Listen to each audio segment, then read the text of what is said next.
Welcome to Artists at Work, Diablo 4.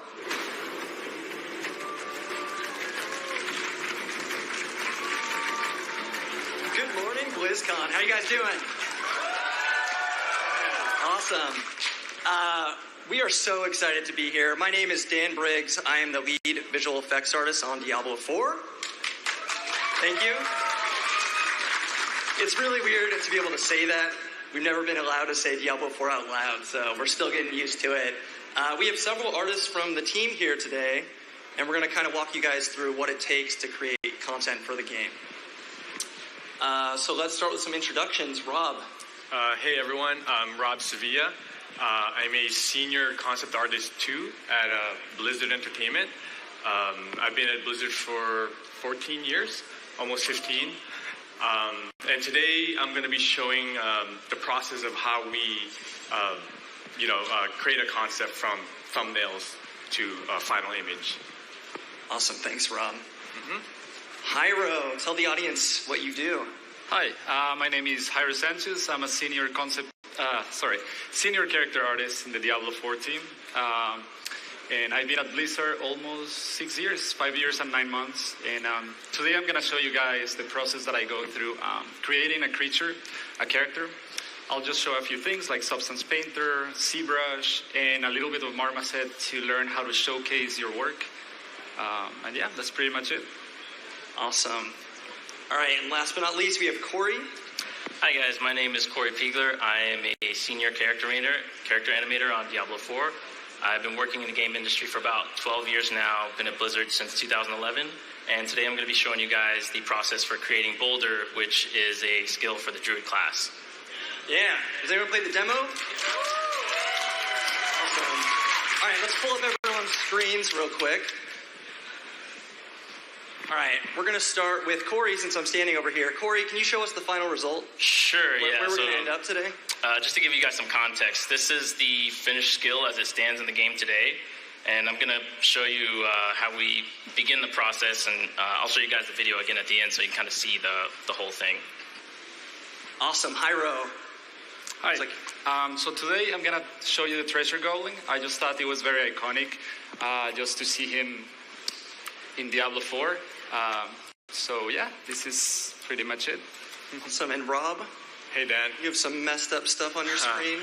Well, so you can't go wrong with adding more demons in Diablo. So it's just kind of an idea that the concept team might want to pitch for something, a creature you might fight later. Awesome. So it does take a lot longer than 45 minutes to create content for the game. So you might see the artist kind of jump ahead through different files. It's really to kind of just show you, from start to finish. So think of it sort of as like a time-lapse montage version of how we might create assets. Okay, so we're going to be taking Q&A throughout the demo, and we actually have two microphones in the aisle. So we have Jolene and Rex over here. They're both also Blizzard Entertainment employees. So if you have any questions, just line up behind them, and we're going to get started. But a couple times throughout, we'll start taking questions. So let's begin. All right, Rob. Yes, sir. You look like you're drawing some thumbnails. That's right. So usually, when we have an idea, it'll go through a brainstorming stage where we would try to, come up with like different ideas, things that might work, things that might not work. But after that stage, when we have a clear idea of what we want, we'll go into the thumbnail stage. And at this stage, we're trying to figure out like posing, trying to do experimentations because thumbnails are really fast to do. And so at this stage, you're allowed to draw messy and, it's more of just exploration at this point. Sweet. So when you're starting a new concept, a new idea, how often is it the idea comes from you or the idea comes from a designer? What is that workflow? So in our team is actually really awesome because they really promote collaboration. So ideas can come from, anybody. We've had ideas come from, concept ideas come from designers. We've had like game design ideas come from artists. So I think that's what's awesome about it in terms of it can come from any person in the team. and everyone can kind of jam on it. Awesome. So if you had to give advice to an artist, maybe starting out, at this stage in the process, what are the important things to keep in mind? Here would be silhouette. So it's important that when you're designing, so I'm constantly thinking about, because our game is played from an isometric point of view, it's important that the shape reads from a small size. And so silhouette at this stage is pretty crucial. Awesome. It's looking great. Okay, let's jump over to Hyro. Hi. Hyro made the treasure goblin, which is in the demo. Has anyone killed the treasure goblin yet? There, we got a few people. That's cool. Okay, Hyro. So you're in this program where you're sculpting. Can you just tell people what is the software that you're using? So ZBrush, it's a 3D sculpting software. Basically, is for those of you that sculpt traditionally, it's basically that but digitally, and it helps us do like a very high resolution model with a lot of detail, basically. Awesome. So it seems like you're already pretty far along. What are you going to show us today in this program? Yes. So yeah, this is the final model. It's 3D sculpt, and what I'm going to show you right now is I'm going to start sculpting some detail on the belt. So basically in Diablo 4 or in the Diablo world, we never have anything clean and nice. So it needs to look worn out, beat up, just like this. So I start by the edges, just, this belt has been used for a long time. He's been running from the Barbarian or something. And then I do a couple of scratches, and it make it look more Diablo. Also, like, it's always good to keep in mind, it's not only a sculpting detail, it's a sculpting detail with a reason. So, for example, here, just to show you really quick, it's telling a story with your sculpt. So, for me, I added these marks like he was whipped or something like that. I just thought it was cool. It's kind of Diablo and creepy, and it just made sense to me. So yeah, that was like an intention. Hey, if the player looks at that detail, what is he gonna think? Oh man, this guy has been through some stuff, So basically, yeah, just sculpting with a lot of reason, it will help your designs. How long would it take you, do you think, to get from starting it, with nothing, from a concept to this point?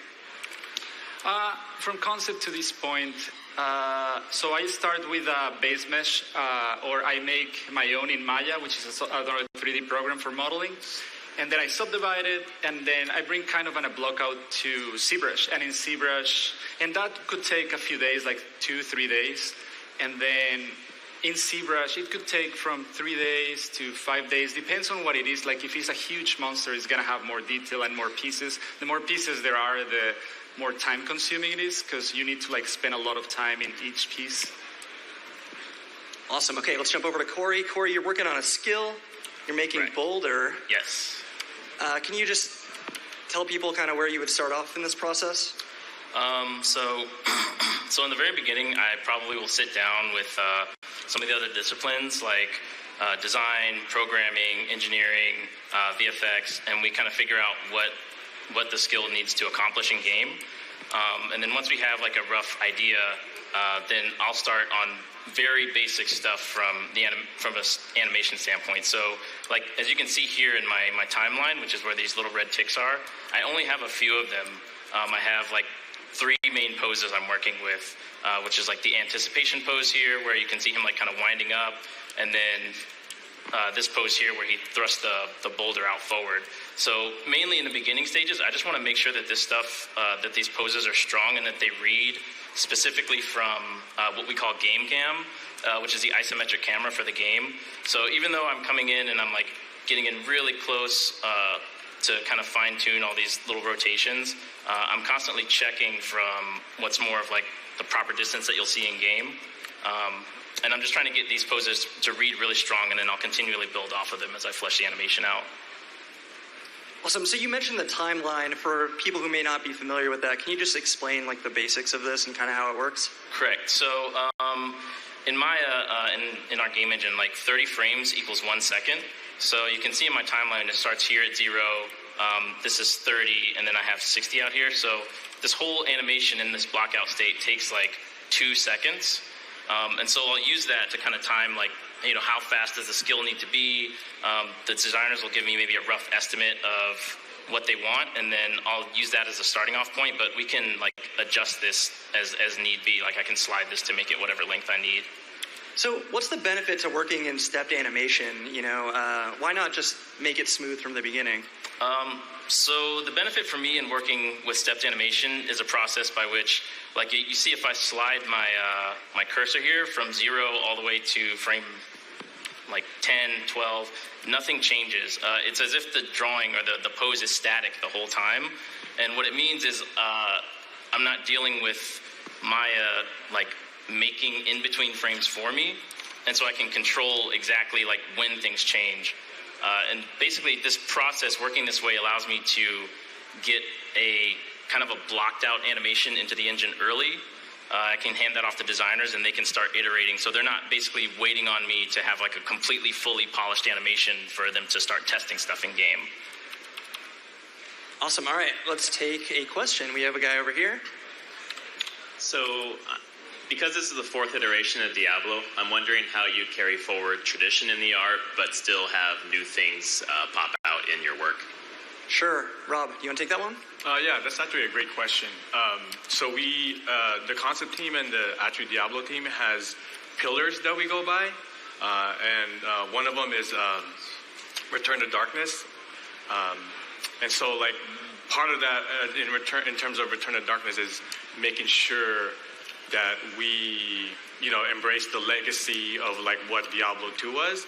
And so, for us, it's important that we do touch upon like familiar ideas and familiar shapes, but we can kind of add our own kind of like updated interpretation to it.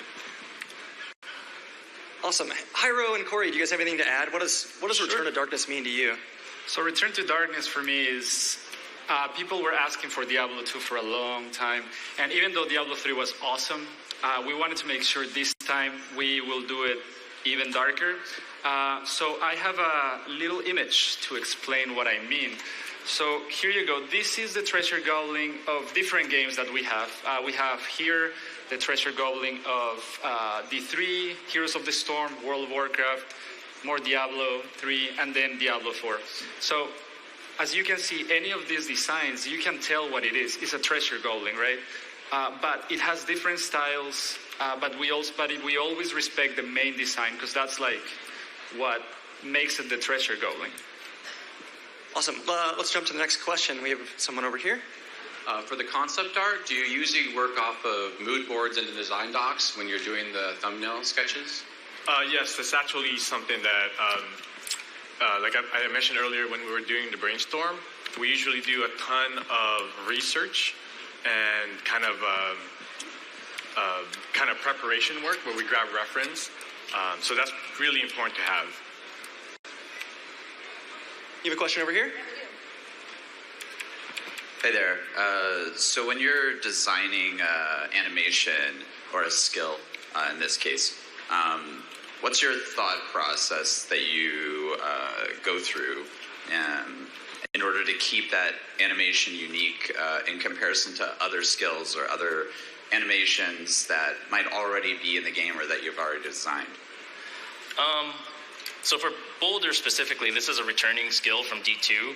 So we wanted to kind of keep the essence of what makes it Boulder, but kind of reimagine it for the new game for Diablo 4. We have a newly designed druid, and we want to kind of make that all fit together.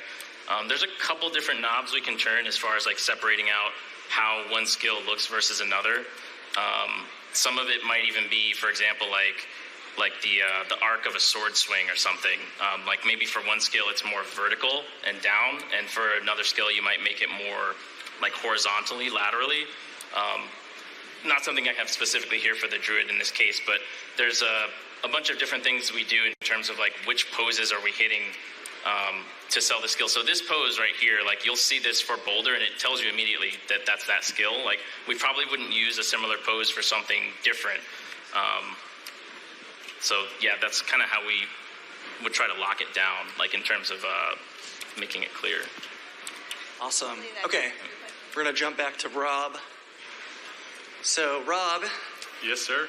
you moved on from your thumbnail, it looks like. You're Yes. kind of in the second phase here. You picked a thumbnail.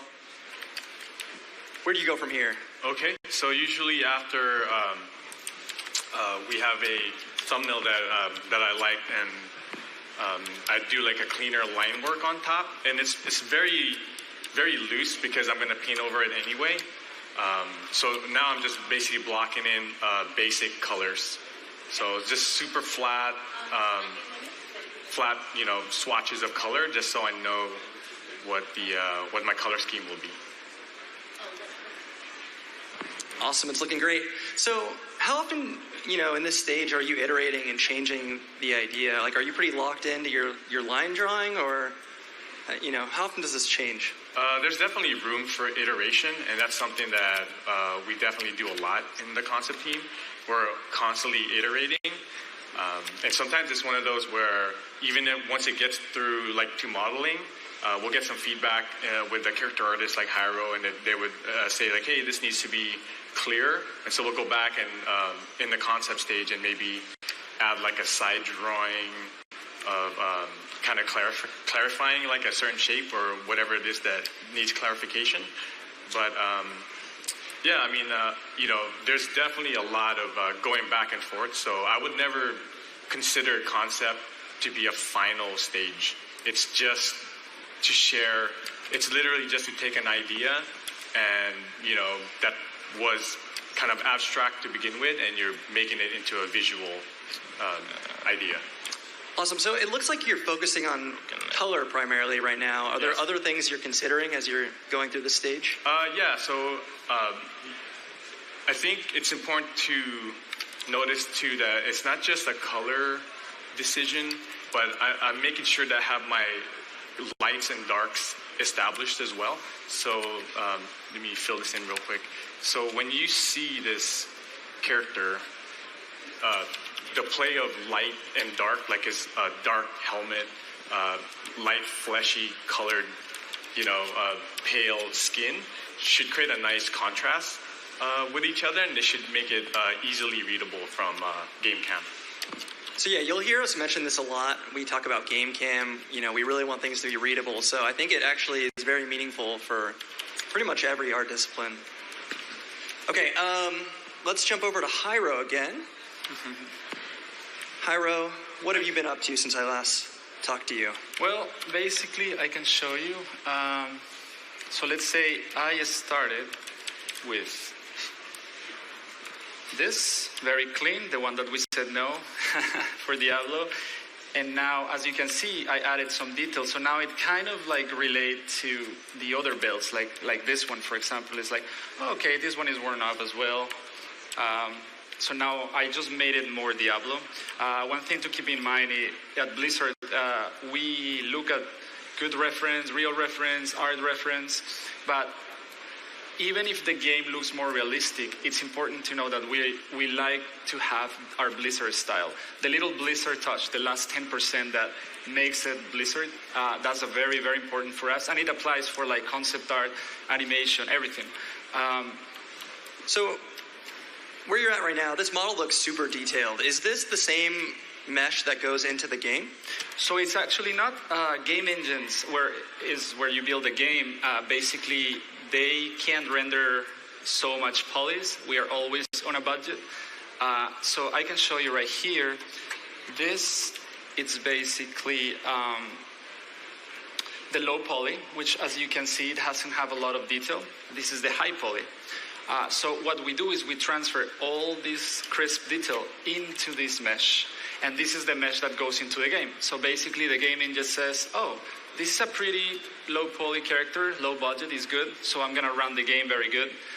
But then the player, what he's gonna see, what you guys are gonna see is basically this. So it's like we're trying to fake it in a way, and that's how you know, if it works, it means you did your job very well. Sometimes it's difficult because you don't wanna compromise any detail, but there's always a little compromise because always game goes first. Awesome, okay, so let's say your sculpt is done, you're happy with all the detail, it looks good. Where do you go? How do you take it from that to that? Can you explain that? Yes, so I export the meshes from ZBrush, and then in ZBrush, we have to make color-coded, which will be this one on the center. Why color-coded? Because we use Substance Painter and Substance Designer, and this helped me to make masks based on the color so I can work non-destructive. It's very important to work non-destructive. So let me just show you right here, Substance. So this is Substance Painter with texture here. I import the models here, the high poly and the low poly, and then we call it baking. Not like baking a cake, but basically creating the textures. That's our way of saying, that's why we say baking. So this is the low poly, and as you can see, it looks almost like the one in ZBrush, but this is actually what we put into the game. And so yeah, this is the low poly mesh. It looks like it has all the detail because Hyro baked his textures onto this thing. Can you show us the flattened view of your model? Oh, sure. So this is a texture. Can you explain, like, how does this work? What is this? What are we looking at here? So basically, these are the UVs. Basically, think about it as I have a 3D model, but I need to unwrap it in a way. So I unwrap the face, as you can see right here, and the chest, the skirt, the arms, and this is the way like we set it up before going into the game. So the game, when we make the textures, everything is gonna be in the same place, and it's easier to paint for us to do it like this way. And then you can jump back and forth between 3D and 2D in a way. Right, so yeah, this texture is faking all that detail from his sculpt. Hi, we're gonna come back to you. Corey, what have you been up to? Yeah, so at this stage in the animation, I've already locked down kind of my golden poses, and I'm going in and adding what are either called breakdowns or sometimes referred to as in-betweens. You can see there's more tick marks where I've set poses here to get me from, in-betweens to get me from one pose to the next. So honestly, at this stage, like, this is probably early enough to where I could hand this off to a designer and we could actually check it in-game, and it'll live like this for a while so that they can test things, and I'll just continue to iterate on the animation on my own time. Awesome. So we all work together very often. Corey mentioned he works with design quite a bit. Corey, can you tell the audience about what we call feature teams? Yeah, so feature team is where we get kind of at least one of each of the major stakeholders from different departments. So like you would have myself, an animator, someone from VFX, maybe Dan, and an engineer to help out with every aspect of what we do individually. And we kind of all just work together to bring whatever the feature is to life. Yeah. Awesome. So you went from stepped animation to, I guess this is still stepped animation, but it seems like you've added a lot of frames. Like, what level of polish are you at this point? I'd say at this point the animation's probably like 30% done. And yeah, like I said, the advantage there is just that you can get it into the game early so that like people aren't necessarily, you're not bottlenecking design on making certain choices. And then I can continue from like 30 to 100% with the animation over like the course of a few days or so. Awesome. And then you mentioned game cam earlier. Can you like zoom out and kind of explain what types of things you're thinking about when you're looking at your artwork from game cam? Yeah, so one of the things we're thinking about with game camera, obviously Diablo 4 is an isometric game, kind of along the lines of what Rob mentioned. Silhouette has to read very strongly from isometric camera, so I'm constantly checking from up here because, like, let's say I'm down here, like directly in front of the druid, with this arm that's casting boulder, it's kind of lost here, you know, like it's inside of the silhouette of his body. So I want to make sure that it reads much clearer out here. Like you can see, I have the staff kind of back here. I've got this arm thrusting out forward, and I want all that motion, the back to forth here, to be very clear. And obviously there's going to be a giant boulder that comes out in front of him too. So all of those things combined kind of just help to give you a solid understanding of exactly what's happening on screen. Awesome. Okay, we're going to take a couple more questions. Looks like Farah over here has a question. Is that Anna or Farah? I can't tell from here. Yes. So my question was about the creative process, and if you're brainstorming or looking for inspiration, is there anything unconventional that you usually use as a go-to to kind of get that inspiration?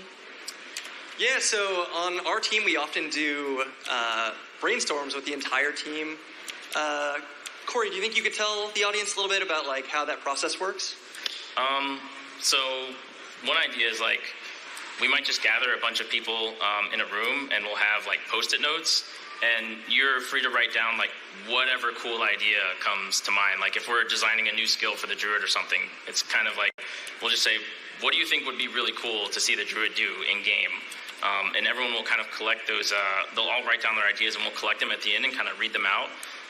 So we get a lot of ideas that come out of that, because some of them are like almost, they're kind of funny, like they might be intended to be a joke, but then you could find something in there that actually is like, oh, maybe that is kind of cool, like let's see if that could lead somewhere. So having that very open-ended process in the beginning just allows us to kind of explore as much as possible, so we don't like paint ourselves into a corner too soon. We want to see how many ideas we can get. Yes, we generate thousands. In the beginning. Yeah, it's really crazy. We just have stacks of post-it notes. Let's take a question over here. Yeah, I love the pillar concept, and one of them was darkness. What are some of the other, or what are all of the others that you keep? Sure. Rob, do you want to talk about art pillars? One of them, well, the concept team has a different set of pillars. And same with the design team has also a different set of pillars. But for the concept team, one of them is push boundaries. And so, I don't know who asked the question. Oh, okay. One of them was push boundaries. And so it's really important that we're constantly trying to push in terms of what we think is dark. And sometimes it gets too far and we get feedback, you know, and they tell us, hey, that's a little inappropriate. But it's good. I mean, that's what this stage is for, you know, like it's all about exploring ideas and, you know, like what Corey said, there's no right or wrong idea, you know, it's just keep going and try ones that work. And if it's too much, you can always rein it back in.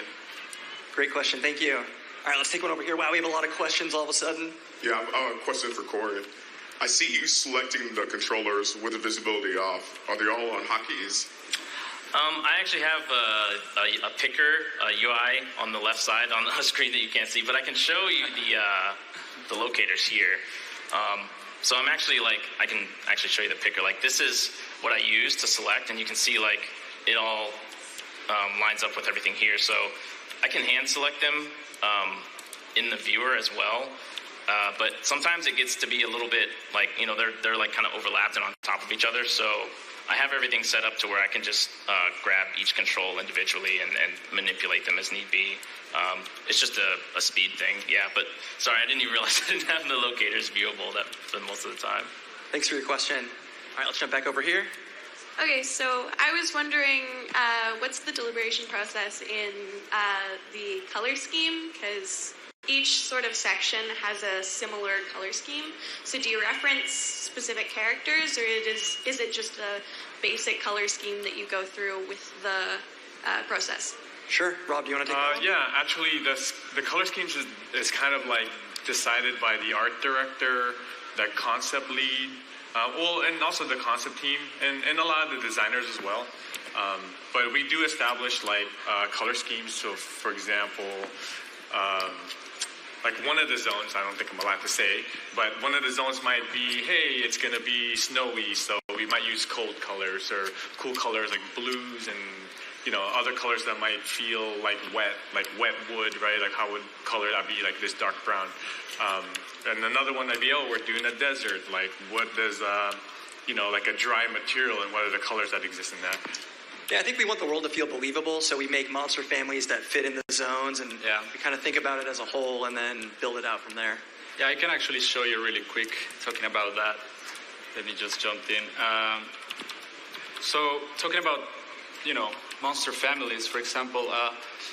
So these are a few creatures, as you can see. So basically, the main goal is, to make it look different, depends on the area. But, you know, this one is the treasure golem, and these are his colors. But then if we look into the Fallens, this is the Fallen Lunatics, he explodes.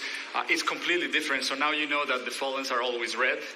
And then the skeletons, for example. Skeletons here, the skeleton family, you know they're not going to be, I don't know, pink or green. Like, you know, they look like this, their bones, they're very recognizable from game view. Same with this guy, same with this guy. So, and then it's all about the game camera. So, if you go here, and I put it right like here, you need to, you can tell he is the treasure goblin from the silhouette just because the material breakup is like really obvious. So that's one more thing to add up there that is very, very important. Like you need to be able to recognize any creature from, because they're very, very small on the screen, right? So that's a good thing to, like, that's one thing that we like actually like to emphasize a lot. We think about it all the time. Thank you for the question. All right, let's take another one over here. Yeah, so this is a question about the moving from a high poly count to a low poly count. Are you picking certain like regions of the character to keep higher fidelity so it looks good from far away, like detail in the face, then trading that off versus like, you know, shoe texture or something? Yeah, there's always a little sacrifice, as I said before. The most important thing is what do you see most on this character? So basically the top part, right? So that will be like, you will add maybe a little bit more resolution on the face, because if he ever has a close-up, then you will notice, right? And then there will be different type of characters. One like this is only has one texture, but another type of character could have 2 or 3 textures. I don't, you know, it depends on what it is. Depends what the character is gonna be doing in the game, how it's gonna be shown, and then that's decided later. Yeah. Is that okay? Good. Awesome. Let's take one more over here. Okay, it's a question for ZBrush. I saw you sculpted some very fine details. Yes. But in games, the character is very small. So when do you know you should stop because those details won't show anyway? So the good thing, so let me see. Not right now, I like to do a lot of big shapes and medium detail in ZBrush, and Substance generates a lot of that high frequency detail that I'm gonna use, and it's very indestructible because let's say my art director, when the character is done, he wants to make some changes to the sculpt. If I have to do that, I'm gonna have to redo a lot of stuff, a lot of the pores, a lot of the scars. But if I keep it on Substance and I only keep ZBrush with the middle shapes and the basic shapes, then I can just switch it on the go. So I use Substance for that, and I test it in the game. If it looks good and it works out, I'll add, and I need more detail, then I'll add more detail. If it's too noisy and I can't read it like from game camera, then I can easily just tone it back. But it's always to think about very simple at the beginning, and then just do that high frequency detail on a program like Substance. It really comes down to game cam. We also have cutscenes in our game, so there are moments where the camera will pull in, and sometimes you see some of these characters a little closer. So game cam's the focus, but there are moments where you see the detail. Okay, we're gonna move to the next phase. Thank you for your question. All right, so Rob jumped ahead. This is looking more real. Rob, this thing looks a lot more three-dimensional than before.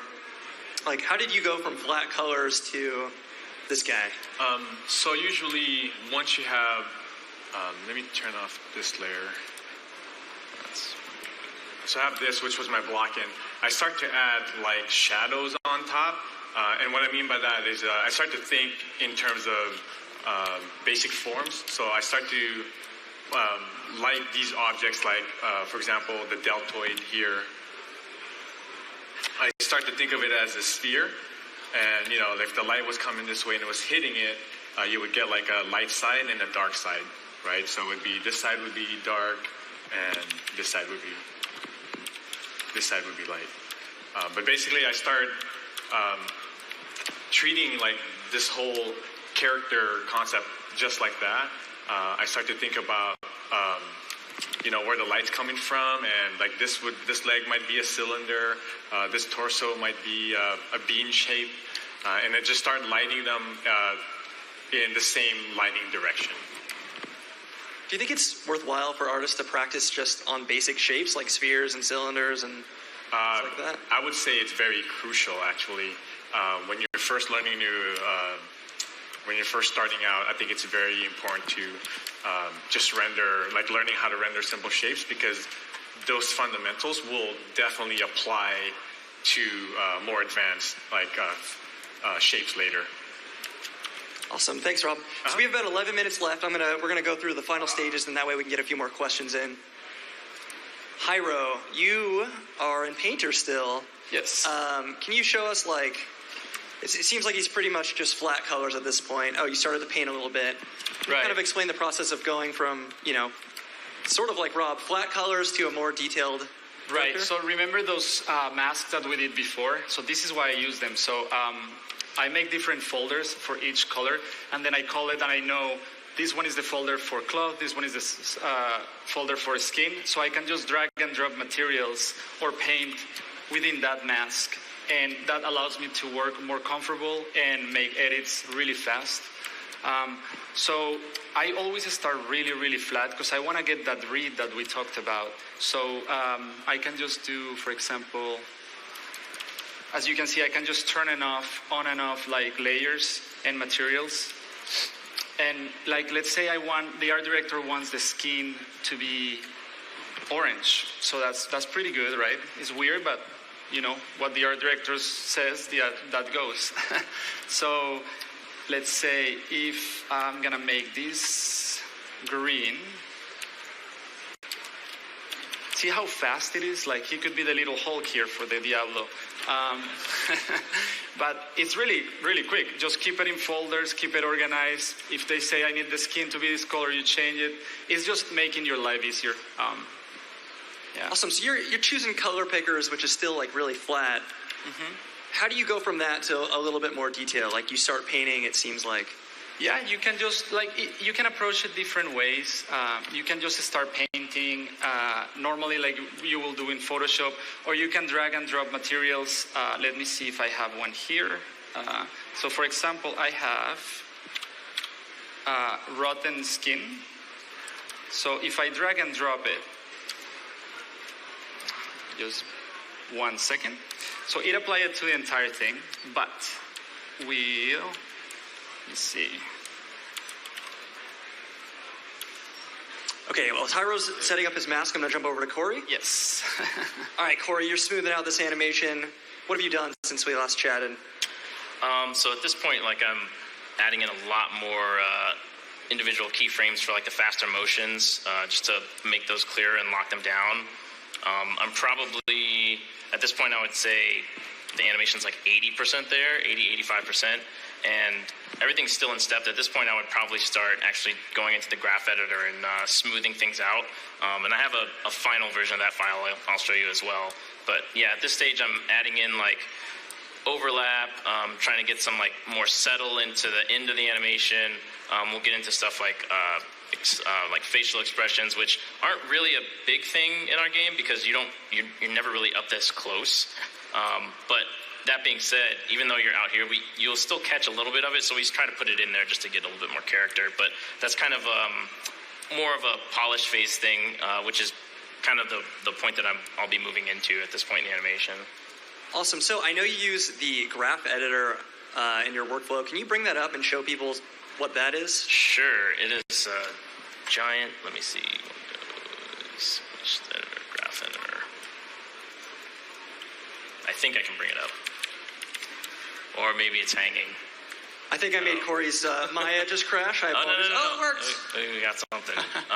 I'll just grab one control. Save often, artists. You don't want to lose your work. Yes. Don't trust your software. Yeah, so all these different colored lines correspond to various, they correspond to various axes of movement. So you can see I have, and I'll adjust this in a minute, but I have the druid's his waist control selected, and if I move it in this graph editor, you can see it corresponds to him moving up and down. So when we're going in and really trying to polish this stuff out, I'll just set it to spline so you can see this curve here. We want to smooth out things like this, where you'll see that the curve is there's a little kink in it. So I might move this down and just grab this bar here and smooth it out, just so you get you can see there like a bit more of a smoother movement in what his whole body's doing. So at this stage, I'm starting to move into that element of the animation to try to get it ready to basically be in the game engine, playing back at full speed. Awesome. Let's take some questions. In fact, I'll move on to this So there is druid in Diablo, and there are also druids in Warcraft and in World of Warcraft franchise. We all know they are different, but what are the core features and differences that define Diablo druids? What makes druids in Diablo special? Sure. I have a good answer. Who wants to take that one, though? Anyone? I can start out with it and maybe kind of take it over. So for Diablo, our druid is, we want it to be a little bit darker in tone. It's obviously going to be a bit different than like the WoW druid, for instance. So I think thematically we just want to, at least as far as I know, kind of hold on to some of the themes from the Diablo 2 druid, but to bring those up to date for 2019 with our game. And maybe you can lead into some more thoughts on that. Yeah, so for me, it's shape-shifting. You know, a lot of games, when you shape-shift, you just like pop to a new model. And in our game, it's like a smooth transition. You can be wearing any armor, and it kind of just works. And it's a little gruesome and awesome. And then for me, it's also like earth and storm magic, and then just being able to turn into amazing forms and kind of wreck the battlefield. Great question. Thank you. Let's take one over here. Yeah, earlier you were talking about lighting angles, and I was just wondering, are we going to get ray tracing with this? Hyro, do you want to tell them a little bit about PBR? Sure. So the new technology we're using these days is called PBR, physically based lighting. Really easy to explain it is basically, imagine that it just works like real lighting. So we have like the sun basically in the engine, and then you have to play with different values and textures to be able to make it look correct. But it's like before you had just color map and a specular map or normal map. Now you have like roughness, metallic, which means is this material metallic or not metallic? And the roughness could make it brighter or not brighter. So you have to like play with all these values just because it's this like more accurate technology to make it look like the real world. But once you do that, it's important to go back to that last 10% I told you about, the Blizzard way, basically, and make it look more Blizzard. And then talking about lighting, I can show you this, which is what I was going to show next, is just when you showcase your character, this wouldn't be in the engine, this will be like for you.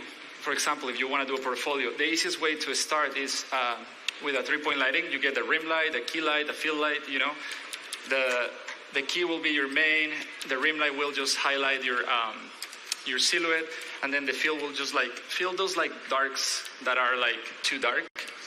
And I can just show you like... Okay, as Hyro's showing you that, we're going to take another question. We're actually going to be off, I'll explain this again, but to the side of the stage, and we can talk more about tech afterwards. You. I was just curious, when you go from like a concept to a 3D model, how do you kind of isolate what shapes are the most important thing to kind of translate into 3D and really like make stand out in the game? Hyro, we have 2 minutes, so maybe a quick explanation. What shapes? So always look it up from game camera, basically, always, and see what can you see the most there. The skin, right? Like, that's the most important thing that contains the face. So I'm going to highlight a lot of the skin, and then I'm going to tone down the other materials so I can actually emphasize, hey, I can still see that he has a mouth that it could bite me or something, right? So those are the kind of like things, because on the concept, it looks amazing, just like Rob is doing, but sometimes it doesn't translate exactly to 3D, so you have to make some decisions for the sake of the game. Like, let's say I do a blockout first, send it to rigging, Corey does a quick animation, idle, we put it in the game, and the directors get together and see, oh, it's working, maybe let's change the torso and make it a little bit thicker, or let's make the face a little bit smaller, let's give him one arm more. Like, that's the things that you have a great concept, but then you have to make it work for the game, and that's the way basically we work on. And awesome, great question. So we are out of time. That went by way faster than I than it felt. So all the artists, we're going to be hanging out in this meet and greet area over here. So if you did not get to ask your question, we'll be over here. We would love to chat with you guys. Thank you so much for being at BlizzCon. We love your support. We're really, really excited about Diablo 4. We hope you guys are as well. Thank you.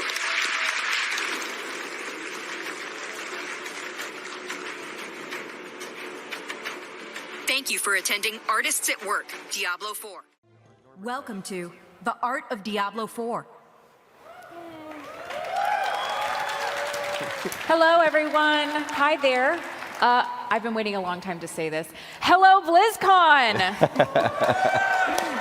Thank you for humoring me. My name is Elizabeth Seminario. Some of you may have seen me just a few minutes ago on a different panel. But we're here to talk about the art of Diablo 4. So I hope you guys are excited to see some of that. We have some beautiful art to show you, some amazing things to talk about. We have a lot of content to get through. And I just have to say, we're super excited that we can finally say the art of Diablo 4 and talk about Diablo 4. This is just so exciting for us. So thank you so much for coming to spend some time with us. I'm going to stop talking and hand it off to our amazing art director, John Mueller. Hello, BlizzCon. I could say it too. Hello, You do. Hello, BlizzCon. All right. This is really fun. We've all been looking forward to this panel for a bit.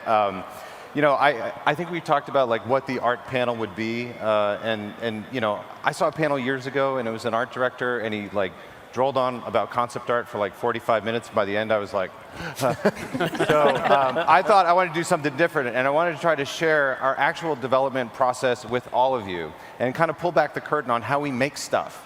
So each one of us on the stage here represents a different discipline in the art of game development. First of all, how do you guys feel about the way Diablo 4 looks? Do you like it? Yes. Awesome. That's awesome. Thank you. Thank you. I'm glad that question actually Could have been so bad. quiet. I appreciate it. Okay, so let's see. Here we go. Let's do this. All right. This piece. So concept art. I'm going to talk about concept art. Because I deal with that a lot. I'm an art director. You know, Aaron deals with character art. Nick deals with animation. Jane with VFX. Matt with the environments. Do you guys like the environments you saw today going around Scotland in the demo? Nice. Like a lot of that blood, a little bit of gore. Yeah, a little bit of gore. That's good. And then Sean is our master lighting artist. So all the lighting in the dungeons, he brought all that to life. So. You know, this piece of concept art is kind of interesting because sometimes it serves like concept can serve multiple purposes in development.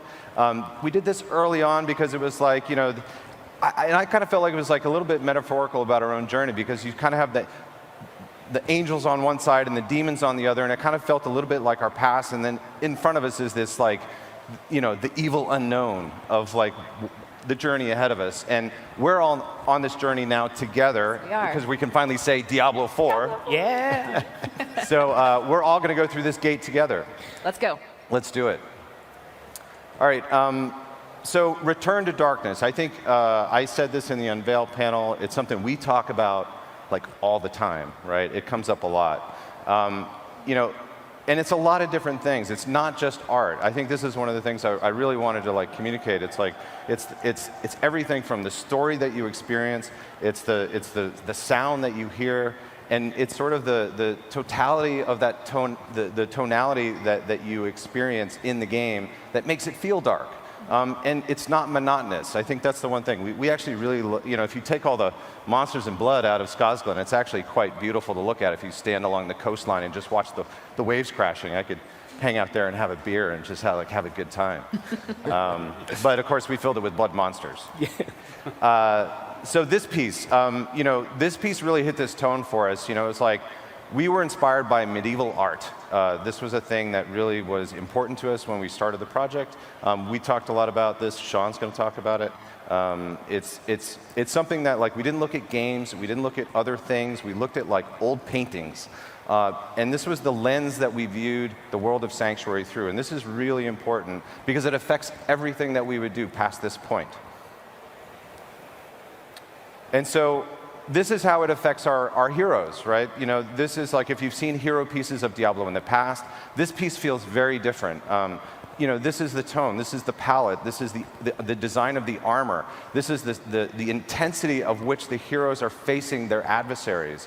It's the, you know, how much magic is in the scene. You know, it's actually kind of like, for Diablo, I think we're used to seeing tons of explosions and things going off all the time. We still have that, but we want to present magic in a lower fantasy way with Diablo 4.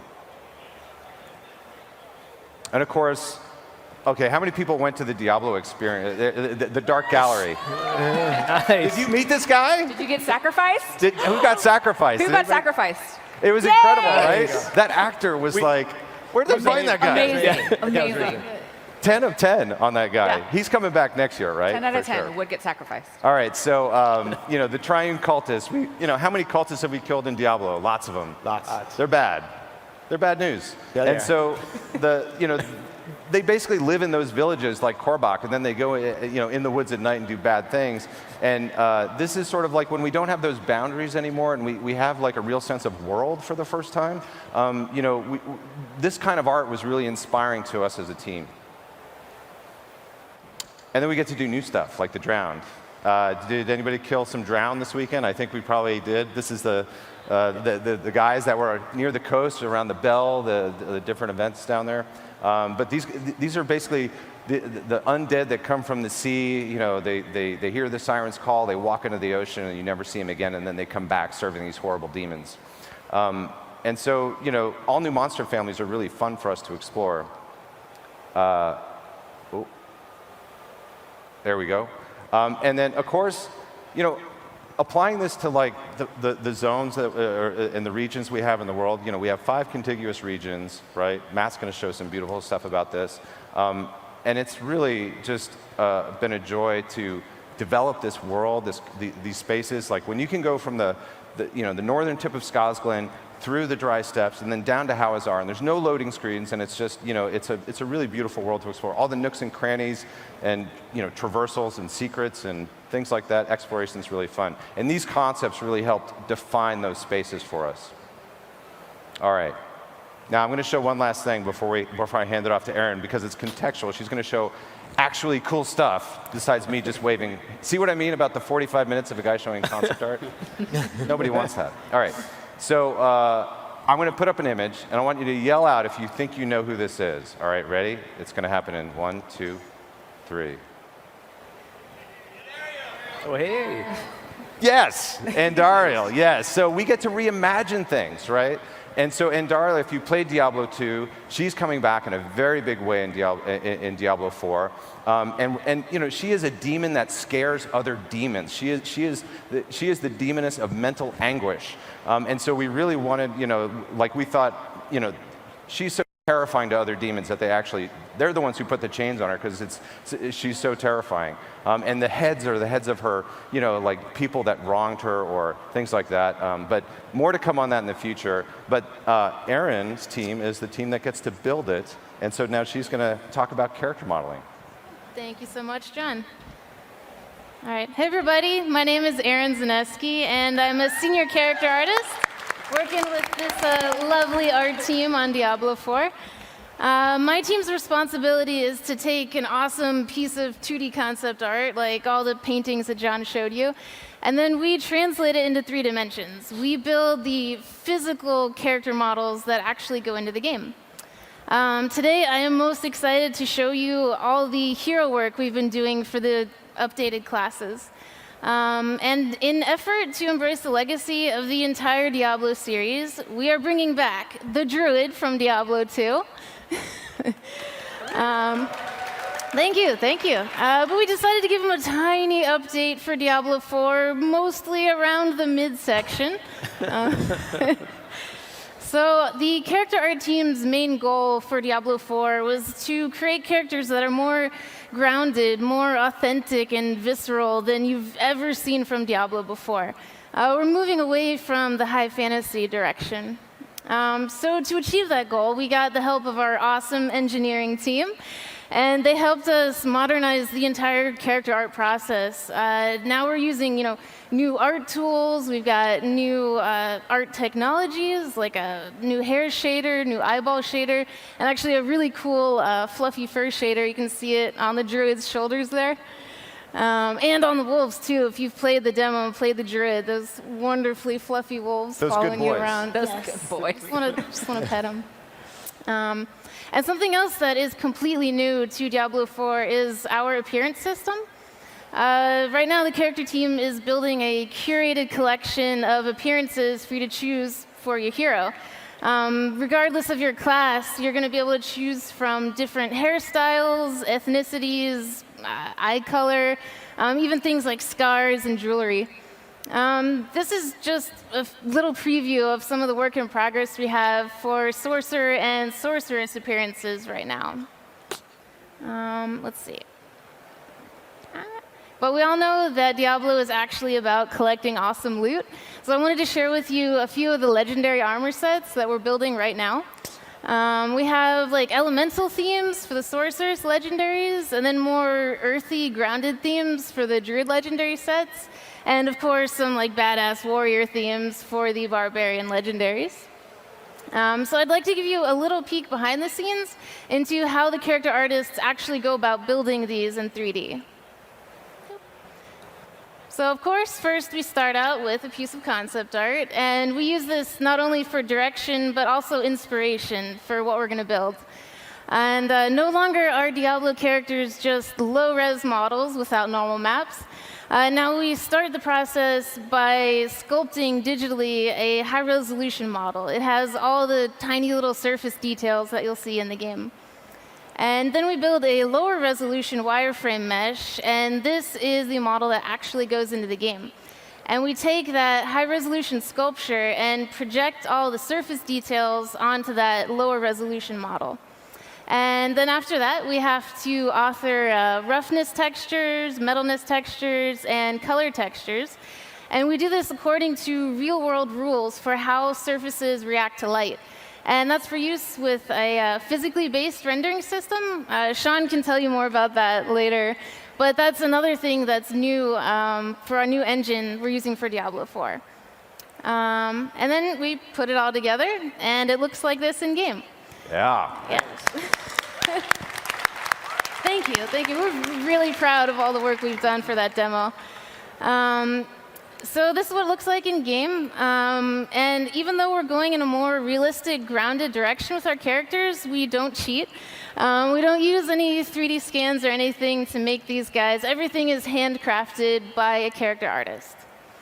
Let's see. So besides the hero classes, character artists also are responsible for making weapons, NPCs, little ambient critters running around, and of course, monsters.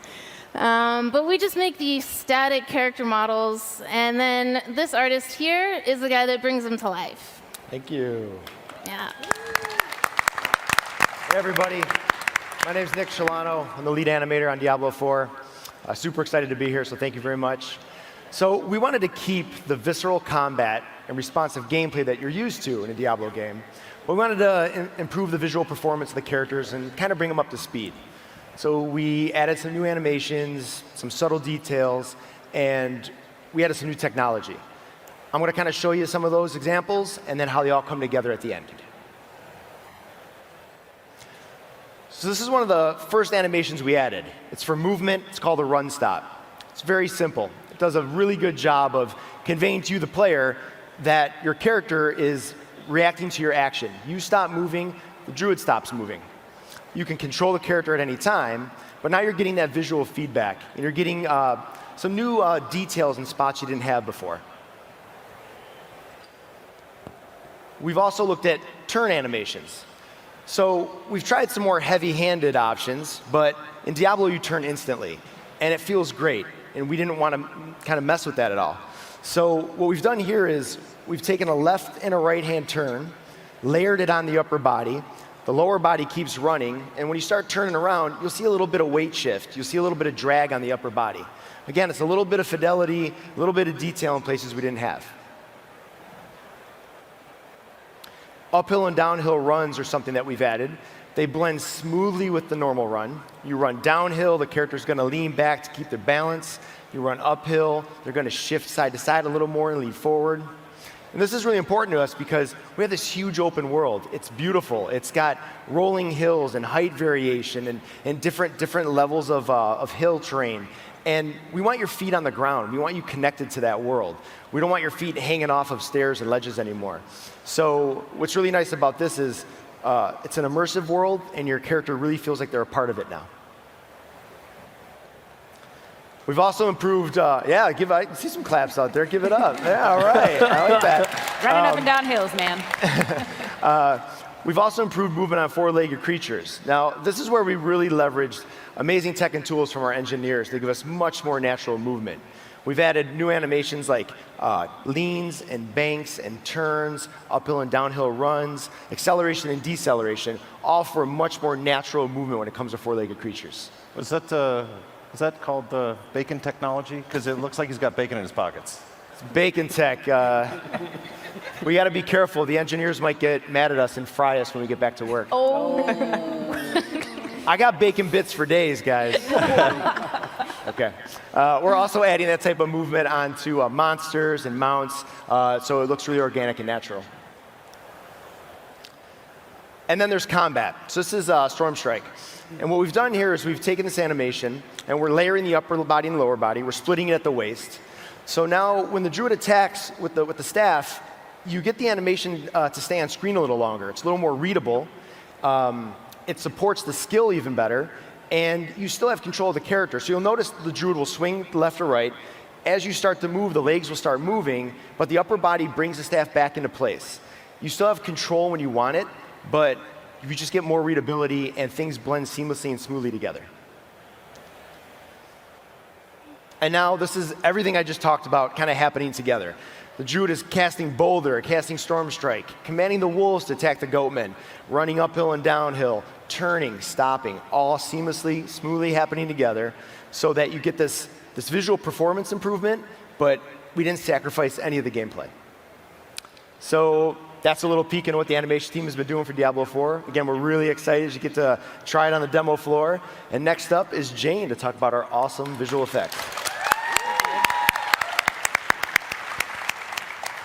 Hey everyone, my name is Jane. I am a senior visual effects artist on Diablo 4.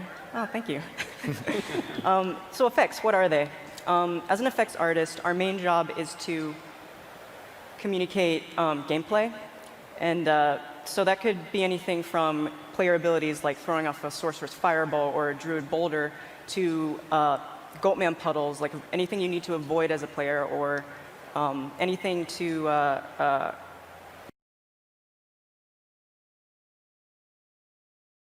so effects, what are they? As an effects artist, our main job is to communicate gameplay.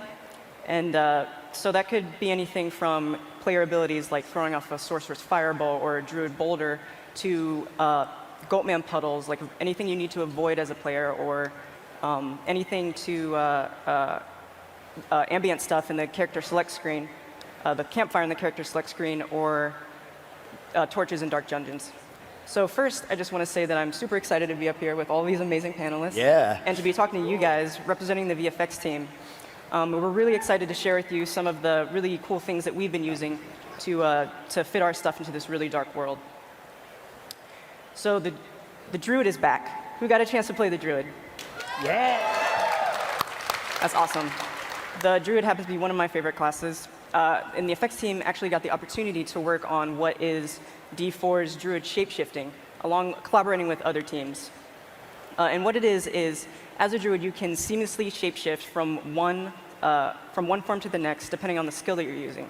So this allows for super seamless, really feel-good gameplay as you tear mobs up across the world of Sanctuary.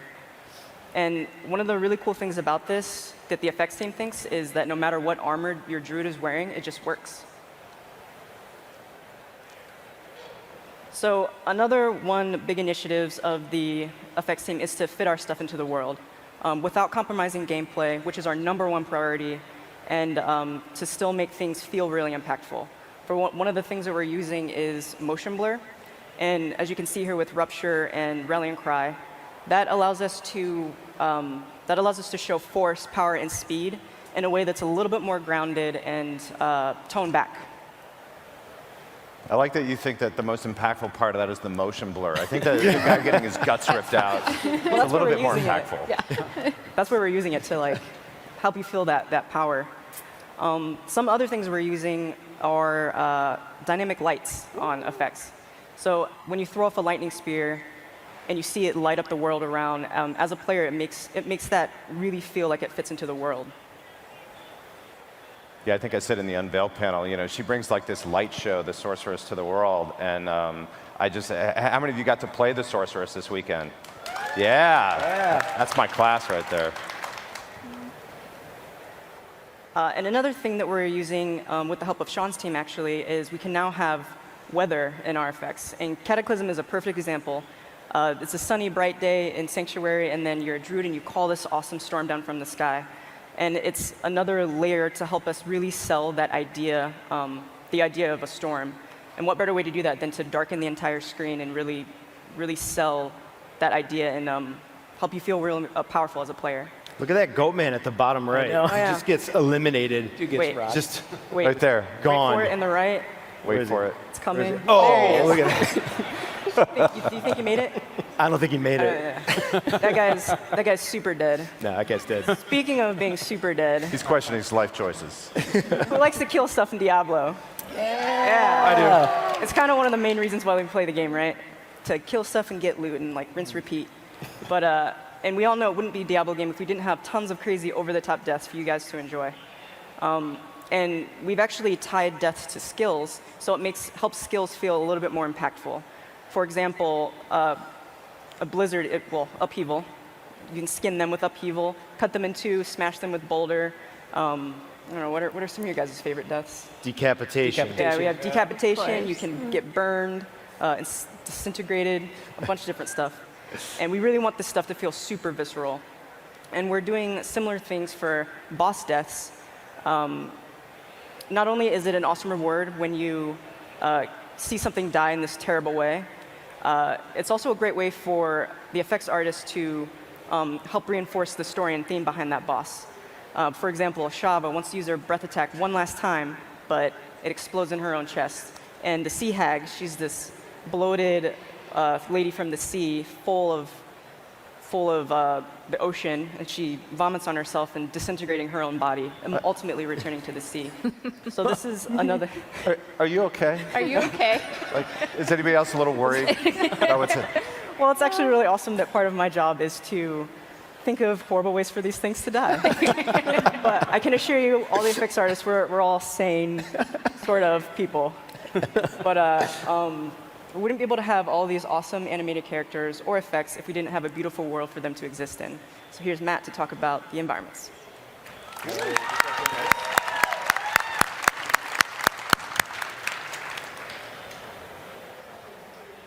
right. Hey everyone, I'm Matt McDade, the lead exterior artist on Diablo 4.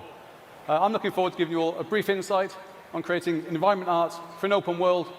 But first off, let me just begin by saying I'm super proud to be up here with this panel. They're an incredible bunch, and the Diablo team on the whole, incredible.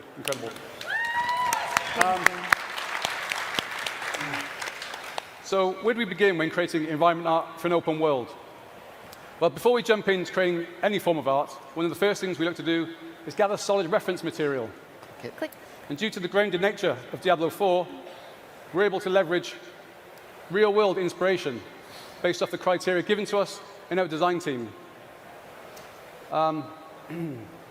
Let's use Skolsgen as an example. You've all played the demo, right? Yeah? Cool. OK. So let's use Skolsgen as an example here. We have a druid region with subtle Celtic connotations. So it only felt natural to us that we should gravitate towards medieval Scotland as our main source of inspiration. From there, it's about finding the fabric of the place. What makes it so distinct and appealing to us? So again, for Scotland, we took a cross-section of Scotland, from the Highlands down to the islands, and looked to capture all the geological and biological components that help form the environment's DNA. from the various types of rocks, trees, and vegetation, and how all these things are affected by climate and elevation. As you can appreciate, this equates to a lot of data. But the next phase in our process is where we try and distill all this information into groups that we refer to in-house as biomes. So think of a deciduous forest, a geothermal basin, or even a prehistoric coastline. These are all good examples of biomes. And it's incredibly important that in Diablo 4 we have a diverse range of these biomes, because it helps us communicate to the player that they're navigating through the various regions, all while contributing to that immersive experience. As you can see on the screens, there's some examples of biomes and how they're being implemented into the open world. Big thanks to our engineering team for supporting us with these tools. They're incredible. So once the exterior art team has finalized the biomes, we're then in a position to hand them over to the world building team. Now, this is a team of dedicated artists who are responsible for propagating these visuals throughout the entire region. So it really is a collaborative effort from both teams to ensure fantastic visuals without compromising on gameplay. With that said, though, you can't have fantastic visuals without fantastic lighting. So with that, I'll hand you across to Sean.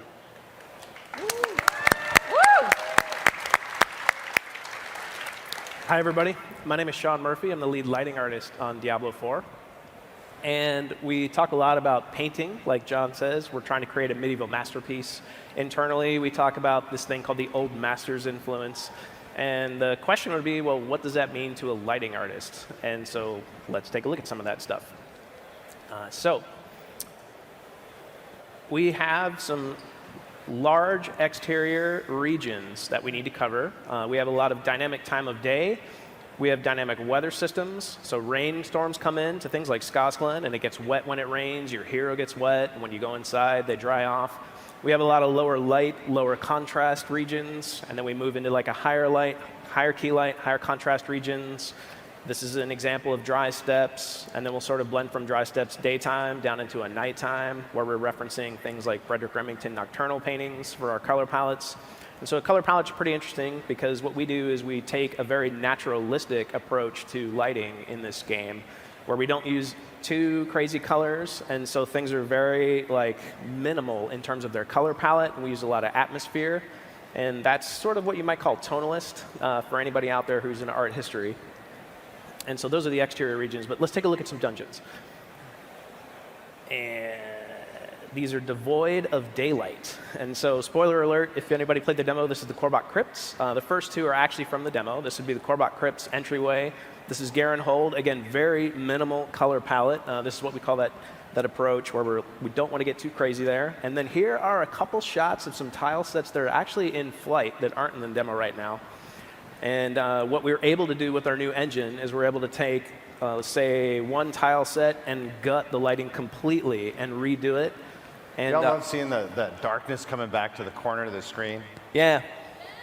Yes, that's actually a thing, too, is we don't mind falling away to darkness. We use a lot of actually black depth fog. If anybody out there is like a game dev, that might be meaningful. And but that's the story with that. And so what might it look like if somebody like Matt's team or like the dungeon team hands sort of a tile over or scene over to a lighting artist to do? So what we're going to do is we're going to break one scene down at like broad strokes, and then we're going to kind of relight it and see how that works out for us. So we're going to start with this. This is actually a scene from the Korbok Crypts. And you'll see sort of, we like to call when we light, we like to say we're like painting with light and sculpting with shadow. And so let's basically wipe the slate clean here and build it from the back to the front. So we're going to start from the back, and we use a lot of texture projected spotlighting, and then that allows us to basically shape that light. And we use a lot of analogous colors, which is also a tonalist thing. That just basically means we light clusters of colors next to each other. And we're going to go back and then the mid, and then we move to the foreground and the exit. And then the next thing we're going to do is pick a single accent color. And so we'll pick, in this case, we're going to do candles. And we're done with our color palette. And then the next sort of thing we need is the gameplay lighting. So we're going to turn on the monster rim lighting and the hero rim lighting. And now it wouldn't be Diablo without that sort of player light fall off. And so that's going to be here, and it's going to fall off to the far edges of the screen. And now we need to add our ambient shadows. We have about 3 different types that we're going to turn on now. So anybody has questions about that, track me down later and we can talk about it. But now it's time to sculpt in those dynamic shapes. So we're going to turn on the shadow maps. And the last but not least, we have a lot of fog. And so these are going to be the volumetric fogs and a couple of other types. And we like to add this back to the scene. We call it areas of rest. It's sort of like a painterly thing. And so that's just like at a high level, sort of what goes through our minds when we start talking about the Old Master's influence and whatnot with lighting. Isn't that incredible? Awesome. Thank you, Sean. Sean's like a doctor of light. A doctor of light. Awesome. Awesome. Well, thank you so much, Sean. Thank you. Welcome to Heroes of the Storm Deep Dive.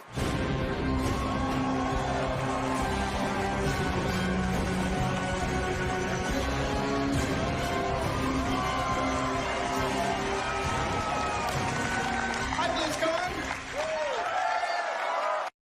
See you all here. Thanks so much for joining us. I'm Kaeo Milker. I am the production director for Heroes of the Storm. I'm joined today. Oh, hey, thanks. I'm joined today by a couple of our developers, and we're going to dig into some things on Deathwing and more. But before we do that, I wanted to catch up a little bit for those of you who haven't been paying attention to all the things happening in the Nexus. So a lot has happened. And hold on. There's more stuff. So I keep saying how much we love this game because it lets us do so many fun things with our favorite worlds and our favorite characters. And this past year's been no exception. We've really found our groove with our seasonal events, and we've been having a ton of fun bringing those events to you with new skin themes, cool rewards every time you play, every mode that you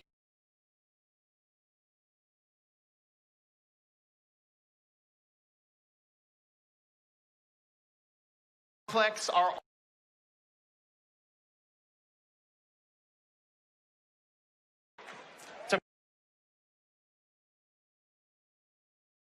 Storm 2.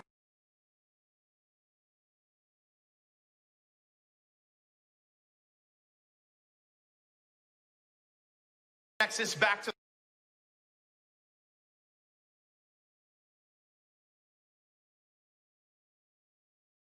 come in yet, you haven't completed your quests and got your rewards, please do that because it's going to be ending here in just a couple weeks. So clearly we love bringing new content to the game each season, and this is something you can expect from us moving forward. You know, every spring, summer, fall, winter, we want to bring new events, and as you've seen with our event quest line, we're going to continue to level those up. We want them to be something that's repeatable across the entire event, so across multiple months, we want you to have quests that, again, every time you come in, you can complete a quest, get really cool rewards, and just enjoy it. So we'll keep doing that. Hope you guys have fun with us. Seasonal events are not the only thing that we have going on. Just the icing on our most aggressive set of balance changes.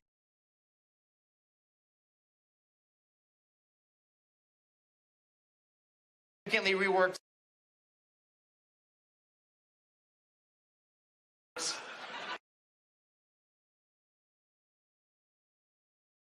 So, but as much as we like to shake up the meta and bring back our older heroes into the fray, there's nothing quite like when we bring a new hero into the game. So this past year, we brought Orphea, Imperius, yeah. We brought Anduin, all right. And then Kira as well, all right. So, you know, the team loves the challenge of bringing a new hero into the game, and this is something that really is at the core of what we do, and we have a lot of stuff going on. But as we planned for the BlizzCon hero for this year, there was really only one hero that all of you have been asking for years, and then when we sat down with the team, and we really took a vote on, like, what do you guys want to work on? What are we excited about? There was really only one that we wanted to work on next. So we were so excited to bring Deathwing to the Nexus. He is finally here. And again, this hero is such a long time coming, and he's literally the biggest thing that's ever come into the Nexus. So to hear more about the creation process behind Deathwing, I want to let some of the developers who brought him to life tell you more. And up first is Andrew Kinnebrew. He's an artist on the team. You guys see him very active on Reddit and our forums. Let's hear what Brew has to say here.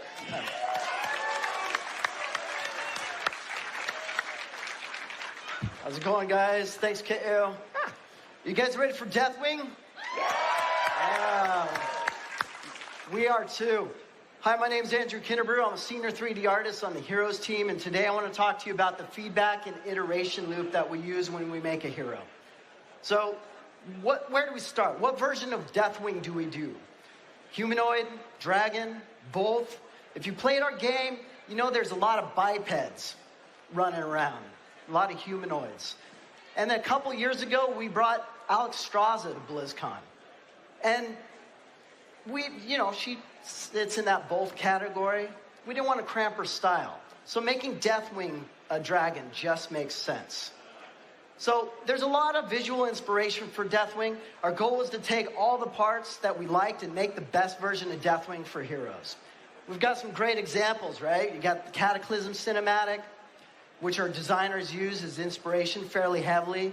And also we got awesome artists like Alex Horley and Laurel Austin, who use very bold shape language. We use all these bits of inspiration to create a concept. Now, our buddy Luke Mancini did this concept for us, which honestly, it's a great start. We use this to make a 3D blockout, and this is what that looks like. Its purpose is to make sure that the shapes are roughed in enough so that our team can start animating it and playing with it in-game. At this stage, textures are flat and work in progress. Geometry and animations are also temp and work in progress. This stage just allows our team to give feedback on all things that are art related. So let's talk about feedback. When Deathwing was walking around in his blockout mode in the battlegrounds, we knew that there were 3 focal points that pulled interest. We had the head, the back, and the wings. Let's start off with the wings. Let me set this up for you. On your left here, we've got the early blockout, and on the right is the high poly, or the final high poly. So the blockout looked fine, looked good, but we knew that we could do better. We wanted to make the shapes a little bit more interesting and aggressive, so we did. We went ahead and referenced Laurel Austin's image that I showed you a moment ago, and we knew that she made kind of a cool decision. She added a metal claw, and she also added additional armor bits. So we added those things, added to the silhouette, and made things a little bit more aggressive. So next thing I want to talk to you about is back. But in order to do that, I need to talk to you about Deathwing's chest. Deathwing's got a very iconic fiery maw on his chest. But you're not going to see that in game. It's a top-down view. You're going to see his back. So we need to figure out how to bring some of that fire and heat to the top side. So let me lay this out for you. Up top, you've got the early blockout, and on the bottom is the final high poly. On your left, you've got the head and the horns, and on the right, of course, you've got the tail. So what we did was we went ahead and separated the plates there so that we created some pockets for heat and some fire to shine through. This actually allowed us to add some additional color later when we finished off the model. So last bit of feedback I want to talk to you about is the head. So when he was walking around the battleground, we noticed one thing. His jaw was making his head get lost. It was a little bit too planar and too chiseled, so we needed to bulk it up a bit. So we went back to our reference models, our reference images, and our inspiration, and we noticed that we could flare out the jaw, beef it up a little bit, and also Laurel did something cool and gave him some iron cheekbones. So you guys ready to see the final model? I thought so. So this is what that looks like. We're really proud of it. I'm actually proud of it personally. Thank you. I'm glad you guys agreed. We also brought some color variations. So this one's based off of one of Mephisto's color variations. And if you guys have played Warcraft 2, you should recognize this one. Good buddy Rar Jar asked for a purple one, so you're welcome. I like silver dragons, so we got a silver dragon in here. And if you have silver, you got to have gold. All right. So I'm going to go and hand this off to our buddy Kyle Dates, who's going to tell you more about the design of Deathwing. All right. Thanks, Brew. Hello, everyone. It's good to see you again. My name is Kyle Dates, and I'm a senior game designer on the Heroes team, and I'm the lead hero designer for Deathwing. So, Deathwing has finally arrived. He is one of the most highly requested heroes we've ever had, and one of the most long-awaited heroes as well. However, bringing such a highly anticipated and requested hero to the Nexus comes with quite a lot of expectations. And meeting on some of these expectations, while also creating a unique and fun experience, can be a very daunting task. So I'm going to talk to you guys today about some of the design decisions that we made to make Deathwing feel like one of the most epic heroes ever to be brought to the Nexus. So Deathwing has been a long time coming, and there have been so many different ideas thrown around about what he could do or how he would be represented in the game. A clear starting point would be having him in his human form and switching to his dragon form as part of his trait or perhaps his heroic ability. Another version of Deathwing could be a variation overrun with the corruption of the old gods. And finally, some ideas still had Deathwing pitched as an entire map where both teams are being carried around on his back. And these are all really, really great and amazing ideas, and they all have a ton of potential, but our strongest desire as a team was to bring a dragon to the game who remained a dragon for the entirety of the match, and Deathwing really felt like the perfect choice for this. We really thought that dragon form Deathwing was one of the coolest possible ways to represent him in Heroes, and we were extremely excited to see what that would mean for the game as we developed him further. Now, Deathwing is one of the most epic characters across all of Blizzard's universes. His capabilities vastly overshadow most of our other heroes because just by simply flying through the skies, he created a cataclysm that ravaged all of Azeroth forever, permanently changing the world. So in Heroes, it's really important for us to make him feel overwhelming and powerful in a way that no other hero does, but still be balanced and play well within the game. So our starting point was to really identify the core aspects of his character that we wanted to capture in his gameplay. And the first of these is the dragon fantasy. A being who is so powerful and menacing, who uses fire breath and physical attacks to tear his enemies apart. And the second of these is the cataclysm fantasy. He's such a terrible and mighty being that the world rips apart in just his presence. So capturing both of those on a single hero proved to be very challenging. With only 3 abilities, it was almost impossible to squeeze the epicness that we needed into his base kit.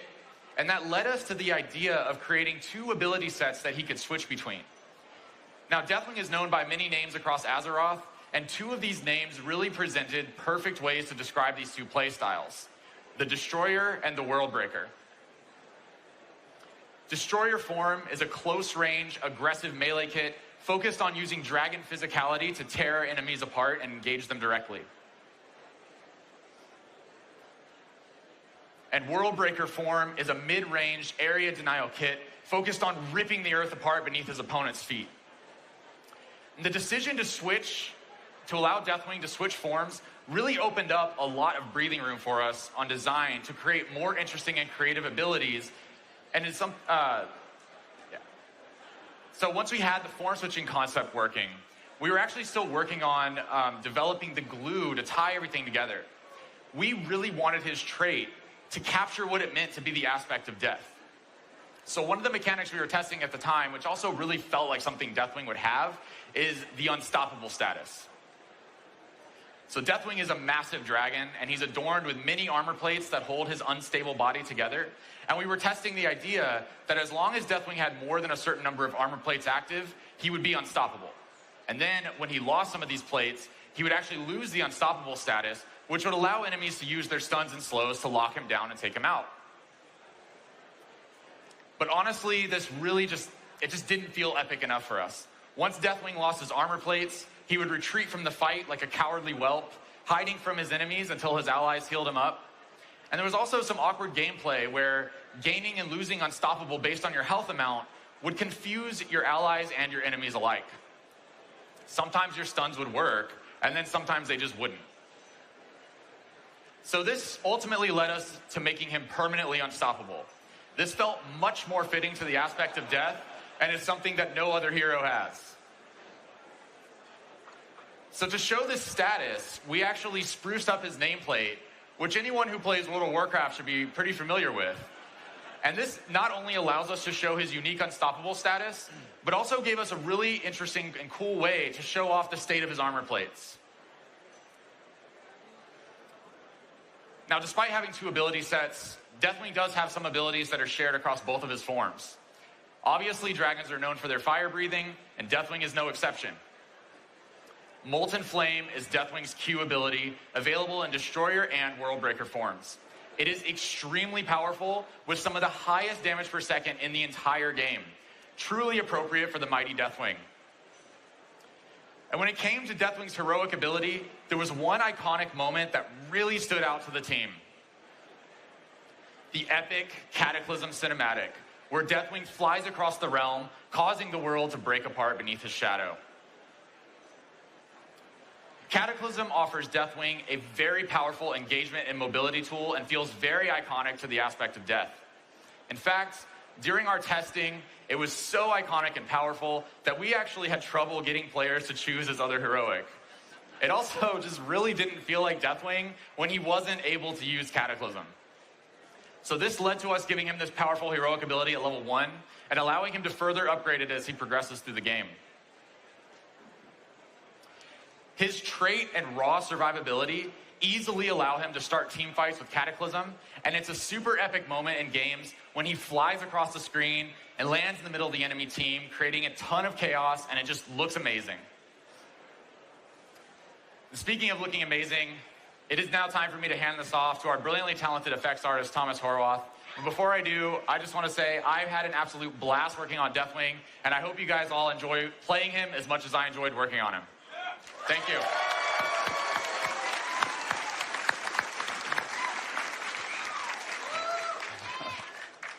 Thanks, Kyle. And hello, Blizzcon.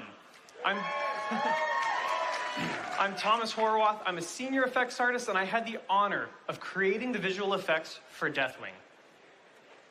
Today, I'm going to share with you guys a little bit of the process that we went through while deciding the final direction for Deathwing's abilities, and how I crafted the effects to complement the power and presence that Deathwing demands when he enters the Nexus. As Kyle mentioned a moment ago, Deathwing is the most epic thing that we've ever put into the game, hands down. So the challenge I had was to develop the effects in a way that felt powerful and impressive, that satisfied the design goals of controlling one of the largest bosses in the entire Blizzard universe, and to do so without causing our tech artists to yell at me when they ran the performance reports. I think I got like 2 out of 3 of those, so we'll see. In order to match the ridiculous nature of this world-destroying dragon, I did something I've always wanted to do. I made all of his abilities feel like heroics. When I broke down each individual ability that Kyle designed for Deathwing, I realized that nearly all of them were of a size and complexity similar to other heroics in the game. Let's take a look. Here's Diablo's Lightning Breath, next to Deathwing's Q ability, Molten Flame. And this is Thrall's Sundering, compared to one of Deathwing's E abilities, Earth Shatter. And finally, Bellowing Roar, a talent you can choose, and only the second fear that we've ever put into the game, next to Gul'dan's Horrify, the first fear that we put into the game. Now generally, heroic abilities are the largest, most impressive, and most time-consuming work that we develop. So creating an entire suite of heroic effects was no small feat. But it was an exciting challenge. And not just because we think Deathwing is super awesome. He is one of the most requested heroes that you guys have ever asked for. So we really wanted to do everything we could to make him as fantastic as possible. All right, so even though I crafted the visual effects for Deathwing, it took collaborative work from several departments, including design, modeling, animation, tech art, sound, engineering, QA, all of these to realize his final look. And to achieve that look, I knew I would need some key pieces of art to really sell his fantasy of fire and brimstone. Namely, fire and brimstone. So, normally in Heroes of the Storm, lava and fire and water effects would use hand-drawn animations. or complicated fluid simulations, pre-rendered, baked into a single texture, and then sequenced frame by frame into something we call a flipbook. This is one of the many texture assets used in Ragnaros' ability effects. Flipbooks are great for lots of things, but they're time-consuming to make, and they can get repetitive when you see them over and over again. They also add a lot of complexity when we want to make new effects for skins, which is something we take very seriously. It's never as simple as just tinting an ability another color. We could do that. It's something that we've talked about, but we feel that it wouldn't really be up to the standard that we set for ourselves, and in the long run, we feel it wouldn't bring the value that we try to provide when we create new skins for heroes. If we're gonna do it, we want to do it right. And that's just one of the reasons that I took a different approach for our Dragon Buddy. I also wanted Deathwing's effects to stand out and feel unique. So I worked with our tech artist, Mark Petro, who built some new tools. They allowed me to do some cool stuff that's unlike anything we've done in the game. We created a shader that took a single static frame, like these ones. This example is lava and fire. These are two different textures that I just smashed together. And then we manipulate them in real time with noise and motion so that they're always evolving. They're always changing, always a little different, and in my opinion, always interesting to look at. The result of this collaboration gave me assets that I was able to use across Deathwing's entire kit. And it was a great foundation to build Deathwing's abilities. His lava and fire are central elements of his visual style. But I also needed something more physical. He's the world breaker after all, so I needed some bits of the world to break apart. Luckily, Brew over here was creating the character model for Deathwing, so it only made sense for him to assist in creating the ability models as well. I asked Brew to craft this set of rocks that I could manipulate in different ways to help give some physical presence to Deathwing's effects. I took these 7 rocks and I rotated them and I scaled them and I animated them in different ways, and I layered effects on top of them to create abilities like this falling meteor, or this ground smashing impact effect that just happens to be the impact for the meteor you just saw, or the churning debris from Earth Shatter. All of these physical rock elements are made from the same kit of rocks that I had Brew craft for me. And this was just a small example of the collaboration it took to bring Deathwing's effects to life. It was a team-wide effort, though, to bring him into the Nexus.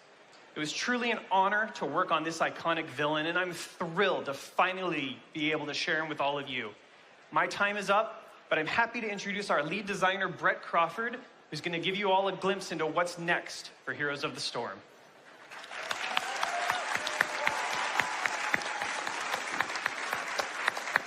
Thanks, Thomas. Hello, Blizzard family. My name is Brett Crawford. I am the lead game designer on Heroes of the Storm. And I am so excited to bring Deathwing to you guys today. The team has done an incredible job.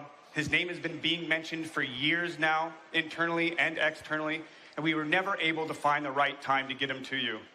Today is that time. He is here on the show floor. If you haven't had a chance to check him out yet, go to the arcade, play him, and let us know what you think.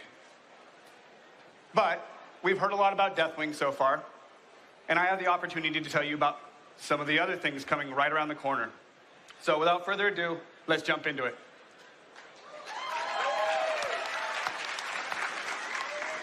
Following closely on Deathwing's heels, we are returning to a reimagined and updated version of our most popular seasonal event ever. You'll return to a familiar game board and what we're calling Toys 2, The Revenge of Tickle Mephisto.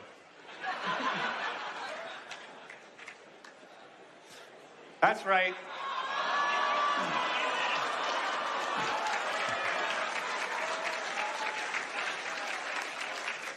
The Lord of Hatred has put it on himself to spread holiday sorrow to all those around him. And so players will return to a similar feel where they race around the game board, completing quests and collecting rewards as they go. But alongside the skin from Mephisto, the team has reached for the stars to bring you Cosmonaut Kira,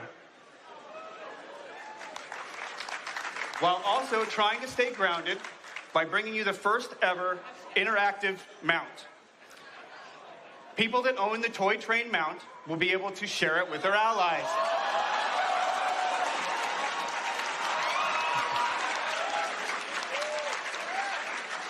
Any unmounted hero can channel on the Toy Train for a couple seconds before jumping into their own cart mount. This allows teams, and bear with me here, to stay on track and form a pain train straight to the enemy core.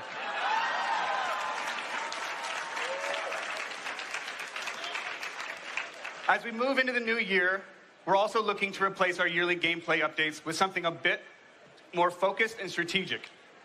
In the past, you've seen us bring a suite of systemic changes to the game at the end of every year.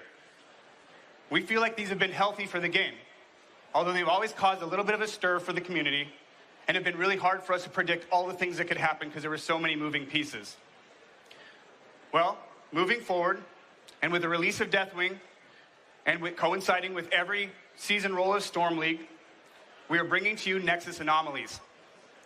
These are targeted changes that affect the entire game that we can then try out, listen to your feedback for 3 or 4 months, and either iterate on them or remove them completely before bringing in the next round of changes.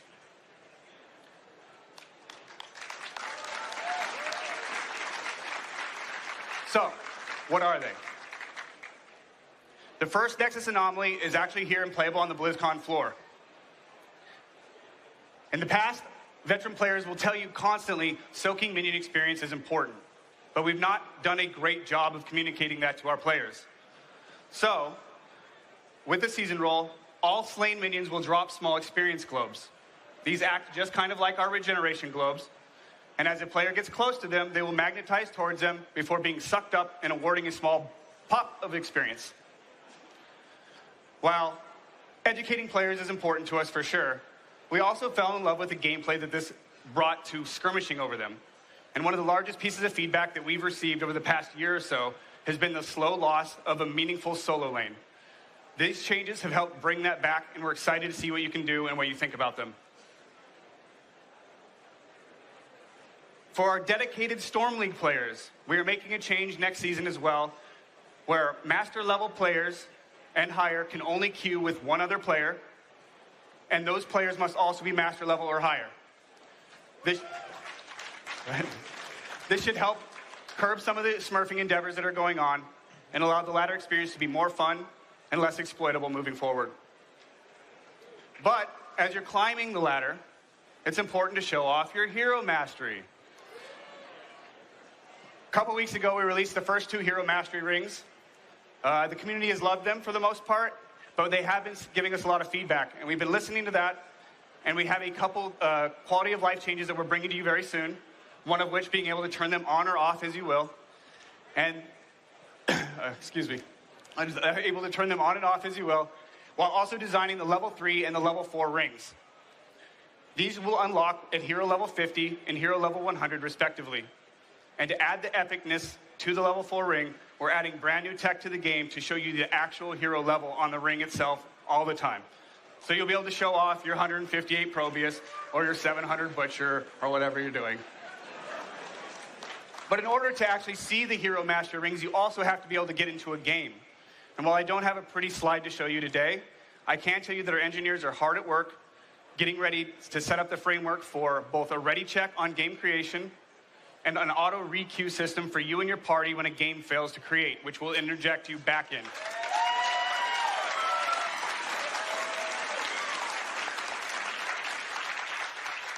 Deathwing hits the PTR in just a few weeks, and we're extremely excited about it. And to celebrate his imminent arrival, as well as that of BlizzCon, a couple hours ago, we made all the heroes in the game free to play until November 11th. And while we'd like to spend the rest of our time here with you answering your questions, I do want to end by saying that this is just the tip of the iceberg. The Heroes team is still here, as dedicated and passionate as ever. We're listening to your feedback and your comments. It is extremely important that you keep giving them to us. It directly forces the development of the game to go that direction, so we appreciate it. And most importantly, I want to say welcome home. Enjoy the rest of your BlizzCon, and we'll see you in the Nexus. Thank you. There are a couple runners with microphones if people have questions. Yep. Got microphones here Microphones and in here and here.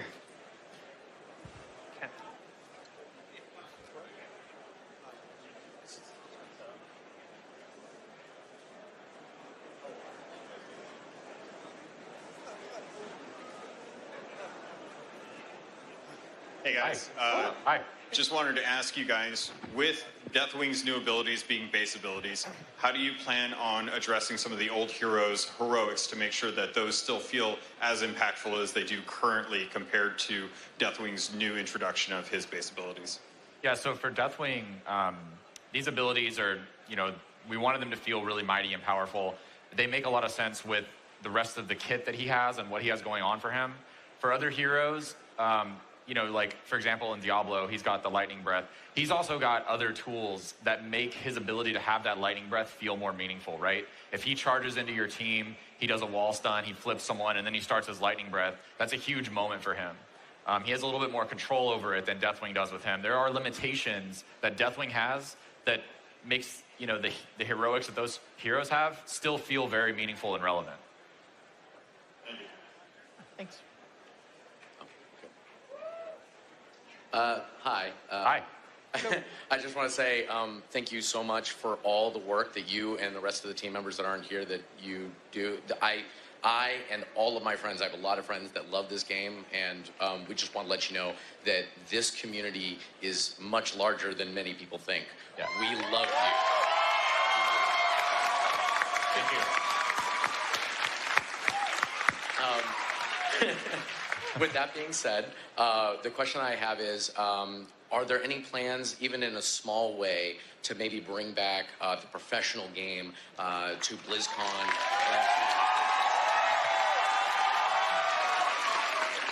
Yeah, I'll take that. Thank you for the kind words, too. We really appreciate that. We all loved HGC, and I think we loved it as much, if not more, than you guys did, and I think we all miss it a lot. I think looking forward, we don't have any plans right now for an organized kind of esport around Heroes. We've been really watching closely the things that have been springing up in the community, and we're avid fans of that, but there's not anything else we have now. I think we all will kind of continue to mourn that and look for the biggest opportunities for us to see this game played at the highest levels. Thank you. Yep.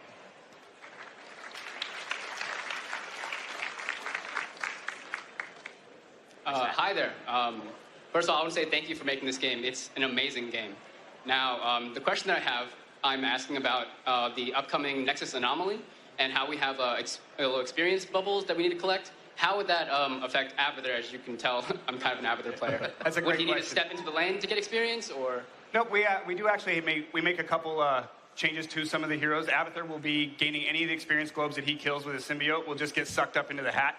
And then also things like Ragnaros' Lava Wave, those will just be sucked up as they get killed. So we are making certain exceptions to it for these heroes that have global abilities or other things, so you don't lose that experience. Thank you so much. Yeah, thanks.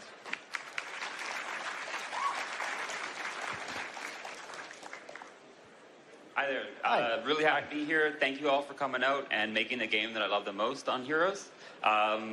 Big question is, during the Deathwing reveal stream, you mentioned the words that I'm sure you're dreading, core replacement hero.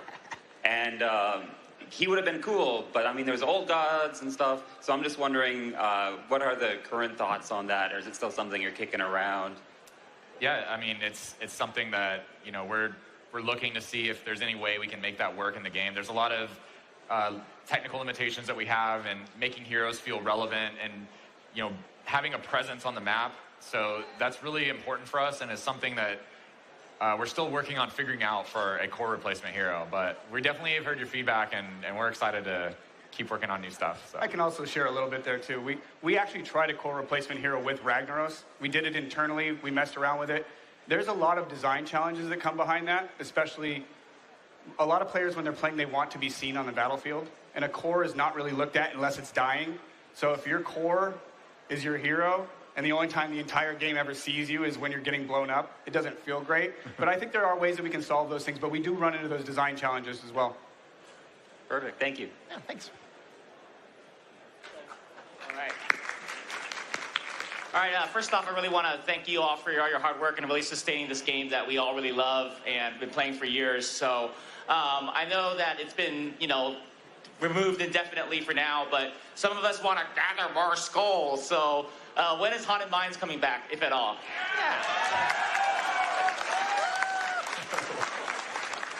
Okay, I'll tackle it.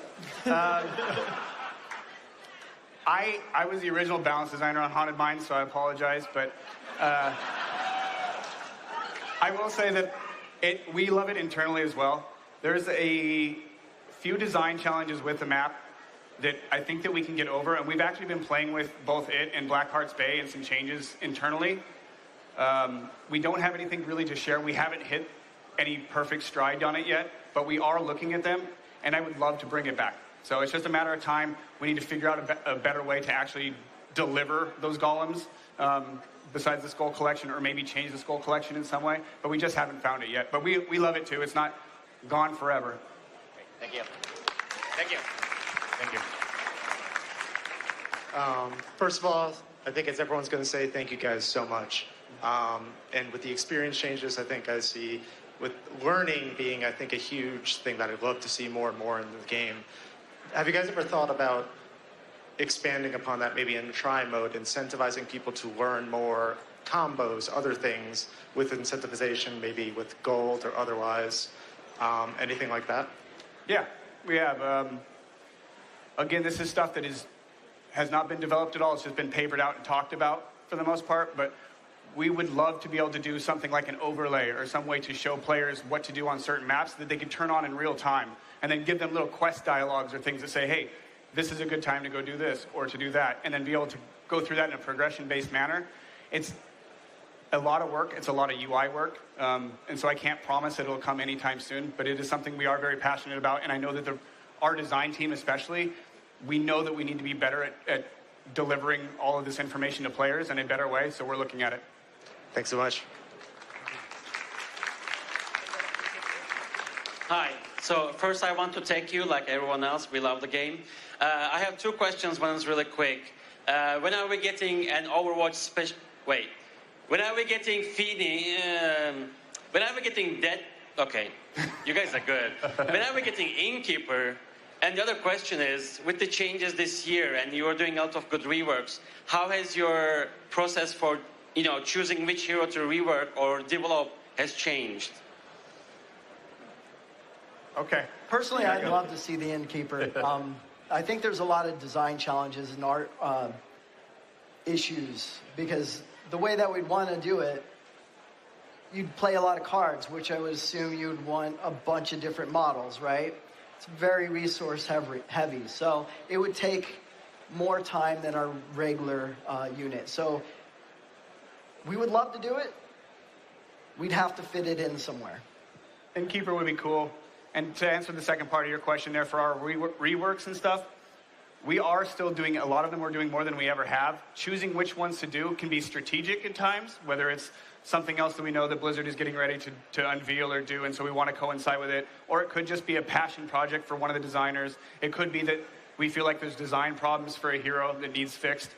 And I almost talked about Tastar a little bit today. He is still on the way. He will be changing into a ranged mage to give you some more information on him, but he's in the works. He's coming soon TM, as Blizzard would say.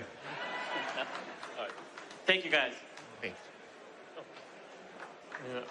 Hi. Hello. Just a question regarding Deathwing. Yeah. I understand that Deathwing doesn't gain bonuses such as healing speed from his allies, but does he get bonuses such as the damage bonus from objectives on the map, such as Alterac Pass? I believe he does. I think, yeah, he does. Yeah, Something along those lines. He gets the damage buff from the map objective. Okay. Yeah. All right. Yeah, the main thing is he's basically treated like a vehicle, essentially. So like anything that would or would not work on a vehicle is basically the way it would work on Deathwing. So if like the Dragon Knight can get a damage buff, or I mean I know you can't have the Dragon Knight on Alterac Pass, but like Void Prison will hit him, but like Lucio's speed boost won't work on him. So things like that. yeah. Thank you so much, and thank you so much for working on this game that everyone here has come here to love. Thanks for playing. Thank you. Playing it. Thank you. Hey guys, I want to thank you for taking the time to answer all of our questions and to actually listen to your community for your game. But one of my questions I had was for your MMR system in the Storm League. I thought it was really cool that it was kind of simplified and put into one versus having the team and the individual solo play. But sometimes you'll have some of your friends be a little lower, a little higher, and when you place, you might not be close enough to keep playing together. And it kind of puts you into just being able to do quick play or unranked. And I was wondering if there's anything that might be an improvement to help keep you doing ranked play with your friends. So it's an impossible thing to fix, unfortunately. We've ran in circles with Hero League and then Team League and then Storm League, and we've gone through all the different renditions of like, how do we fix this problem without breaking this one? And while I think that it's really important because we have players all over, even in our bullpen that can't currently play with each other, I think we can find a way to make that work. I just don't know how to do it yet. And I think that with the way Storm League is currently set up, it's the most fair for the competitive players. As for teams that have varied skill, I would love to eventually be in a spot where we could create teams and you could actually have tournaments and run your own stuff through that. But again, that's all pie in the sky stuff for now. But I think we've done the best we could with Storm League, and I don't know if there's a good solve, but if you guys have it, please talk to us about it. Thank you so much. Hello. Hey, I just want to say thank you again for the game, and I know the community and everyone here feels the same and loves the game, and HOTS is definitely not dead, in my opinion. But I think with that being said, there's one frustrating thing I have with the game is joining up in a match and then someone leaves the game and there's an AI for the rest. I've always thought of ways that might be able to fix it. Maybe someone could queue up to especially go into these games and take over for that AI spot. Maybe they could get an XP boost or extra gold, but how have you guys found a way to maybe fix this? Because sometimes that can tilt the game completely in the other team's direction. Yeah.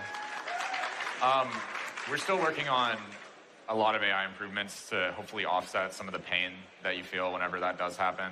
I think for like our server side, it's pretty hard to like have players that weren't initially in the game to join back up with the game.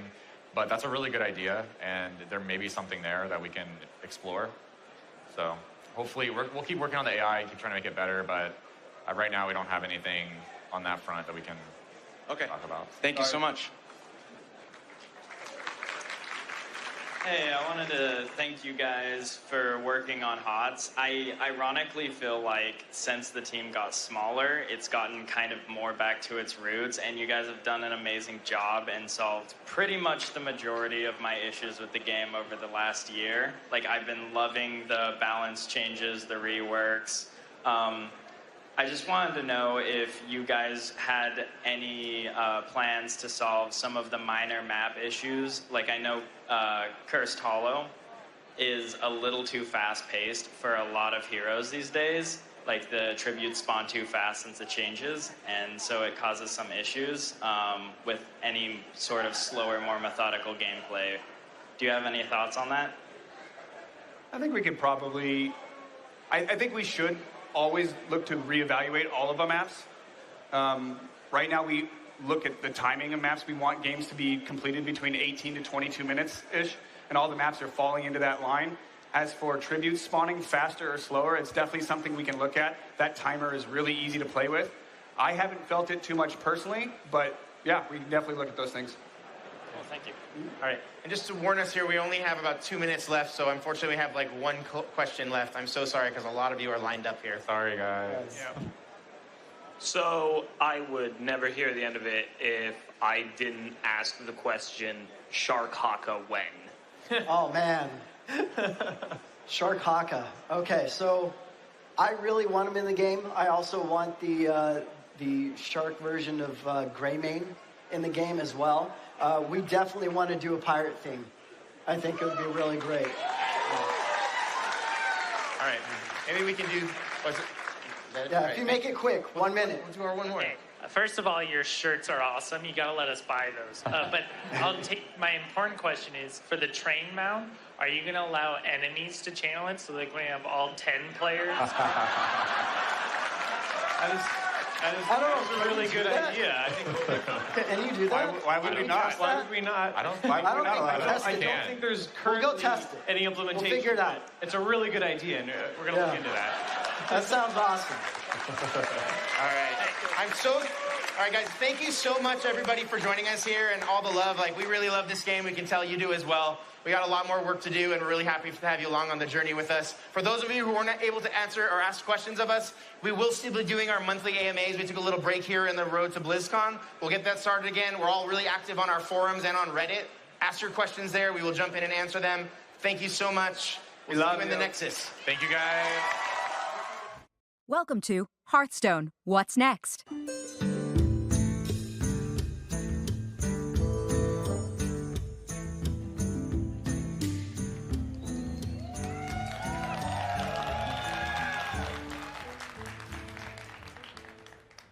Hello, hello, and welcome to the Hearthstone What's Next panel.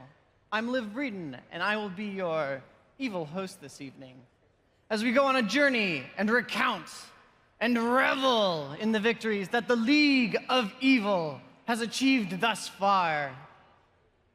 We kicked off the year with Rise of Shadows. 5 of Azeroth's most notorious villains banded together to form the League of Evil. We descended upon the city of Dalaran, the city of archmages, and we took it from them like candy from a baby. Khadgar lives up to his reputation and loses the city almost immediately. Rejoice, evil friends and lackeys alike, for we had completed the first step in our master plan. With our newly acquired flying city, we went to the Sands of Uldum to enact the second step in our master plan, where we unleashed the ancient plagues upon the world. Hey, what's up? Hey, sorry I'm late. What did I miss?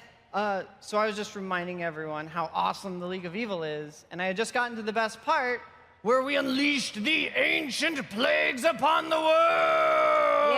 Yeah, we took care of that. What? Yeah. Like the ancient plagues? Yeah, it was super fun. Like, we got the old band back together.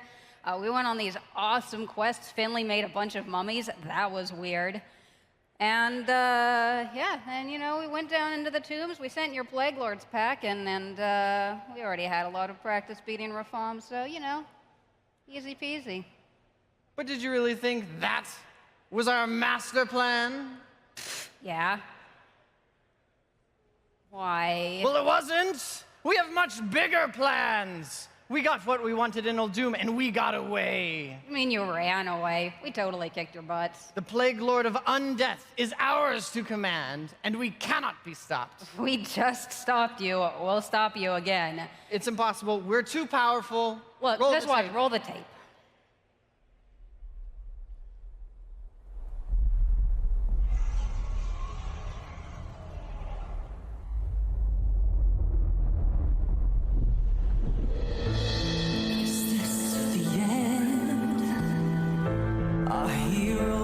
Can't fly, they fall like shooting stars. Will anyone survive?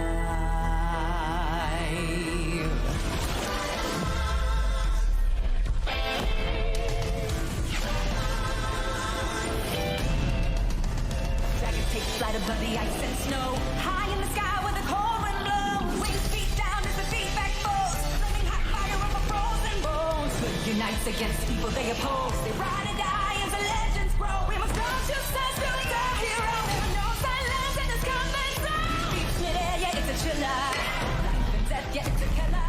They go round and round, let the beat down pounds. Aerial thrills, yeah, it's a thriller. The sky's filled with trauma and all of this drama, portending and impending. Crush down. It's dragons, descend.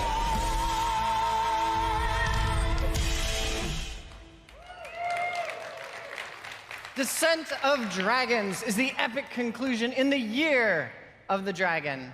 Good and evil will clash in the skies above Dragonblight.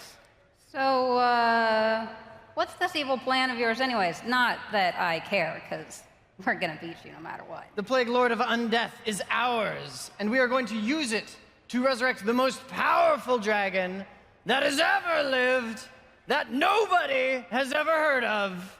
It's Galacrond, progenitor of the dragon race, the first of his kind, whose incredible might was only stopped by the combined efforts of the 5 dragon aspects.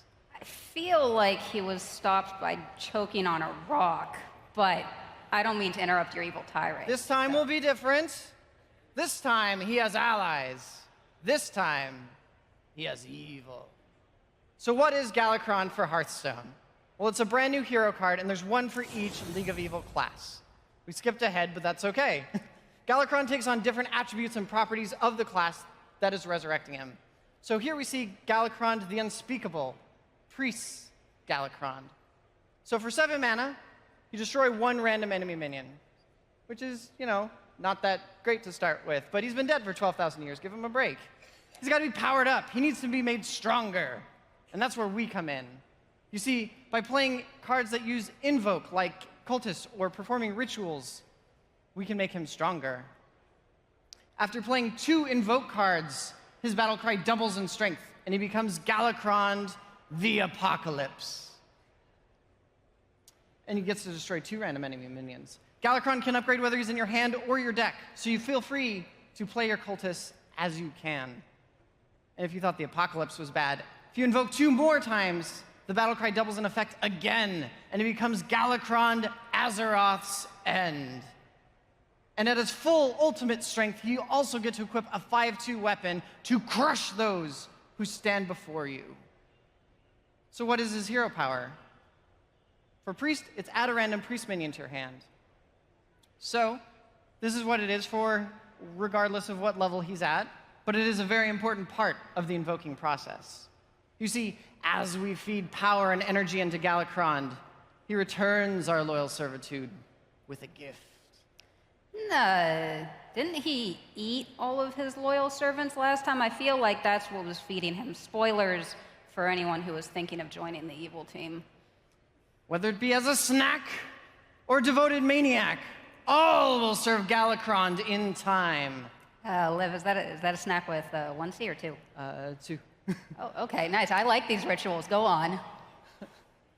So, what is this dark gift? Well, you see, as you invoke, Galacrond will do whatever his hero power is for your class. So for Priest, it adds a random Priest minion to your hand whenever you invoke. Taking a look at Devoted Maniac now, 4 mana 2/2 neutral minion with Rush and Battlecry invoke Galacrond. So not only does this card make your Galacrond stronger, but depending on which class you're playing in, you get an additional bonus. So for Priest, you get to add a random Priest minion to your hand. If you're playing in Rogue, like we saw earlier in opening ceremonies, you got a Lackey to your hand. And if you're playing in Warlock, you get to summon Imps. This makes each Galacrond deck play a little bit differently. But let's take a look at another ritual that Priest can perform. Time Rip. The Infinite Dragonflight has aligned themselves with the Priests. And as such, they are going to rip your enemies out of time and space and feed that energy into Galacrond.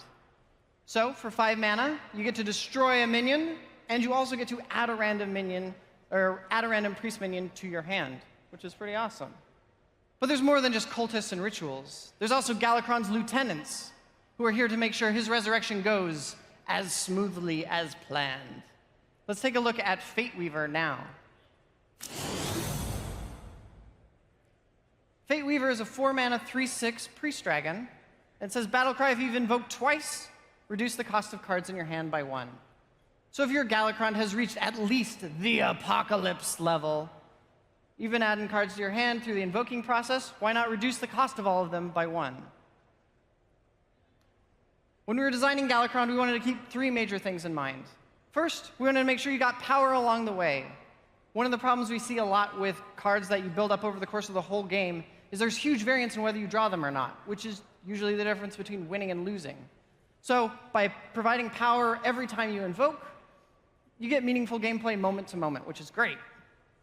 We also wanted to deliver on the fantasy of being the most powerful dragon that has ever lived. So some of our early iterations on Galakrond had him as a minion, and you'd build him up over the course of the whole game, and then you would slam down this behemoth of a minion, and your opponent would be openly weeping. But then it turns out those are tears of joy because they just polymorph your Galakrond and all your hard work is gone. And that's not fun. So we wanted to make sure you got to play out the rest of the game as the most powerful dragon that has ever lived. And finally, we wanted to make sure that Galakrond was different in every single class.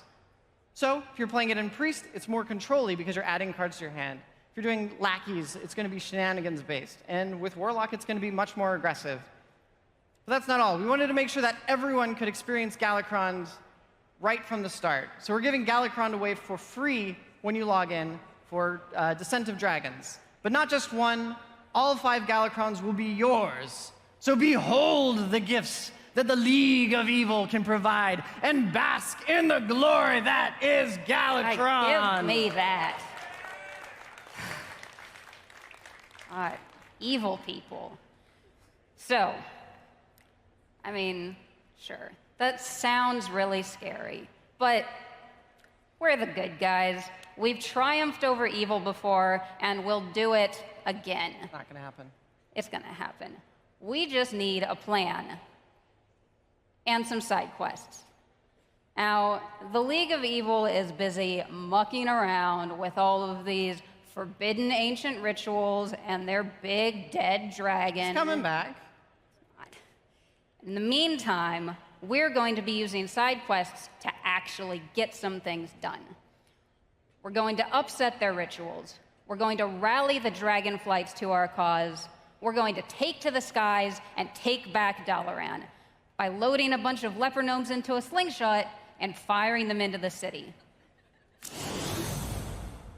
Toxic Reinforcements is a 1-mana hunter side quest. Use your hunter power 3 times, and you're rewarded with 3 leper gnomes. Now, that's like 6 ways to go face. It's the hunter dream. There's nothing that could possibly go wrong here. So, that's one of the side quests. But I mentioned recruiting some dragons. And to do that, we're going to need to learn Draconic. Learn Draconic is a 1-mana mage side quest. Spend 8 mana on spells, and you're rewarded with a 6/6 dragon. Now, most mages are always spending a bunch of mana on spells anyways, so this is really just a free dragon. And we're not completely sure that Reno knows how to read in any language, so it's really a great opportunity all around. Now, unlike the legendary quests that we've done in the past, we wanted these to be very flexible so that they could fit in a bunch of different decks instead of being more of a build-around card. So you can include multiple copies, and they don't start in your opening hand. They also play to these very core parts of each of the classes that you're in, so that regardless of when you draw them over the course of the game, you have a good chance of completing them and getting all of those nice little bonuses that they'll give you along the way. I mean, I'm not super worried about a bunch of irradiated gnomes and illiterate scoundrels. I mean, did you see how big Galakrond was? Yeah, very big, very dead. He's coming back. You keep saying he's coming back, but our dragons are already here. It's like the old saying goes, you know? Catch more dragons with honey than ancient evil rituals. Now, this sweet little Azure Explorer is a 4-mana 2/3 mage dragon. He's got spell damage +2, and he's got this battle cry that'll discover another dragon for you. Now, these explorers are the emissaries between the League of Explorers and the dragonflights that we'll be working with. So all of them come with this battle cry that discovers another dragon for you. It's just what any good recruiter does. And they've also got this extra bonus. So they're powerful, they're helpful, they're adorable. Are they all adorable? Yes. Primordial Explorer is a 3-mana 2/3 hunter dragon. Again, she's got that Discover a Dragon battle cry, and she's poisonous, which is really handy for removing that pesky taunt that's between you and your opponent's face. I kind of question your judgment on what things are cute, but continue. You're evil. You don't need to get to judge what's cute. They're cute. Leave them alone. So, the Dragon Explorers are designed to help with consistency in the good guys' dragon decks. Because in those decks, you obviously want to be playing a lot of dragons, but you also want to be holding dragons in your hand so that you can take advantage of all of those tribal bonuses. So that's where their battle cry comes in. And each of them has this extra bonus, spell damage, poisonous, etc., that's more tailored to their specific class, and so that you can get like an extra bonus from that as well. So it's a pretty decent number of dragons, but we've got even more dragons on the way. We've got legendary dragons. We've got the biggest... Not even remotely. Nicest... Sure. Coolest dragons in all of Azeroth. We saw Ysera unleashed during the opening ceremony. She's a 9-mana, 4/12 Druid dragon, and with her battle cry, she's going to shuffle 7 dream portals into your deck. And each of those portals will summon a random dragon for you when it's drawn. But if Ysera and the entire might of the Emerald Dream isn't enough for you, we've also got the aspect of magic himself, Malygos. Malygos Aspect of Magic is a 5-mana, 2/8 mage dragon. And if you're holding a dragon when you play him, he'll let you discover one of the mage cards that you know and love. But this is the aspect of magic we're talking about, so of course, he's going to juice those spells up for you a little bit. Some of these spells are more powerful. Well, Malygos' Fireball still costs 4, but now it's going to deal 8 damage. Malygos' Intellect still costs 3, but now you get to draw 4 cards with it. And some of them are cheaper. Malygos' Polymorph now costs 1, because I guess the aspect of magic decided to spend a lot of time practicing turning things into sheep. I don't know. It's his business. Leave him alone. You're not the only one with dragon aspects. Not only do we have the most powerful dragon that has ever lived, Galakrond, we also have the most powerful dragon aspect that has ever lived. You know him, you love him, he caused a cataclysm. It's Deathwing. He's an 8-mana 12/12. Oh, that's awesome. He's got battle cry attack all other minions. So he's not only a board clear, but he also has a 12 attack minion that your opponent has to deal with after the fact, provided he doesn't kill himself. Your dragons seem to have a real knack for being either dead or insane. Like, I like the consistency, but... It's a small price to pay for power absolute. But it is not up to me to decide how this chapter ends. It is up to you, the players, who choose who succeeds in this final epic conclusion. And it is up to you, the audience today, to decide which legendary dragon we reveal next. The league with the loudest supporters will get an additional card revealed.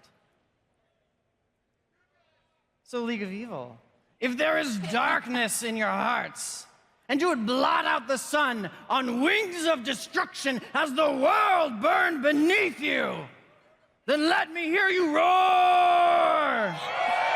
Yes. Now, League of Explorers, let me hear your cries of terror and futility as we crush you beneath our boots!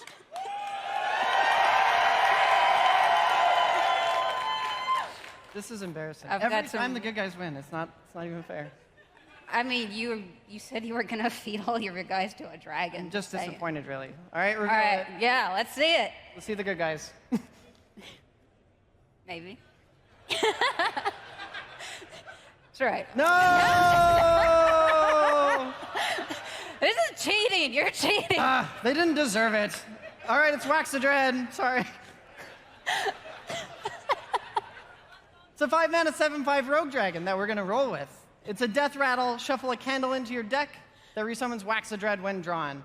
Rogues are great at shuffling stuff into their deck, and Togwaggle couldn't find any dragons that would befriend him, so he made his own.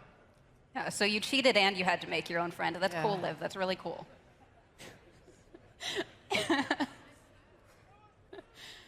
So, we've seen a lot of dragons so far. We've seen some awesome world-saving dragons. We've seen some dragons that are super dead, super crazy. But they are coming back and powerful. Super made of wax, which I wasn't expecting, but it's not very scary. I'm not gonna lie. But let's take a look at some synergies for those dragons. The Dragon Breaths are a new set of cards that every class gets. These are all spells that have a base effect plus an extra bonus if you are holding a dragon when you play them.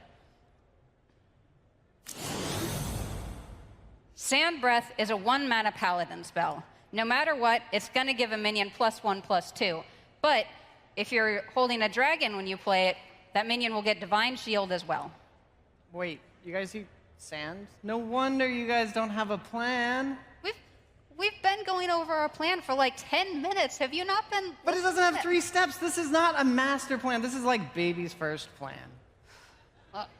Liv, our plan only needs 2 steps. 1, save the world. 2, look good doing it. And if you're wondering, we're already halfway done.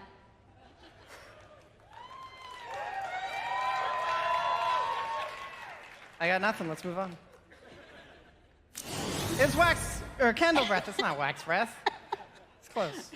So it's a 6-mana rogue spell that draws 3 cards, and because we got to see Waxadread earlier, it costs 3 less if you're holding a dragon. So if you're doing that shuffle-in shenanigans with Waxadread and you're doing the dragon deck for rogue, why not draw them out real cheap? Yeah. So when designing the Dragon Breaths, we wanted to make sure that every dragon deck pushed in a little bit of a different direction. That way you kind of know what to do with your dragon deck in each class. So Paladin is a little bit more mid-range focused, and they can do more trading with the Divine Shield. That's a hard one. And then Rogues are great at shuffling in and doing those sorts of shenanigans, so that's what they're good at. You know, I feel like you'd have a lot easier time with these breaths if you had your own dragon explorers. Just we don't need consistency when we are this powerful. Disagree, but, you know, I'm apparently an illiterate scoundrel, so True. Let's let the audience decide. Now, I'm kind of wondering at that point, too. So, since we are the good guys, and since we, unlike some people, always play fair. Take advantage of their sympathy, please. League of Evil, if you would like to cheer first, the floor is yours. Oh. Hey! Took a while, right. but... Fine, they got there. You know, they're getting there. They're like Galacron. They get there. And League of Explorers. Let's...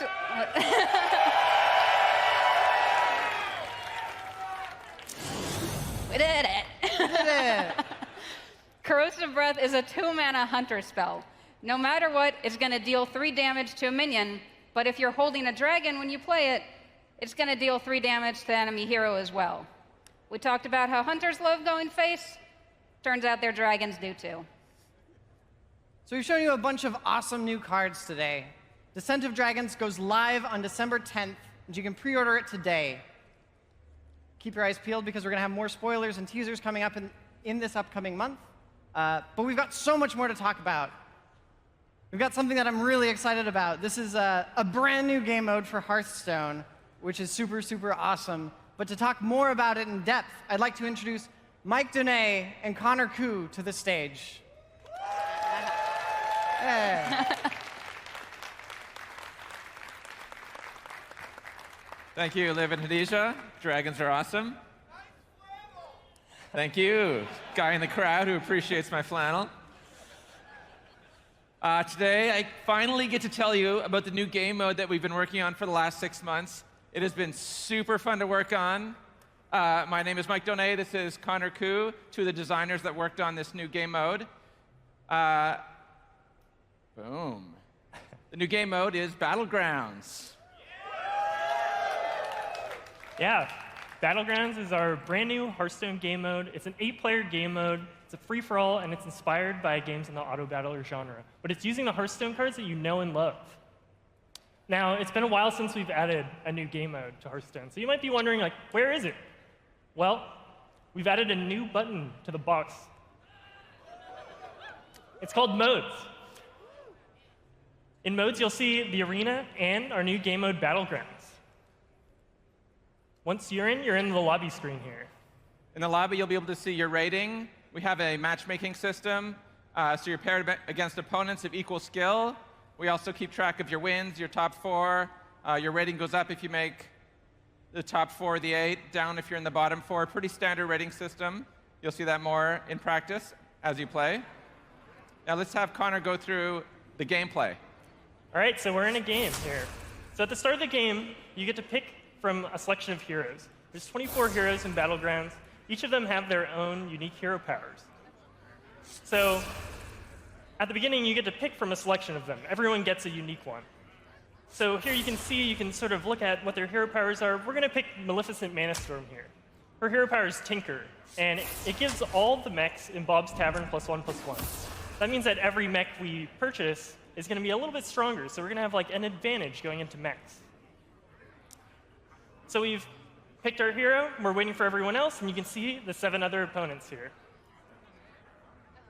They all just fell into our brand new scoreboard that's on the left. My favorite commander. So we're here in the first Ready phase to of the get game, it's the started? recruit phase. And in the recruit phase, we're going to buy minions, and we're going to build out our warband. So here you can see that there's 3 minions on Bob's side of the board.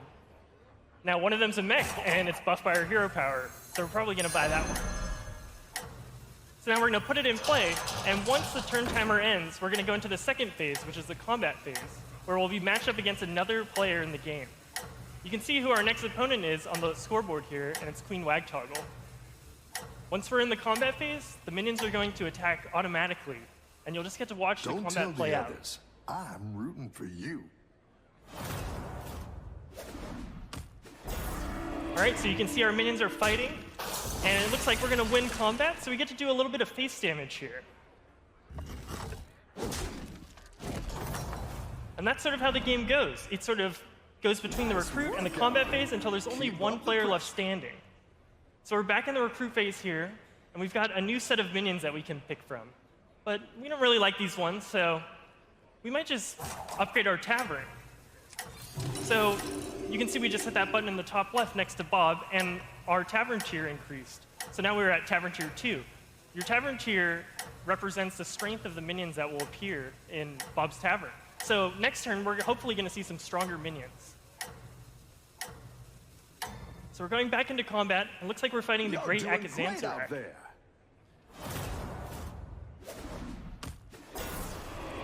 It looks like he didn't upgrade his tavern. He just bought another minion. So he's a little stronger than us, but you know, we're investing in the future, so we're going to come back and get him.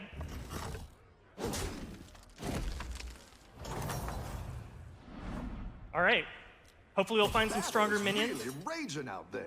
So we've got 2 mechs in the shop here. We've got a Micro Machine and a Nightmare Amalgam.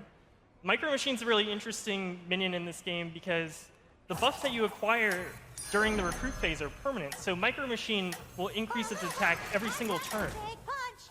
And if you've noticed, our minions always return after combat, just as they were, with the buffs that they had. So Micro Machine's just going to keep growing. So we just refreshed the shop a couple times, and we found another Micro Machine. So we're going to freeze it and buy it next turn. I think you can win this thing.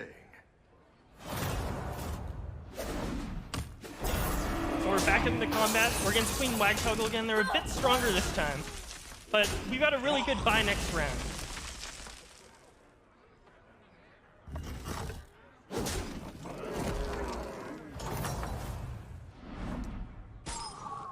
We've got our Micro Machine back, and we're going to pick that up. And it's really awesome because now we've got 2 Micro Machines. If we find a third Micro Machine, they're going to combine. It's going to become a golden Micro Machine, and the stats are going to double, and the power of the minion is going to double. So that means Micro Machine's going to be getting 2 attack every turn instead of 1. In addition, we're also going to get a reward for playing that where we get to discover a minion from a higher tavern tier. So getting those triples are really important in this game. We've got a super awesome start to a great mech warband here. So that was just a sample of the Keep up the gameplay. momentum, friend. Hopefully you get an idea of how it plays out. If you want to play a full game yourself, we have 200 machines. If you're here at Blizzcon, you can play the demo on the floor. Check it out. It's really fun. You can go and play it again as many times as you want. It's the full game. Let me tell you now a little bit about how we got around to making this mode. First of all, the Hearthstone team, we play a lot of games. And about 6 months ago in March, you would see about half the people on the Hearthstone team would play Hearthstone on the lunchtime, and about half were playing this other game called Auto Chess.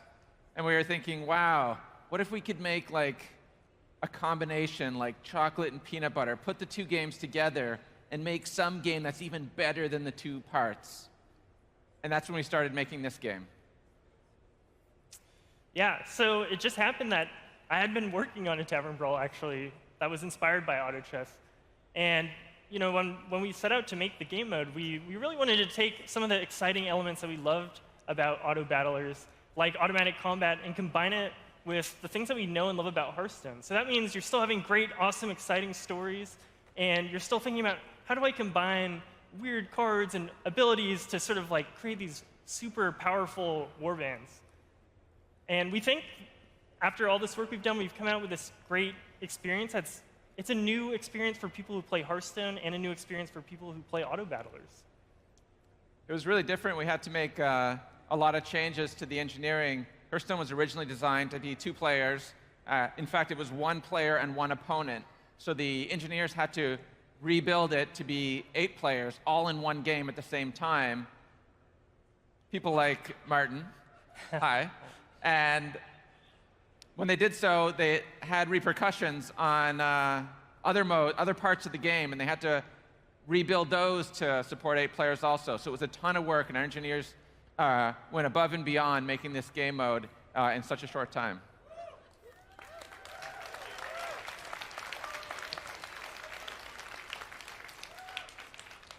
Yeah, in addition to making 8-player tech work, they've also added a whole bunch of different features, a bunch of different ways of interacting with Hearthstone that you get to experience in Battlegrounds. So let's look at some of those right now. All right. So in Battlegrounds, we've got 2 different phases, the recruit phase and the combat phase, and they're using 2 different boards. We're actually transitioning between the 2 boards. So in the recruit phase, we're in the tavern board, and we're joined by our old friend, Bartender Bob. Now, one of the most awesome things that we've got on the tavern board is the ability to pick up and move your minions around and rearrange them. And that's why the minions are highlighted blue. You can pick up the minions on Bob's side of the board and drag them to your hero to purchase them. You can also pick up your own minions to rearrange them, to get ready for combat, and you can send them back to Bob and get a gold back and buy something else. We've also got a bunch of new buttons on the board, and they're on Bob's side of the board, actually. So you can see in the top right, there's a freeze button, so you can freeze it like you saw in the video in case there's a minion you want to buy, but you don't have enough gold this round. Or you can press the button next to that to refresh, look for more minions, just sort of cycle through minions, and look for the minions you really want. Try to find those triples. To the left of Bob, you can see your tavern tier. We're at tavern tier 2 in this picture. And the button next to it, it will upgrade your tavern. There's 6 total taverns, and each tavern tier costs a little more than the last one. The higher the tavern tier you are, the more powerful the minions you'll see in Bob's tavern. So we'll show you some really powerful minions later that you haven't seen yet. Once your timer ends, you go straight into the combat phase, and we're using the combat board there. Combat board is also a new board, painted by one of our artists, Jerry. And when he drew this crown that you can see in the bottom corner, he put the purple jewel on. We really liked that crown, and we decided to make it an icon for the game. We ended up using it throughout the game in different parts. In fact, on the scoreboard, on the side, you can see the crown above the Lich King. He's in the first place right now. That scoreboard there is sorted by who's winning, and the top players currently got the most health, which means they're in first place. Let me show you a little bit more about the scoreboard. So the scoreboard has all 8 of the players in the game. It shows their current health, and you can mouse over them to see a little bit more information. So you can see their hero power, you can see what hero they're playing, you can see what tavern tier they have, how much they've upgraded Bob's Tavern. You can see how many triples they've earned this game, and what kind of win streak they're on.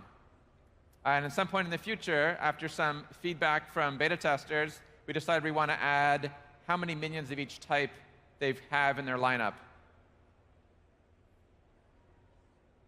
So we've also got another new feature in Battlegrounds. We've got some social features. It's an 8-player game, so we've got to add some social features, right? So we're adding these visual emotes. So in Battlegrounds, when you right-click your hero, you're going to see these new visual emotes that our awesome artists made. And everyone's favorite emote is Wavy Murloc. Wavy Murloc's great. I really like the thumbs up gnome. If your opponents, you just beat your opponent down, you want to like make them feel a little better, send them the thumbs up gnome. Another social feature that we added is the ability to play with a friend. You open up your friends list, click on their name, and you can invite them to play a game of Battlegrounds with you. The two of you will queue up together. It will not be cooperative. You still get to smash them. But they will be in the same 8-player game, and you can have shared stories that way. Another thing I wanted to tell you about is some bonuses that we added. So in addition to, just to remind you, the game comes out next week. It's free to play. But you can have some bonuses if you own some card packs from the most recent expansion. In this case, Descent of Dragons will be the most recent expansion. If you have 10 card packs from Descent of Dragons, you will unlock the first bonus, which is extra stats that will be available to you. Let me show you a quick example of that. You can see like the heroes you played the most, the heroes you win with the most, and some other stats that might be interesting for you. If you own 20 card packs from the most recent expansion, you'll be able to choose from 3 heroes each game instead of choosing from 2 heroes each game. That choice means if you see one you don't really want to play, or you just played them last game, it'll give you more options. And the third bonus is the visual emotes that you guys just saw. So you can get these card packs by spending gold. You might have a bunch of gold saved up from the last expansion by card packs. If you pre-purchase, you'll get the card packs. Or you can just play without the bonuses if you don't want to. All right. So, like I said in the video, we've got 24 heroes in Battlegrounds. And they each have their own new, unique hero powers. So they all sort of change your experience. This is Jiraxis. His hero power is Blood Fury, and it gives your demons +1/+1. So this is really powerful if you have a demon warband, because you get to buff your demons every single turn. So if you've got 7 demons, you're giving all your demons +1/+1 every single turn, and your demons just keep getting stronger and stronger and stronger. Another new hero we have is George the Fallen. George the Fallen is a paladin that you all know and love. He's got some tough times. He's got a bandage on his head now. His hero powers give a minion Divine Shield. So this is particularly good in Battlegrounds because buffs that you earn during the recruit phase are permanent. So you get the Divine Shield, it stays on for the rest of the game unless you sell that minion. Buffs that happen during combat are temporary because your warband is always reset to the start at the end of combat. They all come back to life with their original stats. But this is a really good ability, but it's pretty expensive. It costs you 4 gold coins to activate. So we've also got 10 brand new minions that we've designed just for Battlegrounds. This is one of our favorite minions. It's Soul Juggler. It's a Tavern Tier 3 minion, and it has, whenever a friendly demon dies, deal 3 damage to a random enemy minion. So this is really powerful in demon warbands, especially with cards like Voidlord. So Voidlord is a taunt demon that has Death Rattle summon 3 1/3 demons with taunt. And taunt works just like it does in regular Hearthstone. Minions have to attack minions with taunt first. So that means when Voidlord is in front of your Soul Juggler, it's going to protect your Soul Juggler. And when it dies, your Soul Juggler is going to blast something, and then it's going to summon 3 more demons to protect your Soul Juggler. And it's just going to keep triggering, and then your Soul Juggler is just going to destroy everything, and you're going to be winning the game. A lot of building warbands in Battlegrounds is getting those synergies from either minion type, or maybe you have Battlecry or Death Rattle synergies, and then knowing when to swap synergies. Really fun part of the game. A lot of the new custom minions were designed with that in mind. So Mama Bear here is really good with beasts. Mama Bear is a 5/5 beast that whenever you summon a beast, it gains +5/+5. And it's a Tavern Tier 6 minion. You can see that we've replaced the mana cost with Tavern Tier for this mode. So let me tell you about how that plays out with a card like Savannah Highmane. When you play Savannah Highmane in the recruit phase, it'll get that +5/+5, and it'll be 11/10. Then when you enter combat, the Savannah Highmane may die, and 2 hyenas will come out to see what's going on. And those hyenas will get +5/+5 also from Mama Bear, so there'll be 7/7 hyenas. You kind of get the bonus twice. Really good synergy with cards like Savannah Highmane, and you'll find other cards in Battlegrounds that have this kind of double synergies. You want to make sure your Savannah Highmane is on the left, so it's attacking first before Mama Bear attacks, so that it does die and gets the benefit of the Mama Bear. You can drag minions around from left to right, so you can take advantage of that synergy. Let's get one more. Another Tavern Tier 6 minion, Kangor's Apprentice. It's super powerful. It has Death Rattle, summon the first 2 friendly mechs that died this combat. So there's so many crazy combos you can do with this card. And one of my favorites is with Sneed's Old Shredder. Sneed's Old Shredder is a mech, and when it dies, it summons a random legendary. So if you have a Sneed's Old Shredder die early in the combat, when your Kangor's Apprentice dies, it's going to resummon that Sneed's Old Shredder, and then you're going to get another random legendary, and it's just going to be crazy. It's even more powerful if you've got a golden Sneed's Old Shredder. Golden? Which means you got 3 Sneed's Old Shredders, and they combine, and they have a new Death Rattle, which is, it summons 2 legendary minions. So if your golden Sneed's Old Shredder dies early in the combat, and then Kangor's Apprentice dies, it's going to resummon the golden one. You're going to end up getting 2 more legendaries. Just a reminder how Goldens work. If you get 3 minions with the same name, they combine together, they give you a golden version. That golden version has double the attack, double the health, and double the text box. And then when you play it, it gives you a bonus card in your hand. That bonus card lets you discover a minion of a higher Tavern tier. So they're quite important, fun part of the game. A couple more features that we added is we have a web card database. This is available right now, playhearthstone.com/battlegrounds. You can look up all the minions to see what Tavern tier they are. You can also look at all 24 of the heroes. The heroes are all unique to Battlegrounds. And you can mouse over the minions to see what the golden versions of them are, and you can see the hero powers and so on. So that'll be a nice way to get more information on Battlegrounds while you're waiting for it to come out on Tuesday. Another feature we have is the web leaderboards. These go live on Tuesday. They're going to show the top 1,000 players in Battlegrounds based on their matchmaking rating. So play a lot, win a lot, get your rating up. Maybe watch your top players, see if your favorite one's in the top 1,000. Hopefully they are. Let me go over the release dates one time real quick before we finish up. The release date is November 5th for the closed beta. To get access to the closed beta, if you've got a Blizzcon ticket or a virtual ticket, or if you pre-purchase Descent of Dragons, you'll be in the closed beta. 1 week later, on November 12th, is the open beta. Everybody can play for free at that point. Check it out. Thanks for coming and watching the Descent of Dragons and Battlegrounds. Have a good BlizzCon.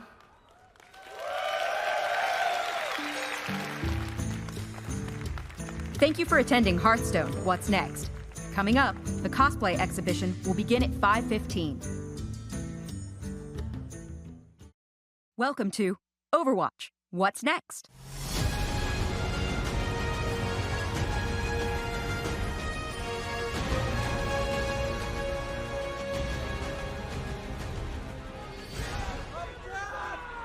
What's up, everyone? Long time no see. So I'm Jeff. And I'm Aaron. So Aaron's very humble. So how many WoW fans are here today? Oh my God. Okay. I'm not making this up. You can watch this on YouTube. Aaron is the gentleman who made Stormwind, Orgrimmar, Thunderbluff, Ironforge, Darnassus for World of Warcraft. And for those of you who are Overwatch fans, What is the best map in Overwatch? Aaron made King's Row. Okay. Thank you for all of that. And that's not embarrassing at all. No, not embarrassing at all. And he prefers to be called Aaron. And everyone's been pronouncing it wrong all these years. Aaron, Ask my mom. Yeah. Okay. So, Overwatch 2, we're talking about it in detail now. I'm so excited to talk to all of you about Overwatch 2. We said it at opening ceremonies. It's so hard not to be able to talk about it with friends and family and actually use the name Overwatch 2. But here we go. There it is. You want to start with push? You start. You kick it off. Okay, so we've built a lot of game modes for Overwatch over the years. Things like Junkensteins or Capture the Flag or Lucio Ball. But those have always been featured in the arcade. Push is the first game mode that we've released since launch that is what we call a core game mode. And a core game mode is something that you will be able to play in quick play. It's something that you'll play in competitive. And it's also something that the Overwatch League is going to play. Let's take a look at a video that kind of goes into it in a little more detail. Cool. Yeah, let's check it out. Okay, so the push map that we're showing today takes place in Toronto, Canada. Yes. The objective of push is for both teams to escort a robot into enemy territory. The team that pushes it the furthest before time expires wins the match. That's the robot. Who is ready to push? I am. As you stand near the robot, it will start moving towards the enemy's base. Until May gets conked. Yeah, exactly. As the robot moves, it pushes a barricade marker further into enemy territory. The further the marker goes, the higher your team's score gets. As it hits a checkpoint, your team will unlock a forward spawn point. This looks like a nice spot. He's a little itchy. Yeah, I love this guy. As he's pushing the barricade marker, the robot moves slower. But when he's not pushing the marker, he moves a lot faster. This allows teams to make up lost ground really quickly in the mode. Okay, so May needs to escort the robot further into enemy territory than Brigitte's team did. And if she can escort it all the way till the end of the map, it'll result in an instant victory for her and her team. Like this. Victory.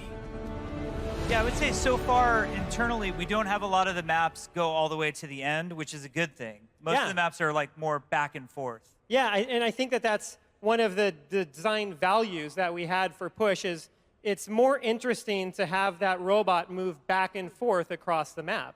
And if you look at the map, you can see that it's mirrored. The geometry is mirrored from one side to the other. It's a symmetrical map. And the game mode itself is a symmetrical game mode. What that means is each team has the same objective that they need to accomplish in order to win the match.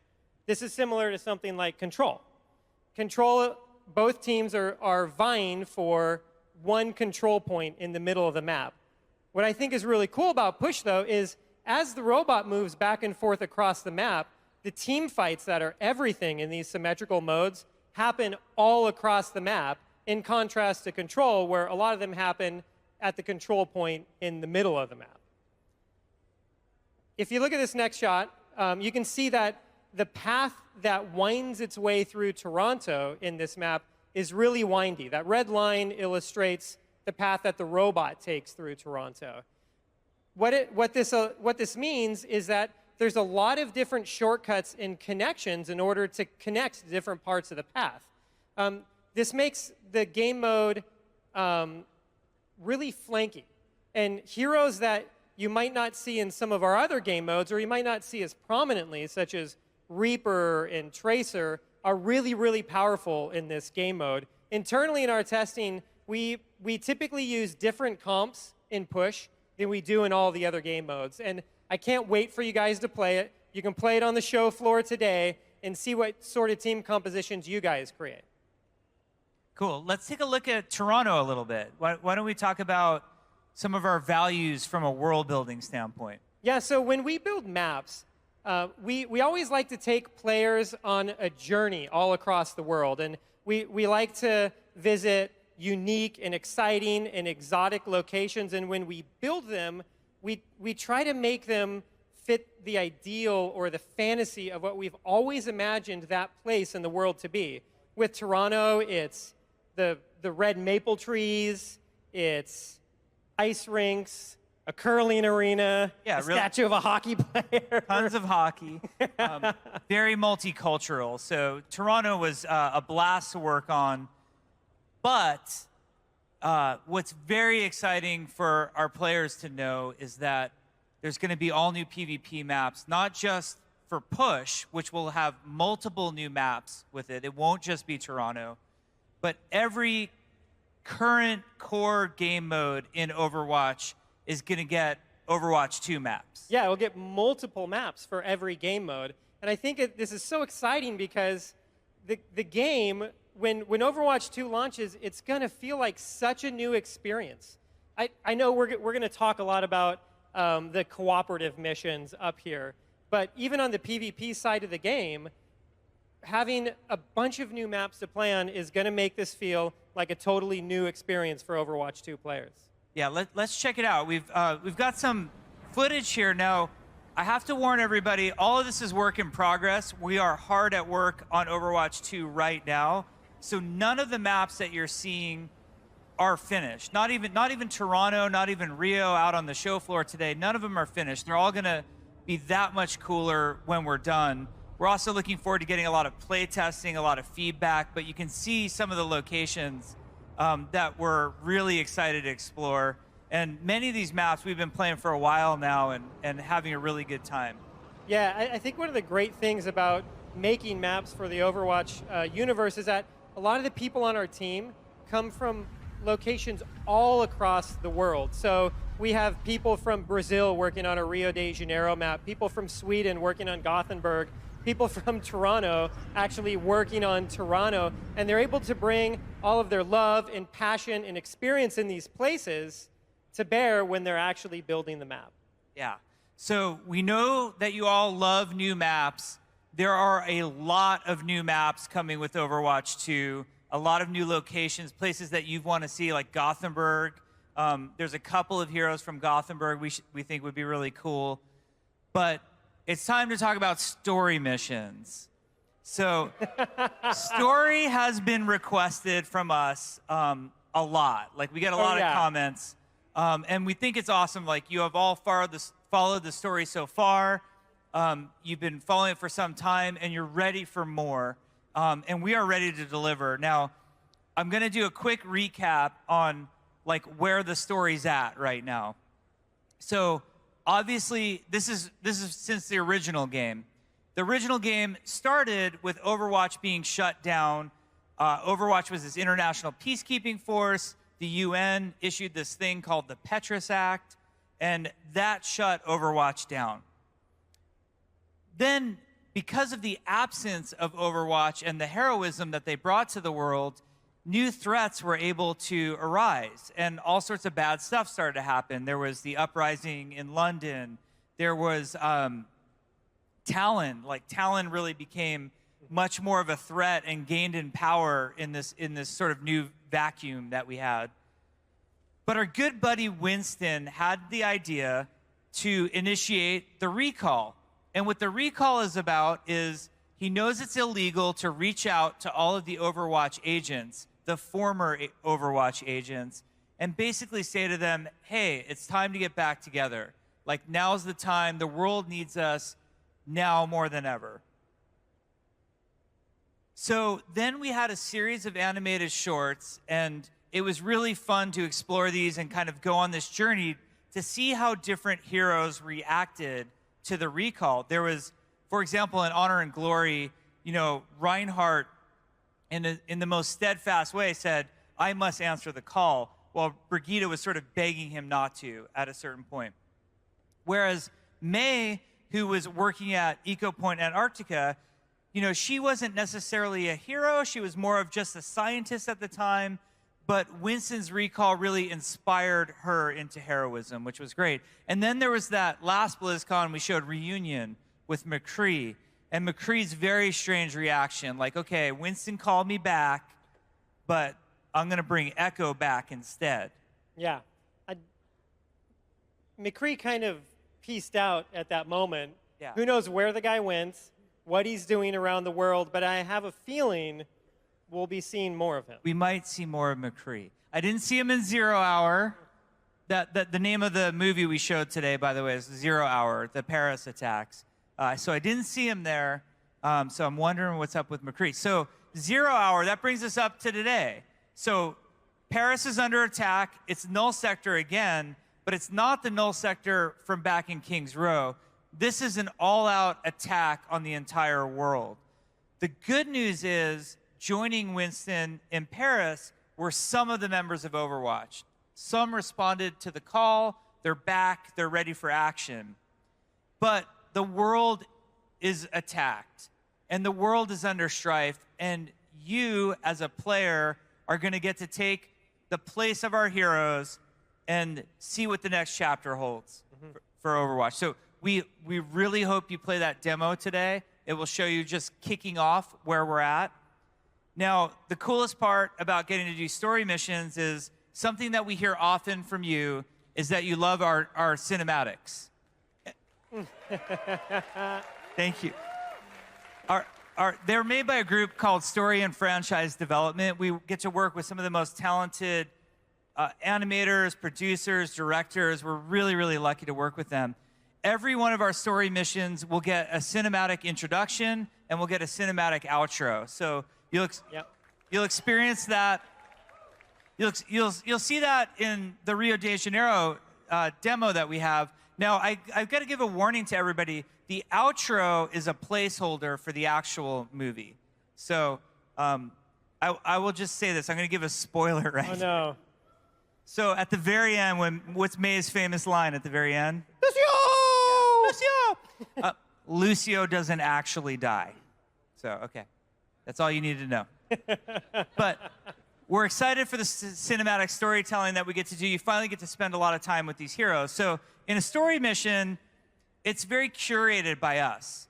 Like, we get to pick which heroes you're going to play in a story mission because we're trying to tell a particular story. So in Rio, for example, we've got May, we've got Reinhardt, Lucio, and Tracer. Those are the heroes that you can adventure with. Yeah, I think what's really interesting about story missions, and even with hero missions, all of the cooperative gameplay that we're trying to do is one of our goals is to bring a lot of the fast-paced action that you get in Overwatch PvP, where you're using all of your heroes' abilities, your comboing abilities with other heroes. You have a lot of strategic decisions that you make with your teammates. We're trying to bring that to the PvE side of the game, or the side where you play versus AI. And it's difficult to do because of the fast-paced nature of it. So that cinematic storytelling that Jeff was just talking about, that gives us the freedom to create more of those spaces. We can pull the story out to the cinematics and allow the gameplay to really flow as you're playing through any of the missions. So one thing that we're experimenting with, because Overwatch 2 still has a ways to go. It's a game that's actively in development. We're working extremely hard on it right now. One of the experiments that we're doing right now is we're trying to give you some choice in what hero you can play in these story missions. And I don't mean like choice between the 4 heroes. What I mean is, for example, in Rio, both Mercy and Genji are present on the mission as well. Wouldn't it be cool in this mission if you had a choice not only between, Reinhardt, Tracer, Lucio, May, but also like maybe if I wanted to play Mercy instead or Genji. So we're trying that out right now. Like, obviously it doesn't work for all heroes because like Roadhog wouldn't make a lot of sense helping the team out in Rio. But we'll see how that goes. We'll keep you guys updated. I think it could be pretty cool. Now, another new development that you'll experience when you play the demo today is that we've added an item system to the story missions. Now, this is not an item system. It's not like Diablo where like loot's going to be popping out of robots and we're all looking at the ground, picking up gold and that kind of thing. And it's not like WoW, where we're waiting for the boss at the end of the mission and we're going to kill it, and then Aaron's going to roll on my drop. But it's the item system, I would say, is more equivalent to what you see in like a battle royale game. If you guys have played like Apex Legends or PUBG, it's a temporary item pickup that you have for the length of that mission, and you'll find these at different moments throughout the mission. And they have different abilities. So we're looking at here as a healing station that's actually of epic quality. So there's different quality levels to them too. But like Aaron might prefer the corrosive grenade. Yeah, if, let's say, you're playing Lucio, you might not want to pick up the healing station. You're already healing everybody in your party. So something like the corrosive grenade, which helps you deal extra damage to enemies, is a really good choice. Another item that we added was this thing called the barrier fence. This is like a cylindrical barrier, kind of similar to how Winston's work. You drop it down, it sits in place. This one's been super awesome. Like if your group's having a lot of trouble and people need to be revived, you can drop the barrier fence down and it gives you an opportunity to revive them. So we hope that the item system adds some variety to the story missions and also lets you accommodate for the type of player you are and gives you some options when you're playing the missions. Yep. There's also, in the Rio demo, there's a very rare item, kind of, I want to say hidden, but it's not really hidden. You're giving it all away. I'm giving it all away, but see if you can get it. Okay, cool. Okay, so hero missions. While story missions are really designed to take players through a story experience, hero missions are designed to be deeply replayable. I think one of the great things about Blizzard games are that we make lifestyle games. And what I mean by that is we make games that you can play as your main game or you can play as your only game. I think that hero missions fit into the role where you can play them night after night, week after week, and year after year. This is really the long tail. Decade after decade. Was I getting a little too dramatic with that? Okay, I do that sometimes. You know, so like one of the analogies that we use internally for hero missions is they're our equivalent to adventure mode in Diablo or world quests in World of Warcraft. So it's something that we really want you to be able to sink a lot of time into. And we'll get into progression a little bit later, but it really dovetails with the hero progression in Overwatch 2. Those two systems rely on each other, and they kind of play with each other back and forth. Now, I think that for hero missions, there's a lot of different things that make them replayable and give them the variety that you need to be able to play them for a long period of time. And one of those is varied locations. And what I mean by this is that hero missions will take place all across the globe in new levels that are coming to Overwatch 2. And in all of the levels that we've already built for Overwatch 1, you'll be able to play hero missions in all of those. So another cool variable that you'll have with hero missions that will keep it fresh and new is that the objectives will keep changing. Mm-hmm. Yeah, so you could do all sorts of different objectives in hero missions. We want them to feel kind of fresh and new each time you go into one of them. So one hero mission might be surviving a holdout in Winston's lab in Gibraltar, or another one might be taking out a null sector behemoth in Route 66. And so we'll have you going through a lot of different locations, doing a lot of different objectives, and the third piece to them is the hero roster that you'll be able to pick from. So in story missions, we're trying to tell a very specific narrative, and we need there to be certain heroes there. And like Jeff said earlier, it doesn't really make a lot of sense for Widowmaker and Tracer to go out on a story mission together. But in hero mode, we want you to be able to pick from all of the different heroes that are available. Yeah, we feel like hero choice is extremely important. One of the things that, in general, both story missions and hero missions we're really excited for is the promise of Overwatch is that there's these 31 amazing heroes for us to play with. But the reality for a lot of us is I might be good with about 4 of them. And if I care about my SR at all, I maybe only play like 4 or 5 heroes, even though I really would love to explore this hero roster. The good news is we feel like in the PvE side of the game, you will really get a lot of exploration through the heroes. And I think hero missions in particular will feel great to play and level up different heroes. Yeah, definitely. And there's a lot of reasons to pick from different heroes here. As Jeff mentioned, and if you're playing competitive, you might want to stick to just a few. But as you're going on different hero missions, you might want to pick a particular hero because you think it's really good for a certain objective type. Bastion and Reinhardt work really, really well in holdouts, you know? You might also be picking a hero because as we get into the progression system, you'll see you might want to start leveling up a hero because you're really excited about a particular build that you might be able to get for that hero. I can't wait to talk about the progression system.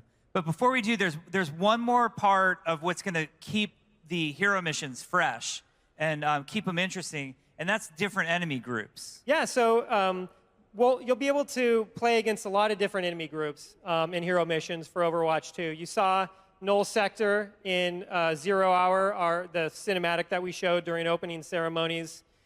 There's also Talon. Talon has obviously been a force for evil in the Overwatch universe, and I hope that we can see more of them in Overwatch 2 and kind of see what they're up to.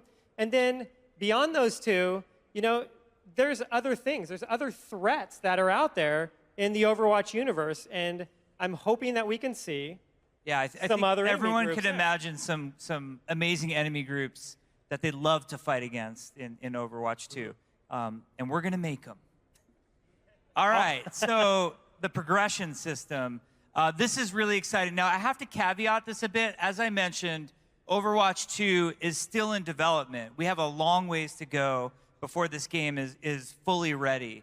So we're only showing you kind of a part of the progression system right now.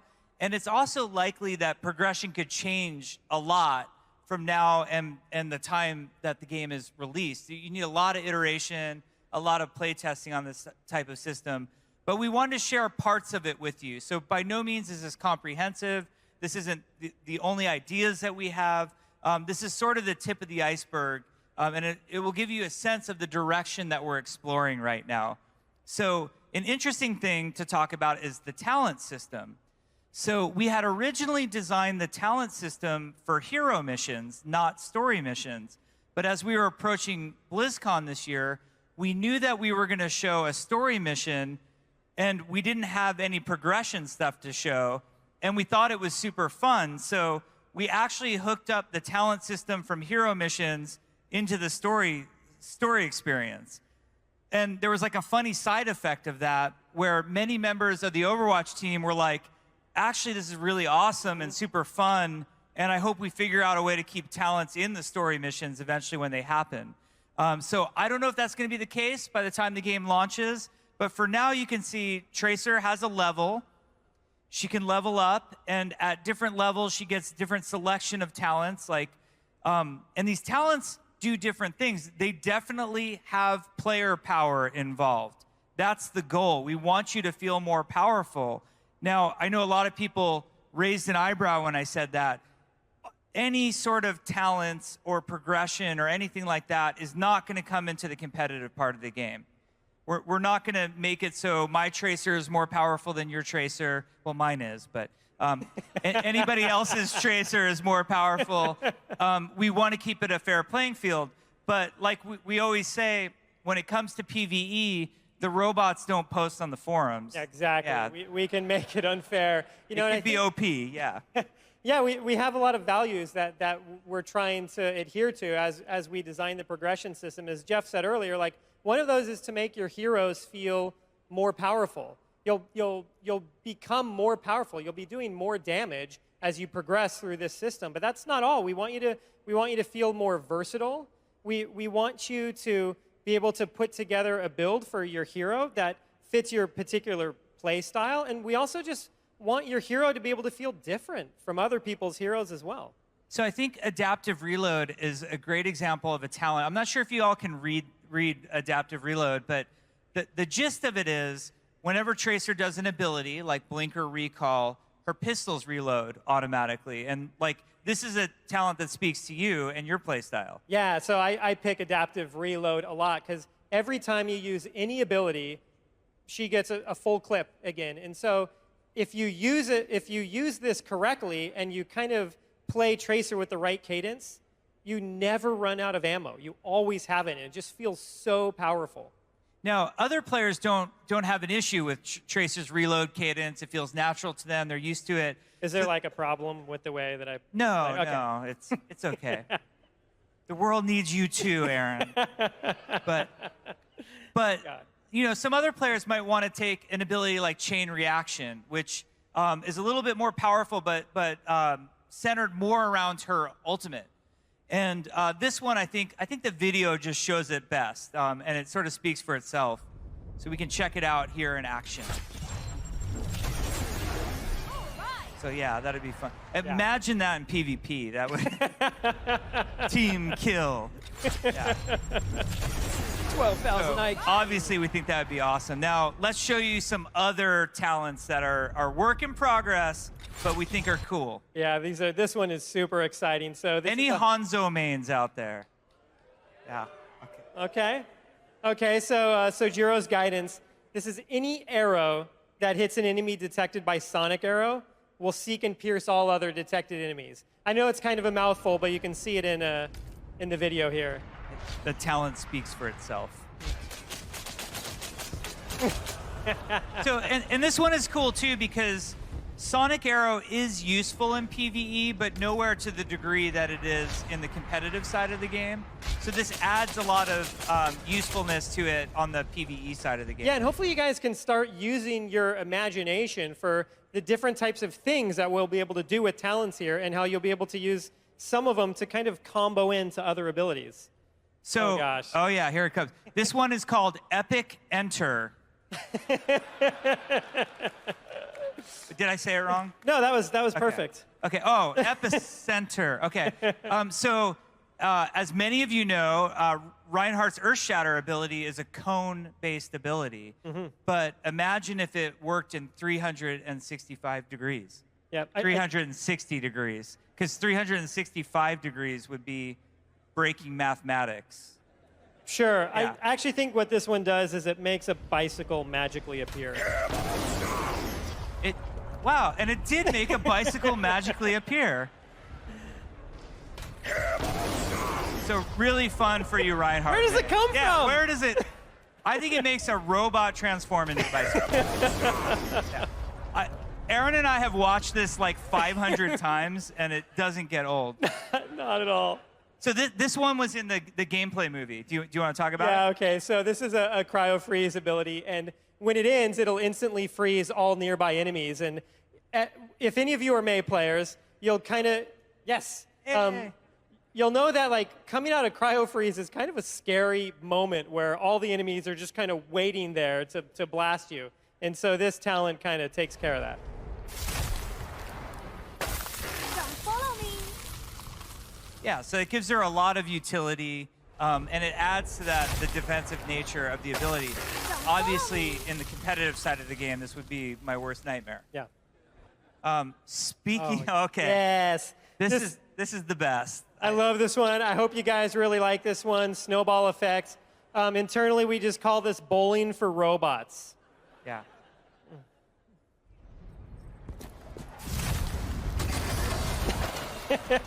You can't let the hamster have all the fun. No.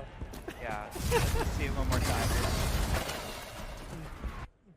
Okay, awesome. So this is another ability that you saw in the gameplay trailer earlier today. The reason I like this one, I don't know if anybody plays Genji like I do, but when I play Genji and I press my ultimate ability button, usually there's no one anywhere near me. And I'm standing there and my dash is on cooldown and I just kind of feel stupid. And then like I go back and I watch those YouTubes and I'm like, how do they do it? Need healing. Yeah, exactly. But this ability is made for someone like me. The dragon behind me. So he actually gets to shoot out a projectile from his sword. So it gives a lot of extra ability. You know, you could really tune Genji to your play style and really adjust it. So one of the cool things is, like, imagine if we started to combine talents. Like, it's not like the heroes are just going to have one talent. They're going to have a bunch of talents they can pick from and create builds. Yeah, and so this is an example of two talents at the same time. The first one is Torbjorn turning his turret into a flamethrower rather than a minigun. And then the second turret allows him to place 3 mini turrets instead of 1 large turret. So this is the kind of combination we're really hoping to see out of the PvE side of the game. This poor last robot. Yeah, he took it all. Bad for him. Just like a fire hose to the face. Okay, one more time. Aren't fire hoses water? Oh, it's a terrible analogy. I already said there's 365 degrees. I used the water hose analogy for the flamethrower. Okay, awesome.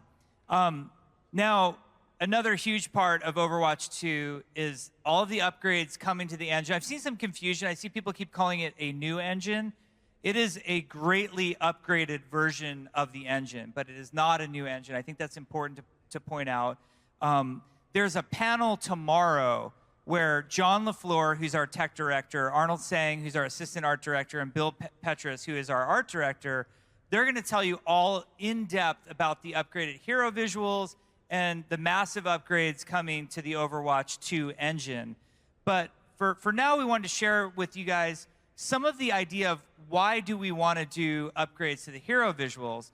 Obviously, there's some part of it where it's a brand new game. We want it to have a new look. We want it to feel fresh and awesome, and just really, really overwhelm you with how beautiful the game could be. But we also wanted to show some passage of time as well. Like, we were doing a lot of storytelling in this game, and we want to show the journey of the heroes. A good analogy that I like to use when talking about how and why we decided to upgrade the hero visuals is Batman. So, Batman has existed really over the decades. There's been, early comic book Batman from the original comic. There was the 60s live-action TV show, Batman. There was the 80s, yeah, Adam West, yeah, it's awesome. There's the 80s Tim Burton movie, Batman. There was the Christopher Nolan Batman. But all of those versions of Batman was instantly recognizable. Every time you saw him, you'd never mistook him for another superhero. They were all iconic, but they were all different from one another. And that's been sort of our guiding vision for updating the hero look. So, like, we can take a look at Genji right now. There's classic Genji and Overwatch 2 Genji. And Overwatch 2 Genji, obviously there's a lot of visual upgrades that happen to him. But from a story perspective, you see that he's kind of at a different point in his journey as well, as you saw in 0 Hour. So here's a sneak peek. I don't think anybody's seen Torbjorn or Bastion's new looks yet. Miraculously. The internet was lazy this week and left these for Friday. I don't know why. It's so boring. But these are kind of cool. Like, you want to talk about Torb and Bastion a little bit? Yeah, so I love it. So this kind of, this look that they have, it kind of pairs Torbjorn and Bastion up with each other. So Bastion is now, in the story, living with Torbjorn. So some of the upgrades that he's getting are from Torbjorn himself. And if you look, he's actually wearing one of Torbjorn's favorite hats.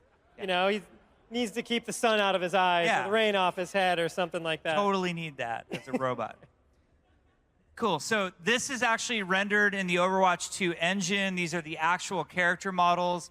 And, obviously they all have the new looks here, but other things that's going on here is we have a completely new way of doing eyes in the game. We have a new way of rendering hair, skin. All of these things are focuses of our art team and our graphics engine team right now to just make the characters look amazing and beautiful. And when you play Overwatch 2, you'll see we spend a lot of time bringing the characters even closer to the camera because we're really proud at how they're looking right now. Yeah, so much of Overwatch is just about the heroes. Like, we love the heroes in the world of Overwatch. I hope that all of you guys love the heroes in the world of Overwatch.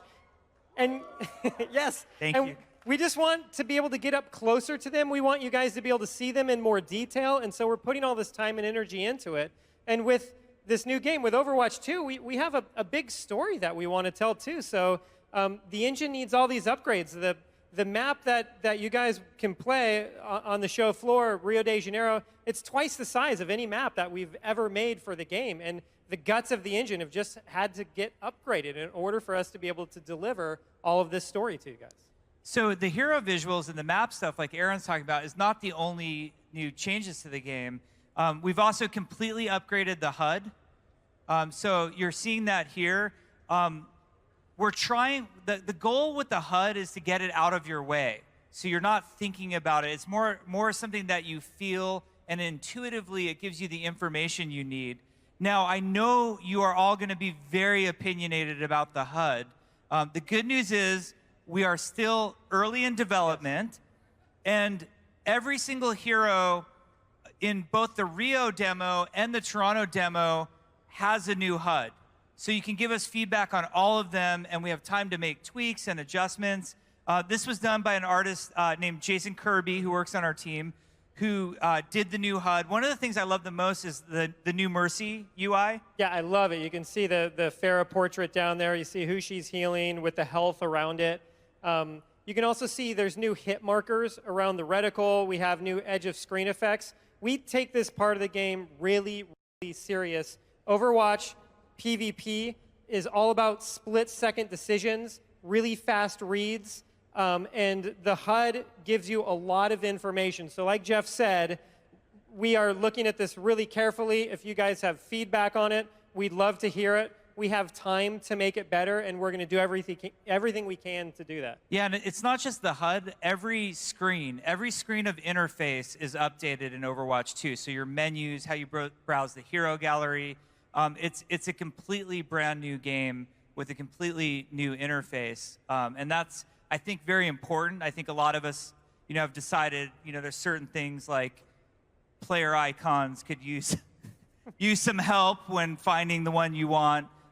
We're upgrading all of those elements. There's even things, some of you will notice this when you play Toronto, there's even a new announcer. And I'd be curious if you recognize who the voice is of that new announcer. So mysterious. Yeah, that's a big, big hint right there. So cool. Aaron, when we say Overwatch is all about one thing, what is always the answer? Heroes. Heroes.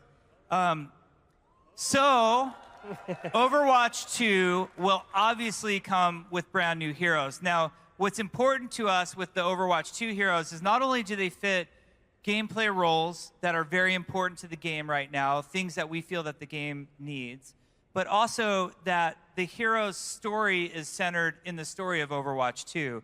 So Sojourn is coming to Overwatch 2. She's our first Canadian hero. Yeah, I should say second Canadian hero. That's true. Because the first is Arnold Sang, our assistant art director. And we love him dearly. But Sojourn will be the second one coming. Sojourn is right at the center of the story of Overwatch 2. So we hope you liked her in Storm Rising.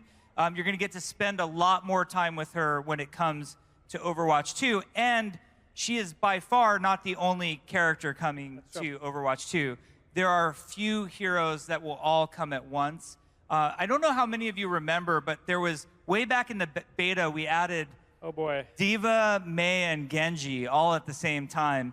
And it was probably the most beautiful chaos I've ever seen in a video game. Well, maybe the Encourage Gate opening. That was some good video game chaos. But Overwatch 2 is going to really add some mix-ups to the meta, introduce, we think, characters that you're going to love, characters that you've been waiting for.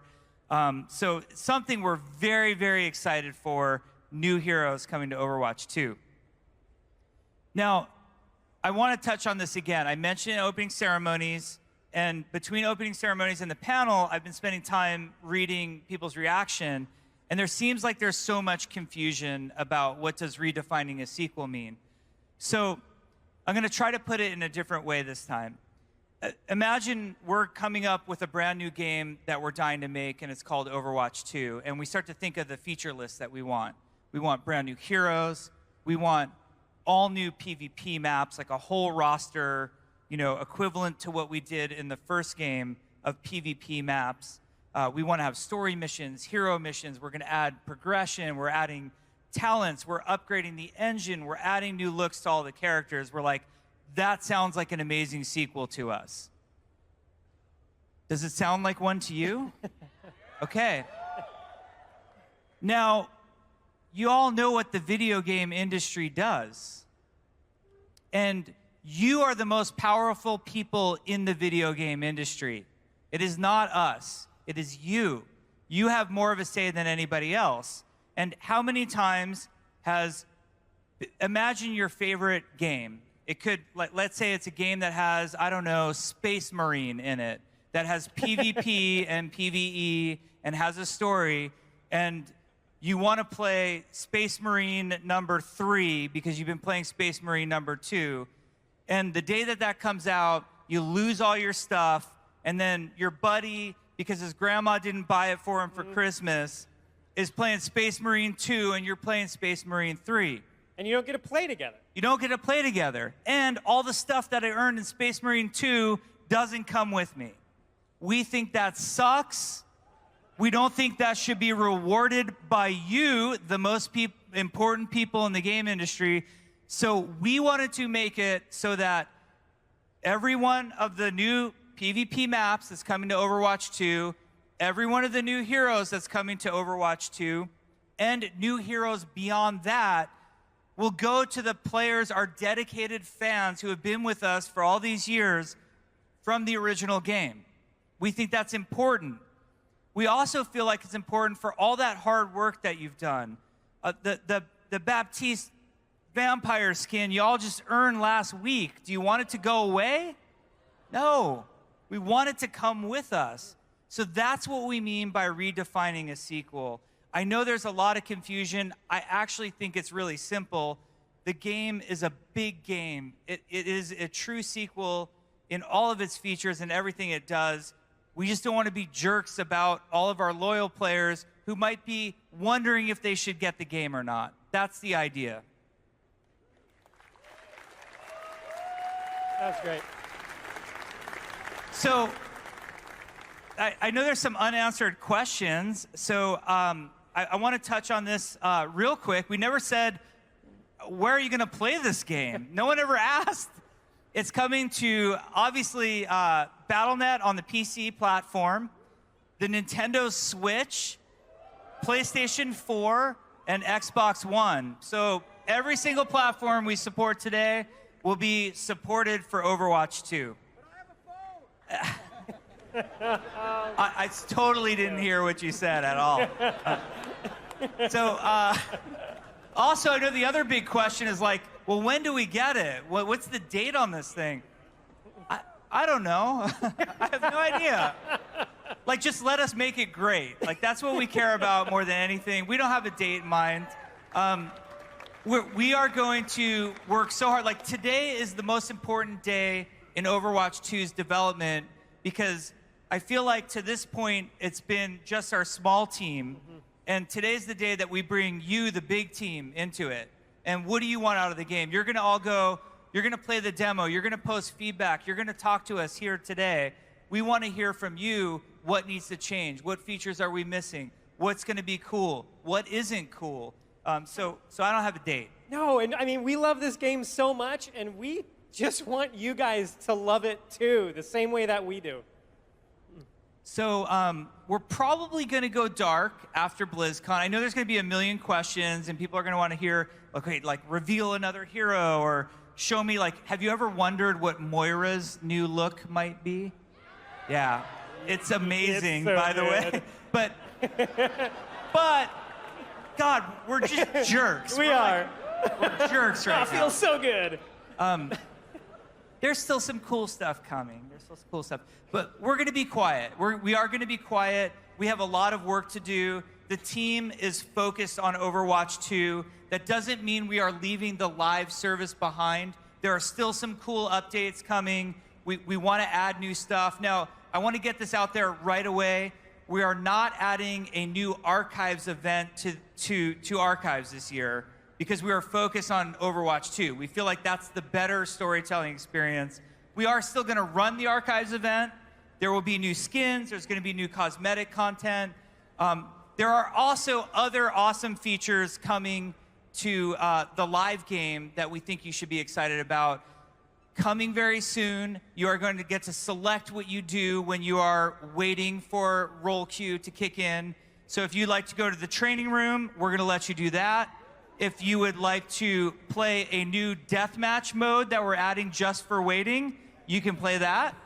If you would like to go to custom game and or workshop and play whatever the hell you want, you can do that very soon. So there are lots of cool updates coming to the original game. But please bear with us while we focus on Overwatch 2. We want to make it amazing for all of you. Yep. Thank you all so much. We know how many cool things there are at BlizzCon for you to check out. The fact that so many people came here today to spend time with me and Aaron, it means the world to us. Ron. Ron. And please go play the demo. Go have fun and see our art panel tomorrow. Thank you, BlizzCon. Thank you. Thank you for attending Overwatch What's Next. Coming up, World of Warcraft, What's Next?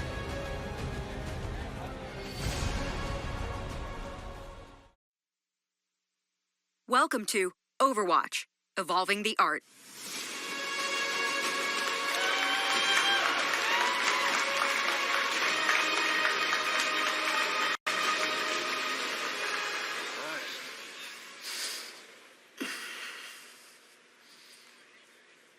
Welcome, everyone, to the evolution of art for Overwatch 2.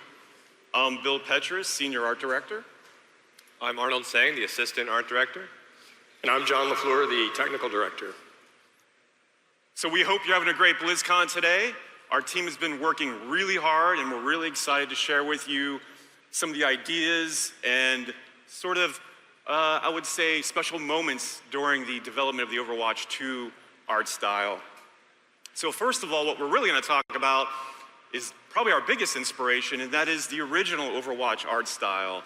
And in that art style, we wanted to retain these values of strong silhouettes in the characters, a bright, beautiful world, a great sense of color. We were hugely inspired by the original Overwatch in that way. Also, we want to create more enhanced look for these heroes, which Arn and John are going to talk about in a little bit.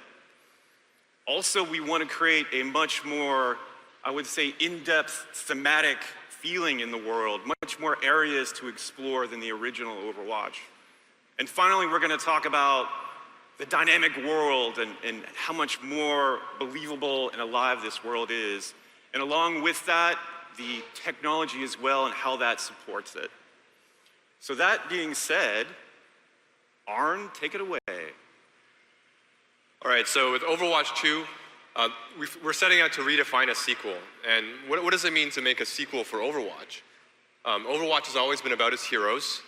So for Overwatch 2, we wanted to make sure that our heroes could have a fresh new look.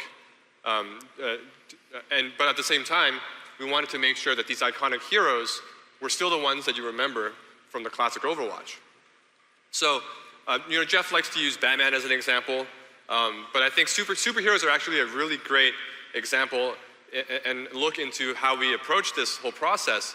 Superhero movies like Iron Man is a good example that I like to use. You watch Iron Man 1 and he's got, the classic armor. And then Iron Man 2, suddenly it's a triangle instead of a circle. And if you pay close attention, all the little details are a little bit different. And as an artist, I really geek out on that stuff. And that's something we wanted to have for Overwatch as well.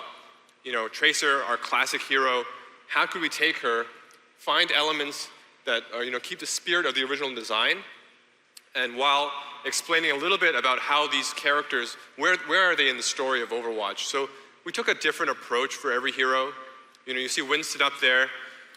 He orchestrated the recall, got everybody back together. But he's got a few upgrades. He's one of our most iconic characters. So we didn't want to change him too much, but if you look closely, his armor's a little sleeker, his backpack's a little more techy.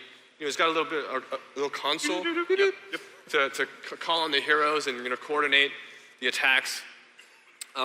We also have May.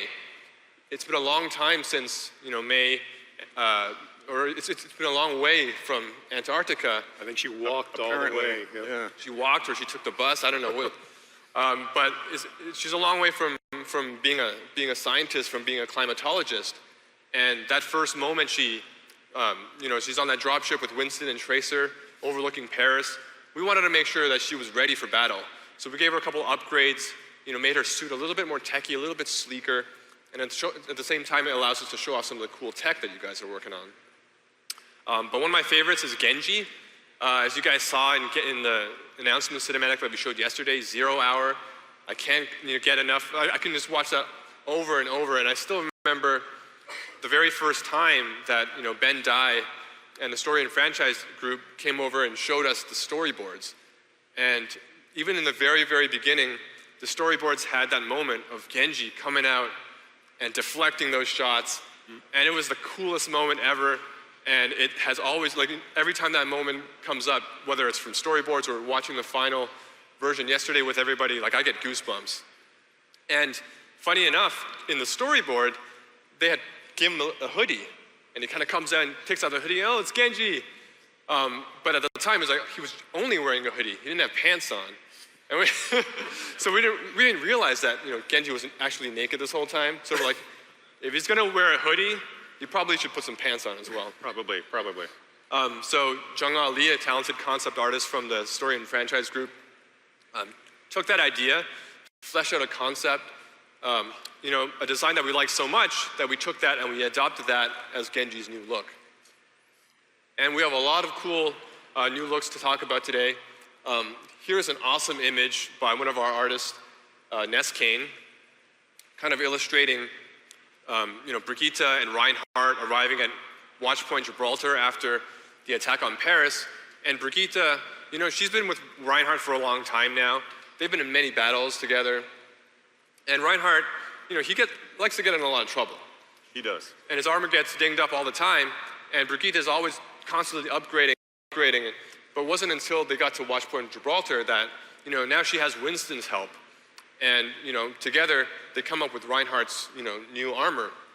And she sprinkles a little bit more personality, of her own personality in there as well, which is really cool. We have a lot of cool new looks for the characters for you guys to check out in our demos. If you guys have played Toronto and Rio de Janeiro, you can select some of these cool heroes. We also have a sneak peek that you guys saw yesterday of Torbjorn and Bastion. Still in the concept phase, but shows a little bit about where they are in their story. Torbjorn, he chose not to answer Winston's recall. He chose to, stay at home and tinker around with his gadgets, so he's a little bit more casual, wearing something you might see him wear in his own garage or in his workshop. But then, Bastion's now with him, and together they kind of upgrade the tech side a little bit. And Bastion even borrowed Torbjorn's hat. Yeah, I love that hat, but one of the things I really like is that 09 on you can see on Reinhardt there. Yeah, so if you guys notice, look closely, Reinhardt has this 09 on his shoulder pad, and if you guys paid attention to the original Reinhardt design from Overwatch, he has an 08 on there. So this is the 9th iteration. Brigitte's really taking him to the next level.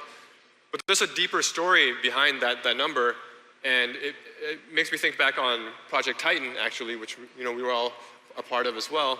Yes. Back on Project Titan, there was a character called the Juggernaut, which was this big, burly, armored character, and we went through iteration after iteration on the Juggernaut designs. And by the time we got to the 8th design, that was Reinhardt.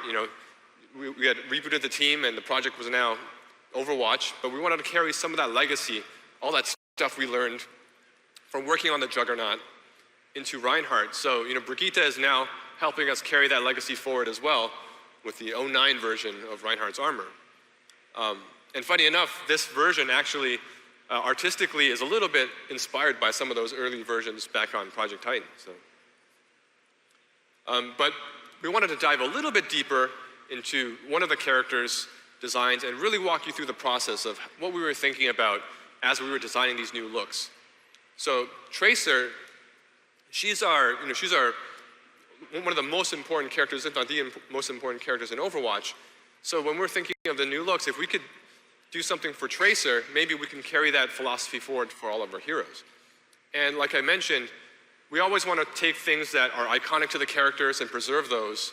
For Tracer, we identified that as, one, her colors. So Tracer's colors are very iconic, not only for her character, but also for Overwatch as a whole. Overwatch, the white armor, the orange tights also happen to be the colors of Overwatch, the game. So we wanted to preserve that. We also wanted to preserve her silhouette. So Tracer is immediately recognizable with her spiky hair, her popped up collar, and the way that her sleeves are folded up, and down to her sleek tights and running shoes. So silhouette is a really important thing for us as well. Yeah, and even from the gameplay and the tech side, silhouette's something that we don't want to break too much of, because the hitboxes are something you want to keep as sort of what you see is what you hit for the player. So we want to make sure that that silhouette fits fairly close to the hitbox, even with the new looks. Yeah, we learned a lot from making skins for the original Overwatch, and we carried some of that knowledge when approaching these new looks. But from there, we were thinking, okay, so what are some things we can change about Tracer? What are some things we can take and maybe push to the next level, and maybe at the same time highlight some of the cool tech that we have from the engineering side? And we thought, original Tracer, she's kind of a mix of a couple of themes. She's got this, this athletic look to her that looks like she's always on the run, but she's also a former test pilot.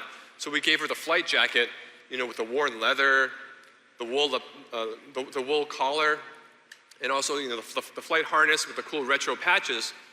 We thought that was a really cool look for original Tracer. It was a very retro look, and we thought if we took that retro look and we pushed it to the next level, evolved it a little bit, maybe that would be an angle into how we can approach leveling Tracer up. So with all that, we dived right into ideation. So this is a stage of concept where we take our initial philosophy and we try it out with different iterations. So with the first one, A, on the far left you see there, if you squint your eyes, her silhouette really doesn't change much. It's really, like we said, the collar is still there, the sleeves. It's really the internal details that have shifted a little bit. Some of the patterns are different, and we're thinking, okay, maybe some of the materials on her jacket might be different. But at first glance, maybe it's a little bit too conservative. So we thought, okay, let's try a couple more where we push it a little bit more. With B and C, we were thinking, okay, let's take that athletic look that we like from Tracer and really take that to the next step. So she gets a little bit more casual here. We start breaking the silhouette really carefully. The jacket with B gets a little bit more poofy at the bottom, and we're thinking maybe even her chronal harness maybe could reduce a little bit in size. We imagine okay, maybe this is Tracer after Overwatch has been shut down, and she's maybe walking down the streets of Kings Row. She doesn't need all of that juice, all of that energy from her chronal harness that she uses in battle. Maybe she has a slightly more reduced version. And we took that even to another step with C, elaborating more on hey, what are some different silhouettes we can play with on the jacket? Maybe there's a cool poncho look, which I personally really liked. It gave her a really hip kind of look. But then we were thinking, okay, wait a minute. If we're taking Tracer, like these iterations of Tracer, putting her on that dropship on the way to Paris, and the city's under attack, May and Winston are ready for battle, and she looks like she's just she's going out for a stroll or something like that. There's a little bit of a disconnect. So okay, let's get her battle ready. Winston probably prepped up both May and Tracer and himself to go into the battle. So with the last iteration on D, we tried to take more of a sci-fi techie approach. What if she was just this is a cool updated version of battle armor for Tracer? And that's kind of really where we landed. We really liked this version of Tracer, but there were things that I think during the exploration that we liked as well. So we took all of those elements and we kind of combined it, and this is the final concept for the new look for Tracer. So with this new look, this is the final concept, it's really only the beginning in bringing these characters to life in Overwatch 2. From there, it really goes to our talented character artists and engineers to bring Tracer to life inside the engine. So here's a look at Tracer, the new look for Tracer in Overwatch 2. And one of the things that I think of when I look at this screenshot here is, if you guys are familiar with Overwatch, you've probably seen the lobby screen, the main menu screen where you see Tracer with her hands on her hips, and you kind of see her from the thighs or the waist up. And she looks great in Overwatch 1. With Overwatch 2, because we wanted to tell more story, we wanted to get more intimate with the characters. I still remember the moment where Jeremy Craig, one of the designers who used to be on the team, he worked really closely with the UI, and he just took that camera on that UI screen and he zoomed it right into Tracer, and he was like, how close can we get? I think that was a really inspirational moment, actually, too. Because when Jeremy did that, we seen Tracer in this brand new close-up look, and we were all huddled around the computer looking at him with everybody, and we're like, yes, we want to do this. And John on the tech side, can we do this? John! Yeah, well, when we looked at it from the technical perspective, we thought, yeah, that's really inspirational, but also perspirational, because it's going to be a lot of work. So we, if you look at that image, it's so much more detail there that you need to really make that character stand out. And luckily, we have a very talented team that works on these heroes. And Renaud Galland, our lead character modeler, and on the engineering side, we have Bruce Wilkie and Marco Alamia, who have worked tirelessly to get the character to where it is. It involved revamping not just the materials, but also the shaders we use to render and the geometry for the character. Yeah, so if you guys have checked out our new website on playoverwatch.com, you can see a comparison between the old, the classic looks and the new looks, and it really gives you a sense of how the outfits changed. But today, we really want to get in closer and really show you, when you get up close to Tracer, the difference between Tracer from original Overwatch to Overwatch 2, and when you get to this level, you can really see the technology upgrades that we have for this new game. And one of the things that jumps out at me first is the hair. If you look at Tracer's hair from the original Overwatch, you'll notice, we designed it for in the game, she's moving really quickly. You see her from a certain distance, and it really does a good job of bringing out the silhouette that we talked about and popping the highlights. But when you zoom in, it kind of really breaks down in the sense that it doesn't feel very natural. There might be a little bit of a plasticky look to it. So, and as always, we always aspire to when we watch the animated shorts that our story and franchise development team does, to have that level of fidelity that we have in the animated shorts. And for hair, that was one of our inspirations. Like, how can we get that natural looking feel? Yeah, and it plays off. I'm sorry if I'm turning around, our monitors are off, but it definitely plays off as much softer if you look at it in comparison to our original Overwatch. And you can also see a lot of the detail in shadows. There's much more detail in the shadows around the face. And then there's some detail maps that we use to bring out the freckles on oh, thank you. Some detail maps we use to bring out the freckles on the face. And even with some of the heroes, you can see the pores. So probably our heroes are going to get a little bit subconscious about how close we're zooming in on them. But yeah, and then if you look at the eyes, we actually have new geometry for the eyes as well as shaders, and that allows us to get much more expression. As Arn was mentioning, it's really important for the story mode. And then here in the vest, you can see where the detail maps kind of play off in the inside of the vest, and then even off on the sleeves there. You get much more detail. But then we look at the skin. The skin is, you can read much more out of the skin from the lighting and the environment. Yeah, the skin shader. I still remember the first time I was looking over Renault's shoulder when he was like, hey, come check this out. I got something new to show you. And he turns on the new skin shader for the first time, and all the heroes there's this level of believability, and it just felt so much more alive and real, and it was really amazing to see it for the first time. Now, when you guys are talking about shaders, for some of the people here that might not know what a shader is.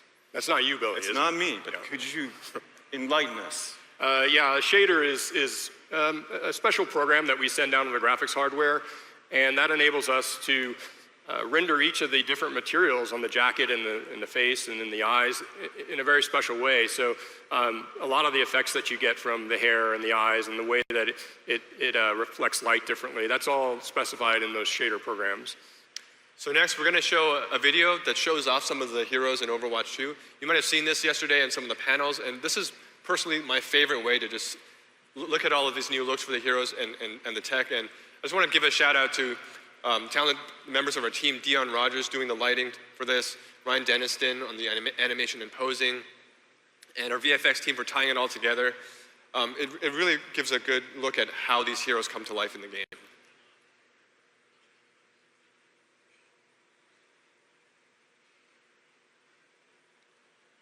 Yeah.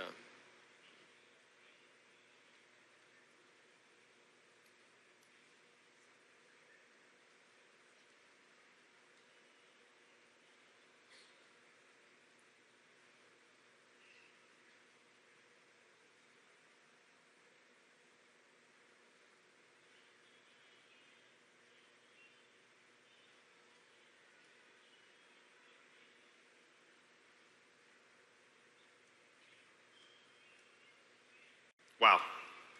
Thank you, guys. It was hard to follow up.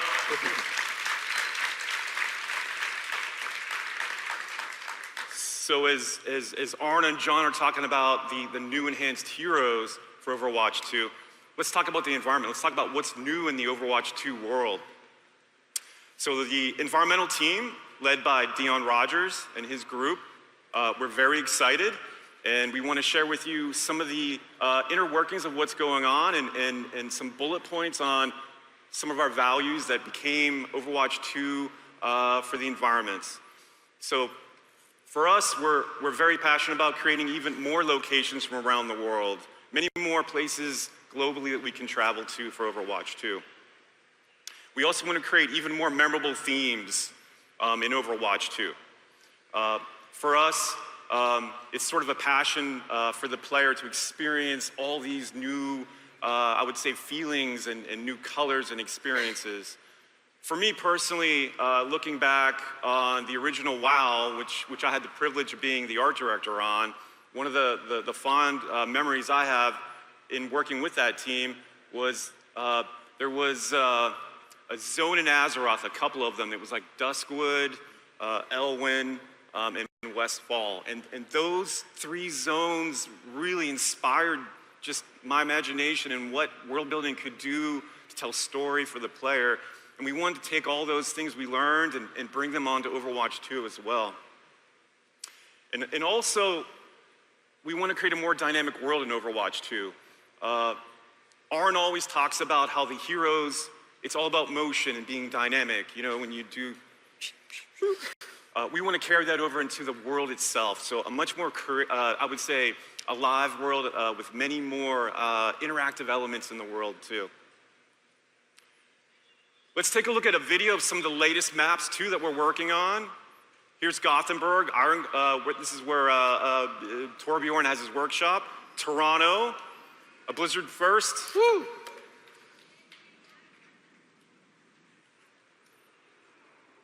Monte Carlo. There's a race car there for you, Johnny, too. Thank you. John loves racing. The club, Lucio's Club in Rio de Janeiro. The Omnix ship, also in Rio.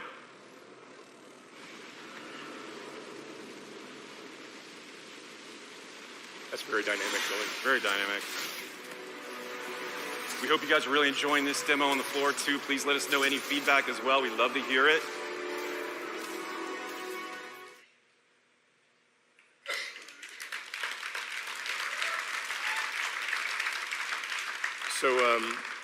So Billy, yes, John. For those of us that aren't artistically inclined, can you explain to us what theming is? I can certainly try. I can certainly try. So when in context of environmental theming that I was describing, all it really is creating a memorable mood or a feeling that you have as you explore through this environment. And these concepts are an example done by Patrick Fallwetter, a talented concept artist that works on Overwatch 2. And these buildings are all from Toronto. And the one on the far right there is this brown kind of classic building, and the bottom's kind of teched up. And that might be in one area of the map in Toronto, but in the other area there might be a more like futuristic design, like the building in the middle. And even color, like the blue building on the far left, actually has a different look or feel. So these are ideas in theming that we try to develop for the player as we build these maps around the world. Another example, Temple of Anubis. I'm sure people are familiar with this. 2014 Blizzcon. 5 years ago we announced. In our first map. Yep. Arn's favorite. Yeah, one of my favorites. So on this map, actually, the values of Overwatch, the original Overwatch, we still really follow. Like, we love to have, you know, great silhouettes. We like to have strong themes in there. But as you look at this, it's sort of all the same theme. It has this sandy, sort of ancient kind of feeling to it. It was very unique. Yeah, I think it really reminds me of when we were designing the art style guide for the original Overwatch. We had this theory where maybe if we had like the environments as a wash of color, you know, for example, our first map, Temple of Anubis, a wash of gold, golden sand. Yes. Hanamura would be like pink, and maybe King's Row, you know, dark blue. That we had this theory that the characters, if we made them vibrant enough, would just pop out, you know, all in the name of readability, which is always very important to us. And then our visual effects and UI on top of that would have this layering effect. And, you know, we're thinking, yeah, the environments, they could just be one color and recede to the background. And I think there are certain things that really worked in that way for Temple of Anubis, and that's why it's still one of my favorite maps. Yeah, and the interesting thing from a technical perspective is that sort of wash of color, that almost singular theme that we have. To us, it means that themes to us means more textures, it means more models, so that means more memory. And one of the values we had on Overwatch was we wanted to encourage the players to switch heroes at any moment. So we wanted to be able to leave a lot of the streaming off of the hard drive to the heroes. So if I switch a hero, I want it to be able to pop in pretty quickly. So what we did was we said, well, we're gonna keep all of the map memory resident the whole time. And that meant that with the singular themes, it was much easier for us. So less themes equals less memory. So just to make things a little hard for John and his team. Yeah, I see a lot more themes there. We added a lot more themes. So in Overwatch 2, for example, on Rio de Janeiro, which I hope you guys are enjoying on the floor outside, there's a lot more themes out there. We have, you know, still that wash of color that Arnold's talking about, but we'll have a blue wash inside the Omnic ship, or that golden dawn of a new sort of era in Overwatch on the beach, and we have many more themes in there for the players to experience, which I'm sure John and your group, you guys just attack that, No, right? that's easy. That's easy. No, when we looked at it, it's not just the themes, but the spaces in between, because as we go from one theme to the other, from a map creation standpoint, you don't want to have these themes just abutting right up next to one another. So there's spaces between those often, and so that makes a much bigger map. If you played Rio out on the floor, you'd notice that it's bigger than any of the maps that we've done before, easily 2 times. And so when we look at that, there's a couple problems that come up. One is rendering. So if you're looking across the map, there's a lot more to render, and we want to limit that. We want to make sure that we always keep the 60 FPS that we try to achieve on our recommended specs. So what we had to do was sort of do offline calculations of potentially visible set and give the artists new tools that would enable them to help to tell us and tell the engine what can the player see at any given moment. And so we have to do that, but on top of that, there's just more themes. And again, that means more textures and more models. And suddenly we can't fit everything into memory. So a piece of technology that we're doing now is we're going to be streaming in the map data so that for these big story missions, we can have a player progress through it. Now, obviously, you're picking heroes at the beginning, so it's not as important that we support the hero switching, but we do need to support these really large maps and all these extra themes. Yeah, another thing that new themes gave us another challenge was like unit readability. With Overwatch 2, because this is now a PvE and we don't have the red outlines that we have for PvP to rely on for a quick read, with new themes, that means the same units, the same null sector nullifiers that you're playing in Rio on the exterior are the same ones in the interior areas of the map. And those have totally different lighting conditions, different colors, different themes. How can we create enemies that pop and are readable within all of those themes? So we look to Torbjorn Malmer, one of our engineers on the Overwatch team, an actual Torbjorn. The Torbjorn. The Torbjorn. He helped us out with some new technology that helped pop these characters out. Taking a little bit of the information around them and just boosting that light on those characters. And if you look at the nullifier on the screen here, and those power generators beside them, those are actually the same color, but then with the lighting boost, it really helps the enemy units, pop out. An interesting note on the development of this Rio de Janeiro experience. Originally, the entire map was at night. And we have a little video of this in a little bit, but the interesting thing is, as we were playing it, on the art side, a lot of feedback and readability feedback is everything's blue. Yeah, Billy, it turns out that moonlight bounces blue everywhere, so you did your job very well. And everything was blue. The engine's working. But then we were like, well, we actually want not everything to be blue. We would like a more thematic change, so we changed the exterior light of Rio to this dawn, golden kind of feeling for the player to show this hope inside the map. And then we still kept the blue sort of tone inside the Omnic ship, the ominous feeling. So we got kind of the best of both in there. Yeah, and that really helped with the outdoor areas. But as Arn mentioned, that we still had the units that were in the shadows that weren't reading as well. So we had to introduce this technology to sort of brighten those enemies up. But that wasn't everything that we introduced. Obviously, a big thing that Billy talked about was having much more dynamic environments. And for us, that's something that's a little bit new, because when we set out to do original Overwatch, most of the maps there, we really saw them as PvP playgrounds from a gameplay standpoint. And because of that, we didn't really want to put a lot of distractions in there that would distract from that gameplay. So most of the maps were static. We still had our options, our opportunities to tell a story through those maps, but in Overwatch 2, really those maps in the story missions, they're a character in that story. So what we wanted to do was take that opportunity to do much more with the maps. And it's a great opportunity for us on the technical side, but one thing we don't do at Blizzard is we just don't do text for text's sake. So we want to explore, like, what are the opportunities to make the game better through that. And there's a point just about every year, I think, where the team sort of takes a little bit of time to explore some of these out-of-the-box ideas and think, how can we advance our gameplay? How can we advance our technology? It's usually a difficult time for engineers because the artists and designers are doing crazy things. What? So, John, come on.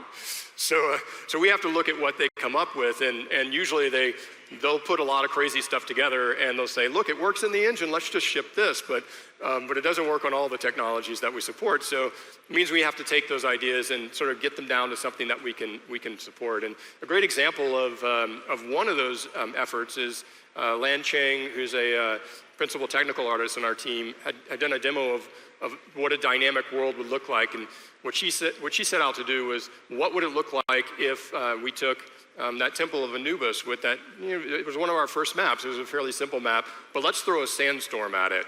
So this is the demo that she came up with. So it's a really different look for Temple of Anubis. That if you've played it, this is quite different. Obviously, if you were playing multiplayer in here, the enemy would be obscured in most of it, but all of these trees that are blowing, she actually created the trees using our cloth renderer. So she threw a whole bunch of particles in there. She played around with fog. There's a lot of things that she was doing here, stretching the engine and trying to figure out, like, how could we make this environment much more dynamic? And it's these types of things that really push us forward from a look standpoint and also from an art standpoint. And it leads to a lot of different technologies that we've put in. Some of these have come in over the years. Like we had weather systems that we just started to touch with Lijiang Tower. You saw a little bit of rain in there. But that's something that we're looking to explore much more in Overwatch 2. Another one would be some of the fog that was inspired by the demo she put together. And actually, the fog that she had, it inspired this sort of dynamic changing weather as you go from one end to the other in Storm Rising. And you may have noticed that the fog comes in and makes a much more moody look. But we're going to utilize that much more in Overwatch 2.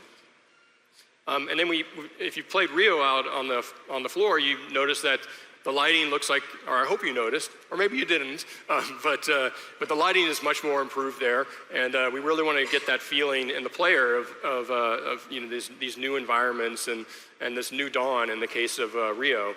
And in a portion of that map, there's also the portion where, spoilers, you destroy the core, and then the lighting changes everywhere, and that's another aspect of dynamic environment that we introduced. On top of that, we have the cloth that she was using for the trees, and so when we saw that much cloth in the environment, we knew we were going to have to improve the efficiency to allow for more cloth. We also wanted to improve the simulation as well. I think this is one of Arn's favorite screenshots here. Oh, yeah, my favorite slide. Any friends from Canada here today? Yeah, all right. And then if you played Rio, there's a lot more going on in that environment. We have explosions, we have a lot of particle effects. Again, something that we didn't really have the option to put into PvP because we want to keep that focus on the player versus player concepts. But these are all opportunities when we're exploring how we can expand the art and how we can expand the engine to add a whole bunch more to the environment. But beyond that, we have this example from Rio of where we've pulled all that together, and you can kind of see like the particles and the trees using the cloth and all the additional effects. It's certainly led to a lot of changes within the engine. And so another way that we get the environment to be much more dynamic is through these things we like to call mission moments or sequenced events within the game. And what we had a two-part thing, two-part consideration there, where if you've played Rio, you've noticed that we have an intro and an outro before the mission. And for every mission that we have in the story missions, we're going to have that intro and that outro. And those are done within our game engine.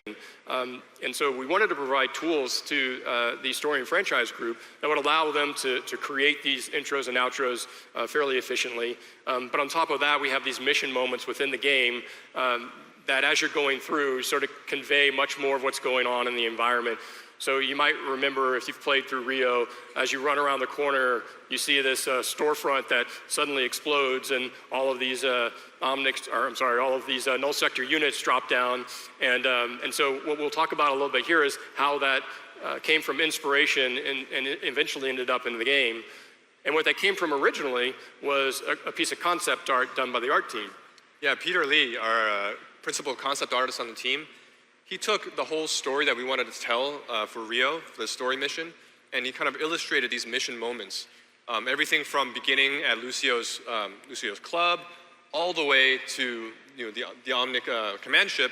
He had illustrations for every single moment, and somewhere in the middle, he had this one illustration of this quaint little house, this nice view of the Rio beach out there, and it'd be a shame if we blew it up. What? Yeah. Blow it up, Billy. So this really inspired the team to be like, okay, this really gives the Rio a sense of destruction, that it's under attack. So it was really, really a defining moment in developing these mission moments.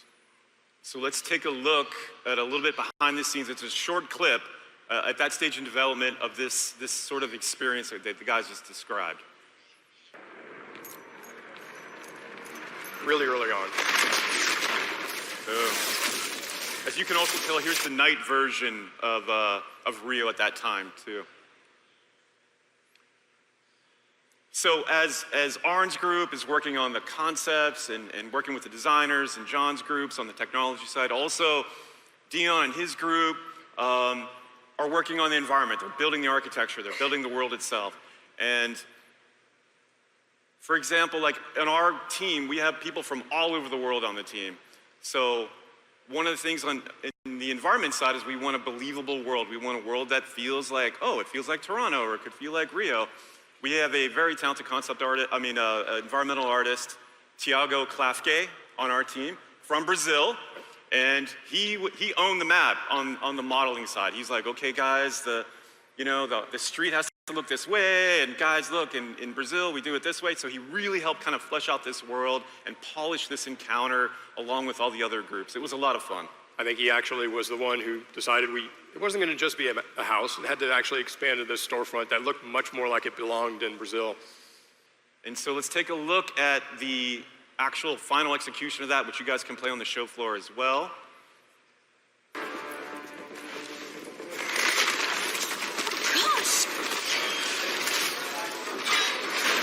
forever to get that record to roll down the street there.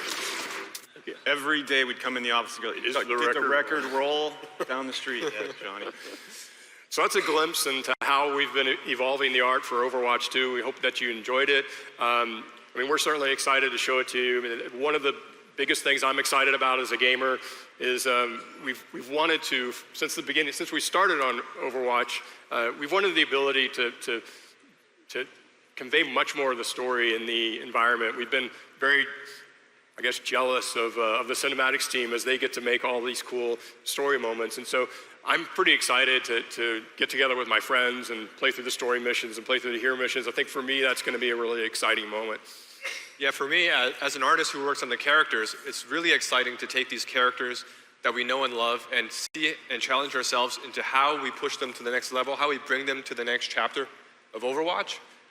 As a player, I'm really excited about how we do the same thing for progression and, you know, like Aaron and Jeff were talking about yesterday, showing all the cool new talents that heroes have and just seeing how all the different ways these heroes can express themselves to fulfill this new fantasy that we have for the heroes in Overwatch 2. I think another passionate note too is that just building out the Overwatch universe, just more experiences for the players, new places in the world to explore, just developing this whole new universe is so exciting for me and a lot of the team as well.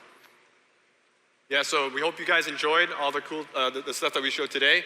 If you guys get a chance, please check out our demo over in Hall A, and we're always looking for more feedback. So tell us what you think, and there's going to be a lot more to come. Thanks, everyone.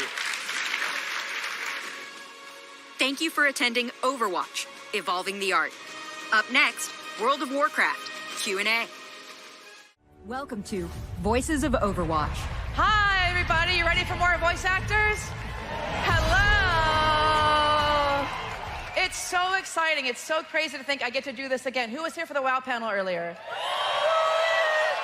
I can't stop talking about it. I literally think it might be my one of my many exciting moments here. It was great. And now, to do that, take a break, eat lunch, and come back with Overwatch actors? Are you kidding me right now?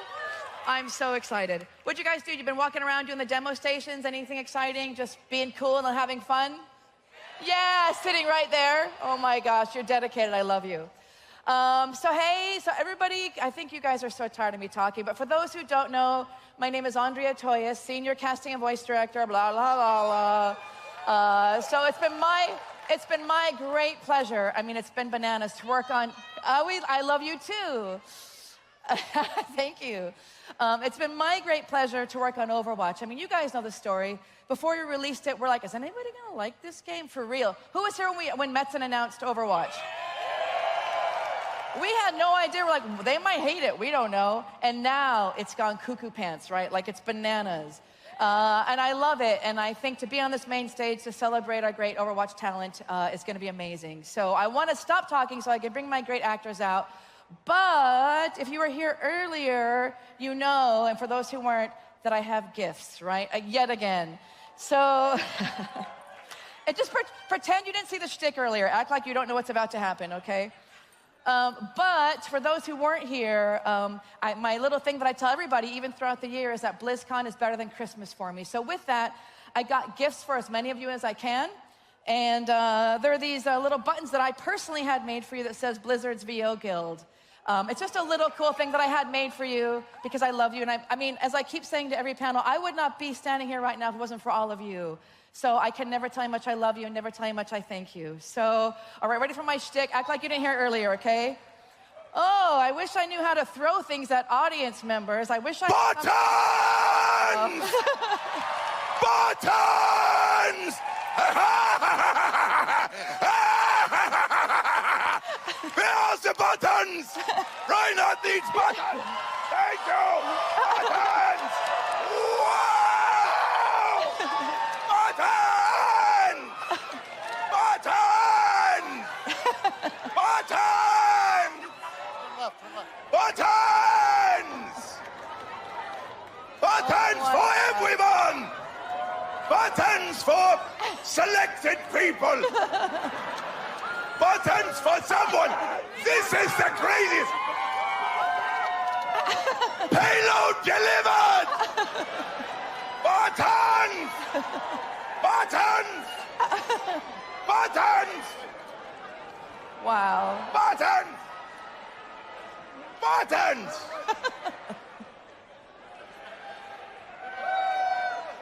Bye-bye! Are that all, Darren? Is it empty? We're all out. I see you next year. Have a good panel. Let's clap for Bye-bye. Thank you, Darren. Oh, my God. I think the true gift is that I had Darren come out and throw things in your face. So that's the true gift I just gave to you. I want to say this again for anybody who didn't get buttons. I wish I had $1 million. I had 1,000 made, people. That's all. I don't get paid that much. That's what I could afford, okay? Just kidding. You're welcome. For those who didn't get any, find me later. I'm carrying some with me for those who didn't get any, so find me and I'll give them to you. And for those at home, I saved some at the office. You can tweet at me and I'll send you buttons. It's my gift to you. This is the 7th year we've done the voice actor stage, and I want to say I love you and thank you for everything. Thank you. So, enough about me and blah, blah, blah. Let's get the party started. Who's ready? You ready? Well, let's start. You know, there's a person that's going to come out first that I wouldn't even be here because without him, there would probably be no game. And that's my fabulous good friend, crazy good writer, Mr. Michael Chu. Yay, the man, the myth, the legend. Thank you for coming out. Oh my gosh, I think you're right here. Perfect. No, he's rad. So I love playing this game. Who do you think might be next? Yes, to all those. How about somebody I think you might be vaguely familiar with? I don't know, maybe that would be Symmetra. The cake is not allowed. Hi, love. Perfect, cool. Next guest? Oh, man, I love me some Doomfist. But I know, don't get excited. No, how about, they're all great. We love them all. How about Roadhog? Wait for it.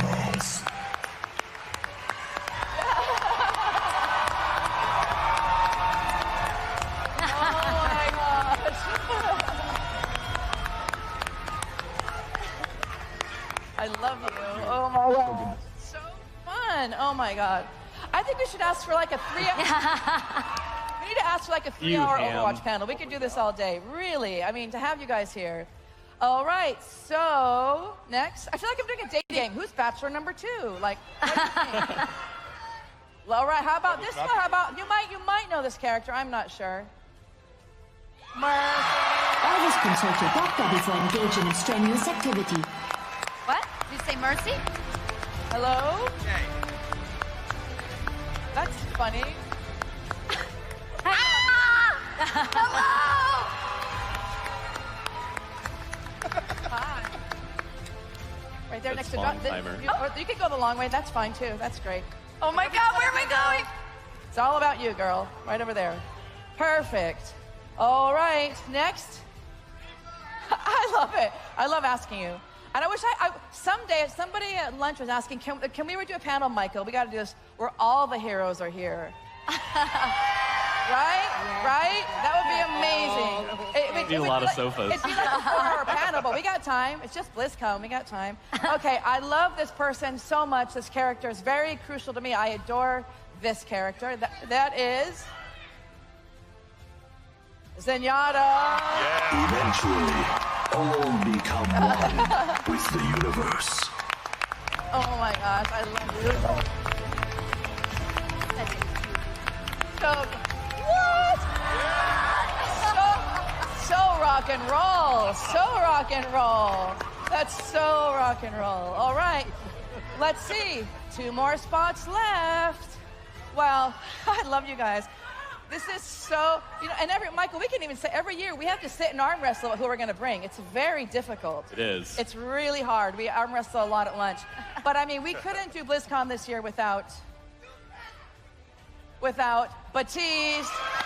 The good news is you're going to make it, but I wouldn't look in the mirror anytime soon. Oh,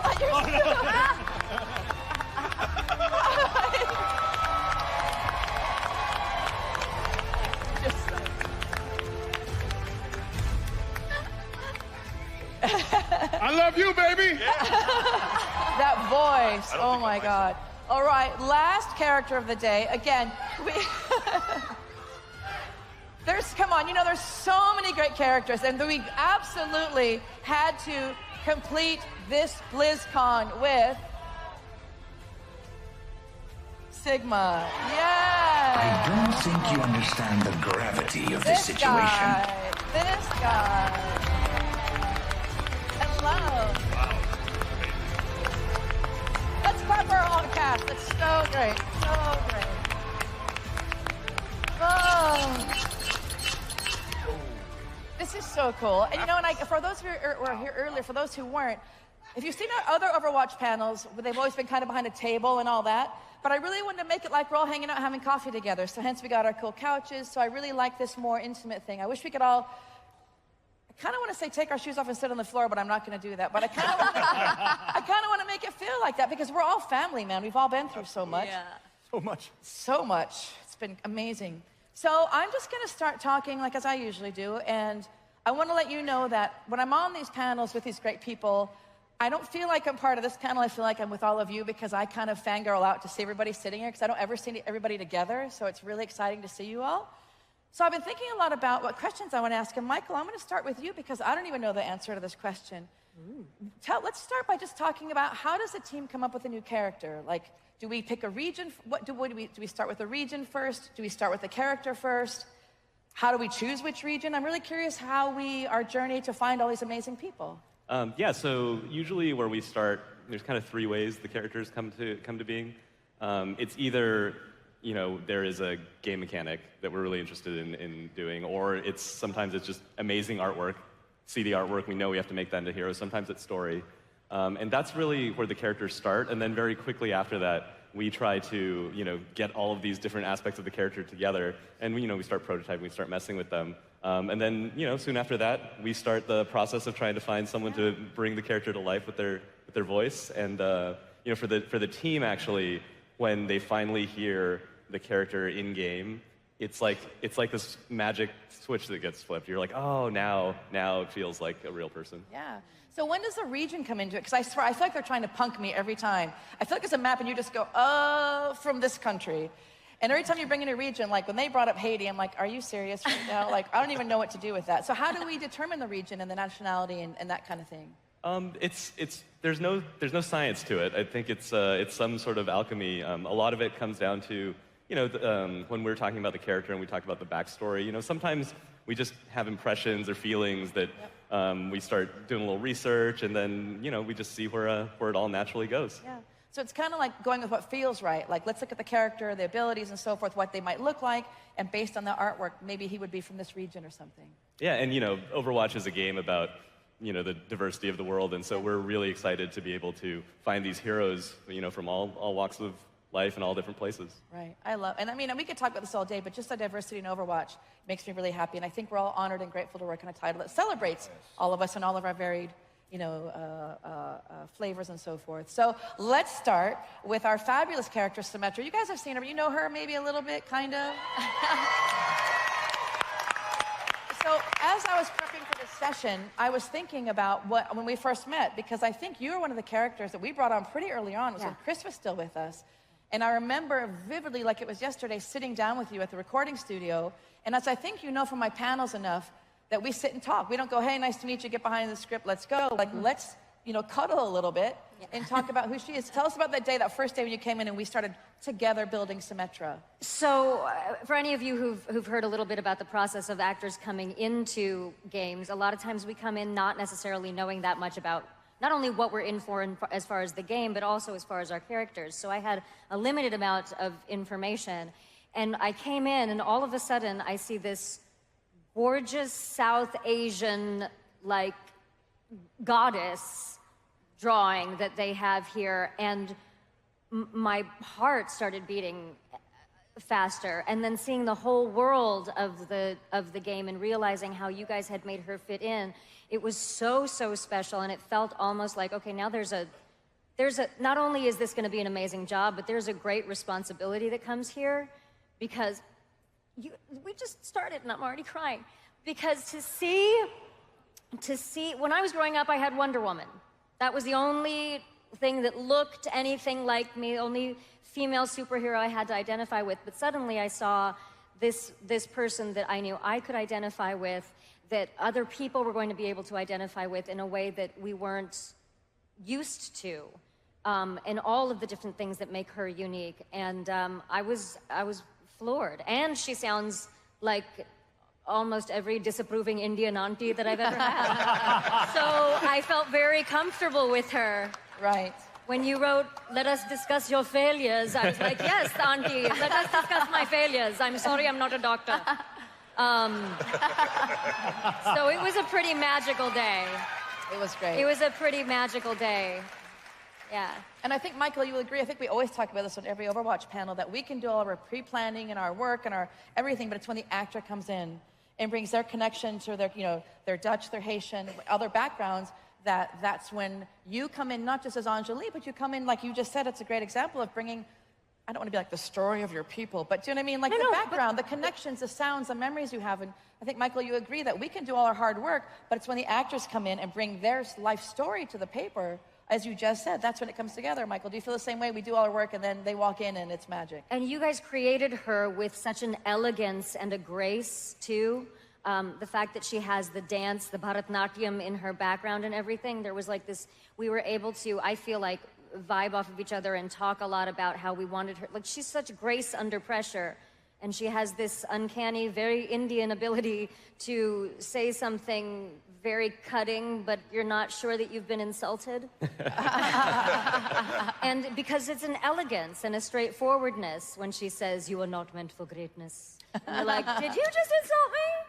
Yeah. Throwing that shade. So it's just, it feels very, it felt like a very complete thing that you brought, that you handed. So what part of Symmetra do you feel, I'm always curious, I'm going to ask all of this, so start thinking. Like, what part of yourself do you feel like you connect with Symmetra? Like, I'm curious, because I love knowing that bond between human and character. So what part do you feel like of you comes through in her?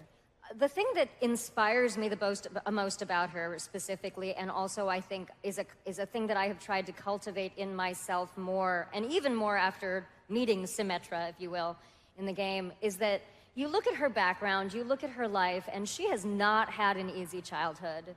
She did not have necessarily, there were lots of obstacles. She has had a lot to contend with, whether with her own personal abilities, with her history, with being plucked away from the slums, but she's never used it as a reason to stop. It's only been her impetus to create a better world. She's driven forward. I have no idea if she really knows that Vishkar seems to be a little dicey. But regardless, whatever she's doing it because she now has a stronger sense of purpose.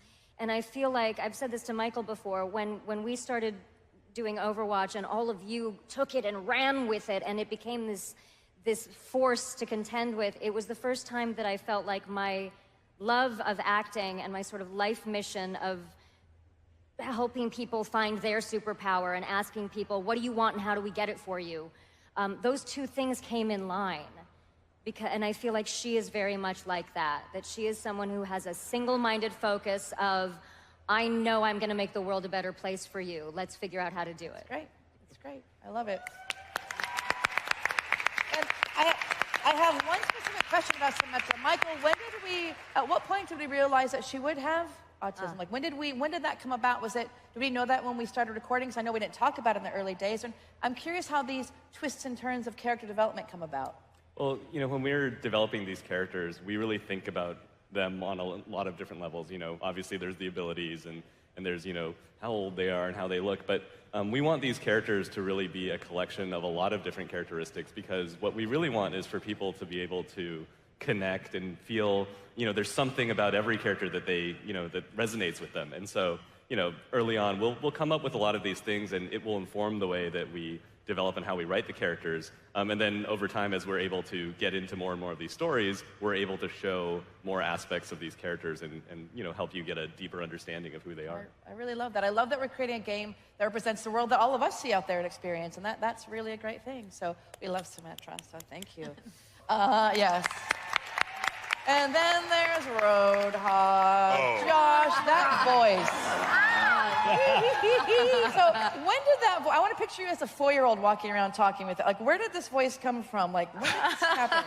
I want to say it probably came from like my grandfather. He would always have this really deep. My grandfather was superintendent in school districts in the Bay Area. And both he and my father always worked with children. My dad was a principal, and my mom was a kindergarten, first grade special ed teacher. So I feel like, hi, by the way, but I feel like it probably came from Papa and a lot of Inspector Gadget watching Dr. Claw. He's very Dr. Claw. Yes. So my experience with Overwatch from the very first day we started building this character has been nothing short of phenomenal and life-changing, and it's made me smile so many times. I owe you guys 1.5 million smiles. Oh, we love you. Absolutely. So, Josh, can we please tell them about the other work that you do across the road from the studio? Because I love that work that you do. So I have the privilege of being Megatron and Optimus Prime at Universal Studios Hollywood. Yeah. So if you've seen some of the viral videos of Megatron talking about Fortnite and other things, that's been me.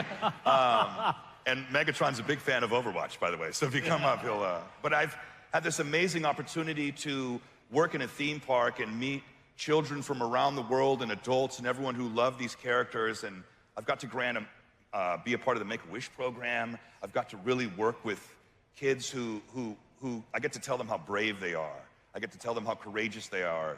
And I get to tell them how proud I am of them. And there's not enough of that in this world, so I was really proud to be blessed with that, you know what I mean? And it means a lot, and thank you guys. And I just finished doing some stuff for Halloween Horror Nights also over there. I've done a ton of stuff for Universal Studios, from the voice of the Sorting Hat in the nighttime lights. What does that sound like? What does it sound like? Gryffindor! Hufflepuff! Slytherin? Oh, yes. So, now do it as Roadhog now. Gryffindor. What is Roadhog? Is Roadhog a Hufflepuff? What do you mean? Wouldn't that be fun? Maybe. 1 point for Gryffindor. So how would you explain Roadhog? Like, I'm going to ask everybody, like, I mean, obviously I'm not sure anybody can connect to that, but... the hair is what you know what I mean? Yeah, the hair, there's that. But, I mean, I'm curious, when you get into the booth, so, I mean, I'm with you guys all the time, but I never have time to ask you these questions. When you get in there and voice Roadhog, how do you feel? Do you feel you stand differently? I'm just curious about the mental, spiritual, physical experience of Roadhog. How does it feel to you? It feels, he feels very monstrous, you know? And he feels kind of like, I thought in my mind, Megatron does something like, what would it sound like if a machine was breathing that didn't need air? And that was kind of in my mind when we were creating some of the inhalations of him healing and stuff like that. And I remember when we did a bunch of takes, and then you were like, all right, just let it go and let me hear some laughs. And that's where the...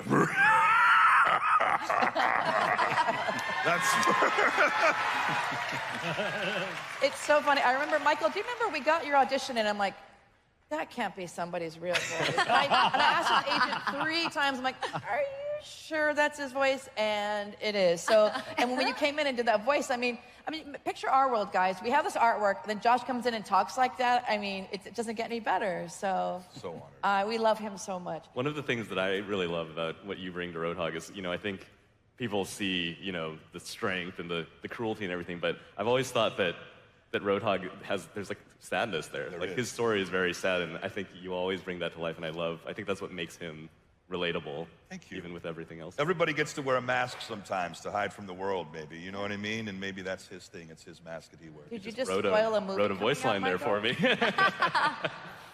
You heard it, Mike? I'm like, are you just spoiling a movie that's going to be coming out? What's happening? No, but that's a really good point, because it's easy to look at this and go, oh, it's funny, but the sadness and why would somebody mask their face like that? Why would somebody go through that? So I think it's a really beautiful point, Michael. I never thought about it myself, that the heart that is beating behind him. So we'll dig into that for sure. So we love you, Josh. Thank you so much. Thank you all. Thank you guys. Oh my gosh. Then there's Mercy. You guys know that character. Woo. I think my heart always flutters when those wings start coming down. Like, that's so beautiful. So Lucy, I mean, it's funny. I had these these strong memories of working that first session with each of you. I think because the first sessions are so strong, because we really sculpt that session. After that, we kind of get in the role of it.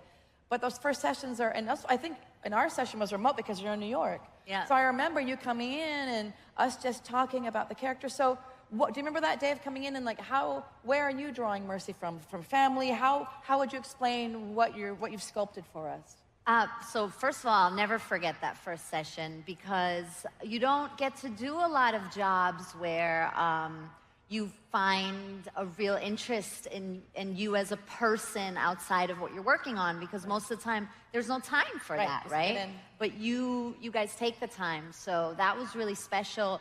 I did channel my mother also for Mercy, Mom. But for me, what I love about Mercy so much is that she's a real woman, a real person. She has so many dimensions to her.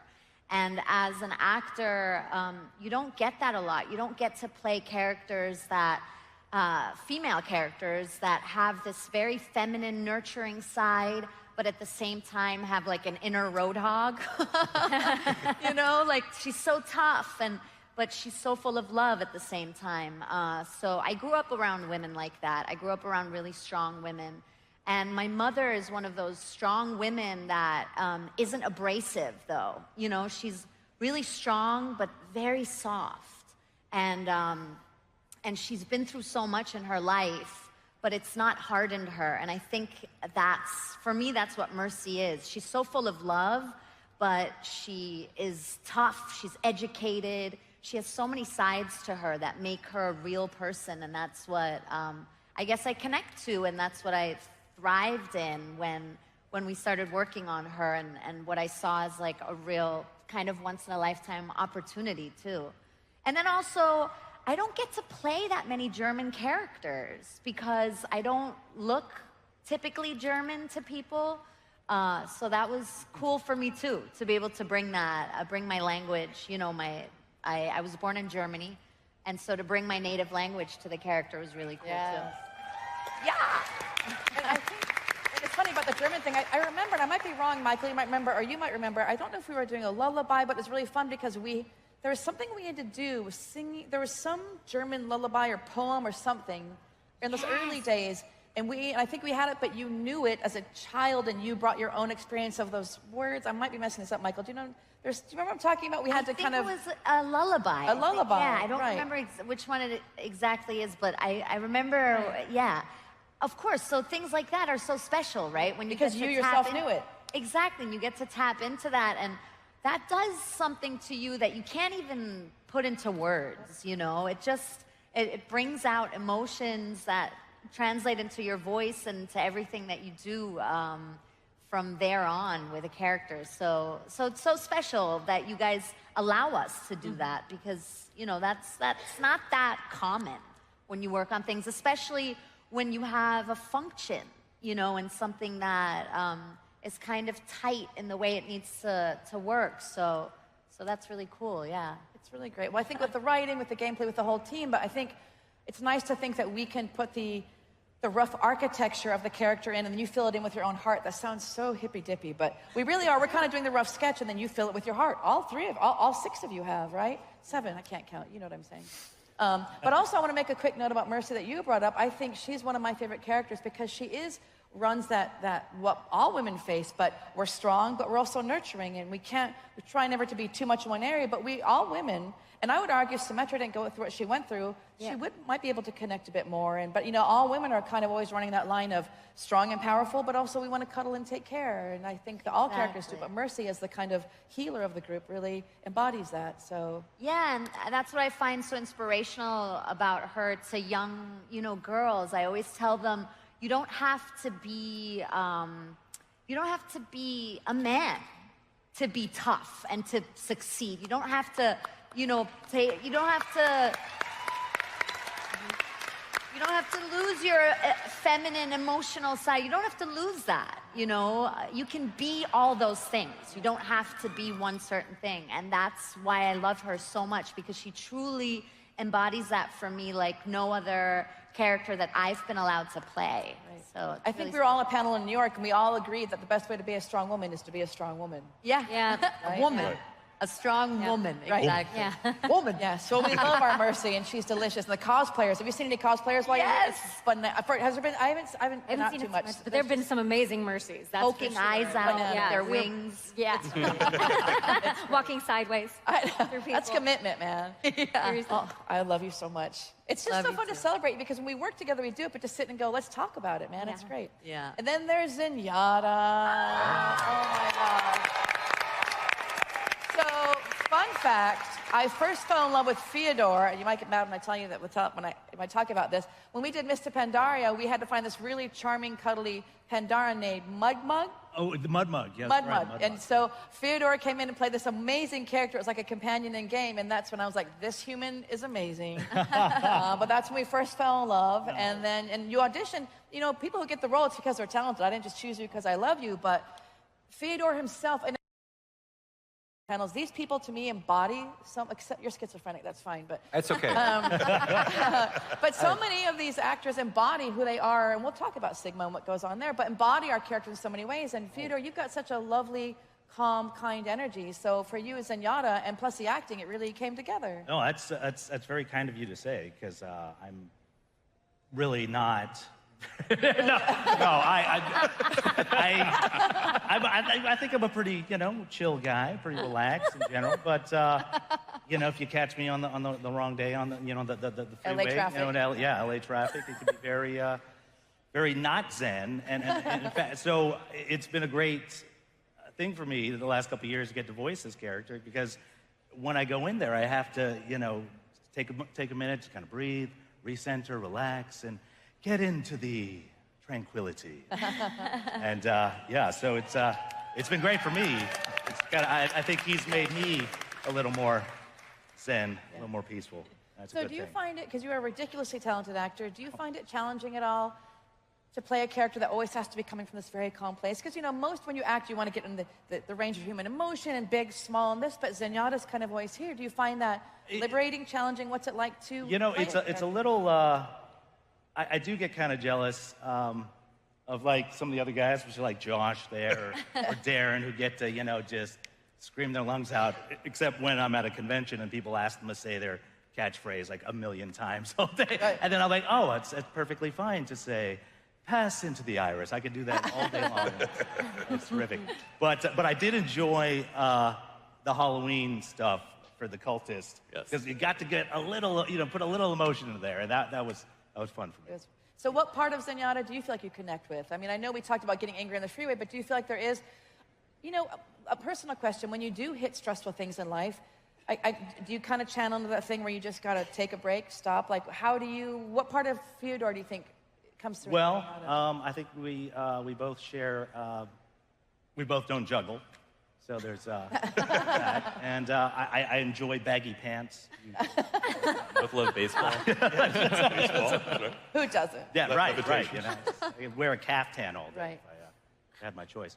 I think just a striving to, I don't know if I'm putting too much in this, but just, he wants to better the world around him, and I feel like that's a noble, thing to strive for, and it's true. I like to do that myself, I love that, and I think all characters, just as we as humans, but for all characters in the game are striving to make it better. Absolutely. So, and we as humans are doing what we can to make it better too. So that's trying to make the world a better place. Yes, that's it.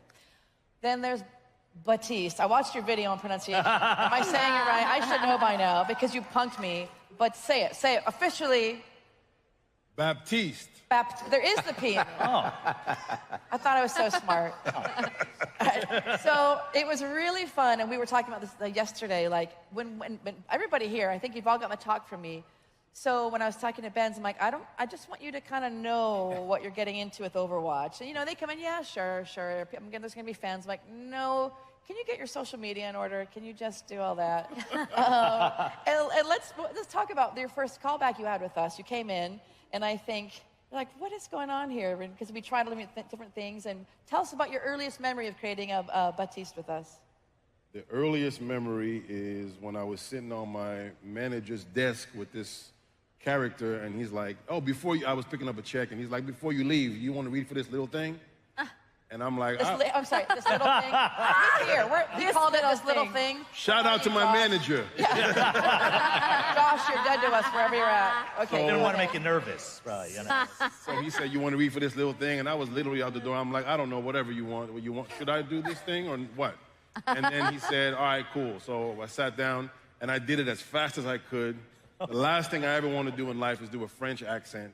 You spend your whole life trying to get away from that, because my French is my first language. Right. So I was trying to get away from that my whole life, and then here I am doing a French accent. I'm like, man, this is not good. And so the whole time, we were just trying to run away from it. They call and say, listen, you know, you're in the whatever. You did. You tried to get away from us. Yeah, we really did. We tried to get away until the boss lady called.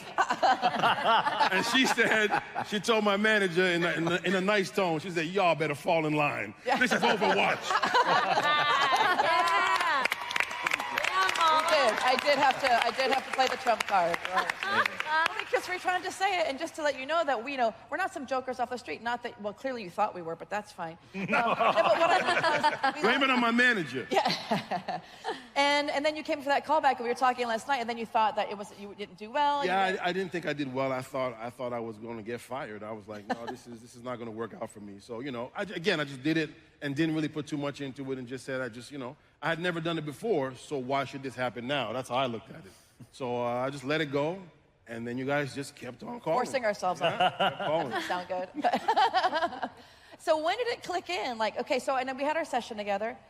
When did it click in that this was something? When did you go, oh my gosh, this is like really coming together? The first hour we started working together, me and you were like pulling me all over the place. I didn't know if I was getting it or not getting it. But you were like, it's okay, we're going to find it. We have to take our time to find it. Once we find it, we're going to catch up. Because I was looking at the pages going, we're never going to get through this. Right. And then, but there was about 45 minutes in, you were like, okay, that's what I want. Because I kept trying to do this grovelly thing, and you were like, no. I want the happy, you had a certain idea. And it was great, because I didn't know what you were trying to get at, so I just zoned in on what you were saying and just followed the instructions. And here I am. Yeah. It's really great. But it's really nice because, as Mike and Lana always said, we come in with all our pre-production, but we want you to, again, color the coloring book for us. And so it's a matter of, and oftentimes you guys have been through the process. Sometimes we work together because sometimes don't always know exactly what we want. It's when you come in and, can you try this? Can you add a little this here? And then I feel like it's a cooking recipe sometimes. Sprinkle this in, sprinkle that in, mix it, put it in the oven, and then we get Baptiste. There we go. Actually, you don't remember, you asked me, you said, Vince, how would you say this word? Right. How would you say this? Yes. And I looked at it, and I read it like an English person would read it. Right. If I was speaking French, then I would say Baptiste. Yes. Because the P is going to be silent no matter what. But in English, I don't know another word that has a silent P. Right. So if I'm speaking English, I got to say Baptiste. Right. Okay. So nobody's wrong, everybody's right. You can say Baptiste, or you can say Baptiste. So, Michael, I'm curious from your perspective, how did this character come to life? He's fascinating. There's like heartbreaking story behind him and everything. I'm just curious about the genesis of him. We were looking to do a new support character, and I think when we were looking at the lineup, we saw that we had a number of kind of benevolent healers. And so I think what we really were looking for is kind of a different take on a healer, and that's where we came up with Baptiste, because we're like, oh, what about a healer for the baddies? And then I think we just thought it would be interesting to show this arc that his character's on, and that's really where it started. It's fascinating. So, Benz, for you, how do you feel? And I really do feel if someday I'm going to get everybody to the studio, or get the studio cam I'm talking about. You guys won't give any secrets away, will you? If you watch a session, we're fine. But I really want to talk about what you bring to it and how you connect to him, because I think that this is a tragic character, I think. And so I want to know how, when you physically walk in the booth, because we record you mostly from Montreal, and the door closes and you've got to go into the Baptiste headspace, how do you connect with him? How do you view him? How do you relate to him? I mean, for me, I try to, I tell my friends, my brain is a 1 gig hard drive. So I only keep the information I need to use like in the next 5-10 minutes. So I clear my head, and and I walk in there, and I wasn't thinking about the macro. I was only focused on the micro, because I figured out early on that you guys know what you're doing. So I figured, hey, they chose me for a reason. You better man up and don't get fired. So that was my mission, though, every session, right? Don't get fired. Yeah. That's well, all our because you had this line and you were like, giving you your angel wings. That was tough. I remember that. And I kept saying something not like the way you wanted it. So at night, I was like, giving you your angel. And I was literally going, I'm not going to make it to the next session. But yeah, no, it was definitely fun for me, to be able to finally listen. Because when I'm on a film and TV set, I never listen. And that's the beauty of this, is that I actually became very docile, because when you're a rookie, you sort of can't flex the way you normally would want to flex. So it gave me a chance to get back to the theater, back to the breathing, back to the training, Because when you're on film and TV, you walk in, you do your thing, and they love it. Not in this scenario. You have to sort of earn it. So I like that. I love it. And I especially love the exertions. Oh, yes. Those are tough. We haven't talked about those yet. No. And so for you, but how do you view him? Do you feel like I'm a soldier? Do you feel like he's vulnerable? Do you feel tough? In those times, like, how do you just roughly kind of picture him, and how does he relate to you? What part of you relates to him? Well, I mean, listen, no part of him relates to me, and that's why, for me, what I wanted to get at was, okay, once I started looking at him, I'm like, first of all, he's better looking than I am, which I don't like. The other thing is, I'm like, that costume just gave me so many, it was confusing me. That's what I'm saying. I can't put too many stuff in my head. So I said, take the picture away. I don't want to see the picture. Just tell me what I got to do. Right. And then, so for me, I keep it very, very simple. I know it's not everybody's process, but the beauty about this game is that there is no right or wrong way to get to the finish line as long as you get there. So again, in fact, in terms of him being a healer, which I did not know what that meant, of him being a soldier, I did not know what that meant, but I realized early on that there was a fragility, there was something that was on both sides, which allowed him to say, you want a bandage or a bullet, right? So he's got to be able to do both. And once I realized that, all right, cool. So what I'm bringing is already there. Just follow the track. I know it's not as exciting as an answer, but it really, really, really is. I followed the direction and finally made it here without getting fired. So that's what's up. And I threatened to ask you about this. Fun fact, Benz, I told you I was going to bring it up, but I want you to tell us about your hip-hop days and your emceeing skills that you have, because he's legit. He's legit. So just fill us in on that really quick, because I want him to rap in the game sometime, because Benz does rap, so that needs to happen, Michael. So yes, Benz? I mean, rapping, technically, before I became an actor, I was a rapper. And then I realized I wasn't making any money, so then I quit. But anyway, back to that. So, I started making a couple LPs, a couple singles and videos and stuff. Can we still buy them? You probably can if I tell you the name. What's the name? I don't know if I want to tell you the name. Can you guys keep a secret? Yes. All right. The name of the group was called The Freshmen. Like, Freshmen. Like first year of college. So we were like, I had a six-pack back then. I ain't got that now. But I had it back then. We had little underwears, the jeans sagging and everything. So all that experience, I said, the camera's cool, but this music in the background is bothering me, and it's not paying me. So I got to go. So then I got into acting, and so what helped me, which was interesting about this role, being in the booth, that's what I had to rely on, because I was able to manipulate. I would say, okay, you can do this. You know this environment, And so that was, for me, what I relied on to get through this, because, those exertions are crazy. So I had to figure out a way to, to give all that without moving, without jumping, without walking in, without wearing a $3,000 suit. It's all about the voice, which is back to basics again, back to the theater training. So, I don't usually give eloquent answers, so you're making me work hard today. But you said something really nice. You said there's no right or wrong. I think that was very eloquent and very the money, because we're not going in going, it has to be this. We're going to explore together. So I think that is very eloquent, and that was wonderful. So thank you. We're happy to have you. You're not going to get fired, man. Not yet. Don't screw up the next session. I love all our movies, but man, I felt crazy recording the VO for Sigma's piece, but that final Sigma cinematic that we have is bananas, isn't it? It's crazy. Yeah. I love it. I love it. I really want to give it up for Boris, because I gotta say, that was a tough cinematic to record, because as you know, he's breaking down. And so before I even get to that, how has it been for you? And I think I warned you about this. Yes. So now you're here. Yes. It's been absolutely insane. Yes. In the best possible way. I mean, yeah, you said, oh, you better get your Instagram ready, and I wasn't doing much on Twitter, and it's going to blow up, it's going to be amazing, it's going to be big. And I took it with a pinch of salt, and I thought, yeah, whatever, this is just, I knew Overwatch was a big deal, but I had no idea that it was this.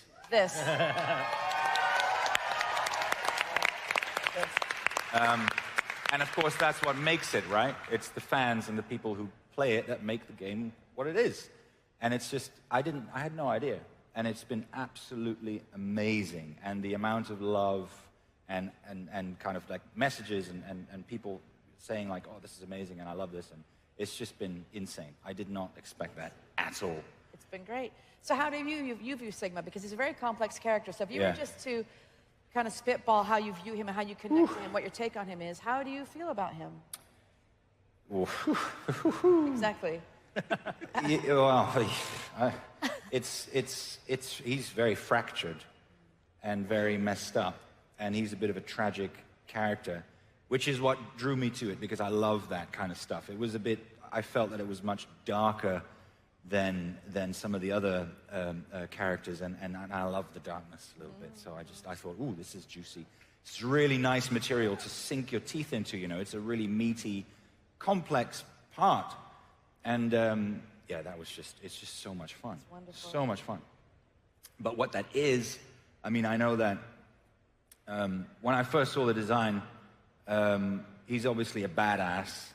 He's not to be messed with. He's got a arrogant face, and just like, you know that you're gonna die if you mess with this guy. So, it might have been logic to try to match that vocally, and to just, but then I thought, then it becomes like a bit of a cardboard cutout character, because then it becomes just a loud, like, I'm gonna kill you, and do something a bit more vulnerable and subtle, and just try to, I don't know, just to make him a bit more relatable and bring in some real traits. So even though he's this crazy, insane game character, I just thought, let's just pretend he's a normal guy, like he's me. And that's what I think, you bring up a good point. I think, if he was that voice the whole time, but he's also so fragile. That's the thing. So we had to walk that line in session. He can be when he goes to the dark place, but then when he's not, he's like a little broken bird, Yeah, it was, I think we talked about a lot, we talked about up and down and left and right and yin and yang and good and evil and just opposites. And I wrote down the words conflict and contrast, and I kept looking at those words as we were recording to kind of bring me back to, insanity really. And, but yeah, giving him a vulnerability, I think was a good idea, to make him feel like he's constantly about to break and about to crack. And I think, all of us as humans also have those days too, when some days we just can't hold on. And so there's such a beauty and a poetry to all these characters as I look at the screen, because there's a darkness and tragedy to them, but they keep going and they keep pushing forward and they keep hanging on, white knuckling it, Yeah. And I have to give a big shout out to Boris, and you could talk about this. That cinematic was one of the hardest I've done, because okay, read it fast, read it slow, read it loud, read it scared, remember? And then as you guys saw it, we interwove it, so it's all these disconnected moments. So how was that for you as an actor? Did you feel discombobulated? Was it exciting, hard? No. How was it for you? Because I was worried about you, because it was bananas. I remember you telling me, oh, you're UK, this must be crazy for you, and you probably don't know what the hell, what is this and what's going on? And I thought it was actually it made perfect sense to me to do it we had 3 or 4 different kind of modes, and so we had the very fragile and scared little bird and the little crystal character about to crack, and then we had several things in the middle, and then we had what we called God mode, when we went out full out and went nuts with him. And that's when I lost my voice a couple of times. That's right, you did. Because we were just screaming and shouting. And it made sense to me. I mean, in fact, what worried me is to not do it that way. Because if like you said, you do what you're told, sometimes that makes sense. You need to have that structure. And I knew that he had to go into so many different places. And if I had to do all of that in one read and decide each time where to go with it and somehow magically put that together in one take, I don't think it would have been, I'm not a strong enough actor, I think, to be able to do that. So to have all these different variants of expressiveness and extremeness, if that's a word, that made me feel much more comfortable with it, because I can do one thing. So if we do that 4 times in 4 different ways, then you guys have got all the material you need to cherry pick what's right for what particular moment and then put it together in the end. And that is probably also why it really knocked me back when I saw the final thing, because I didn't know what you were going to use and what you were going to discard. So when I saw it, I thought, I mean... Did you make that sound? Yes, exactly that sound. We all did. I thought it was incredible. I think you guys did. So, you know, I mean, we obviously bring a little bit to it, but I think credit has to go to Michael and you and the other Blizzard wizards to create these characters and to because I think it was pretty well defined before I was ever in the picture.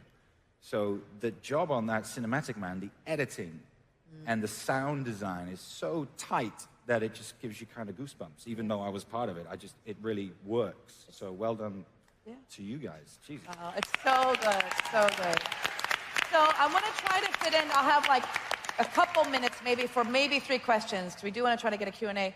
But I want to open it up real quick. So I want to just ask you, what's it been like on your Overwatch journey? Anybody who wants to open it up and talk about it? Anything you want to say? Because we're all on this journey together. None of us could have expected this. So I just want to talk about what Overwatch means to you and how it's been.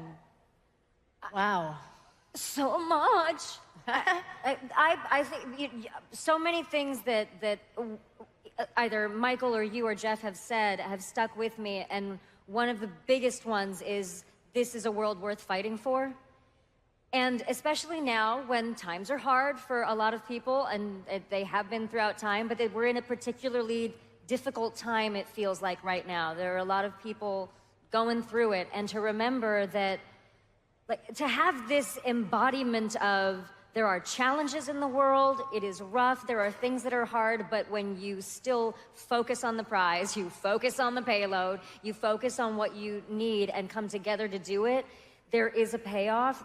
Just to have this very simple but powerful representation of that means so much, and that it comes from all of these characters that are not any one, they're not defined by any one part of who they are. They are a sum of so many unique things, and that all of us are that. And if you get to see, if you can identify with a hero, then you can identify the hero in yourself, and you can take that out into the world. And I've seen people doing that with this game in a way that blows my mind on a regular basis. And it's made me feel like I need to step up to be a part of this family on a regular basis. I mean, we all spend so much time together, and even when Benz and Boris came on, it was immediately like, we got you. Talk to us, what do you need? The fact that we have this in real life now, it's just a huge, it's changed the game. I love it, I love it. Well, I'd love to go through all of you, but what I think that I want to hear, everybody's got their note cards here with some game lines, and I love hearing you do your lines, your voices. You know what we should do? We should switch everybody's cards so that they're not their lines, but in their voices. Yes! Oh. Can I just do I don't know. I want Roadhog, You want to, what do you want to hear, the original, or you want to swap them? Swap it. Here, watch. Give me your cards. Give me your cards. We already said them as I'm just going to divvy them up. Mix them up, and we're just going to see what happens in this crazy world of you. Okay, but if you tell me if you get your own. But in our voices, right? Is that yours? Yes. Is that yours? What's my Nope. voice? Great. Aha. Great. Yes. Great and great. Excellent. All right. Now, do you want us to swap, say this No, other say it in your person's voice, but it's going to be their. Do you want them to do their voice or to make their? No, let's do it in their voice. Do it in their our voice. in their voice, yeah. In your voice, but those lines. All right. Am I first? Is that why you asked the point? Yes. I do seem to be making a habit of saving you. It's a good thing I like you. Just one? Just one, or just? Oh, Josh, do you want to go, Josh? All right. Time is a river. It may be stopped for a while. It always flows in the same direction. Yeah. Take him out of the job. They called me a monster, so I'll be a monster.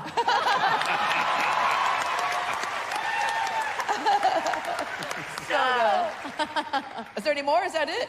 Oh, there's more. I love this one. Say bacon one more time. Great, great, great, great. Theodore, it's all you, baby. A medic's job is never done, unfortunately.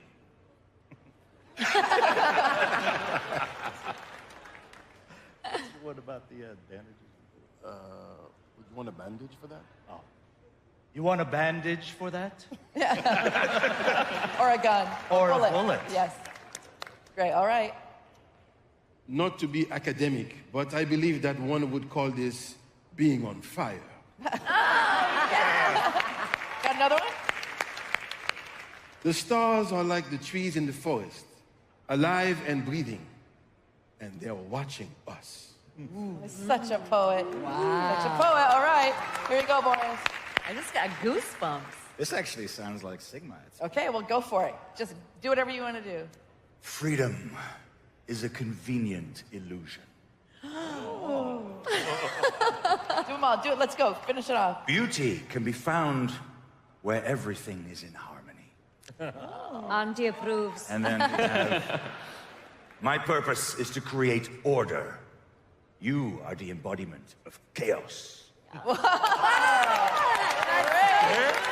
That's awesome. All right, we might have time for one question. Is there anybody lined up for questions or not yet? Oh, yeah, or right there. You right there in the wig. Or what? Maybe that's your real hair. I can't tell. Sorry. There's no. Is there a mic stand? What's happening? Right there. Is there somebody lined up? No. Can we bring a mic to this gentleman here? Oh, there he goes. Right here, right here, right here, right here. 76. Dad needs a mic. Not your dad. It's gonna be the best question ever with our 15 seconds left. Got speed round, speed round. This better be epic. Just kidding. I don't even know what.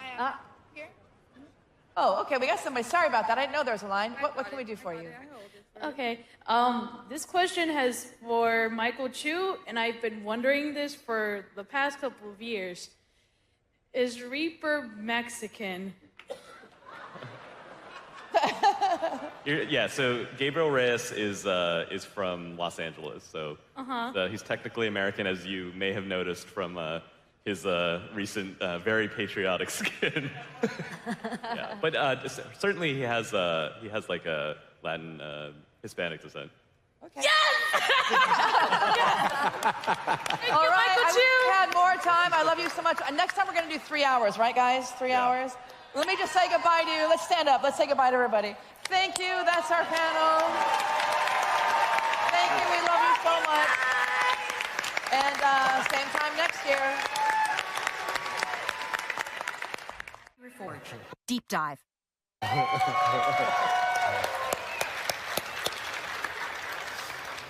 Yeah, very warm welcome to everyone here in attendance, watching via the virtual ticket or here at Blizzcon. Welcome to the Warcraft Reforged Deep Dive Development Panel.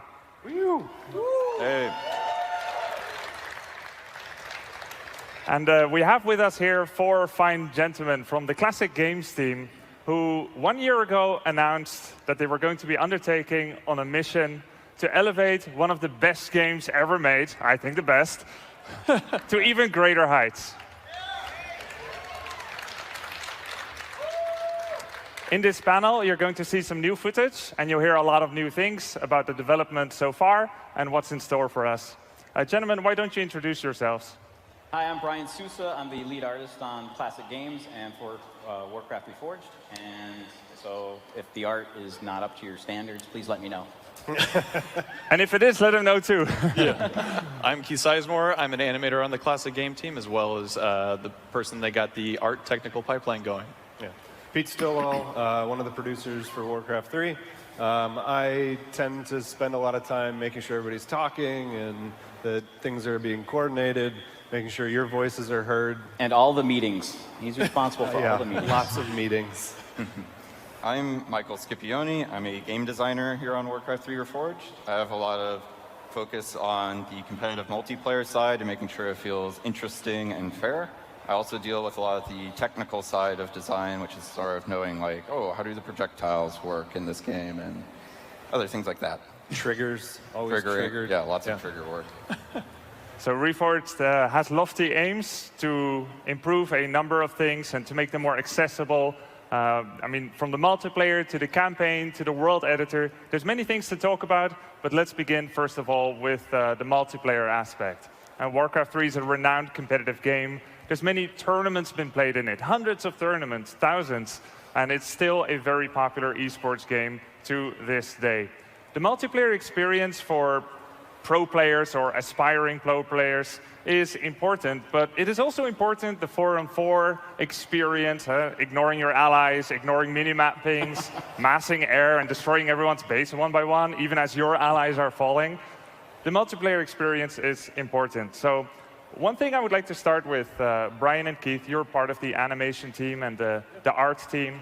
As you reforge Warcraft 3 and you reimagine what Warcraft 3 looks like and what it's going to be looking like in Reforged, you can draw upon a wealth of information from World of Warcraft, and you have some freedom to how the units are going to be looking. Tell us what that's been like. Oh, yeah. Definitely on the animation side, we had a rule of not breaking, which was originally there. But we had some freedom with animations that were fidgets or stands to bring life into the characters. But we also had animations that were game-specific, like attacks, deaths, and decays that were reliant on making sure Classic Warcraft 3 and Reforged Warcraft could play co-siding together and against each other.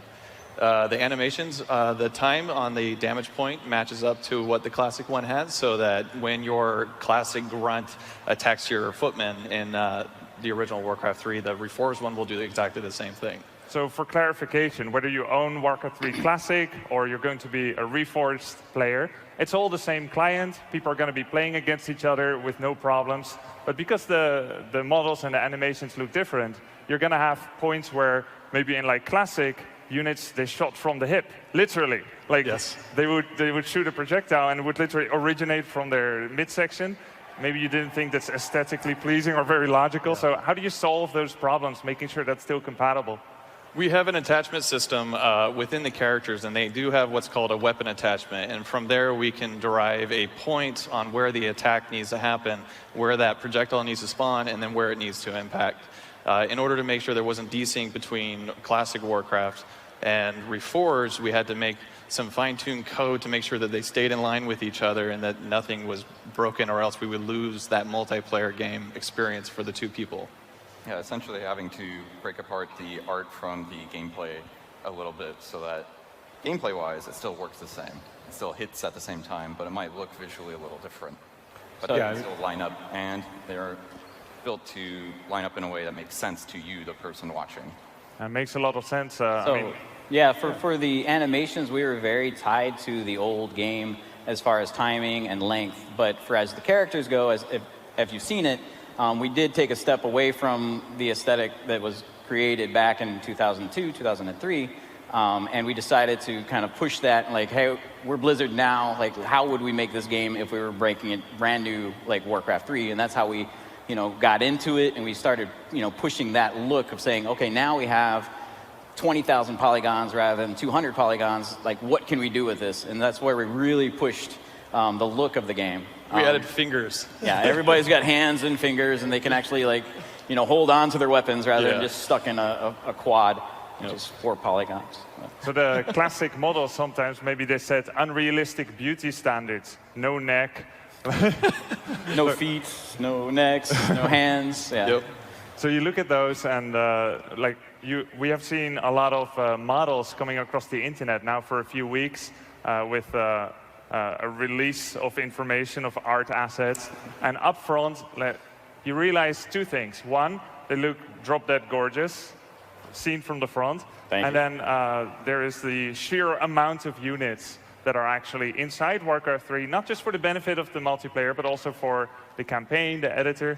Yeah, that was one of our, when we were going into Warcraft 3 in the very beginning, we did notice that a lot of the units were exactly the same. They were either scaled up to show it's a different unit, or they tinted them a color, so it's like a red version of it or a green version of it. And we decided going in, it's like, we should make everything in the game unique.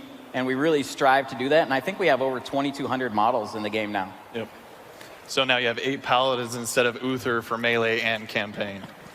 Yeah, there's many different Paladin models, right? Dreadlord models. And before they were just recolorings of the same model, and you actually went to make a unique one for each one. Yes, and we even strive to make like the hero units different. So the units you play in Melee now and in PvP, you're going to be finding different models than the companions that are in the game. So like instead of getting Death Knight Arthas all the time, you're going to have a different Death Knight. If you're going to have a different hero for each of the named heroes. So we really tried to separate that. And you'll still be able to, I think, use the, every once in a while you'll get Arthas as your Death Knight, but most of the time you'll have like the hero Death Knight instead. Yeah.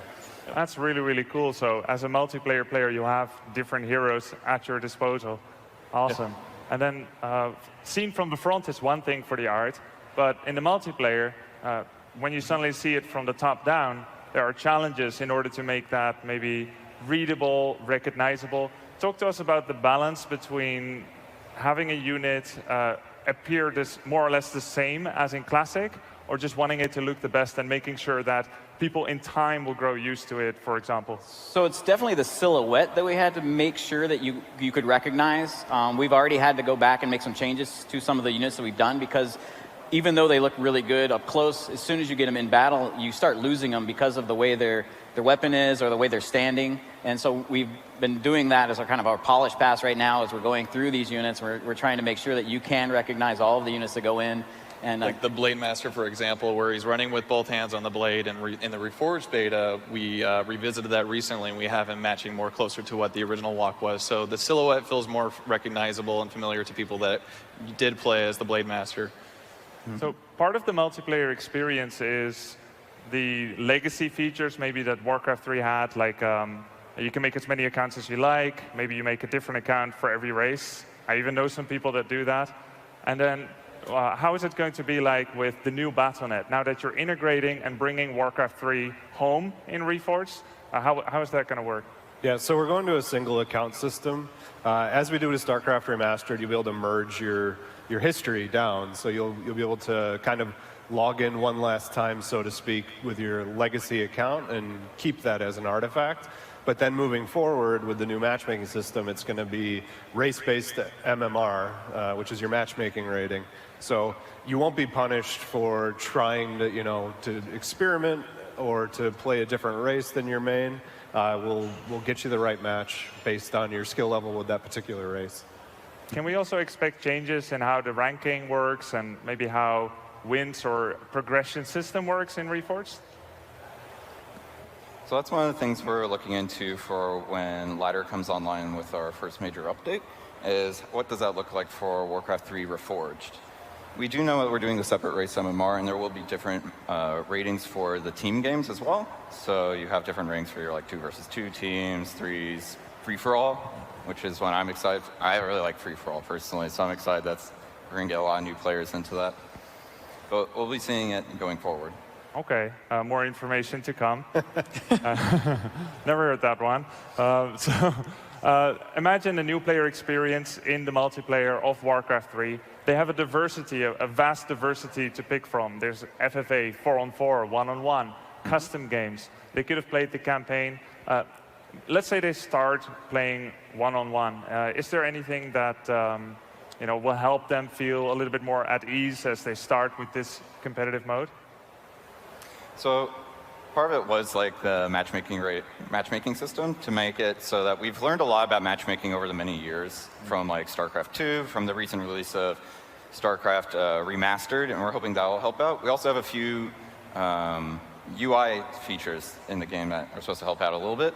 So we have team-colored health bars, which means before in the old days, your health bars were green, and they were either on or off, and they always floated above your head. And now we have ones that can be the same color as you, which is useful for a lot of multi-team games where it's oh, you're yellow, you're blue, you're orange, and I can know exactly who's who and who should be fighting. So little things like that. And we have another idea of that's in it where heroes get their own little special health bar that you can turn on. So when you're in a battle, you can say oh, that's a hero. Yeah. That's a footman. Yeah. And it's very quick, and you instantly understand it. I think the other huge thing for us for helping welcome in new players is arranged teams coming back. it's easier to tutorialize someone in the moment, especially with voice these days. Yeah. If you're queuing together and learning the game together, like that's one of our challenges to this community. Like, you love this game so much, you know, if you guys can help us welcome in new people and you know, invite them to a team, and you can see them on Battle.net and say, hey, I see you just got done playing Overwatch. Why don't you come play a round or two, and you can team up, go queue, and teach people how amazing this game is. Arranged team where you play with your friends has always been a great way to onboard people onto the game. That is not as maybe cutthroat of a setting sometimes as that one-on-one. So really excited for that coming back. All of you that have the beta, be gentle. Watching a lot of people get stomped. Be nice. Yeah. Are there any plans to have like a ranged team and random team queue to look at that again and to see if there's going to be changes that will help the matchmaker find matches quicker and more fairly? Do we know anything about that yet? Yes. Yeah, you know. We are looking at how they will queue up against each other. Currently, they are, I believe, queuing against each other with this iteration. Yep. We've been doing some experiments with it, which is why I'm asking. Yeah. But yeah. So, but that doesn't mean it has to stay that way. We want to get feedback on how the matchmaking is going, and we can also see a lot of internal feedback about where the matchmaking is being done and who's actually, like, are the outcomes as the matchmaker expects. That's usually like a big uncertainty factor, which is actually part of the matchmaking system, where it says, oh, I don't actually know where to put you yet. And then as you play more games, uncertainty factor goes down.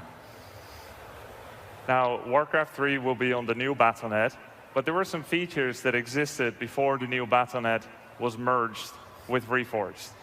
For example, the clan system, the profile system, chat system. When it comes to the UI of both the menu system as well as in-game, how has development been on that? Are there any special plans that you can talk about? Sure. So we scripted this heavily, guys, obviously. From the menu systems, as you can see, they're reminiscent, they're thematic. You know, the sounds of the chains going up and down, those things that we know and love from the game we're maintaining.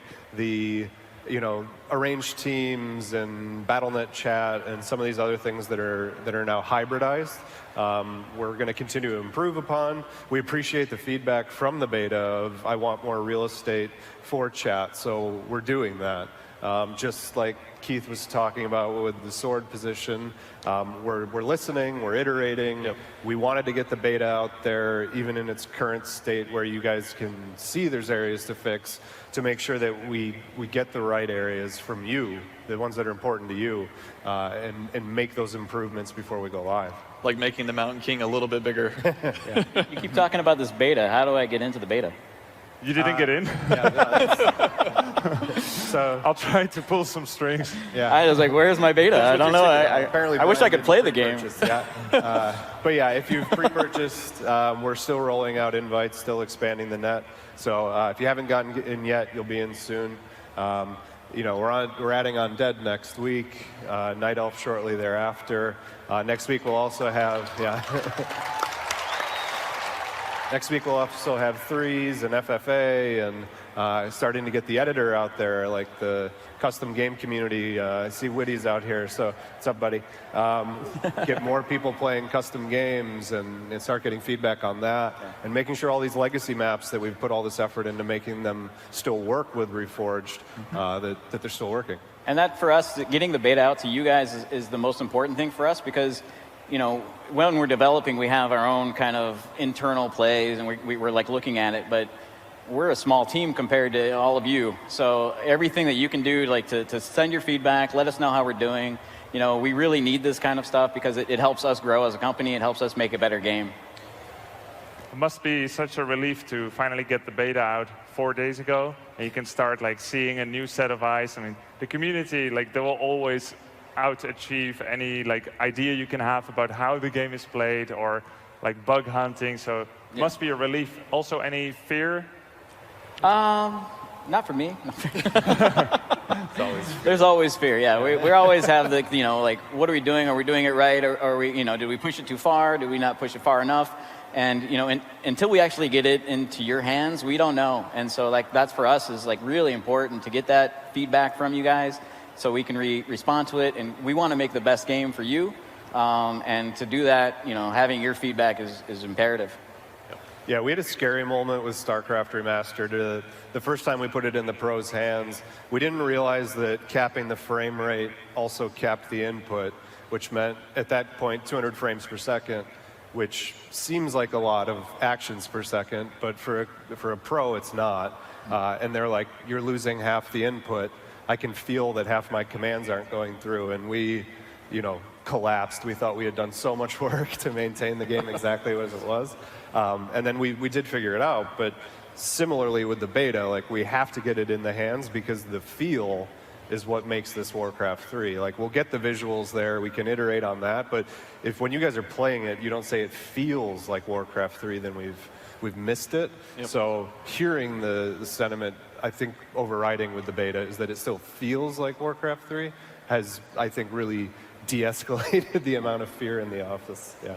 And I think that despite my confidence in what I had seen so far, what I believe you guys can do, that was a fear for me, that it's not going to feel the same. You know, as an ex-pro player of the game, and you just want to make sure that the beautiful surrounds that happen, that makes people go, wow, or the body blocking, all these unique mechanics that actually spawned a whole host of genres. The tower defense, the MOBA, so many different genres were spawned within the world editor of Warcraft 3, just because it feels so good. Like there's the perfect mix of, okay, the units don't do everything by themselves. You have to work at it just a bit, but it is not intimidating. You understand how the units move.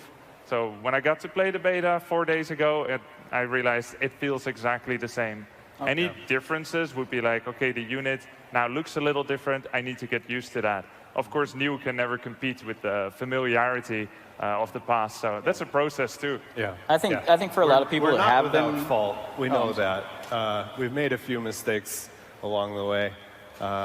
Nothing to do with balance or keepers or anything like that. But yeah, so I remember that guy. So understand that's part of our dialogue, guys. Like we're open to being wrong, and we want to share that, and we want to hear from you guys when we are. We appreciate it. I know the art team wants you to love this, for another 16 plus years, and that's really why we went and made all the units unique in the end, where originally we had one Gnoll that populated 8 other Gnolls in the game. When you load up an original map now, you'll see every Gnoll to be individual for each character. The Gnoll Brute, the Gnoll Assassin, the Gnoll Archer will have its own unique model. Every Paladin will have its own unique character. And so that's what we really wanted to do, was put tools in the modern community's hand, the melee community's hand, to make sure that they could keep this game running for another 16 plus years. And it's amazing how many Murlocs we have now. There's just so many Murlocs in the game. And all of them have tons of animation. Yeah. And they all have different weapons too. Yep, they all have different weapons. Just the big fish dagger. Yep. I don't know why you're surprised. Or like, a lollipop. Murlocs never show up in small numbers. I know, right? Let's talk about the campaign. In terms of the campaign, is there still a vision that you want to reimagine some of the story arcs? Are you focusing on just making it look the best it possibly can? What's been the development on that? Yeah, last year, as you saw with the culling, we were really aggressive on some change, I think, and telling the story from a different perspective, and we got what we thought was fairly divisive feedback of the camp of like, don't change my game, versus like, oh, this is cool, it'll welcome a new audience. And then we went back to the shop, and as we were iterating, we weren't happy where we were going with that kind of culling treatment as it became talked about in the office, and we decided to dial it back a bit. So all of the cameras have been reworked. As we've been talking about, all of the models are new, and there's tons of new animations, gestures, and things that make them seem more real. Arth is not doing a spell every time whenever he wants to make an action. And we did add some environment stuff too.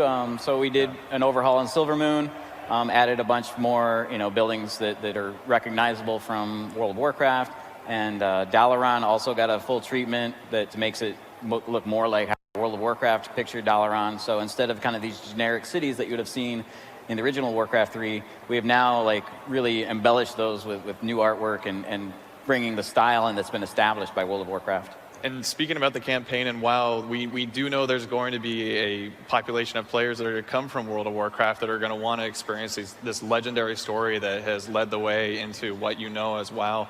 And so we have a story mode difficulty on the campaign. So people that aren't familiar with RTS mechanics or strong at it, they can actually go through and play the game without being decimated by Warcraft 3's known difficulty. It makes a lot of sense, because it'll be great for World of Warcraft players to see not only the engine where their game began, but also the story where their game picked up from, right? Yeah. Yes, where Arthas made his change with the culling and the Dreadlords and everything. Yeah, or the Demon Hunters. And a lot of the Warcraft, I mean, there's some stunning Warcraft cinematics that hold up well to this day. The Manoroth fight, the Manoroth fight with Hailscream, and you've done very well.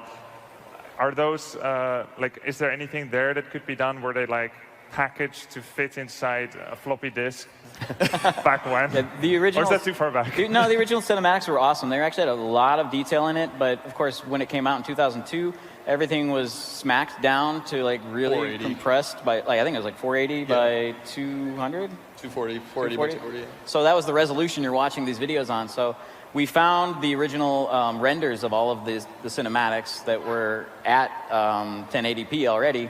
And so we were able to up-res those and recompress them. So you're going to see the pre-rendered cinematics way better than you've ever seen them before. Yep. Mm-hmm. And for the campaign, are there still...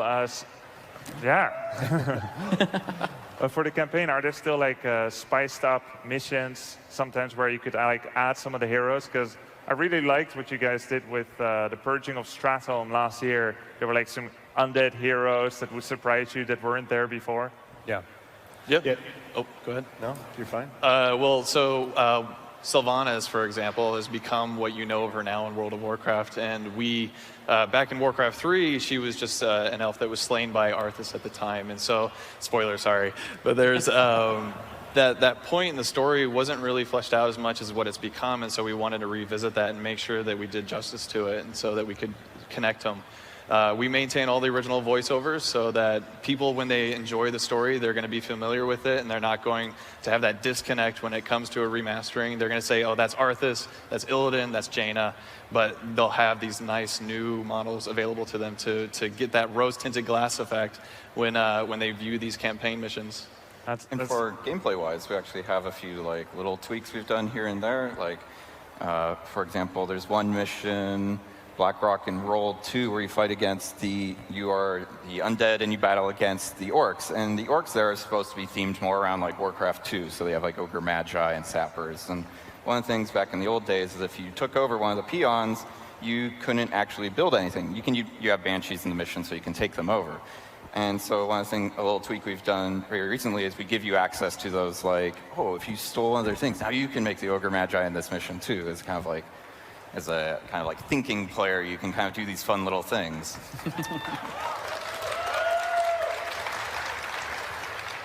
And for the diehards, that's now the only way to complete that mission. That's awesome. We have a vibrant map-making community around Warcraft 3 and Reforged. And there's so many maps, some of them that have never stopped development since they were first created, I don't know, 15 years ago. And I understand it was important to you guys to preserve that map to work as seamlessly as possible in Reforged. Tell us the steps you've been able to make in such things. Well, a big part of it was actually getting involved with the current map-making community and like asking them, what have they been up to? What are areas that you've been blocked on? Many map makers have found very creative solutions to get around certain limitations, but maybe we asked them, maybe you would like not a workaround and something that's just in the game. Like I have one good example that is in the current update, so it'll be part of Reforged, which is before, if you were a map maker and you said, hey, I want to make an RPG map. Every time I complete a quest, I get +5 health for my unit. That makes a lot of sense. But the old Warcraft engine said you can't individually increase a single unit. Instead, you go into the map editor and make like a ton of, like 100 different units, each with just 5 more health, 5 more health, 5 more health. Oh. Now you can actually individually change. units. You can individually change an item to make it upgrade more. So it makes it a lot easier to do some of those RPG maps. So you've given them new tools and toys? Yeah, like a new tool. Yeah, it's like a new tool. And making maps faster means making more maps, having less bugs, you know. And expanding the community. Yeah, exactly. Yeah. Does that does anything extend towards the map making community in the world editor in terms of creating melee maps? Some of the best melee maps that are still used to this day were made by the community, some by Blizzard. Is there any plan to have those maps potentially be considered for review for inclusion in the ladder, maybe even in tournaments? Currently, we've actually already have some community maps in our map in the 1v1 map pool. So we're very open to like hearing about what the community believes are like good maps. We've seen that there's community map contests they already put on, and we like review those as well. I believe one of the most recent FFA maps went in is from the community. Synergy? Yeah. No, wait, Synergy is a 2 versus 2. I got them confused. I'll have to check later. But we do keep track of them, and we do want to include them. The editor, we also have like a small feature we added to the editor, which is when the Teams Together feature is on, you can actually specify where your opponents can spawn. So a map maker can now have control over certain maps of like, oh, I want to make a map, but if we do close spawn, it just won't work. Turtle Rock is like the classic example. It's a map, it's a 4-player map, but it's 2 players on each side, and it's considered when the 2 players have close spawns, it can sometimes have balance ramifications for certain matchups. Yeah, and so sometimes meaning always. Sometimes. From balance, it's sometimes. Anyway, but we are wanting to give the map makers the ability to have more control over that and say like, oh yeah, I want a more complex map, but I'll be able to actually say, no, this is how the spawns work. That's great. And speaking of the map-making community, they've got all this new art that we're laying into the game, every unique character, the hero skin system available to them, new camera tools for slow-ins and slow-outs on the camera motions to make new cutscenes for their own games.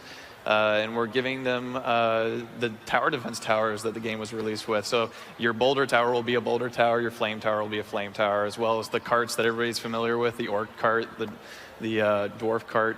So there's plenty more available. I think some of those towers were used in one of the maps where I think they were supposed to be high elf yeah, it's the buildings. bonus mission. And so we definitely revamped them to stop looking like human towers, and we made them look more like elf towers. So in those cases where we noticed some discrepancy in like where were they used and who were using them, we did take the opportunity to update the artwork. I think many of the models they may never see play in multiplayer because these units simply don't exist. At least the Naga doesn't yet. We have so much just in the campaigns themselves that you'll not the Naga. Unless you play the campaign, you won't see it. Or I guess modders can always use it. So. Yep. It's, I think there's going to be so many game modes that will benefit from these new models. And you mentioned new camera tools for the modders. So that's going to be great. Like just recently, I saw there was a map in Warcraft 3 Classic that was like Street Fighter. It was like you could legit just press buttons and like smack each other in the face with Kael'thas against Illidan. Like, how do they even make stuff like that? That's amazing. It can only get better with these tools. Exactly, and that's what we're excited about. I mean, a genre was born from Warcraft 3 MOBA, and we're excited to see what the community can do with what we're providing now. So the beta hit 4 days ago, and it's also playable here. And if I'm not mistaken, there were already... here's the new UI screen already that we haven't seen yet. So that's an awesome look, because we have a different one in the current live beta from 4 days ago. And then the version we played here at Blizzcon is already improved. I saw there was more life in the grass, and Lightning Shield appears on more units. So even in just such a short time, you've already been able to action on some of the feedback that you've been getting? Yeah, there's always an amount of time between when you get a build ready and when it goes live, and a lot happens between that point A and B. So these, I cannot tell you how impressive it is how fast these developers move. Like, it's my great pleasure to almost always feel like I'm behind because they're doing so much, and you see it, and you'll continue to see it in the coming weeks. And once we get Undead out there, you're going to have, a grip of feedback, and we'll go iterate on it. And then same with Night Elf and the new game modes and what have you. And that's one of the reasons why throughout the beta we did it per race, where it was orcs and humans at first. It allowed us to react to the orc and human race at the start, and then now the undead will start reacting on feedback on the undead, and then the Night Elf as well. There are some really rare units as well, like in Warcraft 3 that barely see any play, that appear like once. Like, for example, a Goblin Blaster, and like the Murlocs, they were all built upon the models of ghouls. Yes. How do you fix attack animations where they weren't even equipped with the correct animation, but you still need to keep the same attack timing? Depending on the weapon that the character has in the Reforged version, we just make sure that when the character starts to attack and has that damage point, it still lines up. And a lot of the times, most of the characters were melee, and certain times, there is what's called a cooldown, which is basically the time where one attack stops and then the next one starts. And that window between when the attack hits and when the cooldown triggers allows us to kind of back up and get them started again for that attack again. So the most we had to focus on, where there's basically looping animations that you can interrupt. Like if you're just standing there and you do a walk, then it'll interrupt the stand and you'll start walking. But there's certain things like that are uninterruptible, like the attacks. So like at a certain time in the attack is when the damage happens, and so that animation has to play at least until that point, and you need to watch it. But after that, because the rest of the animation is just him like resettling into his stand, we had a little bit of leeway on the timing of that, so we could make it a little bit longer to make it look a little more natural when he's coming back into his resting state, versus before, like the animations were so quick that it just looped, it just went back to the stand really fast. And when the art was so, like, I don't know, low quality. Whoa. Shorter. Shorter. No, like the standard definition, right? So everything was, you really didn't know what was happening a lot of the time because the characters were so nondescript. Now that we have like these characters that you can really see and they're fully realized, it makes it look a lot better now that we have, a little bit more timing on it. It's a cool thing to note as well that there is that space, because a unit may attack for half a second long and then stand still for 1.5 seconds. Yeah. So you're allowing them to put their sword back in the sheath or back over their shoulder, and it doesn't cost anything. Yeah. But for those players that are playing fast and that aren't just watching their units fight and stand around and be idle, you can still shave off the backswing animation and start doing the next thing. Yep. And the pros or aspiring pros or try-hard casuals among us will know that an acolyte, after he summons a building, he does the whole like summoning move, but you can interrupt that to get on with the next thing. Yeah. And all of these animations that you're adding for beautiful visual polish, they're not taking anything away from that. It's going to take the exact same time, because it's the same game underneath the skeleton, right? Exactly. Right. Yeah, and like with Anasterian and Thalorian here, there's so much that has evolved since this game shipped originally that we're getting to pull back in, and that maps back to the map-making community and making the campaign itself seem more immersive and better tied to this universe, to the books and WoW and everything that's come since. Yeah, like one of my things I really liked that we added for art for Silvermoon is back in the day when you battled against the Silvermoon High Elves, they just had the regular footman, and I was like, well, pretend he's an elf. We gave him he gets the captain armor, so he looks a little different. But now we actually do have like a High Elf swordsman that we can actually battle against, and the Archmages who fight you on the Fall of Silvermoon mission are being done as like High Elven Archmages instead of just being humans have battling against you. Yeah. I want to take... Witty's very happy with it. Thank you. I wanted to take one more step back to talk about the multiplayer and balancing. These are two processes that don't necessarily need to walk side by side with the general Reforged bringing out to the public, the beta releases. The balance is a separate thing. You started working on it before we had a beta in our hands, and you've been kind of in charge of that running point on the balance in the multiplayer. I wanted to hear from you, what is your philosophy, Michael, when it comes to pro player balancing versus casual experience? So that's always a delicate thing to do. it's really, I believe it's more of a case-by-case basis. What you're really doing in balance is you're making sure that the game not only feels fair, but you're making sure that the parts that make the game interesting and unique are what's at the forefront. When you play the game, you go like, yes, this is what Warcraft 3 is. It feels like this. When I'm Orc, it should feel like this. When Dead it plays, it feels like that. And so you always want to try and carefully balance out like when you make a change, especially for the pro scene, you want to balance out, does it make a big enough change for the pro scene that it's good for people to relearn the game? Because you have to respect that people, this is very serious for pros. This is kind of like their livelihood.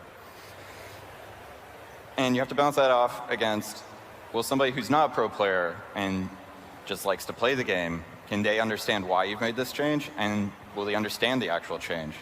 So you'd rather not make like a convoluted Orc is only stronger against race X suffix that may be difficult to understand or not transparent for. Right. It's kind of the idea of like you should be able to understand through playing the game of what the rules are, as opposed to introducing lots of like corner cases.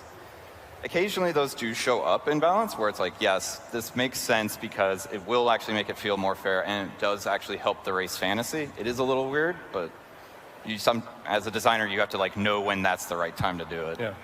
And, you know, kind of like this piece of art you just watched from concept to completion, like, balance is similar. Like, we go in with intentions, and sometimes we see that these two races have the biggest disparity in wins, so you try to make changes that pull them together, and then you break something in between, you know, on accident, and then we figure that out. Like, StarCraft was hard enough to balance, and it had 3 races. With 4, it's that much more complex. And as you know, with hero selection, there's a whole nother level of complexity where we're narrowing the lens. I think the team's getting better and better at it.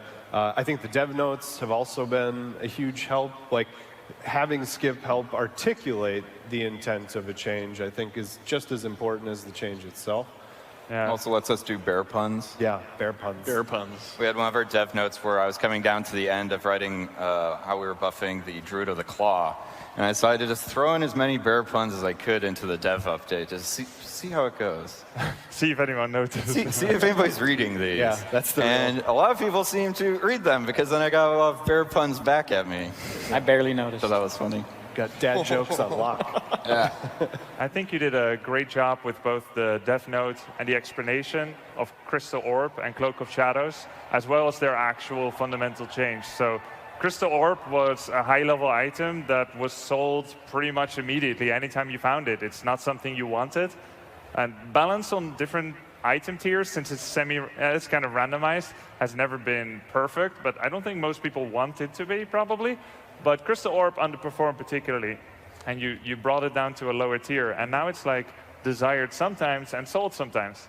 Yeah, it's actually, that's like a really good example of like, we got a lot of feedback that just said one word of trash, sometimes vendor, and that's not a good thing for items to be classified as, in my opinion. So we were thinking about like, oh, should we make a really big change? Because a lot of the feedback was like, oh, make a really big change. Do it like, make it an aura item, make it do this other thing. And we were wondering if that would just take away from what it was, because it is this item that you recognize. Like, a lot of players go like, yeah, it's the item that gives me vision of somewhere far away. The issue we identified was that, oh, it's showing up too late. In Warcraft 3, you don't typically make like 5 bases and have this giant expansive base structure. So having that scouting ability is actually really important early on, where you can go, oh, I know who my opponent is. He always tower rushes. I'm going to see if he's going to tower rush. In early game, that's a lot more valuable, because you can say, oh, he is. There they are. They're getting really close to my base. I should do something about that. And then there's the problem units like Liquid Fire Bat Rider, which like some random team player may feel really problematic, but we don't see much play of it at the pro play. Yeah, those ones are always really tricky, because you have this unit that's like really strong at low level, and they're like, oh man, you gotta do something. And then pro players, they say, oh, it's terrible. In those cases, you typically want to do is try and find like a nice niche that it can fit into in the high level play without like crushing the low level people, or the more normal players who are not pros. Nice save. Yeah, that makes a lot of sense. Thanks for explaining that philosophy on that.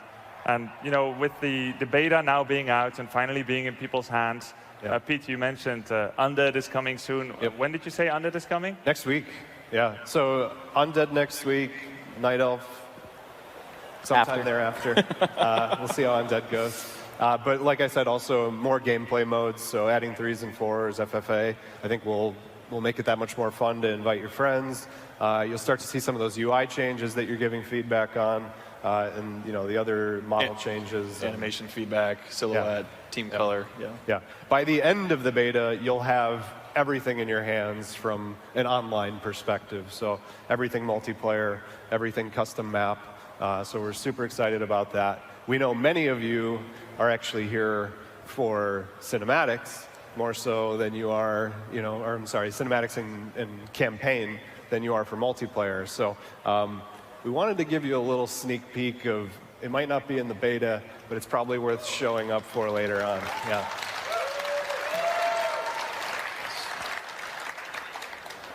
Do we want to talk about that?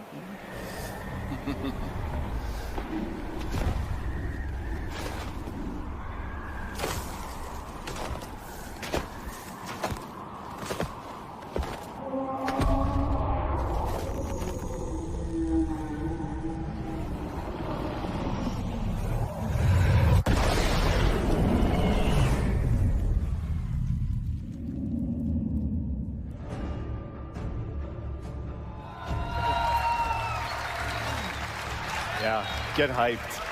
That's this guy right here. Hey, thank you. Yeah. So, that moment, that's what's coming, guys. Yeah. And on that note, thank you. I'm watching this room grow, and it fills us with warmth. Thank you for coming here. Thanks for sharing these moments with us.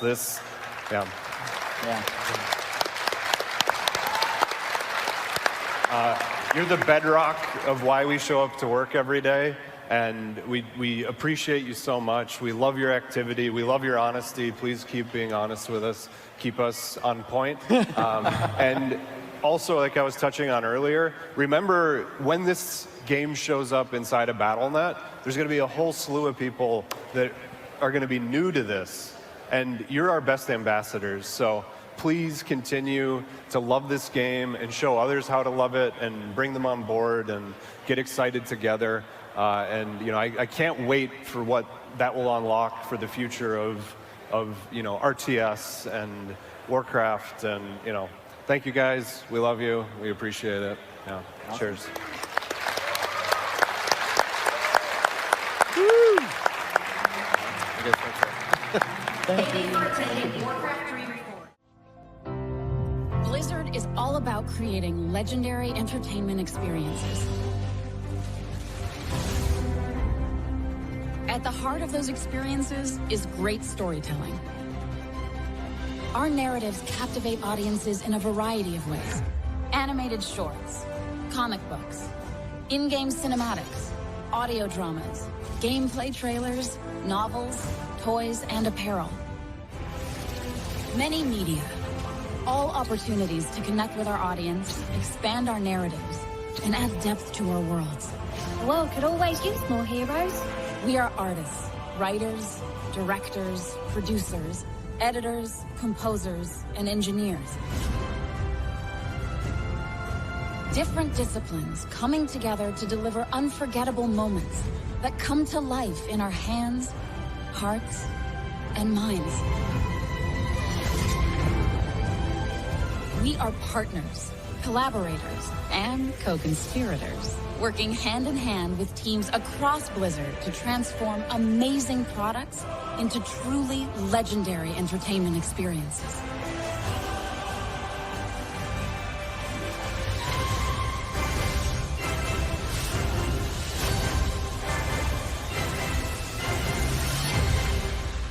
We are story and franchise development.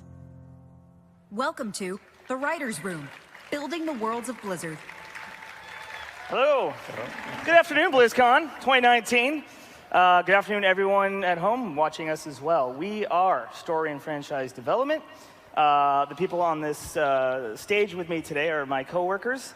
We are the storytellers. We are these fine people in happy times working on creating story and creative development. We have the writer's room, where we craft story. It's the room where it happens. It's the room where every cinematic that you saw yesterday started. And I'm Timothy Loughran. What do I do with this wily group of people here? I am the story producer, which means I am sort of the captain of the story room, kind of leading the charge, helping to get the story with the game team of what cinematic we're going to tell, what story we're going to tell.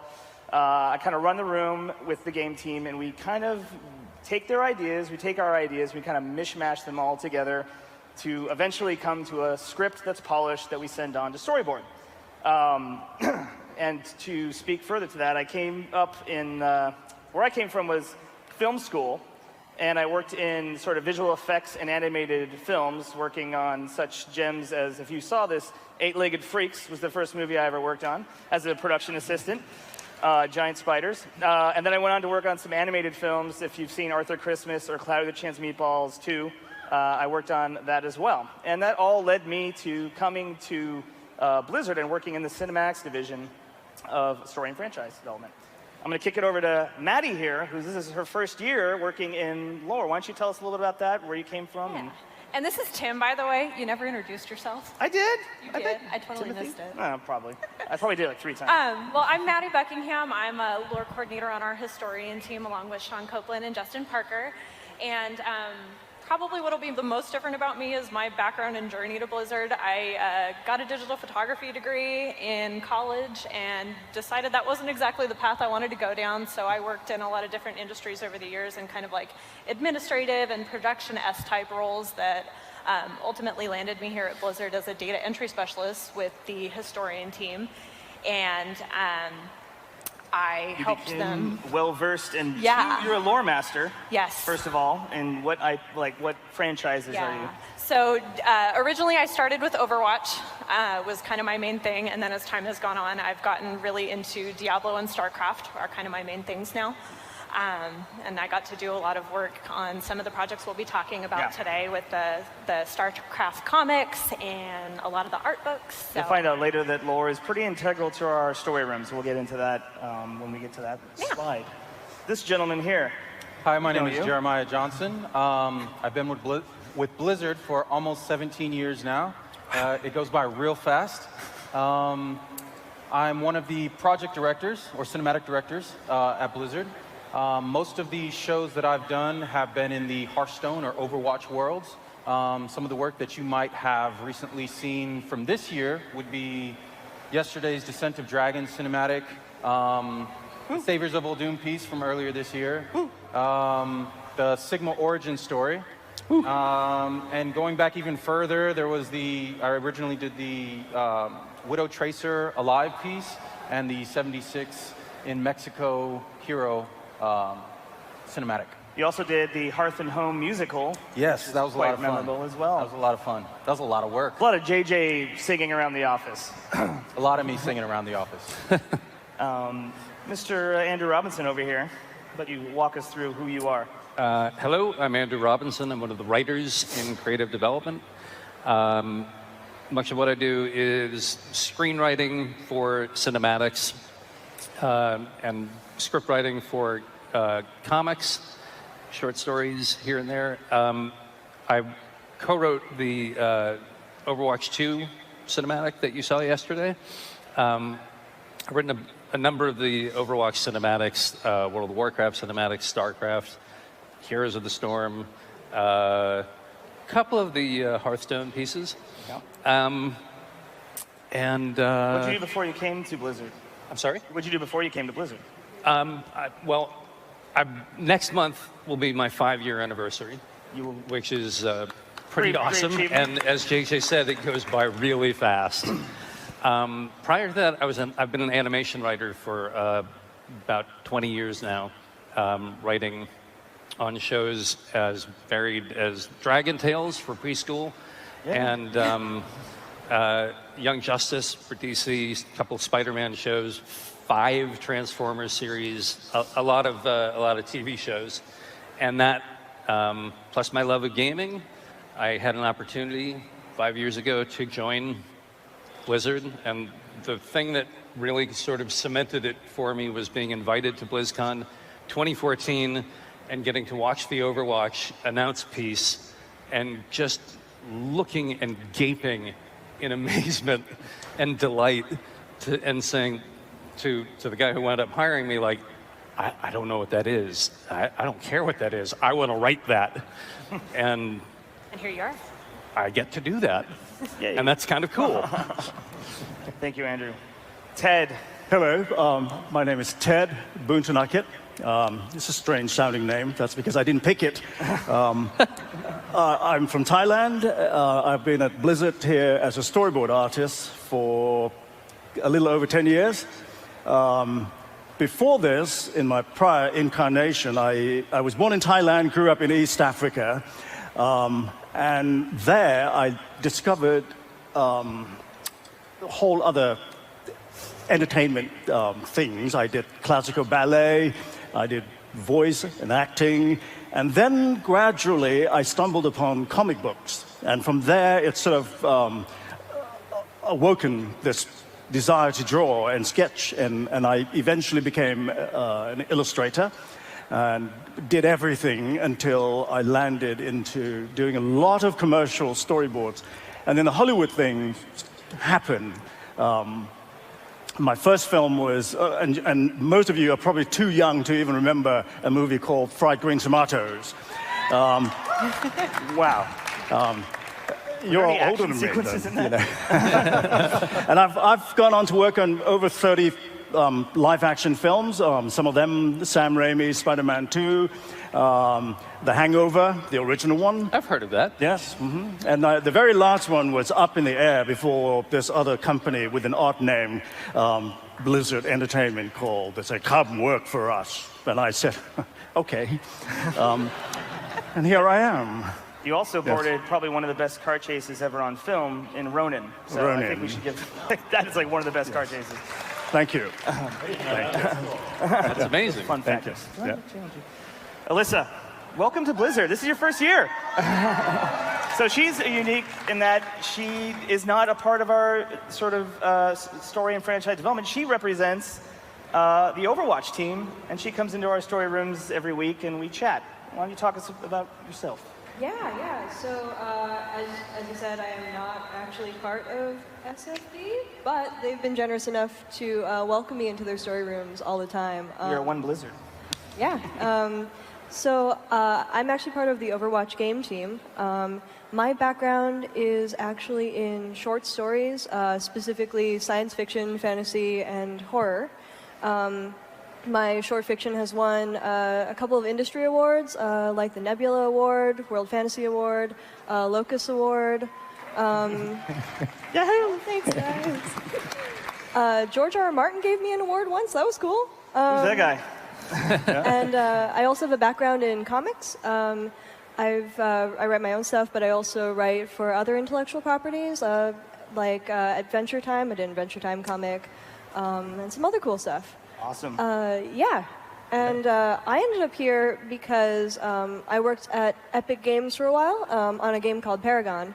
Oh my God. You're making me so happy. But I got that, it was a narrative role, and I got that job because I met someone through science fiction and fantasy who was like, "Hey, I'm looking for someone for a narrative role. I like your stuff. Do you want to apply for this job?" And I said, "Yeah, that sounds awesome." And after that, I saw the job posting for an Overwatch writer, and I was so taken with the world and the characters and the cinematics and all the cool stuff that you guys were doing and the game team was doing that I applied, and miraculously I'm here, I guess. So yay, first BlizzCon! Yeah, it's been a great year working with Alyssa. Yeah. Paul. Hey, I'm Paul Morrissey. I am the lead editor for our Blizzard Books group, and we make all the cool comics and novels and art books that you're all legally required to read in your book clubs now. So, you know, one thing about Alyssa being on the game team that makes her unique is this really cool jacket that you have. I love that. That is so cool. Overwatch 2 jacket. It's pretty neat. Wow. So yeah, have been working in comics and graphic novels for most of my career. I won an Eisner Award for editing the Mouse Guard graphic novel series, if there's any Mouse Guard fans out there. And a long time ago, I worked on some StarCraft and Warcraft manga. And that was my first experience working with Blizzard. And I really loved how collaborative they were, and that's why I joined the team. Excellent. Well, we love working with you, Paul. Let's talk about story. That's what we're here to talk about, right? We like to define story as story through character. When we're working in these rooms, in many ways, we are all the characters, the main character of our own stories. And we feel emotion with the characters and the stories that we love. We connect with them, and we want our audiences to feel something when they see any of our cinematics. We want them to be able to find something to connect to those characters.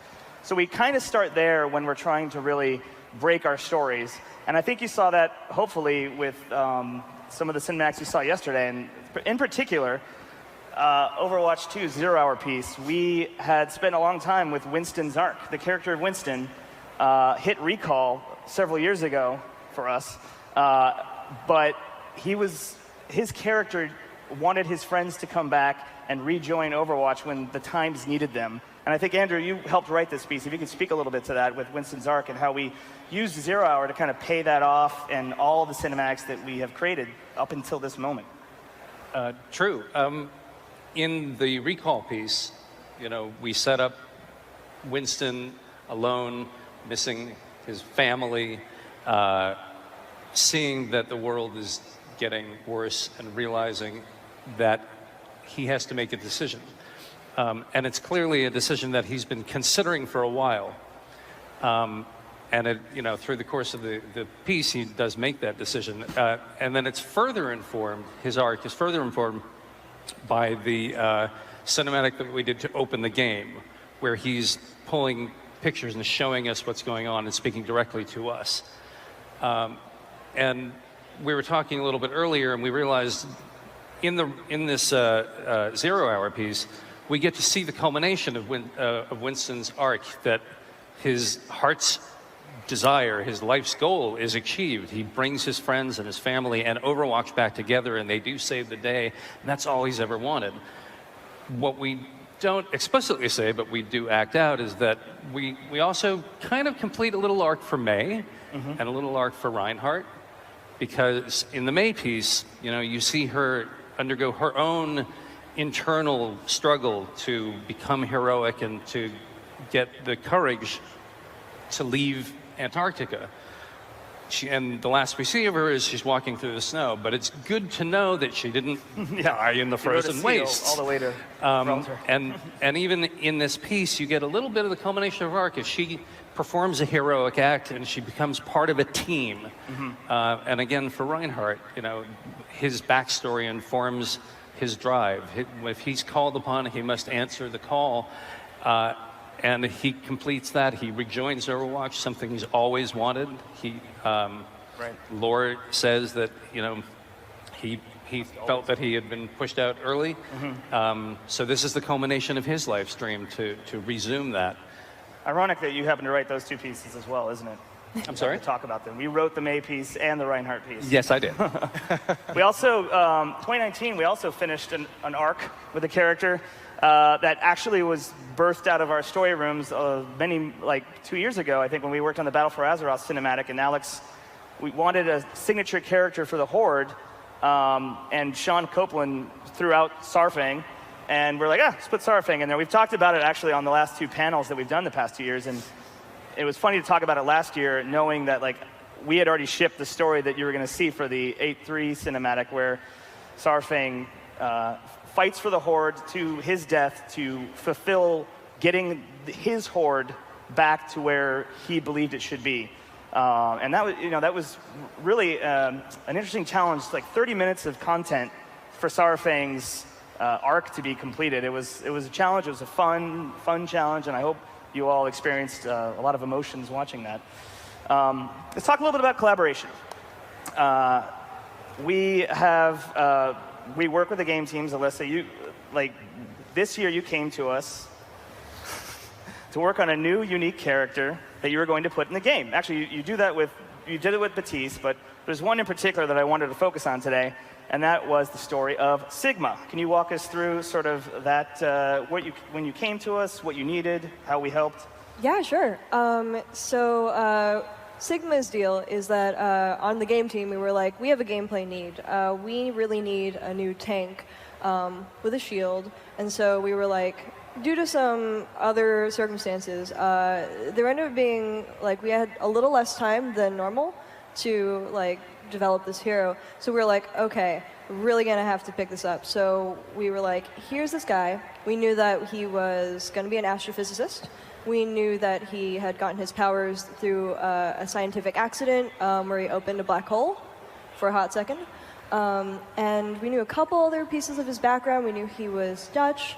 So we came to you guys, and we were like, hey, so here's Sigma. Here's what we know about this character right now. Because all of the other pieces for the game, in terms of like his kit and everything, were still in development. So we were like, okay, here's what we know about him as a person, as a character. Let's talk about it, and let's make something together that can really show the story. And enter, once again, Andrew and JJ, who directed the piece. And I have to say it was kind of fun, because we were kind of up against it on time, and generally have a little more time to work on this, like, each image that is in these pieces. This one, we had a bit of a tighter deadline. I remember that story room, I was like, hey guys, just so you all know, we could probably only do 4 images. And I remember that's generally not the way I prefer to start a story room, but we had to have that sort of reality moment. And I remember Jeff Kaplan looking at me and going, that's not how you start a story room, Tim. And I was like, yeah, sorry. And then I cracked a joke and everyone was happy. But so with these 4 images, we were presented with a story challenge that Andrew, JJ, and our team had to work on and rise to meet. And I think you can walk us through what you did there. Yeah, that was a huge challenge. We knew just enough to be able to tell a story. And as you guys mentioned, like, our time frame was cut significantly, and so it was a mad scramble to make this piece. So there's the story, you know, and Alyssa and the game team provided us with the bullet points of what we knew we wanted to see happen. And then there's how we tell the story. And I think that's where our job kind of kicks in, right? And so we were trying to figure out an interesting way to communicate the story of Sigma. And I think we found it based on the community's reaction to it. Right, so at a certain point, these 4 images turn into a longer piece. They kind of overlap one another. We have a section of that we could show. Yeah, we turned 4 images into about 12 by kind of remixing it. The general idea was, well, we know we want to show, like, these very 4 important days in the life of this character. And we also knew that he has this very traumatic experience. And so we wanted to really tell the story from the lens of how does a fractured mind perceive and remember what's happening to him when something as traumatic as this happens. Experimenting with black holes and whatnot. Yeah, not a good life choice. Yeah. A little dark. Knowledge, sometimes you got to do that. Yeah. Yeah, and so it was just this huge trust fall where everyone on the team was scrambling and brought their A game. I remember trying to pitch this idea, feeling like I had this huge fish on the line, and you know, there was like skeptical looks, like what is he talking about? Well, it's gonna be like a fever dream. No, we're gonna like switch the background, and then he's gonna be there, and then like boom, and then this is gonna tear apart, and it's gonna be great. Trust me. And it took my editor Michael Bancroft about like 30 minutes to an hour to whip up something, just proof of concept. And once we had that, it was like, boom, let's make that. I think you even cut and paste like 4 scripts that Andrew wrote as well, right? Yeah. We did 4 scripts of mood and time. Yeah. You know, you're presented with these images that represent split moments, but they also represent story beats. They represent his arc. Right. How do you tell that in as compressed a manner as possible? It's not like you have a 9-minute movie to do. Yeah. This is a minute and a half. And at what point his sense of self changes. So JJ put this crazy thing together, and yeah, I had to write 4 different scripts.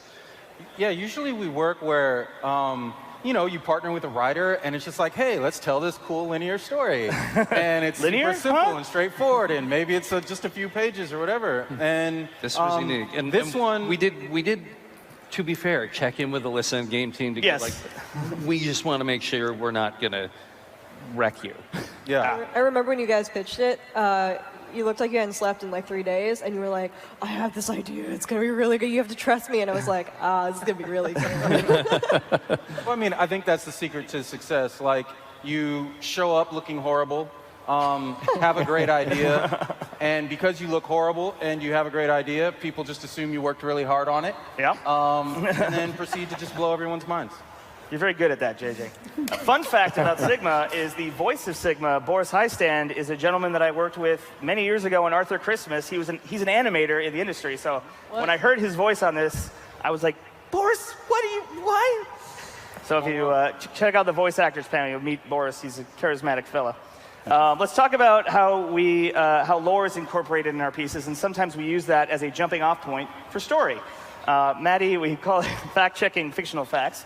Yes. These worlds that we've built have a history book that we draw from. You're there to help us basically draw from that history. Explain that a little bit. Yeah, so this became kind of an influential thing with the StarCraft 2 team. They came to story and franchise development and said, hey, we're going to have Egon Stepman as our next co-op commander. And in the War Chest comics, which is in the game, you have these unlockable objectives, and you unlock these. So this was a 3-story arc. Paul, correct me if I'm wrong.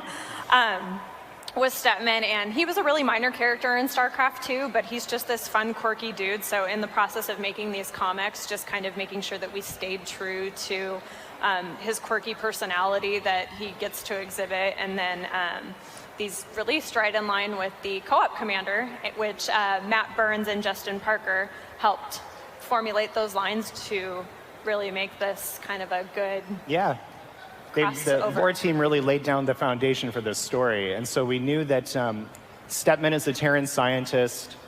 He's on a planet called Belshir studying terrazine gas, which can enhance psionic abilities, but it also will make you pretty much go crazy if you have too much exposure to it. Yeah. So he's hanging out with Raynor's Raiders. This stuff goes down. He basically gets accidentally left behind. And so we knew that in the co-op mission that he's no longer on Belshir. So what we do on the book side, and what is a great thing that we bring to these stories, is we fill in those gaps. So for this particular story, we said, hey, it would be really cool to kind of do a Apocalypse Now meets Castaway story, and really have our main character be this mentally deranged character who's like high on terrazine. And it's a real fun departure. We have a very comedic character, but we, thanks to the lore team, we have this foundation that feels very StarCraft. And nice builds it out for further lore with this character in the future, I do. Yes, yeah. Further lore, further tech. Yeah. Well, let's talk about some of the other books you're working on. Here's a fun one. Walk us through this one. You're collaborating with so this is really exciting. This is the first Overwatch young adult novel. This is actually, we're debuting the cover here at BlizzCon. And I am super excited about this book. I think this book really exemplifies what we do, which is, we want to have our books expand the lore of the games, and we also want to highlight characters and stories that we might not be able to feature in the game. And we really wanted to shine a spotlight on Efi, who's the preteen super genius that created Orisa. And we thought it'd be really fun to sort of figure out who Efi is, why she's motivated to build Orisa, how she builds Orisa, and sort of explore the challenges along the way. Yeah. And one of the challenges that we had is we wanted to find the right author for this book. And so we're really lucky to land on Nikki Drayden as the writer for this novel. She has written novels that feature a lot of Afrofuturism, so we knew that she would be able to flesh out Nimbani as a location. She's also like a super genius, like Efi. She's a systems analyst who understands coding and robotics. She's also a woman of color who loves science from a very young age. So she had this built-in affinity for Efi and this identification with that character that really shone through in the book. When does that book come out? It comes out in May of next year. Nice. You also worked with Alyssa this year on a short story for Batiste that we have online. Yeah, this was super fun. So on the game team, we don't always get to tell. We don't always get to tell all the stories that we want to tell in the game at the moment that you're playing them. So it's really exciting to get the chance to also tell a story outside of the game. And What You Left Behind is a short story about one of our heroes, Baptiste. His whole deal is that he is a combat medic who used to work for Talon, like the bad guys, until he realized that things were getting really shady, and then he was like, I gotta go. So that's Baptiste's deal. He occupies a sort of morally gray area, and Jeff and Michael came to me, and they were like, hey, can you write us a story that pushes his story along a little bit more so that if he maybe joins Overwatch in the future, we get some of that trajectory. And I was like, yeah, let's do it. So What You Left Behind is about what happens when your past catches up to you and says, hey, buddy, let's go for one more mission, and after that, I might not let you go. So it was super fun. And Paul and his team saved my life because when you're like 8 drafts into a story, you don't always remember what exactly is in it because you've just been looking at it so long, and you're like, are these pieces from draft 1? Are these like the most like, do they still make sense? Are the pieces from draft 8? So you guys helped, and it was just made it's nice getting those fresh eyes. So good. I love that short story. It made me like, I remember finishing it and being like, oh yeah, I'm all in on Baptiste. He's like my new favorite character. Yes. Well, let's leave hope behind for a second. Always wanted to say that.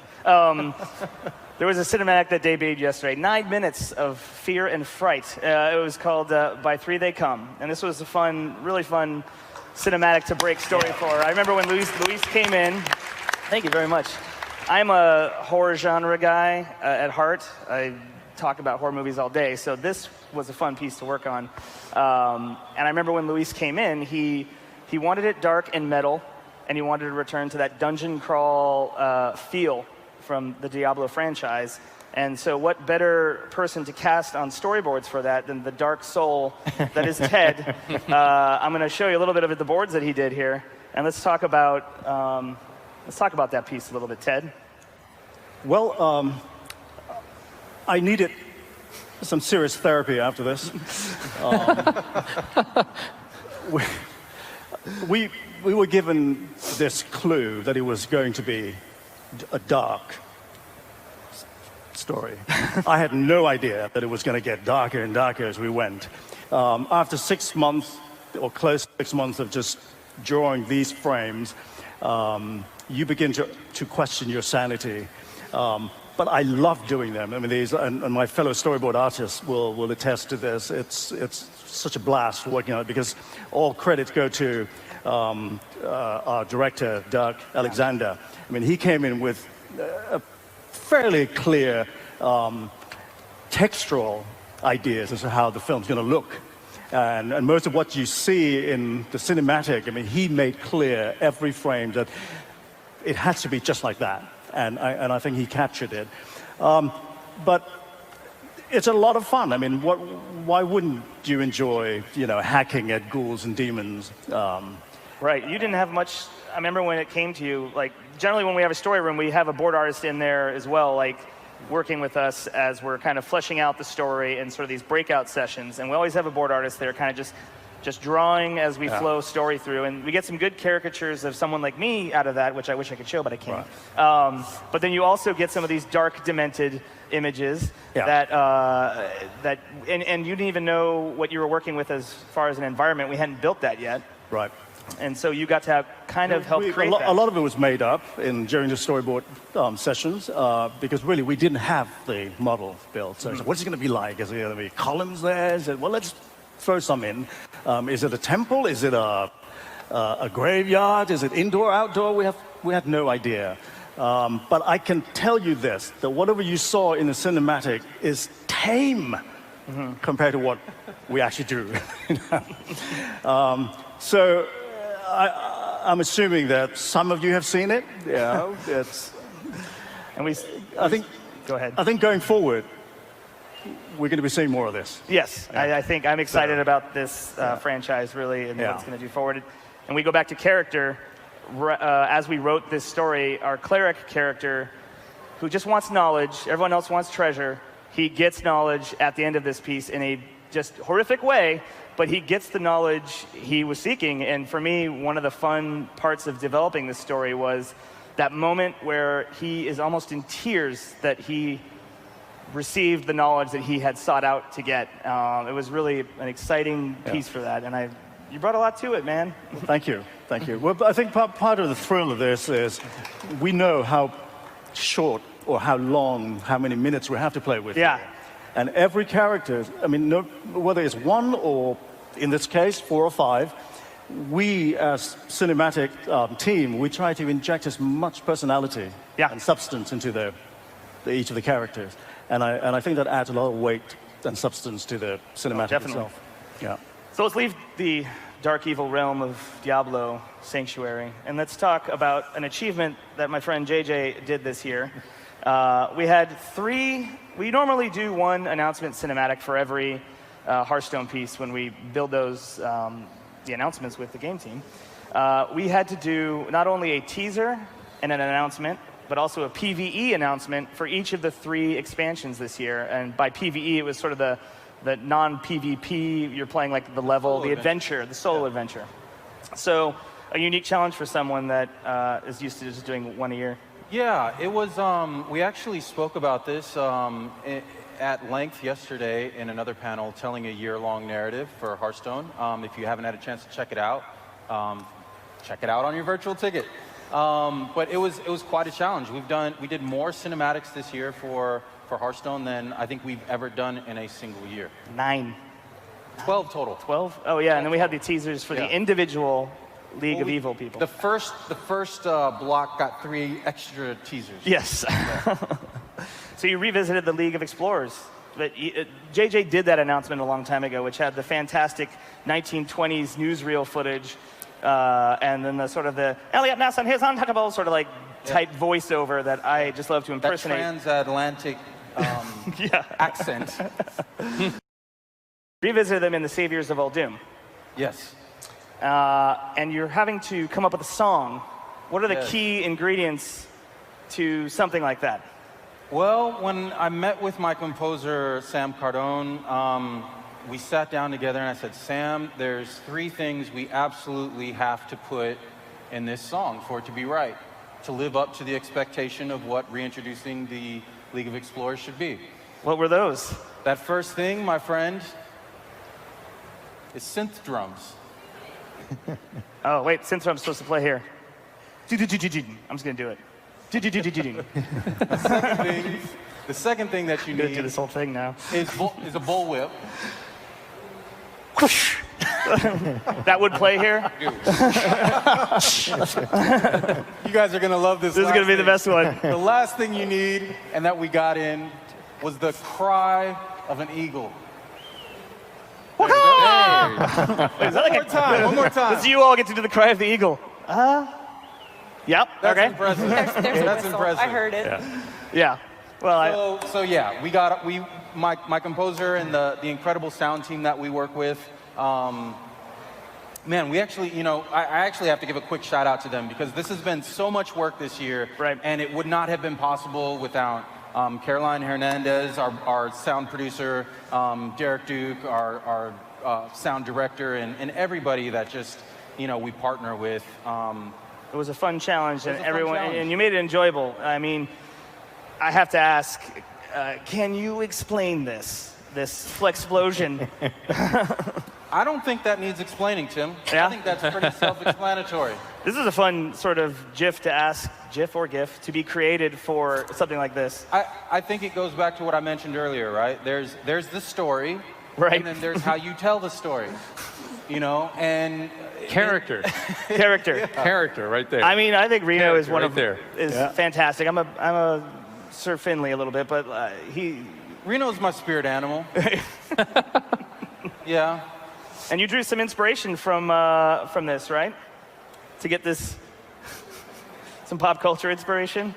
Oh, absolutely. I mean, you know, if you're going to steal from the best, right? Yeah. So you did the best Van Damage you could. That's right. That's right. But, you know, in typical 80s fashion, the truth behind this piece is we were searching for a shot where you see this a lot in 80s films where the good guy is walking away and there's an explosion behind him. Yes. And we were finding it to be quite challenging to figure out where to do that. Right. This just seemed appropriate.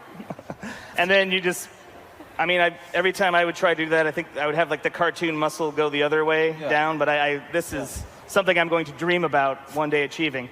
That's typically how I try to dry myself off when getting out of the shower. Yes. You know, just boom, water's off of you. Why not? But does it work? Give it a try. It's like a commercial.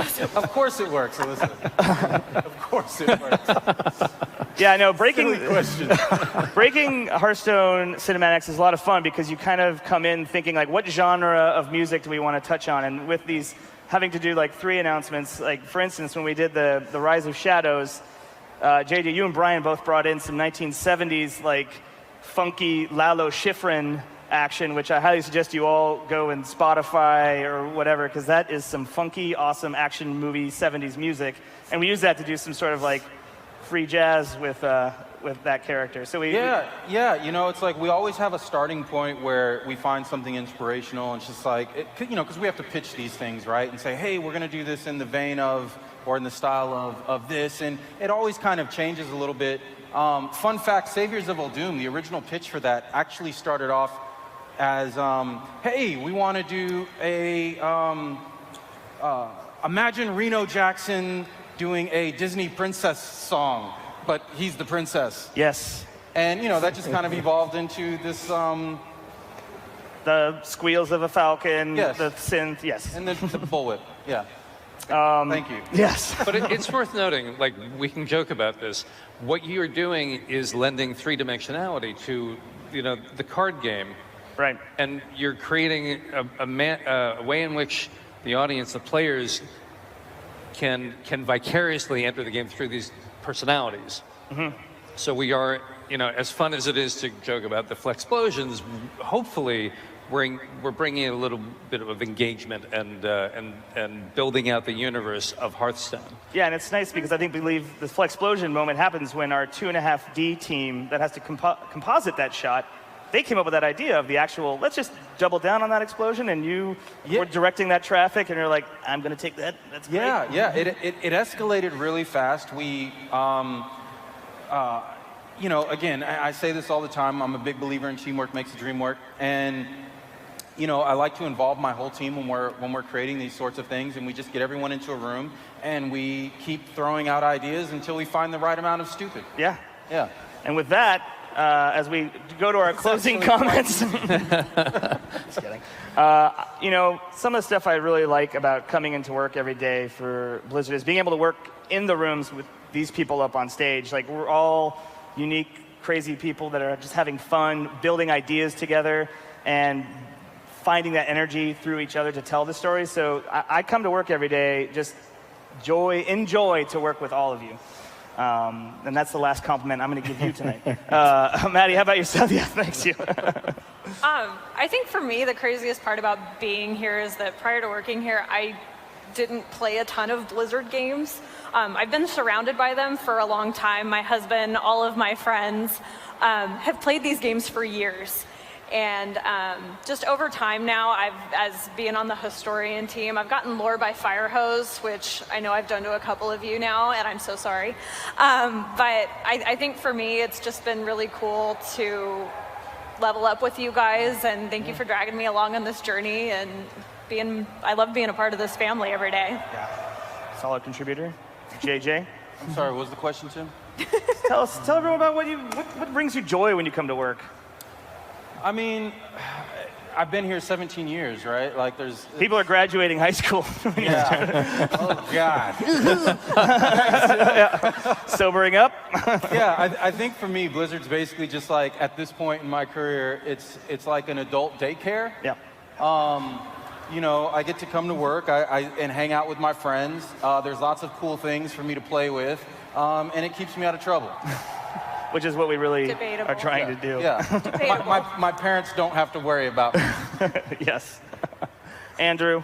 I want to double down on what you said. Take care. No, about getting to work with dear friends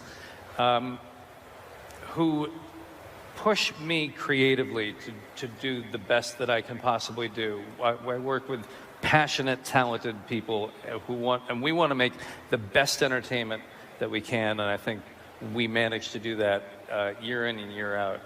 For me personally, like, I grew up collecting comic books, watching cartoons. I read a lot of fantasy and sci-fi. I played a lot of D&D and video games. And now, as an adult, I write comic books. I actually just had the StarCraft Soldiers published by Dark Horse. I'm finally a published comic book writer. And available for purchase upstairs. I write animation that gets seen by millions of people. I have to play video games. And I realized, like, I have the best job a 12-year-old boy can possibly imagine. Yeah. Well, as a storyboard artist, and I can attest to the fact that I've worked in the Hollywood system for 30 years or so, there's really not a lot of room for you to explore as much as you think. I get shot lists from directors, and then I just mechanically sketch them out. At Blizzard, you have just ample latitude to explore and explore and explore.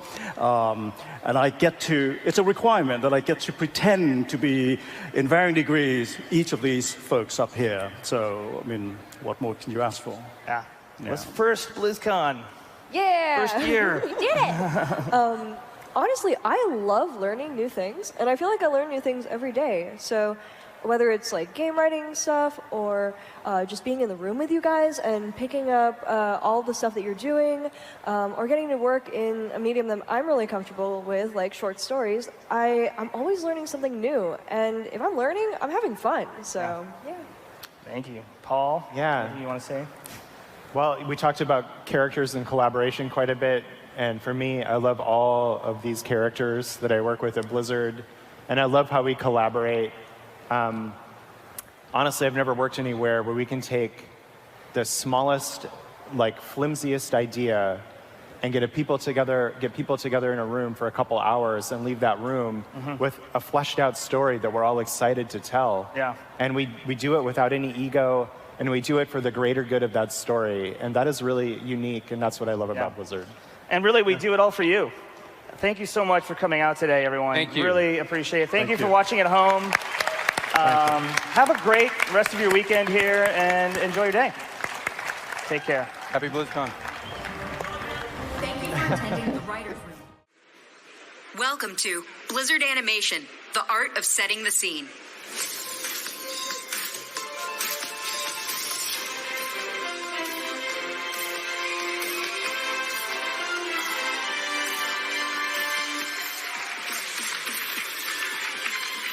Wow, happy BlizzCon, everyone. Welcome to the Blizzard Animation panel, the art of setting the scene.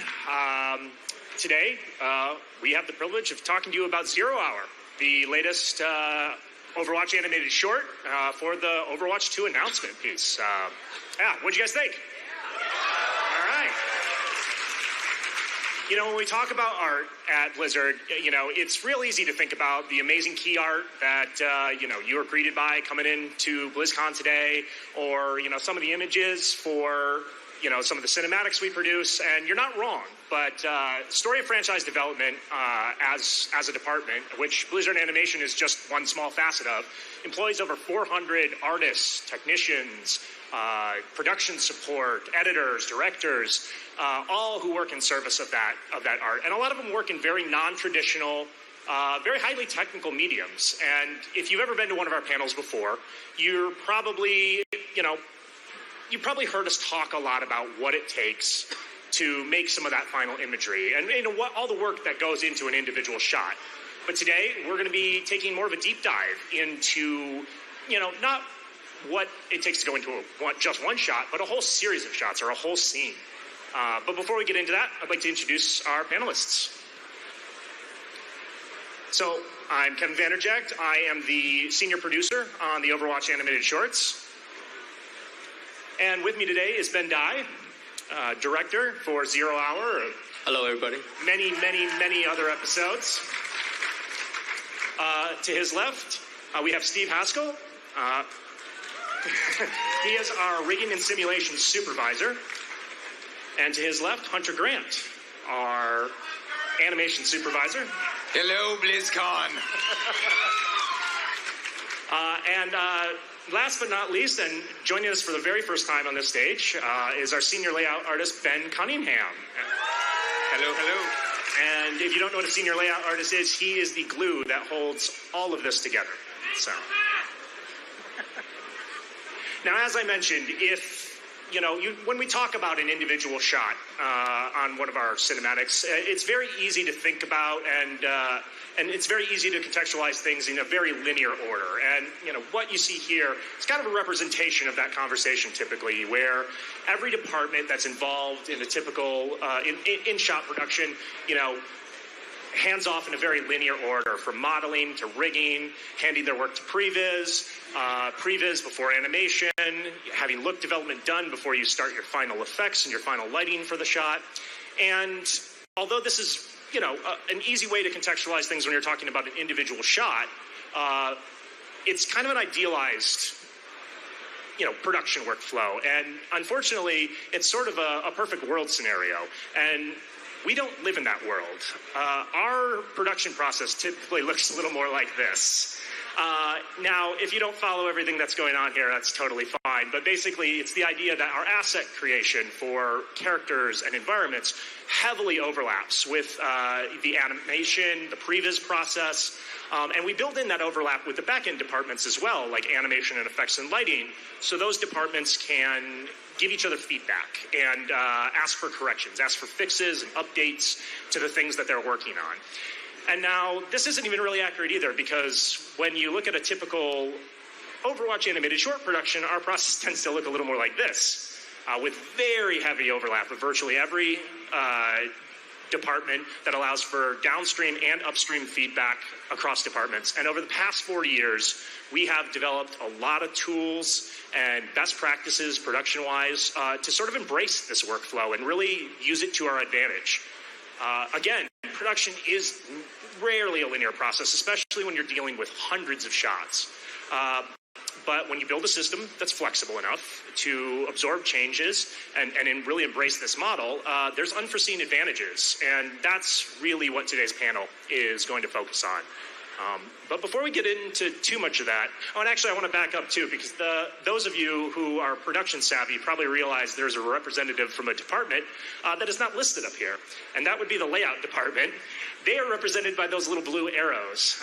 They are the ones who, if a typical artist on a show touches a dozen or so shots, layout is the department that touches every single asset across every single part of the pipeline. They make it all work. They're the ones who make it go. Ben color-coded his hair so it'd be easier to figure out where he lies in the production pipeline. That is correct. Details. So, yeah. I'm all about details. Before we get into that, I just wanted to start asking a quick question to Ben Dye. Why this story? Well, some of you might remember a couple years ago, we started an animated shorts initiative in Blizzard, and then the first animated short was starring Winston, and he sent out this recall message, hoping that his friends, Overwatch members will answer the call. And then that sort of kickstarted dozens of animated shorts starring heroes and villains in the Overwatch universe, and we used that to celebrate the launch of Overwatch 1.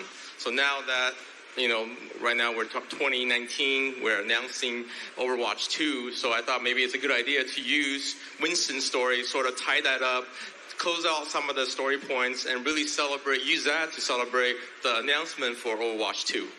Yeah, and we knew we wanted to open the story on, the team's first mission after the recall event.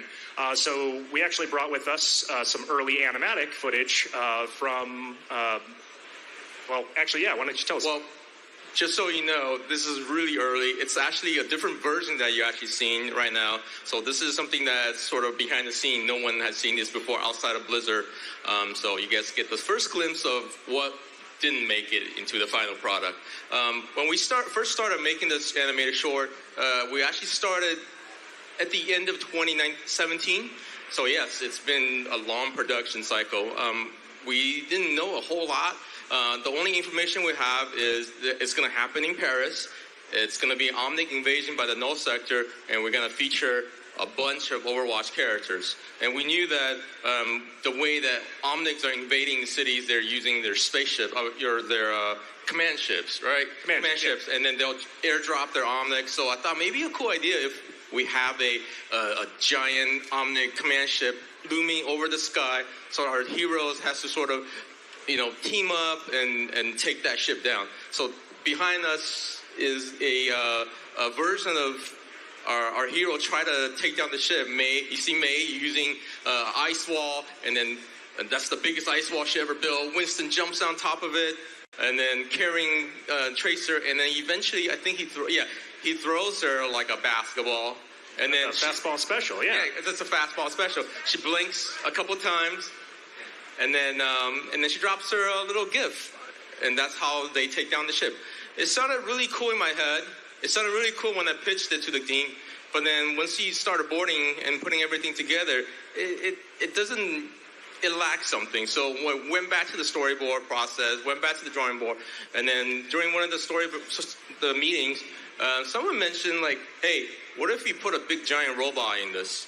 Maybe he's stomping around the city, doing all sorts of damage to the hero team, and then that's how we came up with the giant robot idea. Yeah, and if you've had a chance to check out the Overwatch 2 demo already, or you saw some of the gameplay footage in opening ceremonies, you might notice that the command ship features pretty prominently, and that's not a coincidence. A lot of those ideas that we had in the initial animatic made their way into the cinematic for the gameplay, and we don't like to leave a good idea on the table, so.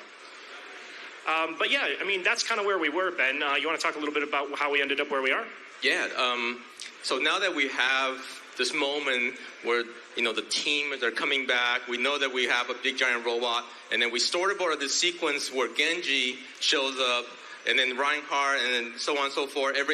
All the members of the Overwatch team shows up to save the day. And that moment stayed pretty much the same all the way through the production, from storyboard to previs to animation to lighting. Every single step of the way, we tried to make that a little bit better, putting more emotion in there once we translate the 2D drawing to 3D. Animation does a wonderful job of, making sure that the action and the actings are true, and lighting just put the icing on the cake to make sure that everything looked great.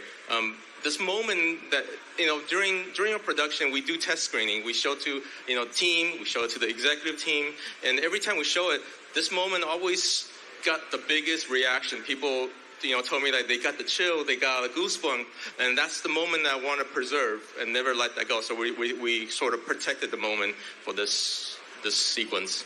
And then I was sitting in the crowd when you guys are watching this, and I heard you guys cheering all the right moments, so that put a big old smile on my face.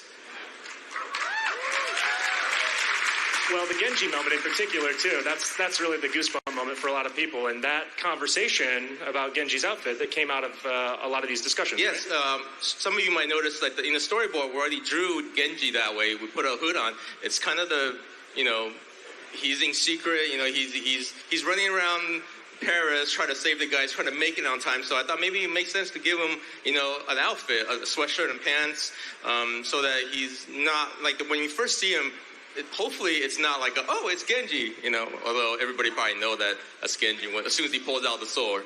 But that sort of kickstarted this whole new outfit, which drives Kevin nuts because he wasn't planning on that. Yeah, as a producer, when you start talking about new outfits on assets you already have, that sends a little bit of a different chill down your spine. But No, we knew that going into this, that Overwatch 2, the characters were going to get a big revamp. But in the early discussions, we weren't really sure whether or not these characters would have, their new costumes in this piece. We thought maybe they don't get that until the game. But, after those initial Genji discussions about, maybe he's been sort of disguising himself and sort of trying to blend in, it really started to make sense that, okay, yeah, maybe the team that did answer the call, Tracer and May, did get their new outfits already. And so that sort of spawned a discussion about, how are we going to do that? Because we didn't have those designs approved. We didn't have the time budgeted in to create those assets before we needed to get started on our production schedule. But luckily, we felt fairly confident that our pipeline and our system we've built over the last 10 episodes was robust enough and flexible enough to be able to absorb changes to those assets mid-production. And to kind of tell you a little bit about how that's done, actually, I'm going to toss it over to Steve. Yeah, a lot of the cinematics we do it for a WoW expansion, and then we don't ever go back to those characters and leave a lot on the floor. But with Overwatch, we knew we were going to do something continuous. We were going to keep telling more of these stories and follow these characters as they move forward through their lives, and that may mean new costume changes. So because we were going to be doing so much work over so many years, we decided to work a little smarter and protect ourselves by setting some rules. And the first rule involved simply the skeleton within their bodies. And so between animation and rigging, we settled on some special naming and how many joints are going to be in the spine, how the arms and the legs and the neck are going to work. And those are the basic building blocks of a character for rigging and animation. And so we've got a character that if you see, we start laying down that skeleton, and there's Tracer skeleton with all of, not just her main joints, but also the joints for that drive her collar and her goggles and other pieces on her character. Her hair. Yeah. The hair. The next thing we need is the model. And so when we get that from the modeling team and drop it in, it's very busy. There's a lot of detail in it. But the most important thing about the model is, well, who the character is. And so we also put a look on the character, which allows us to read it a little bit better. But the most important thing for the character is the body mesh. And so the body mesh is a sort of like a skin suit. This one fits Tracer, and you can see that it's very simple. But what we can do with that is we can skin it to all of the joints, and each of these little colors kind of shows a relationship to arms, legs, pelvis, spine. And once we have this laid out for a single character and we set up the skinning, then the character can start to move around with the joints. So now the skin at the chin, she can wave her arm. It all works really great. Just to show how powerful this combination of a skeleton and a mesh is, I can take that mesh and I can use it to turn it into May, Brigitte, any of the characters that we've got, and reuse that work across all the characters. Now, just for fun, what would happen if we put them all together? New Overwatch character, maybe? I don't know. Probably not. Don't tell Jeff. Okay. So once we've got the skinning and the mesh and the joints, these guys need to be able to control the character, so we put all these control points all over the character, throughout the body, all over the head, like Ben was saying, up in the hair. And that gives us a fully rigged character that animators can animate. The last thing we do to kind of sweeten it is add a control appearance, so the controls aren't buried inside the leg or whatever. There's little handles now they can grab. And in the end, we get a finished Tracer rig. So we can use this to absorb any of the costume changes that come down the line. And it still allows animation to continue to work on the animation. And we keep production moving. Yeah, and once the rig is, let's be honest, mostly done, it comes to us, and we start setting up the characters. We help set up the face, and we put a bunch of face poses on it to drive everything for the rest of the animators. And what you see here is a ROM test that we throw on all of our characters. ROM stands for range of motion. Primarily, we would do this to help us QC the rig, make sure everything works well. We started doing this actually on Shooting Star, and initially we did this because I wanted the animators to be able to see all the characters making the same expression, but the way each one of those characters made that expression, so the animators would have something to key off of, also to make sure and help QC the rigs just the same. However, we had some unintended positive consequences from this. Yes, they were positive. They were positive consequences. As we rendered this, the downstream departments got to see all the characters in context. And so it worked really well, and we decided to expand it a bit for 0 Hour.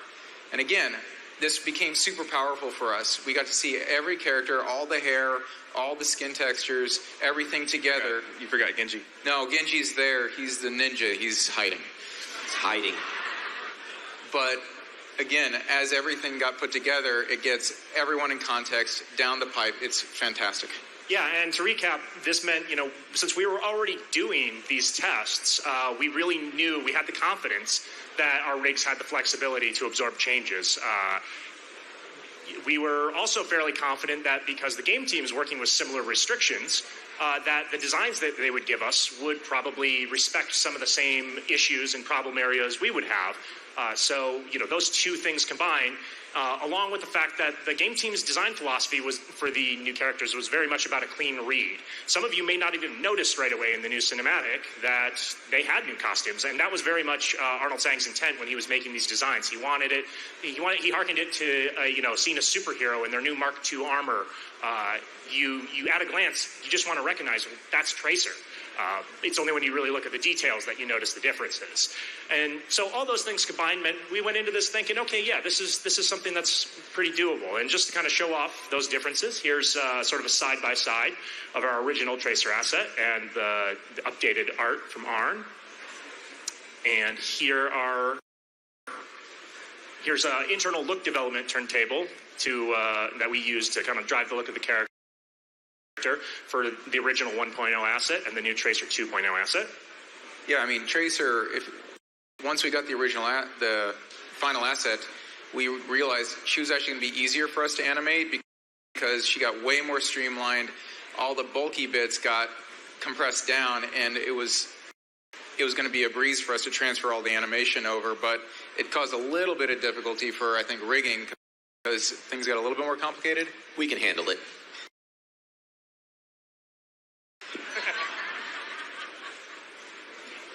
And here is a side-by-side of Winston's 1.0 asset and the new art that we got from Arn. And here are the final assets for Winston up alongside his 1.0 asset. Yeah, and again, for us, Winston, normally easier, except we had a little bit of worry about his helmet. It got a little bit more bulky, and we had to just be mindful about his cheeks and how much we were emoting and just be able to push things out of the way. Yeah, and thankfully we got to preserve the faces, though, from the original assets as well. So all the face and hair stayed one-to-one with our 1.0 assets. And here's May's new 2.0 outfit, and she actually received a pretty big overhaul, and when we saw it, we were pretty excited about it, right? Yeah, I mean, again, for us, we went great. May got easier, except during production, it got a little odd for us because we thought she was looking off model for some reason, but then we realized we never really saw her neck before. We just had to get used to the new design, and again, just became easier with more range of motion. Yeah, we were sitting there thinking, oh, great, we got all this extra room now, but then it was sort of counterintuitive because it just made her feel different when we would drop her into the shot. So, yeah, she got a little bit easier too because we got rid of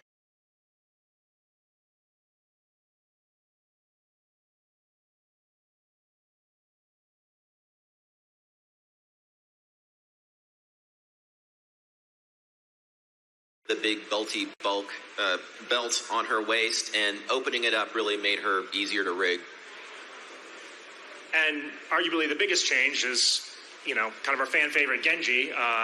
Again, though, his design really did come out of a conversation about that was really more about supporting the story.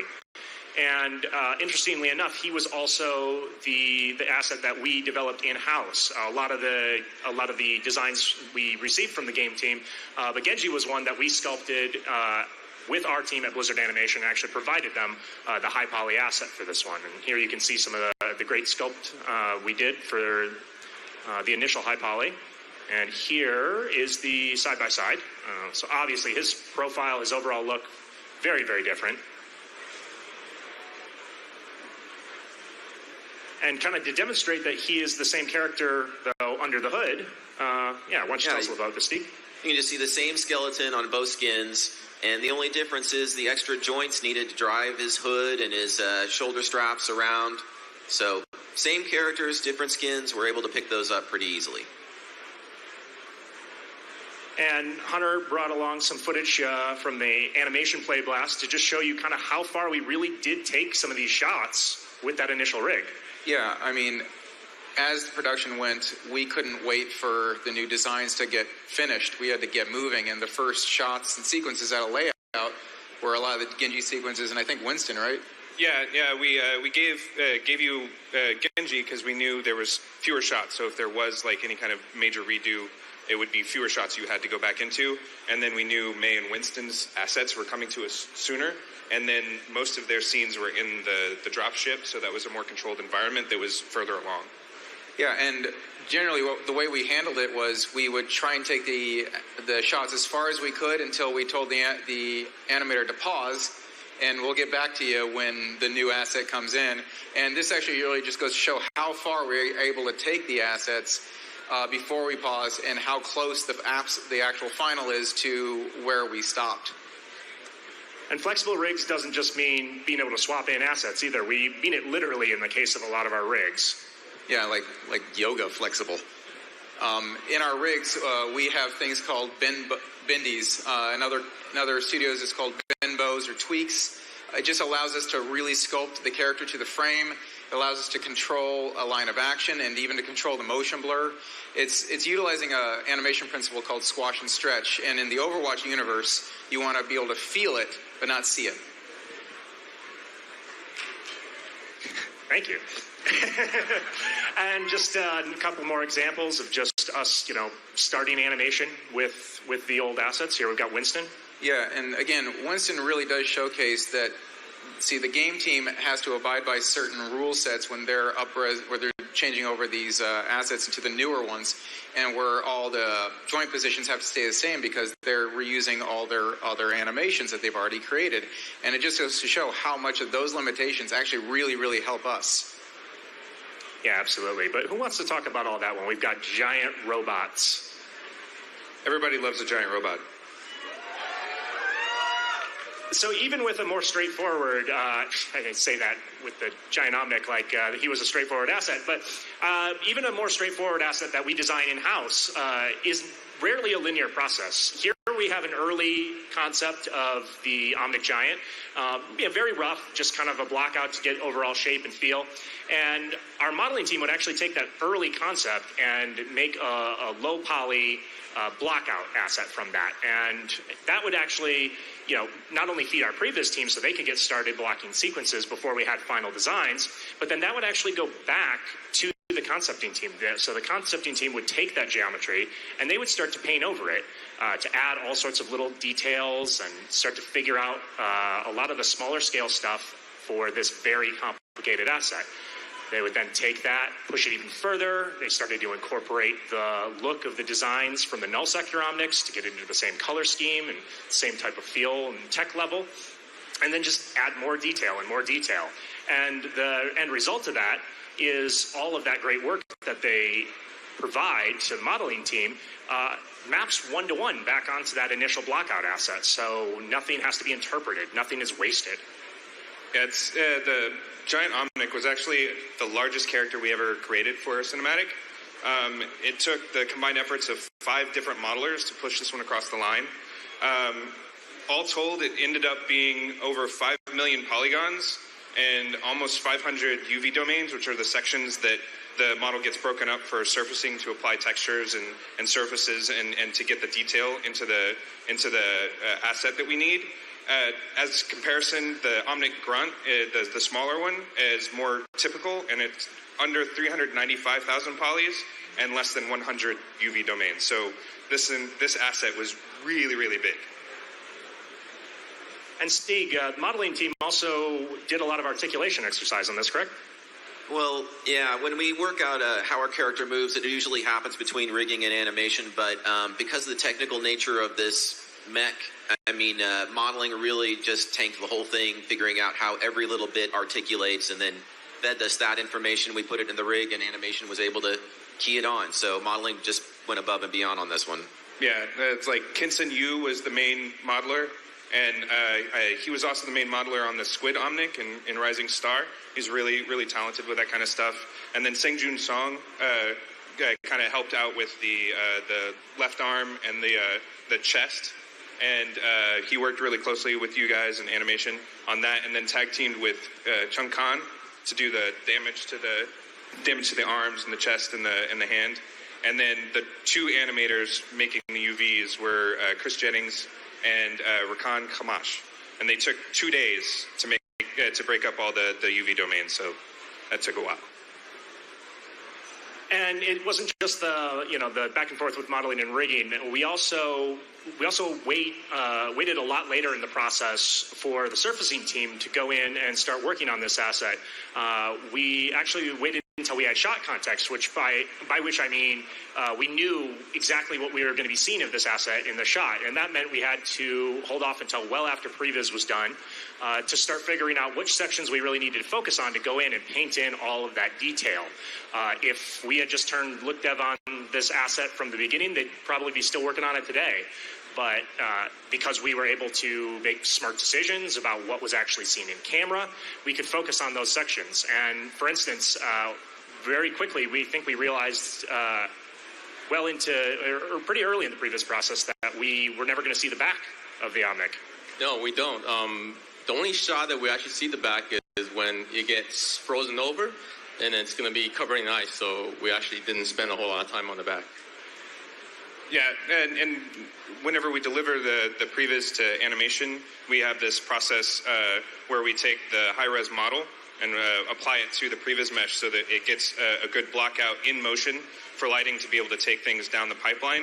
And so they can work on their lighting scenarios. Modeling can see where they need to really focus attention on the details there. And surfacing can also focus where we see the most and what assets we see the most. And so that way it takes the pressure off for animation to try to get through stuff down the pipe for the other teams, and it allows them to kind of get ahead of things so that we can continue moving the whole project forward. The animators, thank you. Yeah, well. And if that was all over your head, that's the glue I'm talking about. But just another example, too, of sort of waiting to make some of those critical design decisions. Here we have an example of sort of our, the blockout that our previs and animation team are able to give us early on in the process. And so here, when Genji deflects the railgun from the Omnic Giant, those contact points that they work out for the shot then drive where we go and model in the damage. And so that way, we're not having to guess up front where this needs to happen prior to getting into that shot work, and then basically shoehorning the animators into having to make those locations work. Yeah, I mean, thankfully, our previous department gave us a really solid roadmap, and we knew Ben was happy with most of the positioning, and so we just kind of followed the previs, except I do believe we changed where the shoulder damage was actually... I think maybe during previs we had the entry point a little lower, a little frontal, but then we realized Tracer has to jump down on the top to enter the robot to plant her bomb. So eventually we sort of move it as far up as we can, but still made that frontal entry wound still works, right? Yeah, and so if we had waited until, even if we had kicked this off after previs was complete, we would have wasted that work, and that we would have guessed wrong. So the shot here is just a great example of how far we can get in that process before we start to work out those details. And actually, this shot, interestingly enough, also doubles to serve as how we determined where to slice the hand in the first place. Animation's flight path for Genji and Previs's flight path for Genji was how we figured out exactly where we needed to make that cut. So...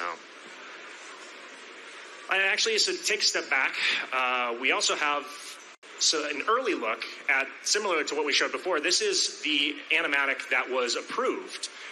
That actually we started working on previs and kicking off all the downstream departments. But you'll notice this is not the actual opening to the cinematic you saw today. You want to tell us a little more about that, Ben? Yeah, like I said, we've been in production for a long, long time. So there's a lot of iteration going through during story process. At one point, because we knew that, you guys haven't seen what happened with Winston and all the Overwatch team member for a long time, and what we got to set up what's happening with Paris. So we had this whole thing talking about why they're there, who's attacking Paris, how many people show up, why aren't the rest of the team there, and why is May still in her Arctic outfit when everyone else is not? So none of that sort of made it into the final product, because when we showed the test screening to a lot of the guys at work, they start checking out, or it just feels too long, and so knowing that, we hit the pause button, which made Kevin extremely nervous. And since we're already in previs, that's a big thing. If you guys don't know about production, pausing during previs is kind of bad. And we went back to story, and then we figured out sort of a new way to introduce our characters and heroes. But yeah, when Ben mentions pausing, nothing ever really pauses. When we had this initial animatic in progress, before a lot of those conversations happened, we already started designing the assets. We knew we needed the dropship. We started designing that layout with the intention that we were going to spend a lot of time up in the cockpit with Winston and Tracer. And as a result, the dropship interior was fully modeled, and the dropship layout for the seats was something that worked for the sequence as it was boarded. But very early on in the previous process, we started to realize, wait a minute, we would have a hard time fitting a lot of the Overwatch team back in these seats. May can barely fit in the outfit. She's probably one of the smallest characters. Yeah, so we actually did sort of reverse course, and we went back, and one of our very talented concept artists, Jung Ha, went in and started designing seats that could work for the Overwatch team right before Overwatch disbanded. And she added all this amazing detail in there, all these personal effects that really put each of the characters' fingerprints on those seats. And so now not only could the seats work for our plus-size characters, but that juxtaposition actually became something we wanted to work in sort of as a joke. And yeah, and it really started to give the whole dropship just kind of a new character and feel, right? And knowing that we're going back and adding these personal effects on each of the seats sort of gave us an idea of how we're going to sort of open our cinematic. I think we double down on the nostalgic factor. Like, we want to show that Winston is really missing his team, showing that he's going to this mission without a full team. It's ill-prepared. Something bad's about to happen. And knowing that each seat represents a ex-Overwatch character really brought some of that nostalgic feeling into the piece. Yeah, and this is just an absolutely perfect example, I think, of how being open to that flexibility and and that process, and having a team that's capable of supporting those kind of changes midstream can lead to just such a stronger and more emotionally impactful opening.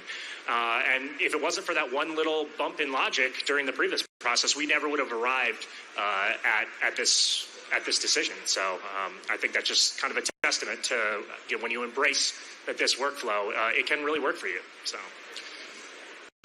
But we'd be remiss in getting up here and not talking about one of the biggest endeavors we undertook for this episode, which is the Paris environment. Here we have some absolutely amazing early look dev into what the look of the Paris streets could be from our art director, Anthony Efticardi.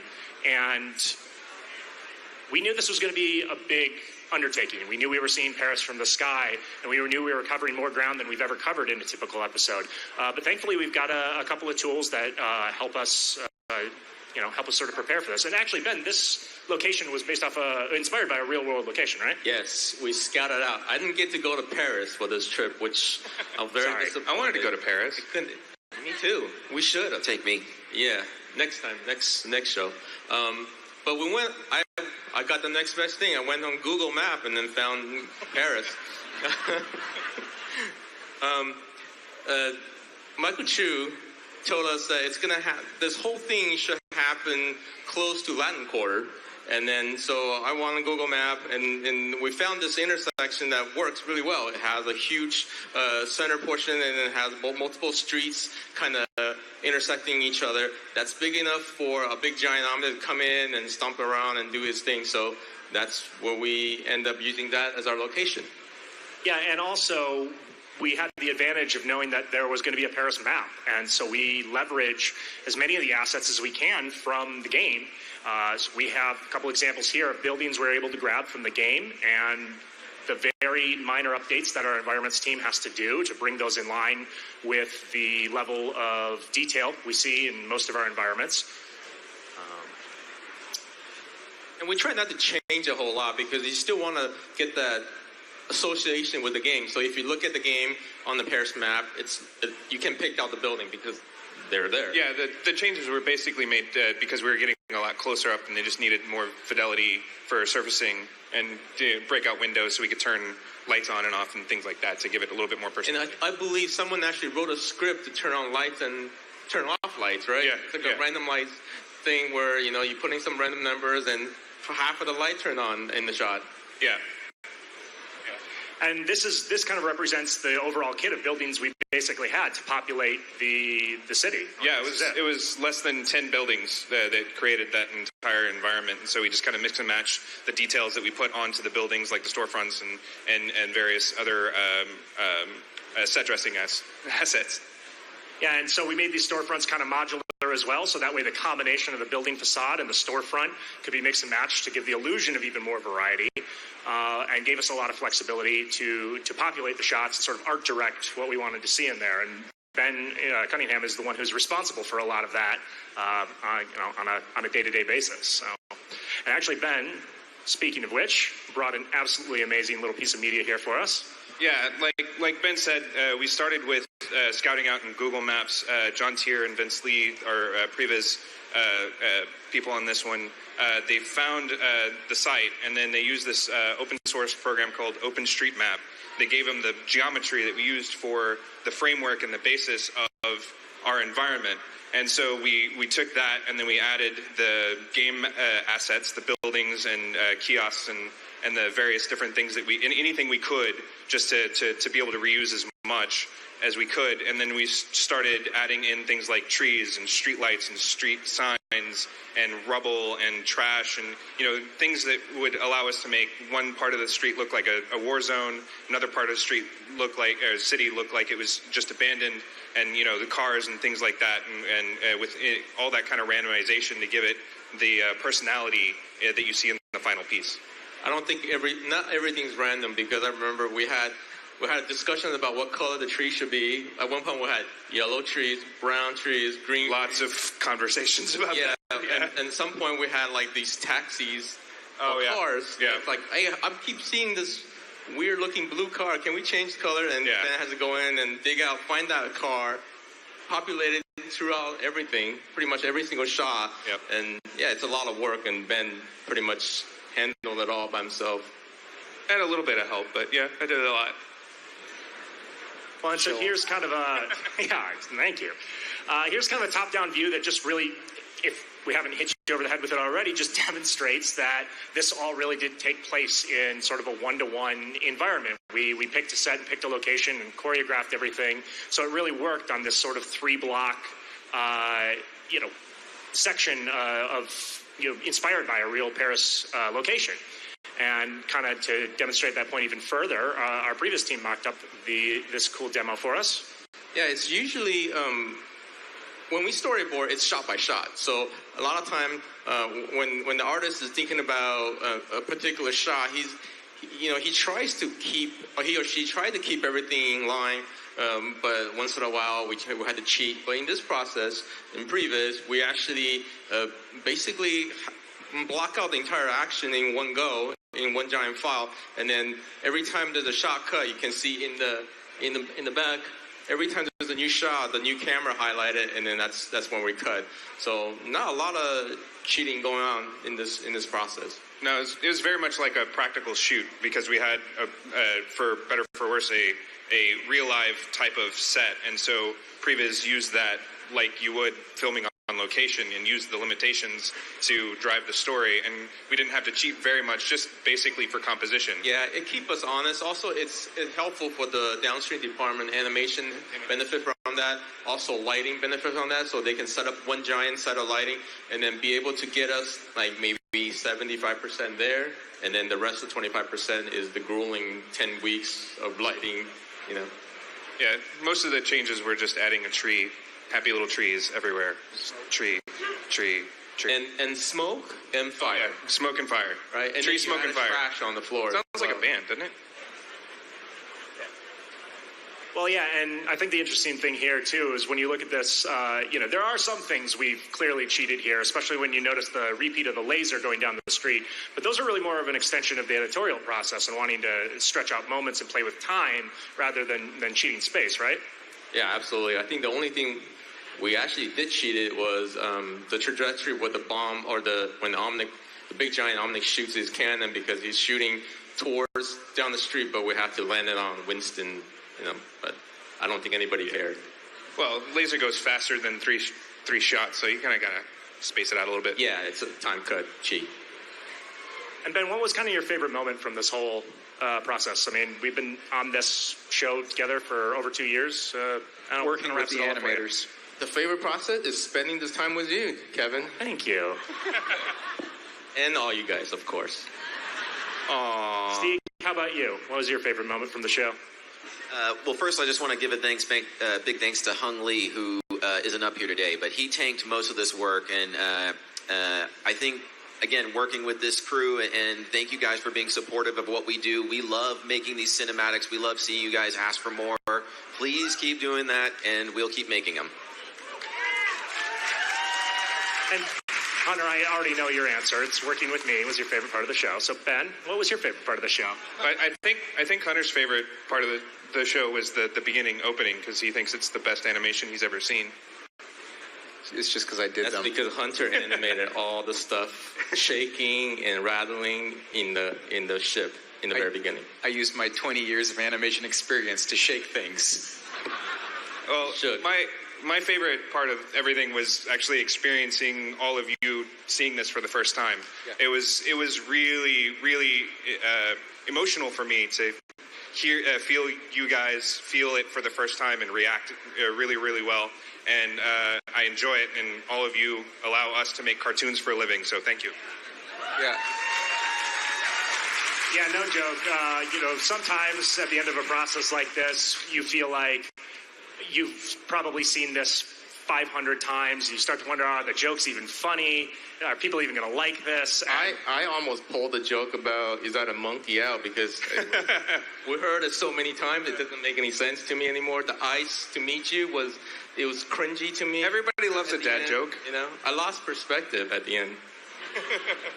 But I'm glad you guys liked it. Thank you. Yes, thank you so much. And before we close, though, I always like to share a few stats. So I mentioned before, and Ben mentioned before, this was the biggest undertaking we've ever attempted on an episode, and we are not downplaying that or underselling that at all. This was 13 hero character assets, by which I mean have got the full animation treatment, and over 181 shots, if you include the one that hit the cutting room floor on the last day of the mix. We did everything wrong. We cut a shot, we extended the shot, we changed VO at the very end. Yeah, all the things you're not supposed to do at the end of the show. Went wrong, but everything turned out okay. I mean, I asked Ben to extend a shot when he was actually doing the mix when we were not supposed to do that. And to get all that done, we had to render over 787,000 frames during the lifetime of the show. And to do that required over 303,000 proc hours on a GPU. And if you were to do that on one machine, start to finish, end to end, it would have taken over 34 and a half years to render the whole show. So yeah, that just kind of a little taste of what it took to get this one out the door, but it was worth every single second of that render time. So I have to apologize because we never have time to do Q&As on these panels. So for those of you here joining us today, we will be spending some time over in the meet and greet section, so hang out afterwards if you'd like to ask some questions. And thank you for joining us. Have an amazing BlizzCon. Thank you, everybody. Thank you. Thank you. Thank you.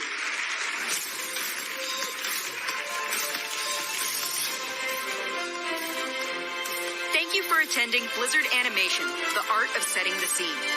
Up next, Hearthstone, telling a year-long narrative.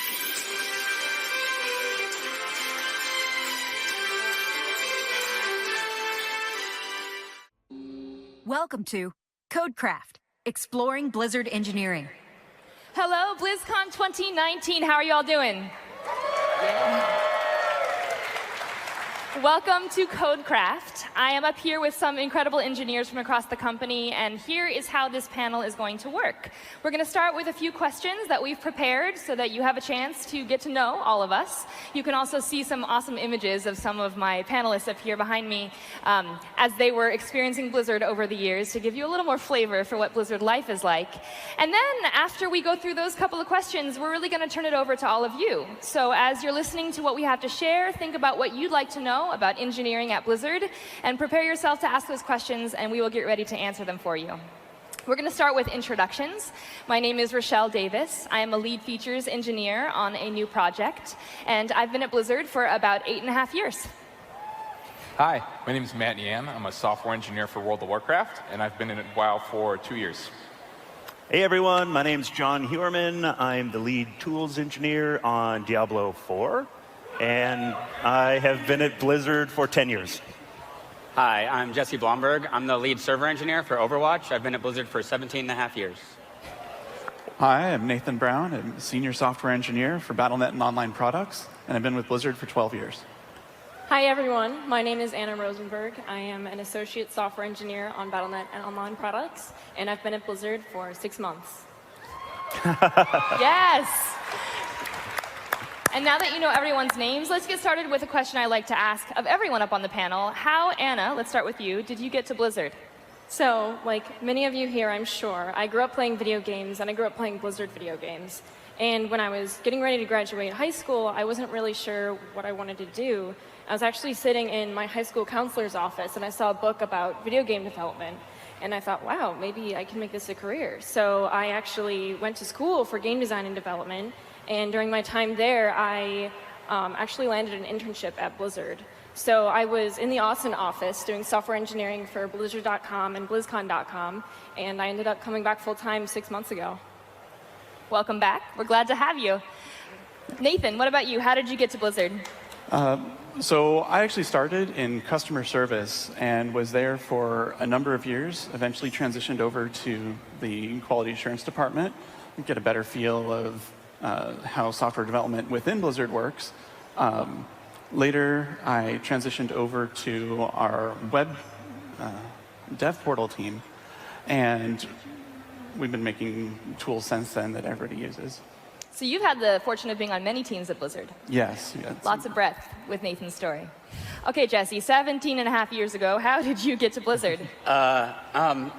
So I went to college for computer engineering, and I didn't get a job at Blizzard right out of college. The only job offer I got was a little business consulting firm doing insurance software in Connecticut, like thousands of miles from anybody I knew. That started in May. September of 2001, 9/11 happened, and the insurance industry basically shut down, and they laid off my entire company. So fresh out of college, no job, I'm like, I'm either going to get a job at a grocery store or I'm going to apply everywhere I can. I had a friend who had already applied and got a job at Blizzard, and he put a good word in for me, and I got an interview, and I was able to join the WoW team as an associate tools engineer, and I've been here ever since. So you started in tools, and now you're somewhere else. Yeah. Awesome. Okay. John, how did you get to Blizzard? I started working at Blizzard because I got lost in Irvine trying to find the 405 freeway. Like, true story, I was at the Irvine Spectrum, which is this big mall down South Irvine, and just got lost one night. And as I was trying to find the on-ramp for the freeway, I came to a stop sign. I looked up. There was the big pearly gates of Blizzard. And I said, oh, wow, I didn't know they were in Irvine. So, yeah, I applied that weekend, and the rest is history. It's 10 years later. So you're telling me that my inability to map find and my lack of spatial awareness is actually a really big benefit? It could lead to your next big career move. Wow, excellent, good to know. Matt, how did you get to Blizzard? Yeah, so I've always loved games. I would watch my dad play World of Warcraft when I was a kid, and I always wanted to play, but he never let me because I was like 8 or something. And much to my mom's chagrin, for like my 11th or 12th birthday, he got me a WoW sub, and I was just hooked. After that, it was just done. So when I got to high school and just, trying to figure out what do I want to do with the rest of my life, I'd done a little bit of programming, and I really liked it, so I decided I would try to make a career out of it, and there was no other place I wanted to work other than Blizzard. So yeah, I went through college, junior year. I lucked out. I managed to land an internship with the World of Warcraft team, actually the same team that I'm on right now, and I didn't burn the place down. And right before I ended, they gave me a return offer to come back, and here I am. Excellent. And I guess I'll throw my name in on this one too. So I did not know what I wanted to do when I was growing up. I was doing a lot of musical theater as a child, and when I got to high school, that's what I thought I was going to be, was a performer. And that changed for me in college, and I decided I didn't want to entertain on stage, but I wanted to find some other way of entertaining. And I fell in love with engineering when I took my first coding class at 19 years old. And I ended up finding Blizzard through a class I took where I had to play WoW and level my character for homework. It's a good class.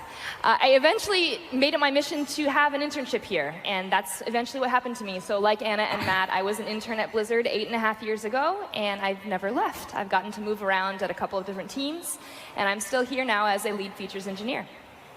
Okay, so I have a question for each of the panelists. Again, to get a little bit more information to all of you, so while you're thinking of your questions, here's some more context. We'll start with Matt. What is it like working on a giant game like WoW? So it boils down to two things. Super cool, super scary. You're working on a game that touches millions upon millions of people, so when you do something cool, you affected millions and millions of people. When you do something bad, you affect millions and millions of people.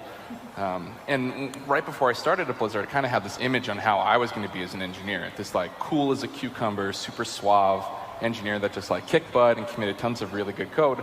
And the unfortunate reality is that I was super duper nervous. My very first day, I remember my leads introducing me to these engineers, like Jesse. They have 15 years of experience. I've been coding for 4.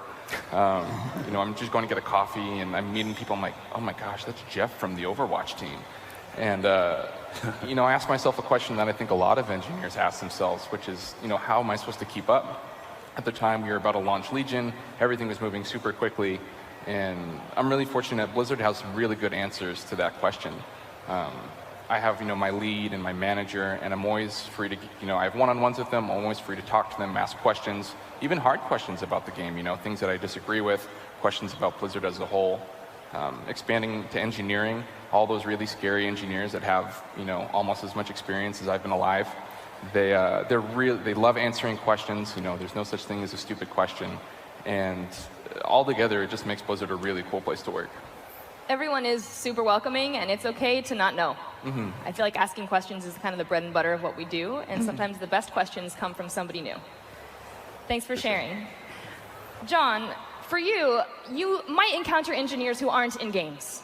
And from outside the games industry, how hard is it to break into the games industry? And do you have to learn a bunch of 3D math to do it? I actually joined Blizzard from outside of the games industry. I'm proof that it can happen. I was working at a small company across the street called Disney, I think. Am I saying that right?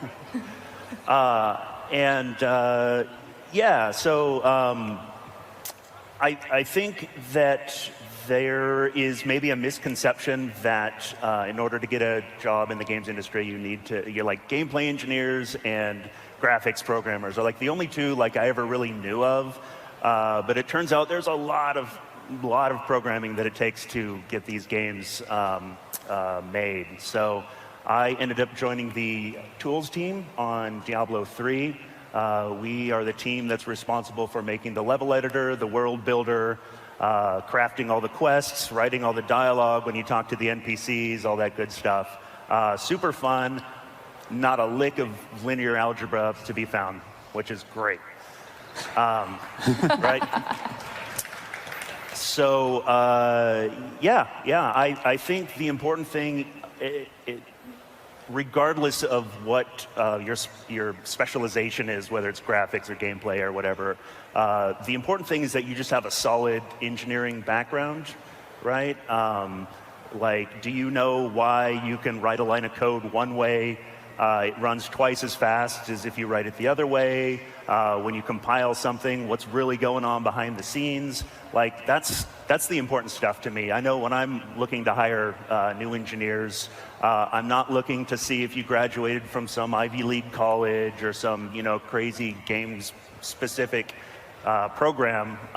If you have a standard computer science degree and you really understand what's going on behind the scenes, that's good enough to get you in the industry, for sure. And like John said, there are so many different roles that don't touch 3D math, and some that do, but they are definitely many and varied. There's lots of different kinds of engineering required to make the games and experiences that we make. If you're a audio engineer, go to jobs.blizzard.com. Audio engineers are really hard to find, right? So if you like music and you're an engineer, there's your new career path. Audio engineers are basically unicorns at this point. They basically are. Yeah. We don't have any audio engineers up here. We have There's an a reason engine for that. programmer here. We have a tools programmer here. Jesse, you are a server programmer. What does a server programmer do? I don't want to speak for every team at Blizzard. I know what Overwatch server engineers do. It varies across the company, but for my team, there's kind of two ways I'd answer that question. There's what do we do and sort of how we do it. And what we do covers a wide variety of things. The first thing we do is we are responsible for integrating our server stack into the rest of the Blizzard platform, which is Battle.net. So everything these two do, my team has to integrate with. So we integrate with login and authentication. Obviously, like one of the most important things is making sure that only you get into your account. Chat, all the social systems that Battle.net offers, Battle Pay, where you can actually, buy something. We integrate with all that. So integrate into the Blizzard platform and integrate into the console platforms as well. We actually do all the integration with Sony and Microsoft and now Nintendo. After we do that, we have to do all the back end for our team for features. So my team's actually responsible for matchmaking, parties, persistence. So we save your character, try not to lose anything, those kind of things. And then the last thing we kind of do that's for the rest of our team, which is we build the platform. If Battle.net is the platform for all Battle.net games, we're the platform for Overwatch. So we have to build the platform that everybody else can rely on. And that means we're building infrastructure like how are we going to spin up servers? How are servers going to find each other so that servers can talk? How are we going to get data between those servers? So we write networking protocols. We're responsible for the network protocol that is from servers to game clients actually in Overwatch as well. I think more important than what we do, it's like how we do it. And this is where I use an analogy that my team is not necessarily a fan of, but I really like it. If you imagine that a game is a cake, and we all love cake, it's delicious, it's got layers, just like an ogre. My team makes the cake stand. Cake stands are not known to be super exciting. But there's certain things you need out of a cake stand. You want your cake to be delicious and beautiful. Your cake stand, it's nice for it to be pretty, but no one says it must be pretty, and that's the only thing a cake stand needs to do. The most important thing for a cake stand is that it holds up a cake. And that's really the prime responsibility, right? You don't want a fancy cake stand that tips over your cake. So if you think about that from a values perspective, what we have to make is the super reliable cake stand that everybody else can put the beautiful cake on, and you're never worried about it tipping over. And that's our hundreds of thousands of players who are playing our game. You can trust that the servers will be up. It's for our internal team to know that when they deploy a server and they make a change, it's going to work on their desktop. And that's really it. It's like, how do we be reliable? How do we be trustworthy for our players and for our team? I love this analogy. I think in some ways we all are building some form of cake stand. I certainly am building a cake stand all the time. And I think it's important to hold up the cake. The cake stand can be beautiful, though. I mean, I think the cake stand can be beautiful. But what matters is, are we supporting the rest of the platform and the people that are using it and making sure that everything doesn't fall over? So, agreed. Let's hear it for cake stands. Thank you, Jesse. Okay, Nathan, you mentioned that you work in Battle.net and online products, which is actually a very large organization with a wide breadth of responsibilities. What exactly do you do on Battle.net and online products, and how does that fit into the larger Blizzard picture? Well, in the larger Blizzard picture, Battle.net and online products, following the analogy, is really the table. We have many cake stands on top of us. In my How team, far down does this go? Is somebody the floor? I imagine somebody's the floor here somewhere. Maybe our database administrators somewhere around there. But so for my team is the dev portal team, and we're responsible for making tooling. We have an account, a test account system tool. We call it Murky, and everybody here has used it. We use it to adjust our accounts, set them in previous known states so that we can actually test certain functionality of we need an account that can log in with Overwatch and have these licenses associated to it. We're responsible for a good portion of that. And that's one of the tools that the DevWorld team manages. We also manage develop.battle.net, our external APIs, documentation around that. So that's kind of the breadth. There's also internal facing tools that we can't really go into, but we have lots of partners, lots of clients that we have to worry about, not just Blizzard, but like Treyarch and Beanox and other people that need to integrate with Battle.net, and we have to make sure that all their needs are met with our tools. So the code that you write on Battle.net and online products is used by a lot of people, you're saying, internal and external. Yes, definitely. Incredible amounts of traffic. Thanks for sharing. But before I ask Anna her question, I'm going to invite you all to line up at the mic stands, which are in this aisle and this aisle. If you're here in the audience, please line up at this time. We'll get Anna to answer her questions, and then we'll go to the audience to you for Q&A. Anna, what is expected from an associate software engineer at Blizzard?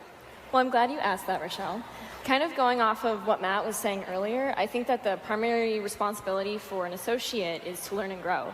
And I think that that really resonates. It's one of our core values, and it resonates in our engineering culture and has enabled me, or more empowered me, to take on responsibilities that I don't think I would have otherwise. I just don't have the experience as someone who has been in the industry for 12, 17 years. So being able to learn from them and collaborate with these senior engineers is awesome for me to become a better engineer. One way that I have taken on greater responsibilities through this is authentication in our app. Our app being the new content experience inside of the new Battle.net beta. Definitely check it out, it's awesome. And I had never worked with authentication to this scale before, or to also using Blizzard's backend systems, like what you do. And I'm thankful that I have a supportive team who helps me to grow and learn these things and help me ask the right questions to the right people to set up the authentication flow that is in our current app. And it was definitely challenging for me, but I think that that challenge really helped me to learn a lot in the process and grow into a better engineer. Excellent. Thank you for sharing, Anna.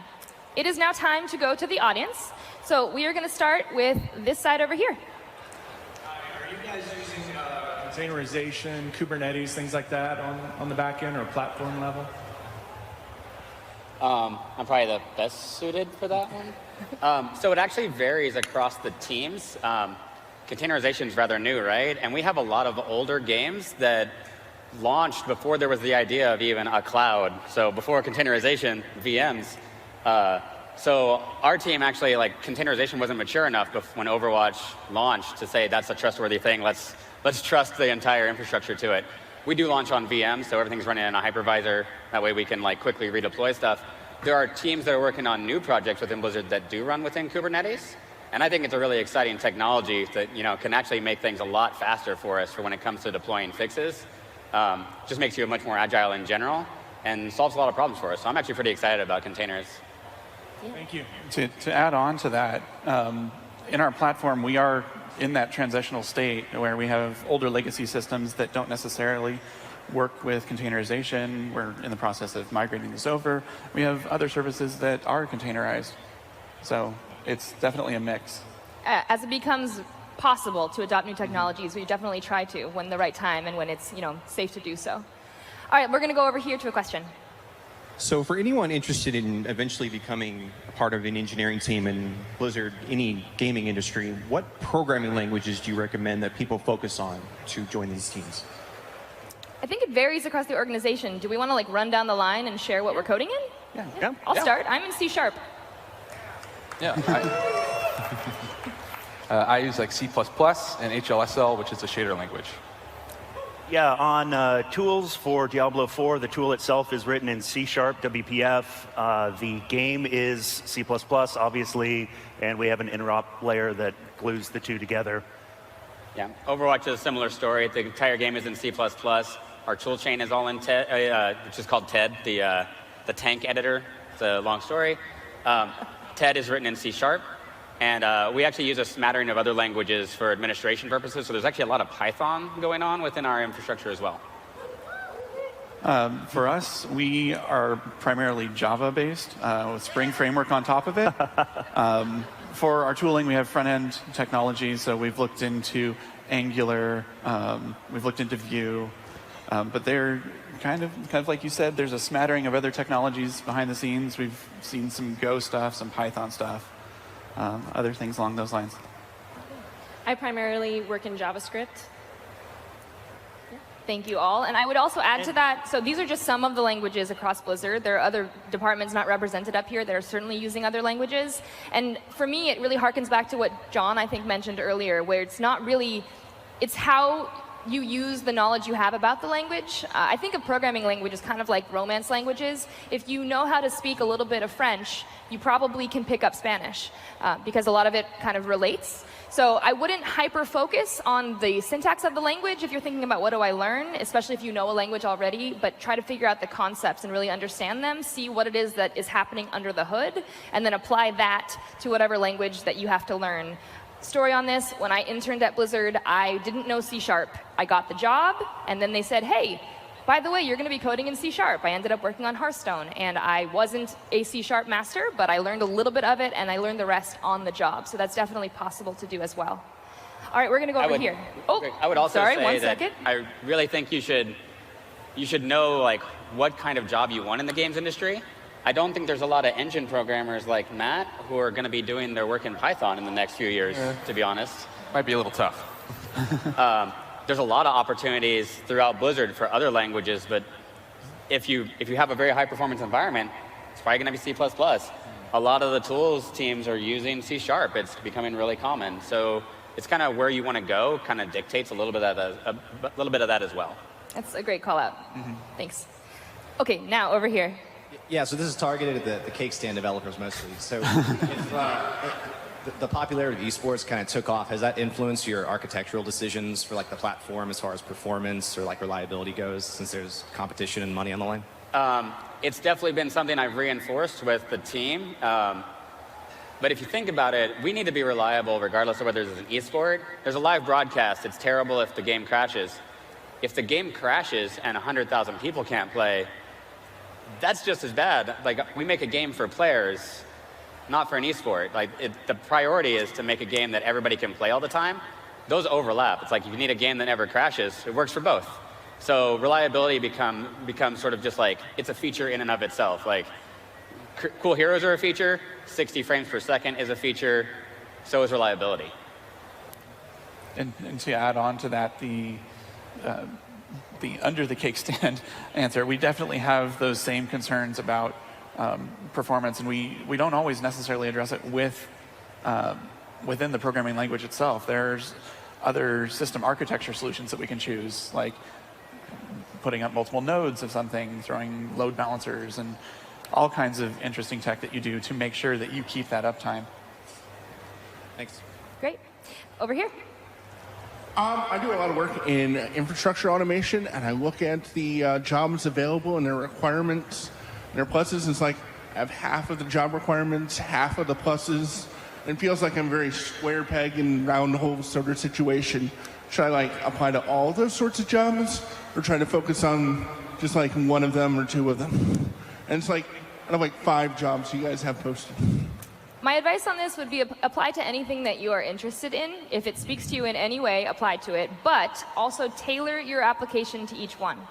So take the time to actually say, oh, this job or this team is looking for these things, and I know these things about this team. Maybe it's WoW, and then maybe there's another one that's Overwatch, and maybe another one that's Battle.net.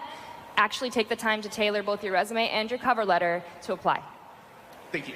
I'll +1 the whole cover letter thing. As someone who does hiring, I love the cover letter. It is your opportunity to kind of give me a glimpse into who you are, right? Because the resume, it's usually a bunch of bullet points, it's a bunch of keywords that we kind of scan through.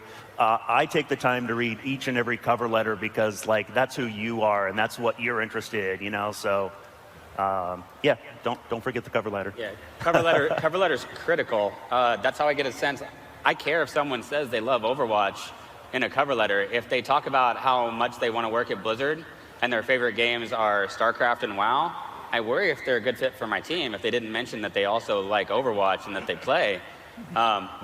We want people on our team to be passionate about the game they're working on, not, oh, I just want to in at Blizzard, because that's kind of how it looks if someone's like, my dream in my life is to work on StarCraft. I'm applying to the Overwatch team. It's like, why are you here? I want to call out too, like that's going to vary by team. So if you're applying for a game team, like hopefully you are at least excited to learn to play that game. But if you're applying for a more technical team that's more platform-based, that may not be necessary. And we certainly need a lot of extremely qualified and talented technicians to build our code across the company. So you don't have to be the most into-it gamer in the world either to work at Blizzard. Thank you. To add on to the cover letter thing, it also gives you an opportunity to expand and fill in the holes that your resume has. Call out things that you think are especially relevant that aren't necessarily shown maybe in your job history, that might just fit a one-line thing on your resume. But if you're in cover letter, like this is super relevant to this position and here's why, that's a really big thing for us too. So summary, cover letters matter. Thanks. Yeah. Over here. I wanted to ask, with the latest GDPR changes for data privacy, with Warden screen scraping and all that, how have you guys had to retool that? There was so much work that went into adhering to GDPR. Like a lot of hours from a lot of people across the entirety of the company. It's hard to even begin. Does anybody want to talk about their experience with it? Yeah, so there's nobody up here from the game security engineering team. They're actually responsible for architecting and implementing Warden, which they do a great job making sure that cheaters don't ruin Overwatch. I appreciate their work. Like, what did we have to do? We're always very careful with how we use Warden so that we're not sending private player data up and that we're well within the confines of anything. For my team, we spent, I think I had a single engineer work 4 months just to be GDPR compliant on all the right of erasure and right of access requests. So every team took it super serious about how we went about it doing that. Absolutely. Just a step beyond that, our APIs expose a lot of data, and we're in this somewhat transitional state of the APIs that are publicly available for not just GDPR, but CCNA and other privacy initiatives that are going forward. It's something we care very seriously about, and we want to make sure everyone has their right to their own privacy. Mm-hmm. Over here. Hi. In my experience, I've seen that internships are really pointed toward people straight out of school. Are there opportunities for people that have already out of school to have an internship? So at Blizzard, the internships are open to anybody returning to school. However, that doesn't mean you need to be, in college at the, 18 to 22 age range. It's any schooling at any age, any level. So as long as you're returning to school in the fall, usually after the internship is over, the internships take place in the summer, you are eligible to apply. Over here. Hey, my question is related to, it seems that dev teams kind of have a lot of their own ability to operate under their own auspices. So is there ubiquitous coding standards for Blizzard engineers in general, or is that something that teams come up with as they form?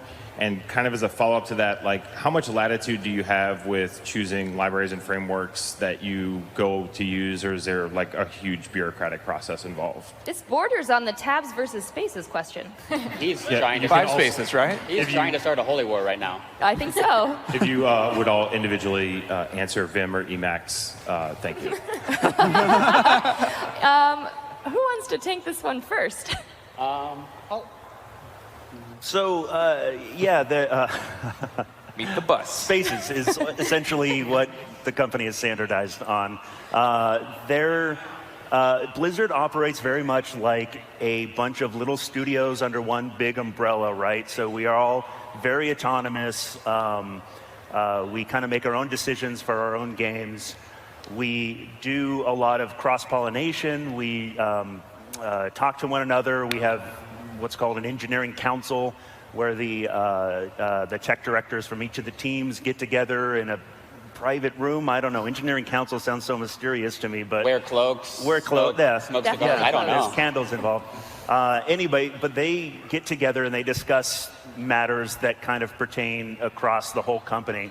But by and large, it's definitely left up to the individual teams. Yeah. And I know that the coding standards, for example, they're similar from one team to the next, and we do share some code here and there. But it's pretty much the when in Rome approach, right? If you are working in a particular file and it doesn't follow the standard, you just kind of follow whatever standard it established, right? So at least it kind of looks the same. Yeah, and that's a practicality measure, right? If you go into some old code that doesn't meet your current coding standard, and you need to make a bug fix, if you make the bug fix and reformat the entire file to follow your coding standard and you commit it, the diff for your fix looks like you just changed the whole file, and now the next person to look for your fix can't figure out what you actually changed. And they're like, oh, I turn off white space? No, he rearranged everything. There's literally no way. So you make your fix in that standard. Maybe you go back later and fix the code style if you need to, but you got to be careful with that sort of thing. And also, as we mentioned before, we're all in different languages, or at least a variety of them. So it's hard to have one standard across all of the groups when you're in different languages. So it's more of a when in Rome on your team, what does your team do? And then there are some lessons that we learn that's centralized throughout Blizzard with a group that's kind of looking at how do we share that knowledge, how do we teach best practices, and then maybe teams might pick them up, but that's up to the teams to decide. Yeah. Thank you. Over here. Hi. So all of you mentioned going to school for software engineering. I was wondering if there's any alternative paths up the mountain, if there's any way to give you some sort of engineering portfolio or something like that for people who can't go to school, not for lack of knowledge or anything or skill, but from funds perhaps. Sure. Yeah, I mean, there's nothing special about CS school. What's I think really cool about programming as a whole is anyone can do it. You just need a computer. We've got the internet nowadays that has tons of really good resources on it. If you want to make a game, you could start, anytime you want. I wouldn't start trying to make World of Warcraft maybe, but start with something small. Say tic-tac-toe. You'll learn a lot of lessons on the way. And at least for me personally, like a lot of what I've learned comes through personal experience of I want to make my own little game. Oh shoot, okay, if I want to do this, then I have to do that. And if I want to do that, I'm going to have to do this. And you naturally will learn a lot as you go on. And you don't have to go to school. Kind of going off of what Matt said as well. School is not a necessity. I think, as we've said before, as long as you have a passion and that you show that you're willing to learn the skills and move forward with them, that's huge. That's so important. It's a big part of what we do is being able to learn and move forward. Yeah. I think whether or not you have a degree, one thing that you can do is showcase the work you've done. So include a link to your GitHub repository on your resume, or to a YouTube video of a game you built, or something like that, where you can articulate what it is that you contributed to that, either by showing your code or by explaining it in your cover letter, but some way of showing the work you've done, and that speaks for itself, right? Yeah, my first boss at Blizzard didn't graduate from college, and he was leading World of Warcraft. It's not a requirement. It's just a good sign that you were able to do something for 4 years without quitting, which is nice for an employee to know, he can get through something. Like, if somebody's been working for 3 or 4 years somewhere else, I'm not even looking at what college they went to. I'm looking that they were able to do quality work somewhere else for 4 years. Thank you. Yeah. Thank you. Over here. Hi, I work as a cloud consultant at a cloud consultancy firm, and I'm wondering what some of your approaches are to dynamically scaling your user environments to be able to meet consumer need. I'm sorry, I only caught most of that question. Can you repeat it slower? Sorry. What are some of your strategies for dynamically scaling your environments to be able to meet consumer needs as your player base's playtime and engagement goes up and down throughout the year? Scaling. Yeah, scaling. I don't personally have much experience with how we handle that on Battle.net, so I can't really speak to it. I have worked at other companies where we made that a very, very big priority to do that automatically, but I don't have experience how we're doing that now at Blizzard. I'm sorry. So it's the two-edged sword of we have a bunch of individual studios here, and again, back to the containerization thing, we have a lot of games that are old. They existed before the idea of you could spin something up on the cloud or even a VM. Some games just have to provision enough servers to handle the peak load, and then they're stuck burning server resources when they're off peak. Or they scramble IT to reprovision servers, like, hey, let's take all these servers, reassign them, recable them in to get them going for the other game. Overwatch was one of the first games that launched on our private cloud, and so we use VMs, we spin them up on demand. That started off as a manual process. We now auto-scale our instance servers where the game simulation takes place based on player demand, and it's super helpful. It takes a ton of toil out of managing the server base. Where it's possible, we've tried to do auto-scaling or build it into games that didn't have it, because it's certainly more comfortable than someone having to sit there and like gate in or manually spin up new machines. Yeah, I don't love calling the reliability team at 2 in the night to say I need servers in China. It's not a good feeling. Over here. Hi, my question is, what does it take in an engineering process to remaster old legacy games such as StarCraft? What was the question? What does it take in an engineering process to ambassador old legacy games? Legacy games, right. I wish we had somebody from Classic Games up here to answer that question. You know, I went to a talk. I'm going to now try to tell a story that someone else told very well, so forgive me, this is not my story. But at this talk, they were talking about the birth of Classic, and that is an old legacy game, and it was somebody's project on a hackathon. They went into their own little zone and were like, I wonder if I can load the game. Just load the code. And then that kind of blossomed into, wow, I could load the code. Brilliant engineer spent some time doing this, and then got another friend to join the bandwagon. And then what if I could get that old code to run on the current system? Well, that was another project. And that was what kind of birthed WoW Classic. So it takes somebody being passionate about it, somebody who's excited about it, and then somebody runs with that idea and says, hey, look, and then people also get razzed about the idea. Over here. Blizzard products have a lot of concurrent users, and in regards to new enhancements and feature rollouts, I was wondering what some of the things you guys look to do in order to mitigate the issues that come with large-scale releases like that. Well, I don't know if you've all seen Master Control in the front. It's pretty rad. You should check that out. But we have like a mini version of that called the GNOC. And that is, we've got people on that 24/7 watching concurrency, watching issues, kind of being our first triage for live things that come in. There are others who want to jump in on the GNOC or on concurrency? Well, like when we're trying to roll out a new feature, so Overwatch added roll queue. And we've done that internally with, the team. So you've got 100 people who've tried out roll queue, but how do you know it's going to work for, 100,000 people? Well, so we have an automation team. They're part of our reliability group, and they basically write little robots. And Travis Thornton is somewhere here working, but he's the senior reliability engineer on the team. He's written what we call headless client, which is he can simulate hundreds of thousands of Overwatch players using all of the features in the game. And so he spins up in the cloud a stress test and exercises those features as we're building them, so that we have some assurance that from a load perspective it can handle it, and whatever kind of faults he finds, he reports them back, and we take those super seriously. I know that if he crashed something, then a player can crash it. So that's one of our main approaches that we actually use. We have Thunder Thursday.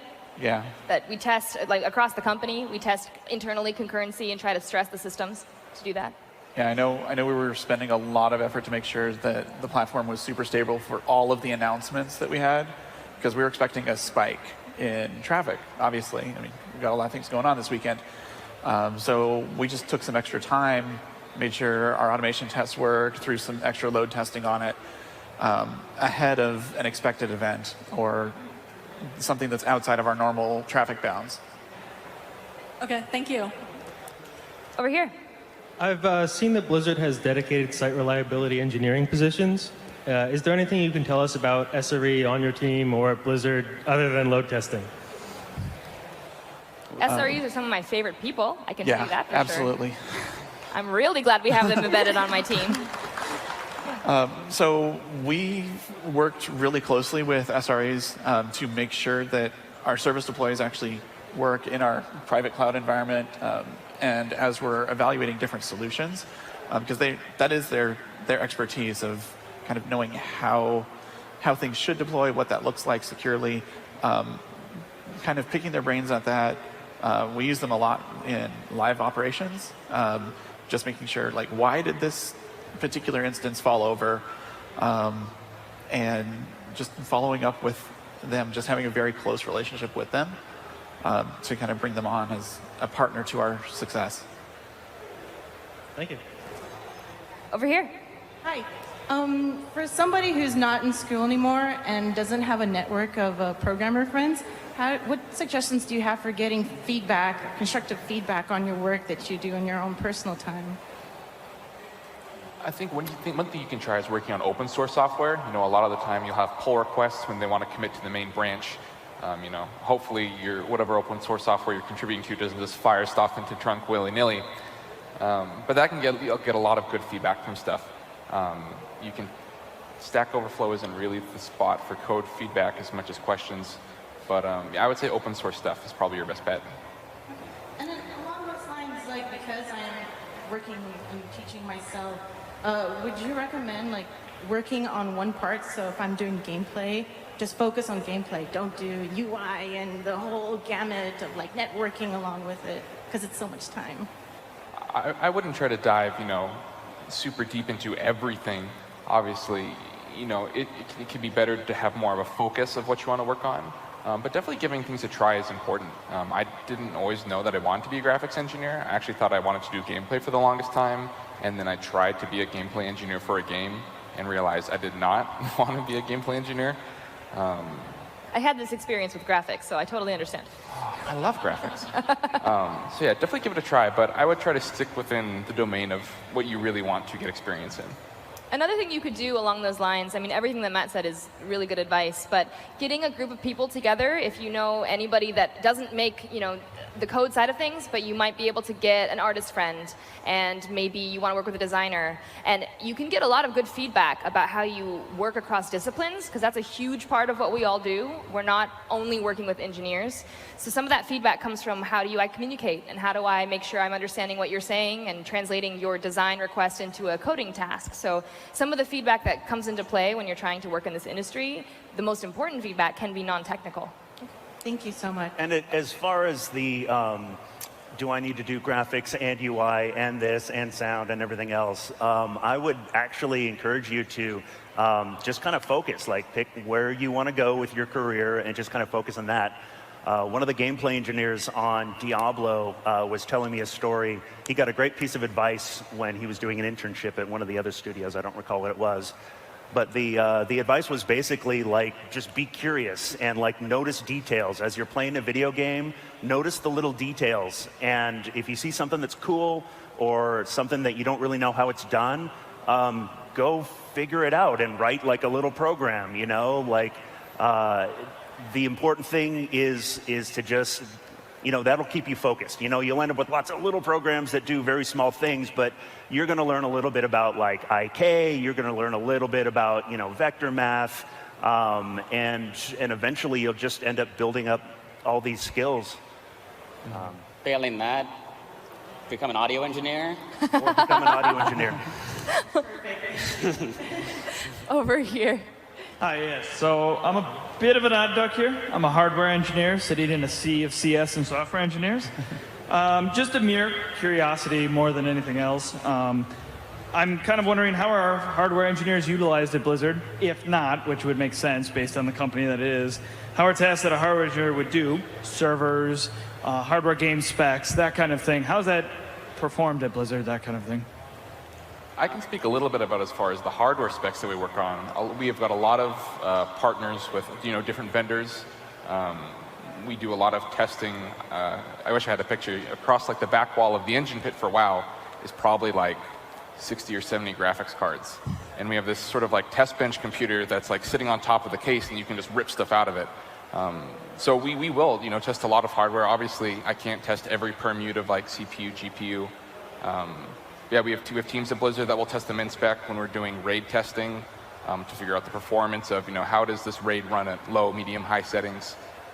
We'll go through with all sorts of different hardware profiles to try to figure out what exactly, what type of computer needs help, what we need to fix, and stuff like that. That sort of answer your question? Yeah. Yeah. Thank you. Thank you. Over here. Hi, so I have kind of a double question for the C++ engineers. First one, is Blizzard going to follow kind of EA's footsteps in open sourcing like the BLZ standard template library? And then the second question I have is, throughout the different studios at Blizzard, have you settled kind of on a version of C++ for each studio, like C++ 17 or 14? As far as settling on a C++ standard, no. It's a very dangerous game to just upgrade your standard. You need to choose that moment very carefully. I wouldn't try to do that right before release because you can take a lot of your engineers offline trying to solve different build issues and differences. I know recently, in the past year or two, I think, WoW upgraded to C++ 17, which has been nice to get a bunch of the stuff from that. Yeah. Yeah, the C++ standard is kind of a living, breathing thing, right? It's always moving forward. But if you have a game with millions of lines of code, you can't say, okay, everywhere where the new standard has a new feature, we're going to replace the old code. It's like, what's the value there? If the code's working, why am I tearing it out? For Overwatch in particular, we ship now on 4 different platforms, and we're actually constrained by what each platform allows. I might not have compiler parity on a Switch and a PS4 and an Xbox, and I have to, all my server code has to build somewhere too, and that's going to run on a Linux environment. So we can't be super aggressive about just taking on new features until we know that they're ready and that they actually gain us some value, because there's some costs involved in switching over, and because I'm going to use lambdas now. Everywhere we had something, let's switch that to a lambda. Let's not rewrite code just for the sake of rewriting code. Mm-hmm. Somewhat tangentially, Java has somewhat of a fractured state as well. Like we're in my team, we maintain multiple different projects, and each of those projects you can kind of see when it last got a major overhaul, because you can tell what version of Java it was compiled against and what you should be using. It has pluses and minuses with it, and it's just something to be conscious of. And we actually make the decision on a project by project basis, and what features do we actually need versus compatibility and ease of transitioning between them. That said, there's still a lot of common ground between them that it's very easy to transition over. Thanks. All right, thank you. Thank you. Over here. Hey there. My question is related to timescales and scope of work. So whether it's something small, like a new feature for one class in one of the games, or something big like a new expansion, we just got the expansion for World of Warcraft. How far in advance do you guys find out about this? How long does it take you to work on it?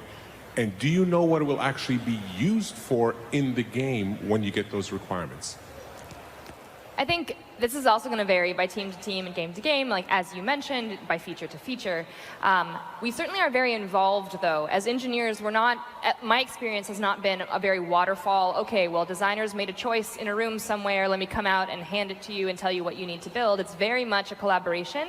So in the work that I've done on all of the teams, actually, that I've been on at Blizzard, I've been involved since the beginning. And part of that is the philosophy that kind of, I came from the Hearthstone team where everyone is a designer. And And I've kind of owned that with all of the teams I have been on.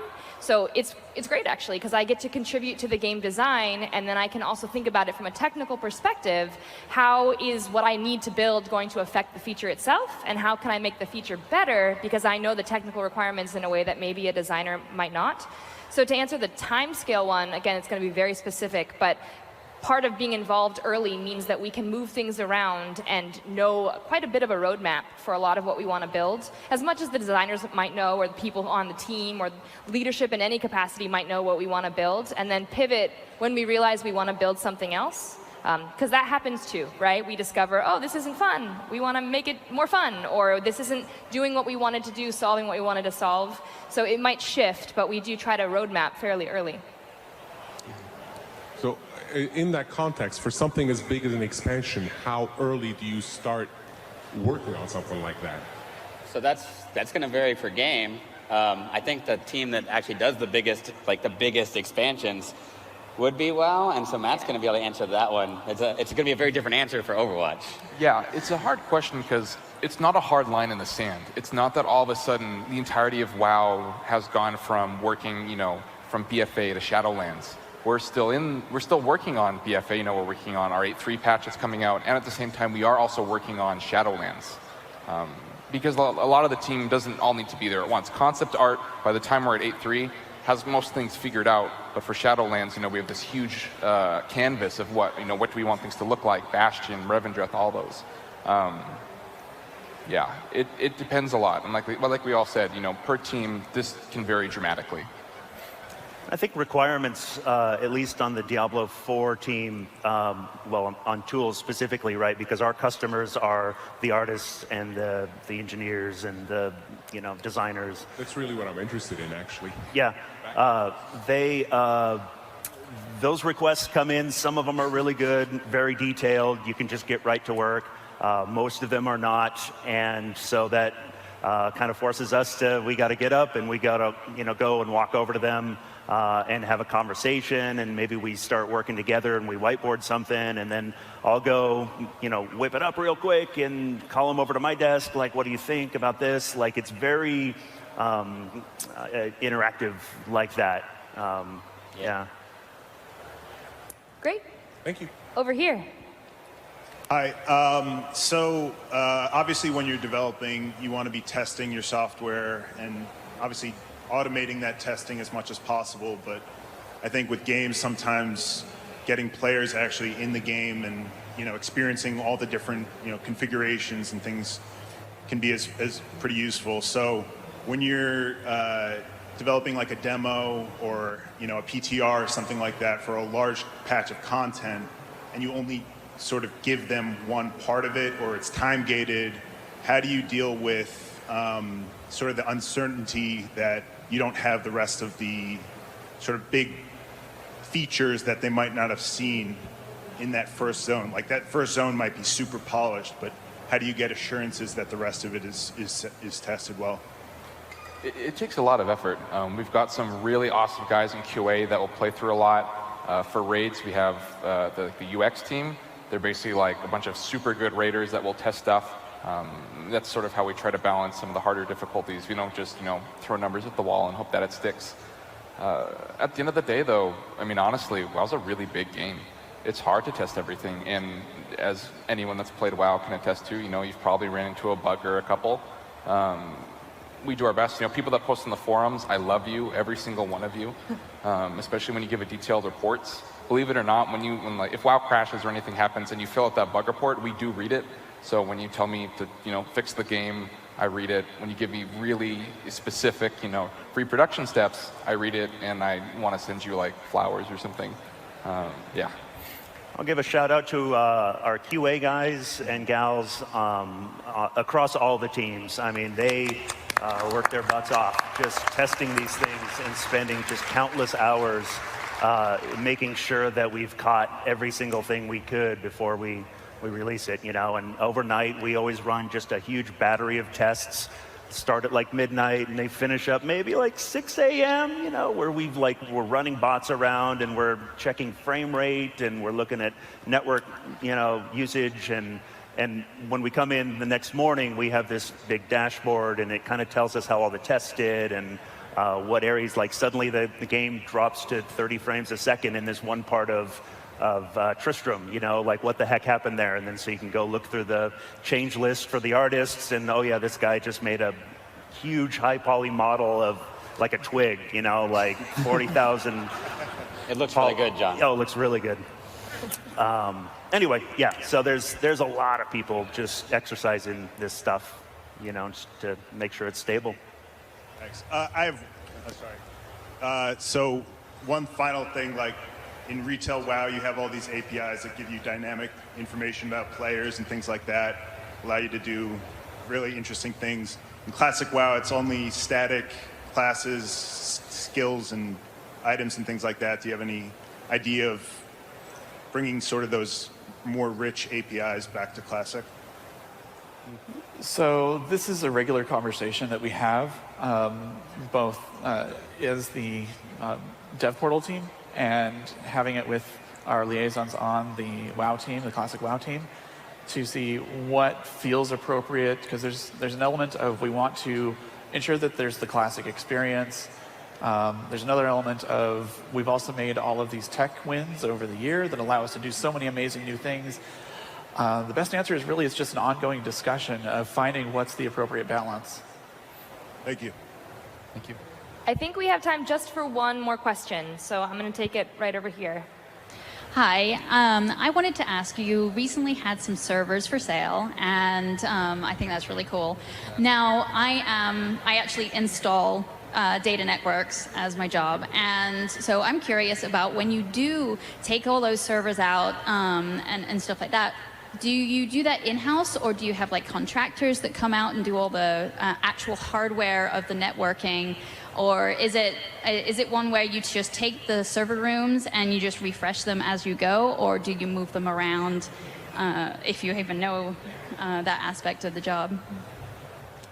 So for the WoW, you're talking like about WoW server blades? I'm actually talking about the actual servers that you utilize. Like you want to buy Lightbringer, for instance. Well, yeah, but no, I mean, like when you did that move and you switched everything over, what was was that an in-house thing that you do? Or That's entirely in-house. We have actually the incredible IT team that basically helps make all of Blizzcon happen. All the electronics here, all the networking, that's the IT team.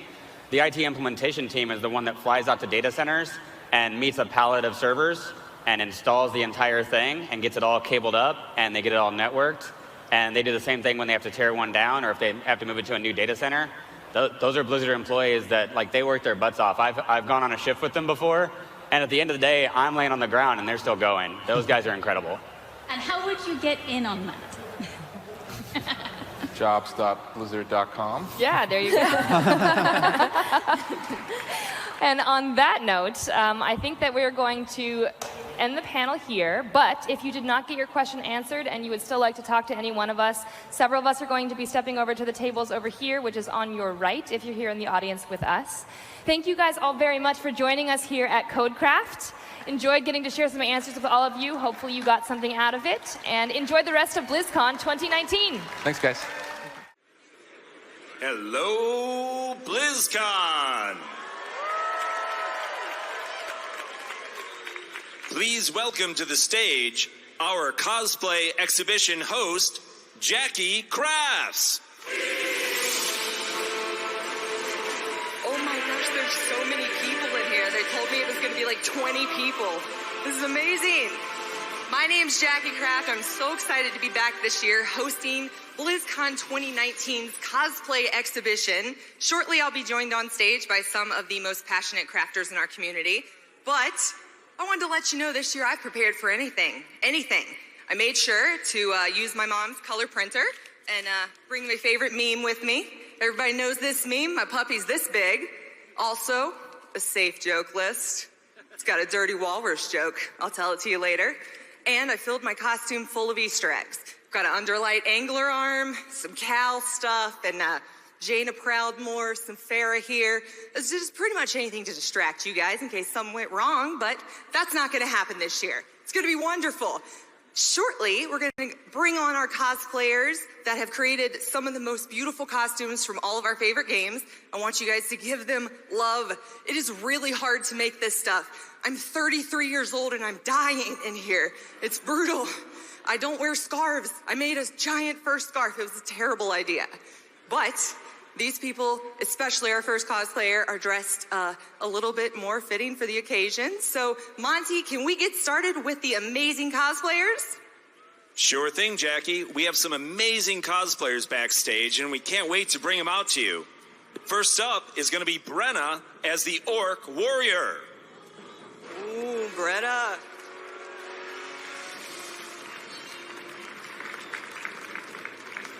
She's feeling really cool, I bet. That's a beautiful set of teeth, my dear. All right, next up we have Blarg cosplay as the Abomination. Oh.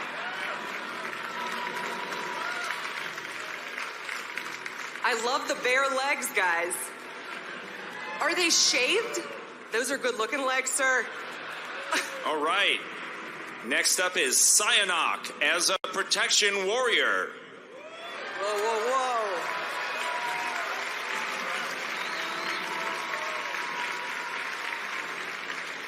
That's a quality tank right there, guys.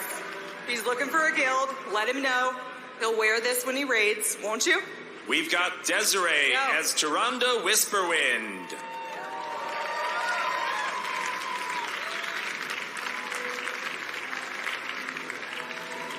That is a beautiful cosplay right there, guys. And wedge boots. I need some orthopedics after that. Jackie, I think this one's for you. We've got Rain as one of Jackie's barbarians. Oh, I got a whole group of them, guys. I joined the cause and... Oh, look at this. Look at this. What's this? What's this? I've got my trusty weapon. Nobody's a match for Wart's leg.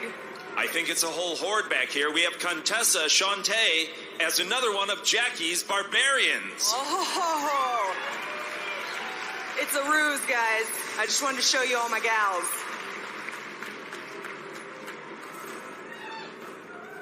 These are all original designs, too. Every barbarian put their own spin on 4 levels of barbarian. Jackie, we've got Harrison coming as Moira in lab attire. Oh, is this a lab core? Lunar core. Is it lunar core? Very nice, very nice. Next up, we have Dominic and Delicato as Soldier 76. Everybody's favorite. He's probably as hot as I am. Got a dab. I'll give you a dab. Coming at you next is Luna as Honeydew May.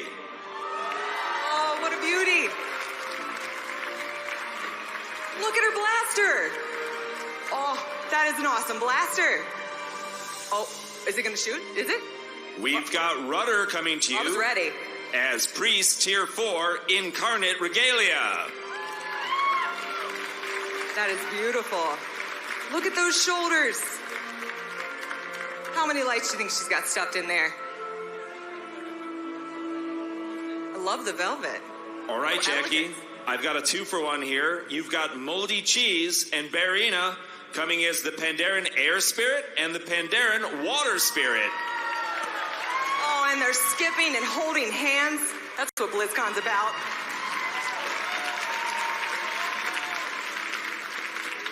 That is amazing. Just skipping. Oh, so much energy. We've got Chess Little coming as Jaina Proudmoore in Project Ebon Blade. Oh, that is awesome. The guy that designed her, Jaina, also designed these barbarians, Mr. Zach Fisher. She has really done a great... Look at the shoes, you guys. She got icicles on the shoes. Oh, that's amazing. Next up, we have Matriarch Aludiana as the Diablo 2 Sorceress. Sorceress, guys, are you... Oh, we're so hyped you're back. That's amazing. Oh, the weapon, guys. You want to trade, maybe? We got to trade for an hour. That is amazing. How did you know to make that? These are looking great, aren't they, Jackie? They're so incredible. Next up, we have Nick as Snow Owl Anna. Oh, I like that Nick chose this. Is this the Nick that counts down till BlizzCon every year? I think it is. Look at those feet. What's up with the feet? That's amazing. Next up, we have Pem as Chi-Chi. That is awesome. It's a big year for weapons, I think. Oh, and all the beating down the front. And is that a flippin' swan? Oh, it's a crane. It's a flippin' crane, y'all. Dang, that's neat.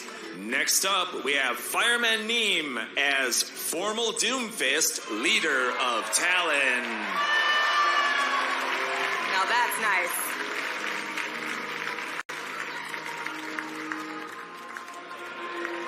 That is awesome. You want to trade? They're looking great, aren't they? Yeah. Coming up next is Crystal as Divana. Oh, I love this. That looks like a working blaster. So cute. I love it. Next we have Dusk Rose as Flames of Teldrassil. Oh, what?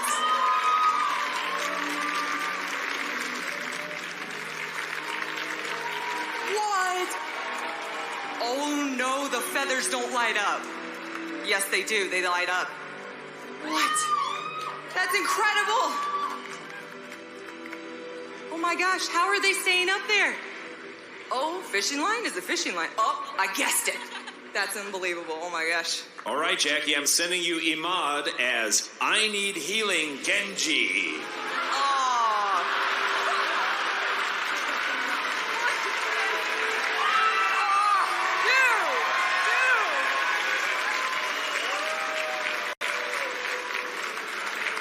What is the inside of your head like? That's amazing.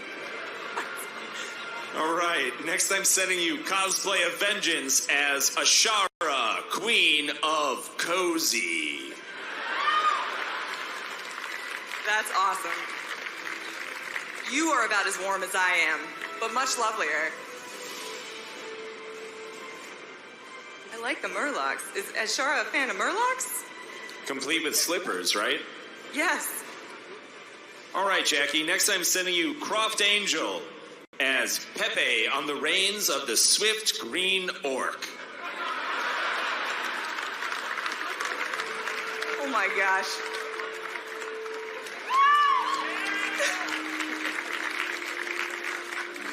I love it. She just, that was all she wanted to do today, just run right across the stage. I'm sending you Zephyr as Moira Odiorin, Devil of Blackwatch.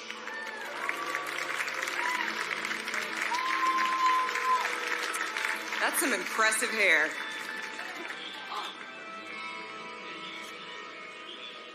I love the hair. Here's an old school one, Jackie. I'm sending you Ashness as, from the Lost Vikings, Olaf the Stout. Yes. This might be my favorite, guys. Dude, the belly. I want to rub the belly. I won't do it. I want to, though. Beautiful. That's a beautiful looking Viking. Next up, I'm sending you Little Sparks as Lady Muradin Bronzebeard. Oh, look at this. With a tankard. It's like a gallon.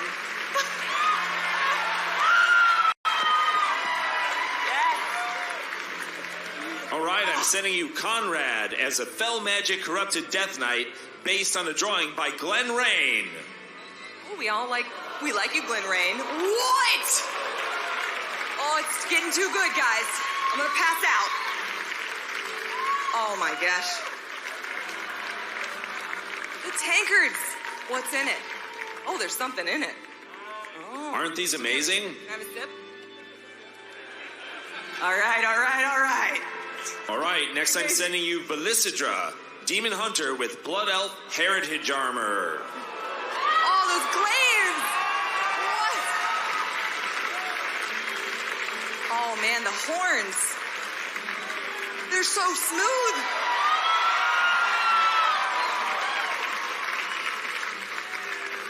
That is very impressive. You can see. Oh, yeah, you can. All right. Wow. My Coming to you blind eye. next is Aurora Kitty as Lillian Voss. Oh, stop it. What? Pink flipping swords. Dang it. That is awesome. And the feet, again, everybody pays attention to their toes. Look at her. Those are killer weapons. I love All them. right, Jackie. Next up, I'm sending you Jess Lunardelli as Sylvanas Windrunner. Uh-oh. Uh-oh. Uh-oh. Uh-oh. I lost a bet that she was going to be the Lich King. Oh, that bow, though. That bow, though, y'all. Dang, dude. You're very scary, but beautiful. Well, we need a counterpart to Sylvanas, right? So next, I'm sending you Flinks as Jaina Proudmoore. All right. Oh, love a Jaina. I got a little Easter egg for you, Jaina. She's got one too, y'all. We match. That's awesome. All that trim work, girl. Whew. All right, Jackie. Next, I'm sending you Mothchild cosplay as the Crusader from Diablo 3. Oh, that's awesome. I haven't seen a version like that yet. Really cool choice. Oh yeah? All right. I don't know, dude. I don't know. I die a lot in this game. All right, next I'm sending you Osanguine as Vanessa Van Cleef from Project Ebon Blade. Oh.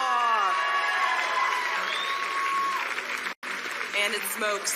Look at these orbs. She's got red resin in there. And she's from France. Fun fact. Unbelievable. Right? These are so good. So good. So good. All right, I'm sending you Ariana Oblad as Medivh, the Last Guardian. Oh, yeah. Oh, I love that staff. Those are my kind of shoes, girlfriend. Next up is Ian Coughlin as King Varian Rin.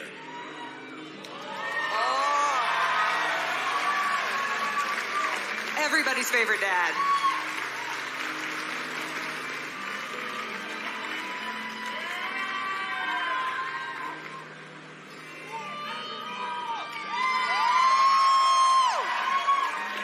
Very nice. Love the ponytail.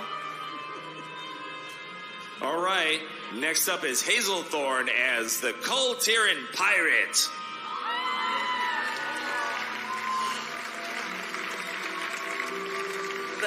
The cloak. Oh, I love that. Wasn't the art? This art style is awesome, right? Look at that. Yes. Another tankard. Everybody's drinking today. Coming to you next is Jessica as Nemzi Necrofizzle.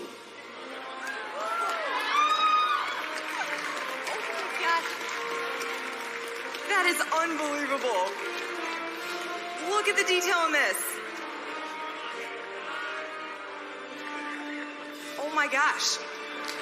This is unbelievable. I've never seen anything like this. That is so awesome. The little peach. Look at the peach. That's so rad. All right, Jackie, I'm sending another one out. We've got Wolpix as a Judgment Paladin.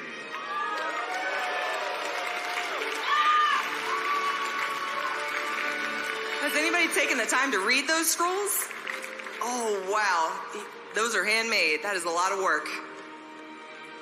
That is a beautiful set. All right, Jackie, this might be the longest title in all of BlizzCon. I'm sending to you Malice Bitterfolk as Grog Strongjaw, Grand Poobah da Boink of all of this and that.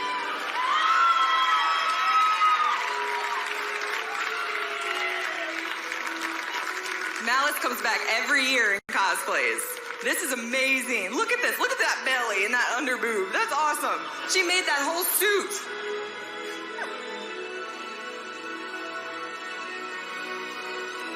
All right, next up, I've got Mao Taku as Marniel Amberlight, the Innkeeper.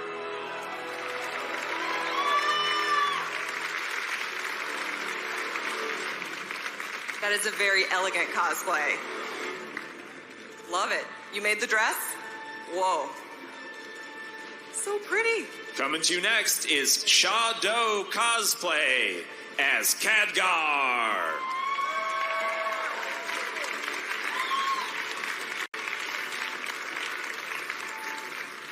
Oh my gosh, guys, look at that chess piece. It's hard to even host this because I'm such a fan of cosplay. That is such a well done piece. And would you believe I'm sending you the other half of Shadow Cosplay as Medivh.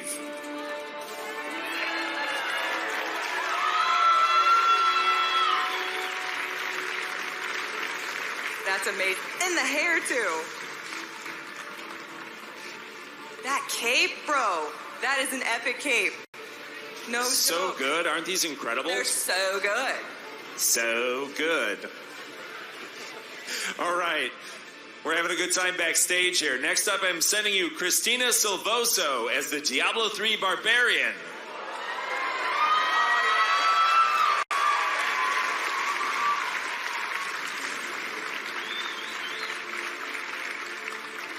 Now that's a barbarian.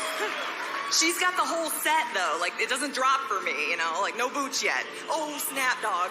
I only got a little leg, y'all. All right. You weren't kidding when you said it's the year of the weapon, Jackie. There's so many great props. Really, there are. It's amazing. Next, I'm sending you Dr. Closet Cosplay as Mercy, the Guardian Angel.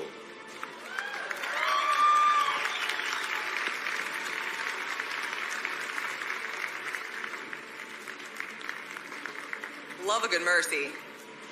You gonna heal me when they get me with the weapons? You got my back? Oh, she's got my back, see? Mercies are always nice. I think right? we're going to have to give it up big for this one. This is Adelaide as Kalia Menethil. Back from the dead. Oh! Give her love, guys. What?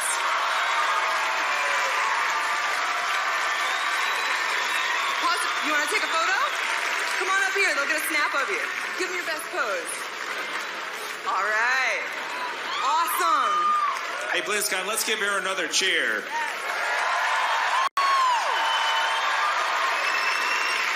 All right, next I'm sending you Lady Dynamite Cosplay as a hunter in fell chain armor.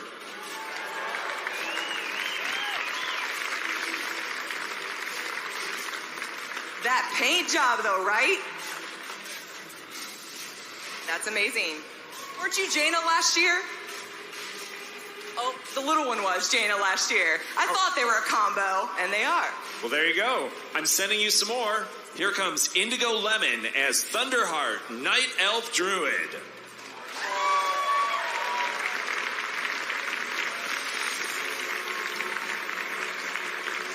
It's a good year for druids.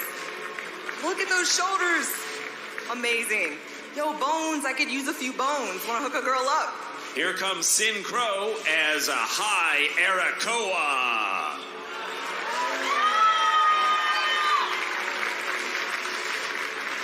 Let's see this wingspan. I love it. She's even got the shakedown. Yeah, that shake is so creepy. Well, it's a little creepy. All right, here comes Wraith as Atlantic Mercy.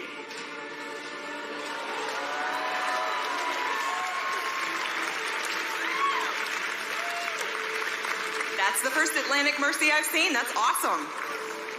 Next, I'm sending you Lee in Juggernaut Battle Gear.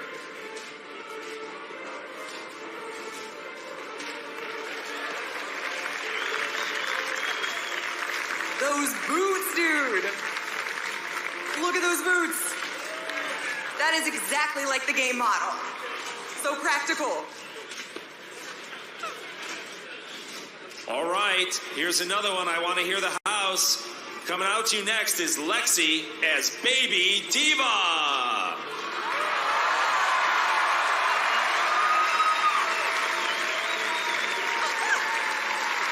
Yes. Give me a high five. Oh, yeah. Handled it like a pro, huh? That's amazing. That was so much confidence. Yeah, she did great. Well, I'm going to send you some more. They keep coming. Next up, we've got Jenny B as Jaina Proudmore. Haven't seen that Jaina in a while. That is beautiful. Wow, look at the gem. That's amazing. Or the stone. Sorry. Oh, battle damage and all. Beautiful. Coming to you next is Turtle on My Pillow Productions as the Diablo 3 Demon Hunter.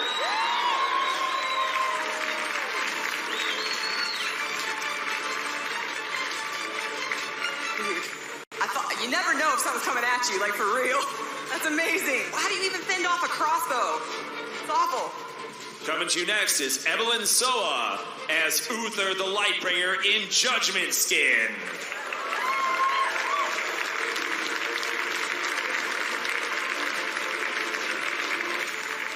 What's in that book, though? You got secrets in that book? Yes, she does. All right, here's another twofer. You're getting Teeny Raiden and Taylor Meyer as War Chief Sylvanas Windrunner and the Thanos Blightcaller. Oh.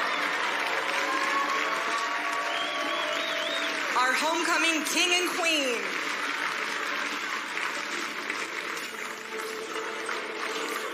Dream come true for him. Awesome. They're just as cold as you would expect them to be. That's awesome.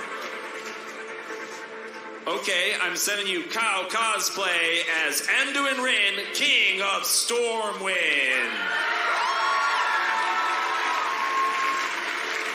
We got some alliance out there, Anduin. You're not alone.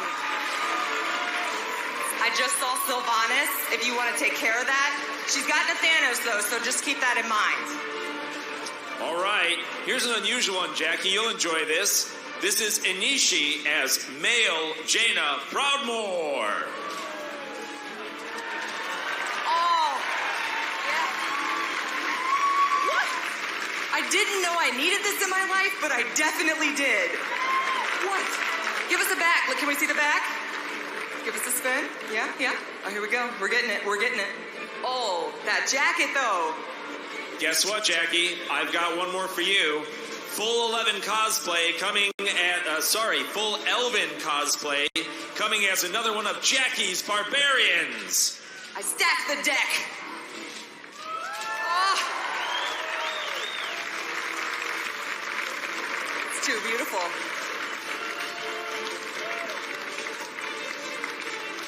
That is amazing. We'll rally later and we'll get that Sylvanas, all right? We're going to cross over. I've got inanimate cosplay coming as Mage Table.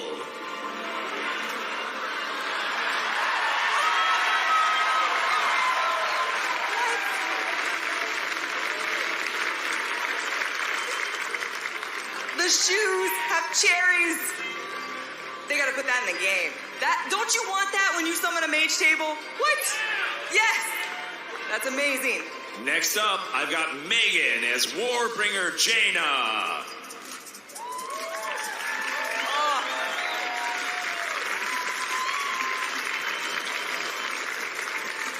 That is an awesome cloak. Oh, that's her traveling cloak, I bet. Is that the traveling cloak? See, we know. That's amazing. All right, I'm sending you Indurain as Goblin Queen Moira.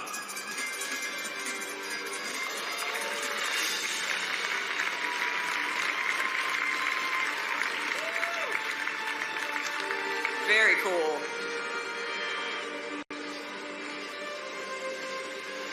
Love the trail in the back. Nice touch. Ooh, and we got a little orb. What's in our crystal ball? I've got Manova coming as Blood Elf Paladin, Tier 2.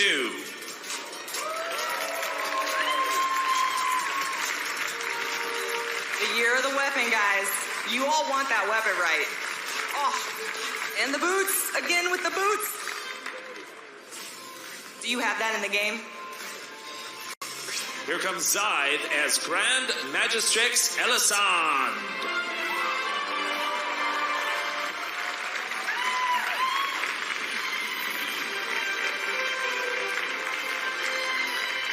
I don't even know how to can't make that weapon. I wouldn't even know how to begin.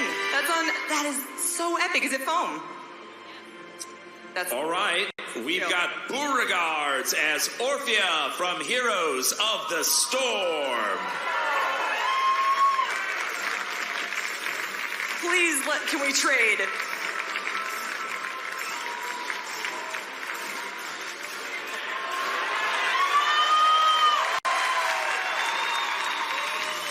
That is an epic build. Oh my gosh, is there something inside of that? There's some souls, she said. Wait till you see this one. Next up, we've got Mooney as Ashara, Queen of Land and Sea.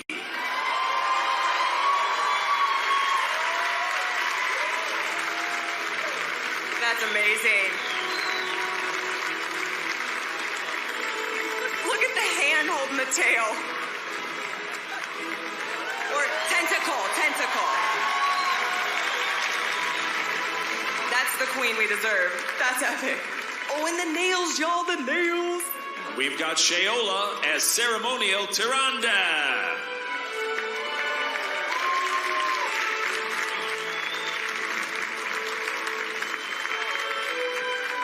That is beautiful. Look at the detail. Oh my gosh. Love this. So beautiful. Here comes Nomophobic as Knight of the Wild. Oh, what?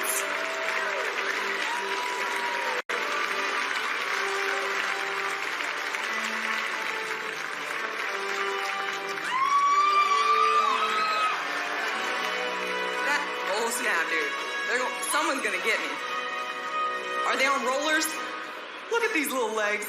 Such a nice... Jackie, you've got more squad here. Next up is Catalini Cosplay as one of Jackie's barbarians.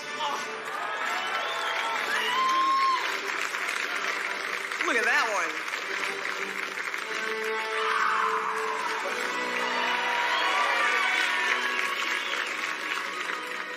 One heck of a woman right there. All right, we've got Shry in Demon Stalker armor.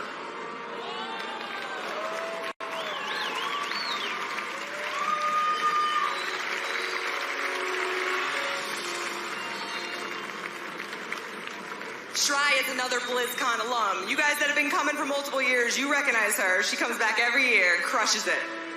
Coming up next is Neil in male Darkshore armor. She smells like vanilla smoke. Oh, the chainmail. Oh, that is so much work. I crocheted mine. How long did it take you? All right, we've got Maracas as Sigma from Overwatch.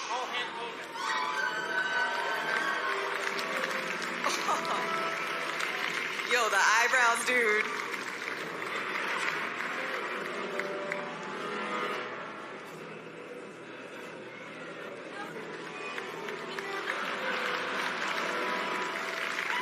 That is awesome.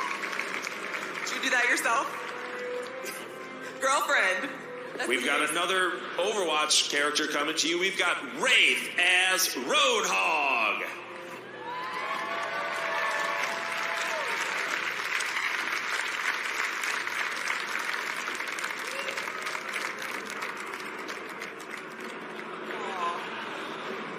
That's amazing. Oh, the tat. Oh, love the tat. Love the tat. All right, I'm sending you Hunk of Junk Cosplay as Kael'thas Sunstrider.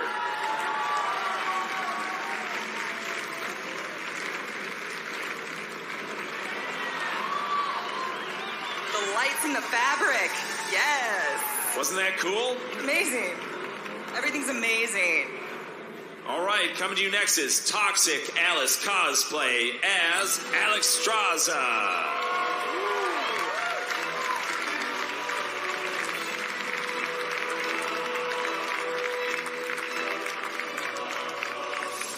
I'll never not love her headpiece. That is epic. That's the only Alexstrasza I've seen this year. She's alone. Maybe she can take Sylvanas out. All right, coming to you next is Jorax as Maiev Shadowsong.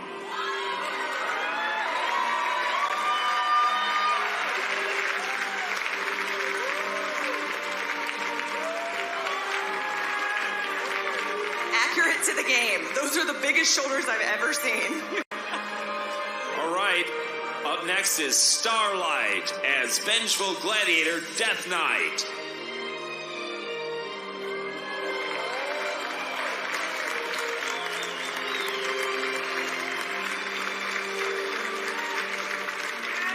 The helmet.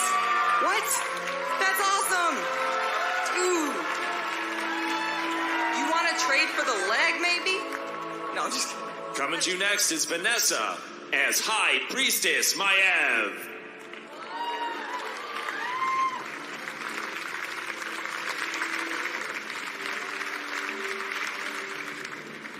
Elegant AF.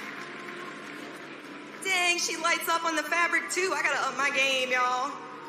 Jackie, you are not going to believe this, but I'm about to send out our last exhibition participant. Can you believe how many excellent costumes we've seen? I just want more. Don't you guys want to dress up and come on stage right now? They'll come on stage, Monty. Well, I'm going to send you the last one we have right now, and that's KK Ninja as the Blood Elf Harpy.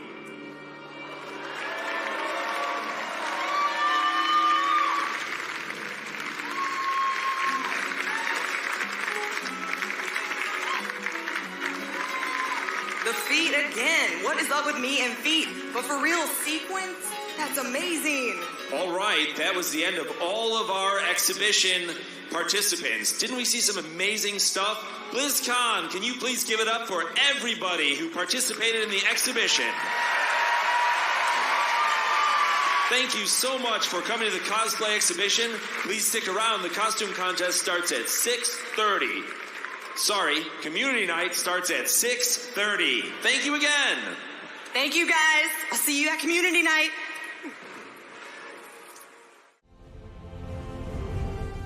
Ladies and gentlemen, please welcome to the stage your host, Darren DePaul.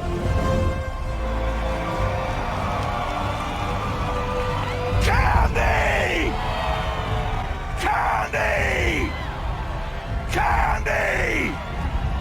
Candy!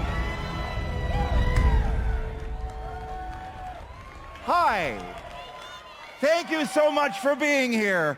Thank you so much for watching at home or wherever you're watching us. Thank you for making me a part of this community. It means more than you know.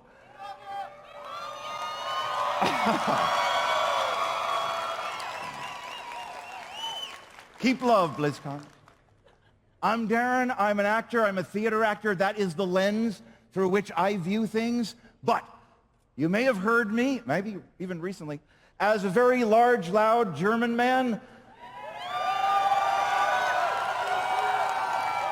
who is very joyful, who is full of heart, but has an undercurrent of sadness. I relate to that. Someone asked me, how are you like Reinhardt? And I said, I am exactly like Reinhardt if he was afraid of everything. I am afraid of everything. It's true. Some things, driving over very tall, thin bridges. I do not like that. Possible shark attacks in swimming pool. That's a real thing that I'm afraid of.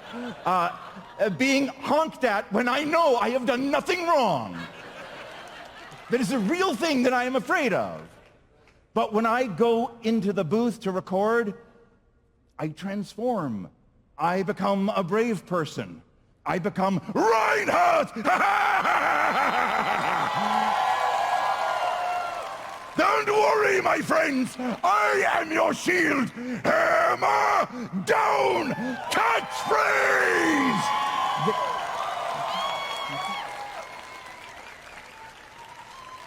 The voice means a lot to me. You may know that it's a version of my father's voice, and I'm sure if he had heard it, he would have said, Darren, that sounds nothing like me. Also, why are you an actor? You should have been a lawyer. That's a real job. But my father supported my weird job choice, and so that brought me here to this moment. This is a crazy, wild ride that we have all had together. So Reinhardt means a lot to me, as do Trey Prince Gallowix, or the old garden is off, or any of the others. There are currently 59 Blizzard characters that I voice. That's amazing. Thank you. So when I go into the booth to record, I give everything that I have up here and in here, because it's about that connection. It's about making you guys laugh or smile or making your eyes light up. When I was in drama school, one of my professors said that art and performance is a gift to the audience. It's saying, here is my heart, here is my joy, here is my skill for you. And that stayed with me. It really meant a lot. So it's what I do. It's what I like to put into my characters. And it's what everybody backstage is doing. All the cosplayers, all the musicians, all the singers, the short filmmakers, the artists. They're giving everything they have here and in here for you guys to share that. That's what drew us here. That's the magnet that pulled us all here to our little corner of the convention. Because we're all here together, living and breathing together in this moment. And that's really special. That is what makes us a community. It really does. Oh, stop it. I speak from my heart because I get up here and I just want to tell you guys the truth because it means a lot to me. So, theater speaks to my soul. Oh, sure. Thank you. Thank you. Thank you, my friend. I was backstage and someone said, I was really amazed, stepping back for a minute. I was always amazed since I was younger that when I would go to the theater, it was a group of strangers that would get together and they would sit in seats all facing the same way. And when the lights went down, they acted as one. They became a community. And somebody backstage went, there was a study that people in an audience, their heartbeats get in sync. And I thought, that was pretty beautiful. These are the kind of things that occupy my mind. These are the kind of things that I think about. When I was young, I didn't get many dates because these were the kind of things that I would want to talk about. Please, I'm lonely. Let's talk about theaters and audiences. No. But that is what I thought about. I thought about weird things like, do you put ketchup on a hot dog? I did, so apparently I'm a terrible monster person. But do you put ketchup on a hot dog? Do you put pineapple on pizza? What is better? I don't know. What is better, In-N-Out or Shake Shack? Okay, is it possible, given enough patience, that you could train spiders to spell out the word Anaheim with their bodies? Is that possible? These are things we do not agree on. Also the spider part, a thing I'm afraid of. Trained word spiders. I don't like, get them out of here. Well, here's something that I really hope that we can agree on.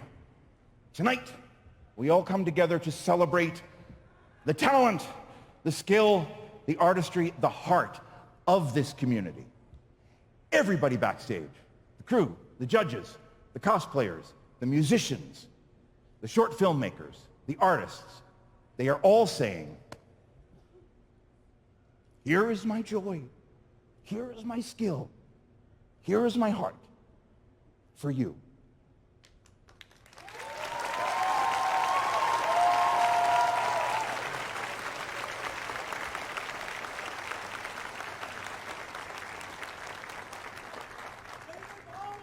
This is Community Night 2019.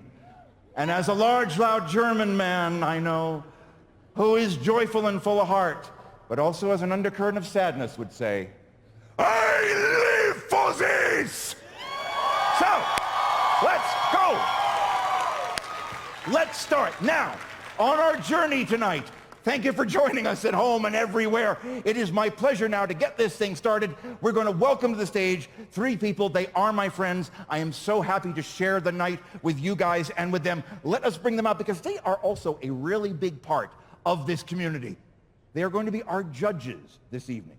So please welcome them. Up first, hey, you can catch her every Thursday on Critical Role. She is also the voice of Jaina Proudmoore, and she is Laura Bailey.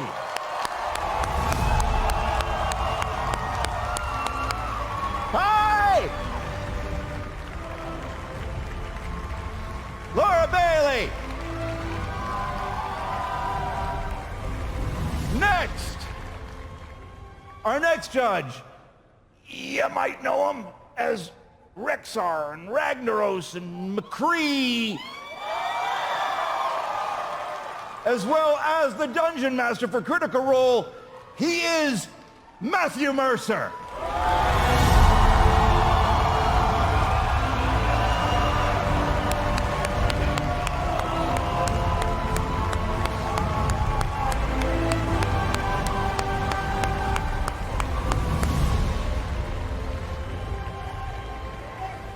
It's going to be utter joy tonight. And our final judge, she always dresses for the occasion. It is our queen of cosplay. Please welcome her back, Jackie Kraft.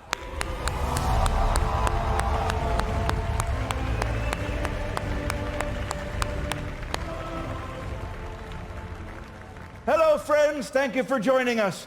I was talking about gifts earlier, and the three of you give so many gifts. Laura, last year on this stage, you sang that beautiful song from the Jane of Proudmoore short. Can you talk about that? You know, you talked about being scared of everything and then as your character being brave. Yeah. And that's exactly what that felt like on the stage, because I get very nervous singing in front of a bunch of people, but being Jaina in that moment just felt so amazing, and I'm so grateful to get to have shared that with everyone. Also something great, Ronan. My baby. Like, he's not really a baby anymore, he's a toddler. Still a baby by comparison. I mean, really, compared to you, Matt, he's tiny. Well, physically. Also, I would like to point out, I think I missed the memo. But on the plus side, I can sit down, so. Speaking of someone who is sitting down that probably couldn't, Jackie, you were just out here sharing your heart and your joy and giving that gift. Can you talk about that experience? It was really scary. Are you scared? No, I was scared. These are friends. They are friends. All about that. Thank you. Thank you for being friends. We really appreciate it. Look who we got dressed up this year. We pulled this one to the dark side. Y'all coming? You gonna cosplay? Oh, I never left the dark side. I started in the dark side. Before I did. Old school dark side. Emphasis on the old. And Matthew, you give a lot of gifts. You've given back to this community so very much. We've had some very special times together. But one thing you did this year that I thought was truly spectacular is you played Dungeons & Dragons with Stephen Colbert. Yeah, that was surreal. Yeah, wait, could you talk about that experience? Should I say it like this? Or? There I was, finding my way through the big old New York City. No, I'm not gonna do it. No, it was an opportunity. We raised a crap ton of money for charity for Red Nose Day within the critter community, and they agreed. Stephen agreed to be part of that to help raise the funds to do a one-shot D&D game. And so I've admired him for a very long period of time. And there's always that fear of meeting somebody that you admire and having them not quite live up to the hype or the expectation. But he was more cordial and warm than I could have ever hoped for. He completely lightened up like an excited 12-year-old once we started playing and rolling dice. And yeah, that was probably still one of my top moments in my life so far. What was the first thing he said when he walked in the room? He was holding a Lord of the Rings giant troll doll and said, "Who's ready to save the world?" And I was like, all right, I'm not worried anymore. We're gonna have fun. Yeah, and we're gonna have fun tonight. There is one more member of our team, our little family, our little group that I want to introduce you to. He was with us last night. It is Monty. He is our announcer. Monty, say hi to everybody. Hello, BlizzCon. I enjoy Monty. Monty's going to be doing a lot. He's going to be telling you little tidbits about each cosplay artist in every category, so it's going to be great. Our team is gathered, our family's together, so let's go on an adventure. Tonight, we are going to be handing out, oh my gosh, 5 cosplay awards in 5 categories, and then we're going to crown an overall winner. But everyone gets their time to shine. That's what this is about. We're shining the spotlight on you guys, the community, everybody. So, let's shine that spotlight right now. The 5 finalists who have focused on the extremely fine details of cosplay creation. They have meticulously tailored and sewn and embroidered for months, and they are now ready to show their results to you. We call this category artisan crafting. Monty, bring them on out. We'll see you in a minute. You got it, Darren. All right. In the category of artisan crafting, Our first contestant is Sarah as the Red Wizard. Sarah told us she originally did not plan on making a costume this year. Well, looks like she changed her mind. She made this costume to be part of a Diablo Wizard cosplay group in Germany, and it was her first time traveling abroad with cosplay. Let's give it up for Sarah.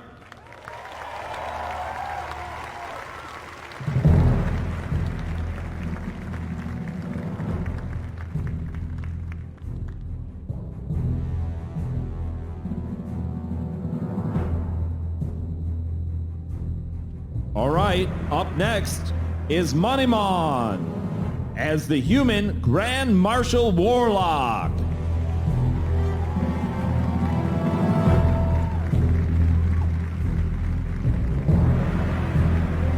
Monimon said, known for building awesome armor, but was addicted to this old classic design and really wanted to try it out. Let's get up for Monimon.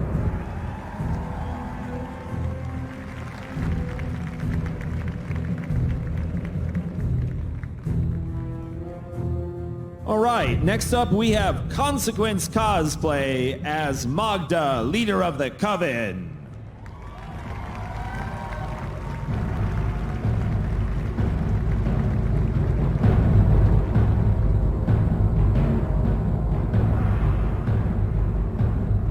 Magda said the headpiece took over 16 meters for trim and took over 10 hours to add the trim to just one horn. Let's get up for Magda.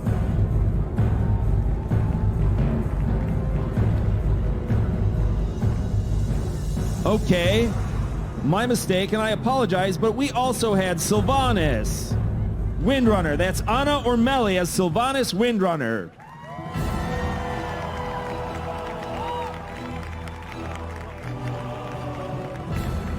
And right behind, we have Valina as Elune, the Moon Goddess.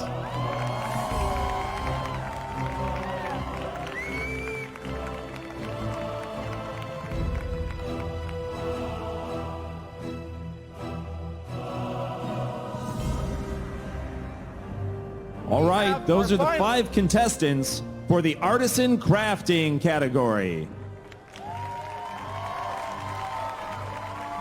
Judges, can I get a little feedback? What do you guys think of these phenomenal artists? I mean, they're incredible. I have a personal point of frustration against Magda just from the actual game, that the costume is absolutely incredible. I'm still trying to figure out that Sylvanas armor is actual metal. The shine on it is so incredible. shiny? That's so good! All of these are so amazing! Like, well, we have a winner. The winner in the category of Artisan Crafting is Anna Ormelli, Sylvanas Windrunner.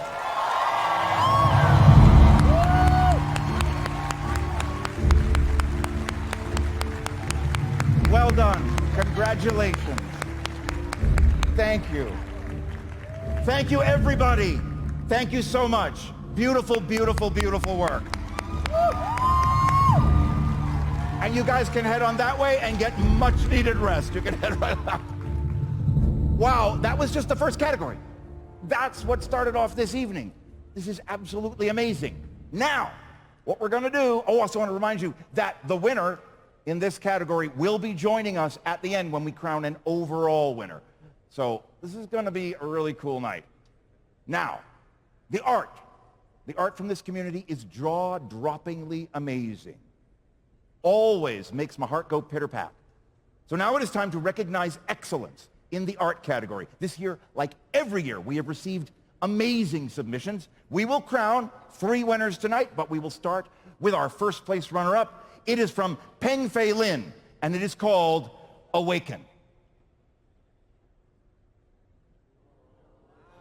Now, the artist sent in some words. It's a translation, but I am going to read it. They said, the inspiration comes from Kerrigan's life and feelings. She is half Queen of Blades and half human ghost. Like a baby crouched in the womb, the queen is awake, but the secret agent is asleep to form a vortex of bone wings and wires in a composition to express this character's fate, struggle, and resistance. It is about rebirth. That was the artist's words, and that is simply stunning.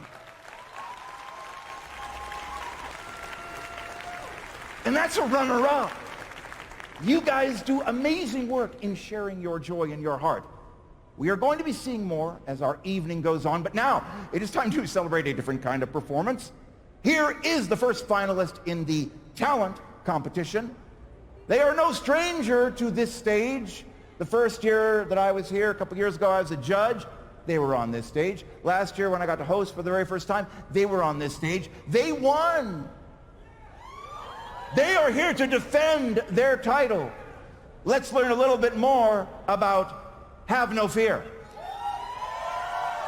BlizzCon 2019, we're back. Eating up, baby. Have no fear. No matter what, we stay together, and we're glad to be back another year at BlizzCon 2019. All the way from the 313, that would be Detroit, Michigan. Detroit City, we love y'all. Back to California, showing y'all a little love. Today we brought a song, it's called Back Into Vanilla. And basically, I mean, you guys probably know what that means, but it's about the classic, just getting right back into the action. But wait. Didn't we also possibly give them a song about our last stand, being the defending champions? It's a brand new one, though. That's a brand new song. And as the defending champions, John, I think we got to give them something, right? You know, we're real excited to be coming back, defending champs, so we can win that second one here. No, we're going to definitely. Look, we're trying to make history tonight, and everybody back home, y'all know, this is our first time defending the title, so we take it real serious. So BlizzCon 2019, we about to bring it.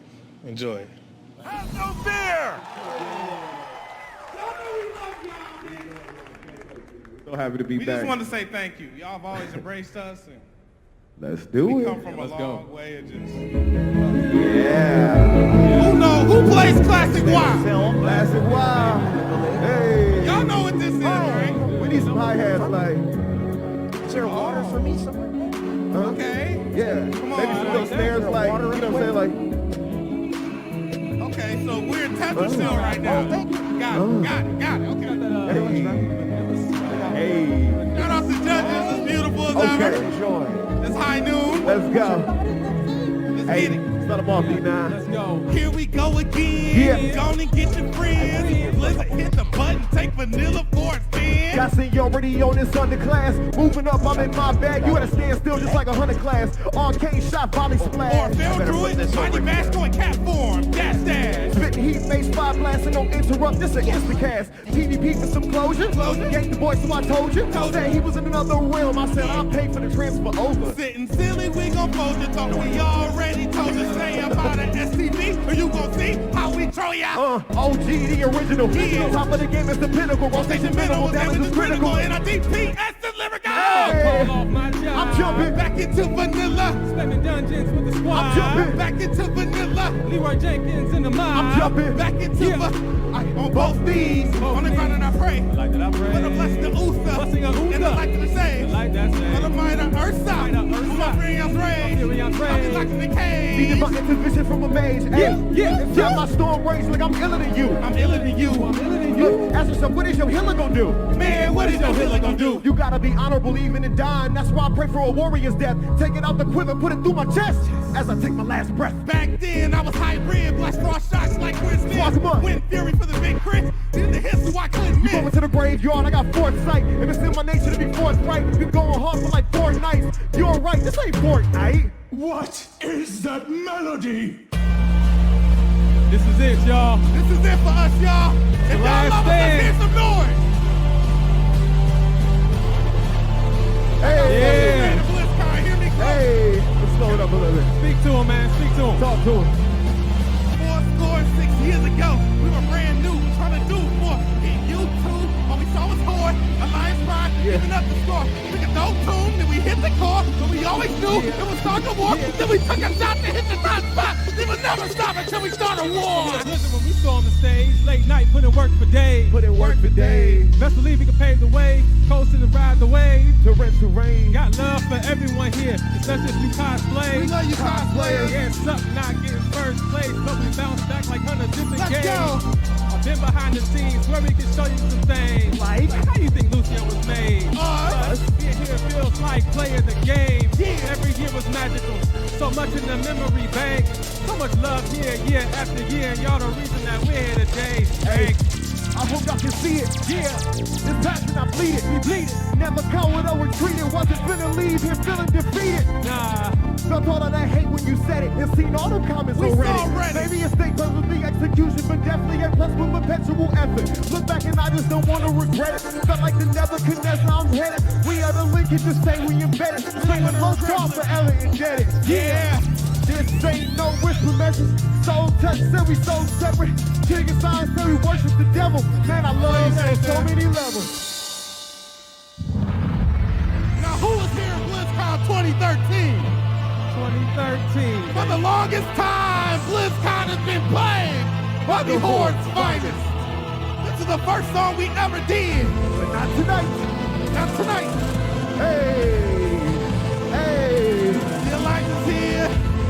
2013, we hit the scene. Y'all ready? Let's get it. For the Alliance, baby. Let's go. Battleground, target holler, have no fear, we never falter. Orc Slayer, Blood of Player, Cataclysm until we go harder. Horde all in my way, protecting my Kangas. The only option, geared up. Arena team, 505, they'll never stop us. Spam them all with the moon fire. All y'all boys is new to me. We the kings of Azeroth, so don't ask what you could do for me. My wrath is just too much for the damn Horde. Damn Horde. They see me, but that's just in my flight form. I'm a warrior on the warpath. Wield the weapon you can't grab. You don't look vicious when we raise on the beat. Too much damage when you run into your breeze. Bumbling around in the belly of the beast. Bring every folk that I need to they need. Pop potions, pop trinket. I'm a legend in a whole nother league. Game over. Here we go. Game over. Let's go. All of my way protecting my king is the only option. Horde all in my way protecting my king is the only let's option. go. Horde all in my way protecting my king is the only option. Had no fear. All year the Alliance here, they'll never stop us. They'll never stop us. They'll never stop us. Yeah. They'll never stop us. Yeah. They'll never stop us. My way protecting my king is the only option. Had no fear. All year, not everybody's landing. Get it. Let's do the BlizzCon. Rock, rock, rock, rock, rock, rock. Let's do the BlizzCon. Hey. Here we go. Have no fear! Gentlemen, come on over here. Well done. Well done again, as usual. We're going to talk to the judges. You guys stand over here. Yeah. What's up, Darren? Hey, hey. Matthew, can we get some thoughts about Have No Fear, these joyful, wonderful men? Dude, I can't get enough. I don't know about you. Oh no, I mean, People are tired of it. we were lucky enough to be here last year and see a performance as well, and like, consistently amazing. A series of words I can't say on the stream right now fill me with the joy I just want to express. It's really good. Thank you. Thank you. So I'm just good. grateful to get to see you guys live because I heard so much good things and I saw it online and I'm so excited. You guys are amazing. Thanks for the cosplay. Words. For the Alliance, baby. The cosplay shout out, right? We felt that love. It is utter joy. This could be the end for us, but This we is just what have to say happens. we love everybody. It took us a lot to get here. And this moment with you guys, no matter if you like rap or not, we'll still kill you on STV, so. Shout out to Chantel. Shout out to Olympus, my guild. Shout out to the Order 7, Darren DePaul. Shout out to you guys. Thank you for letting us come. One last time. We couldn't Have no make it fear! on You guys are Man, thank you so much. It was good to see you. A pleasure. Yeah! I'm taking it with me.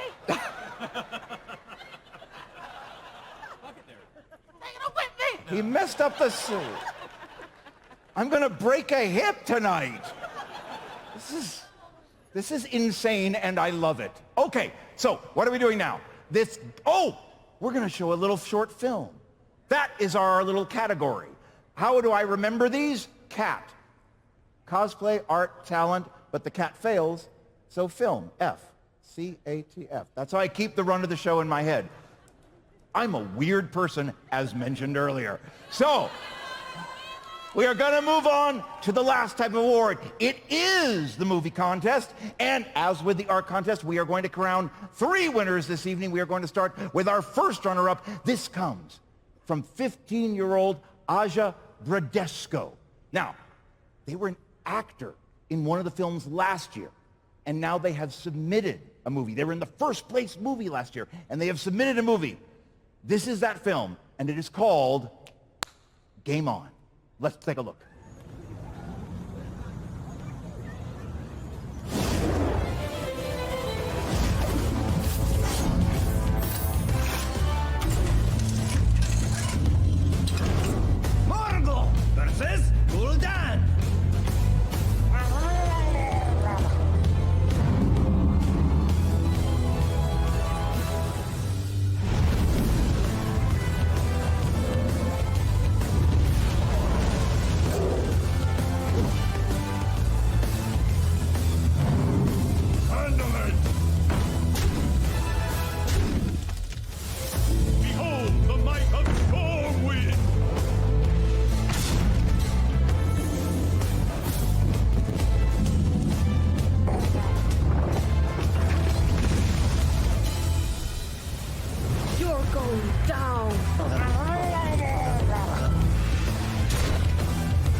Crucible.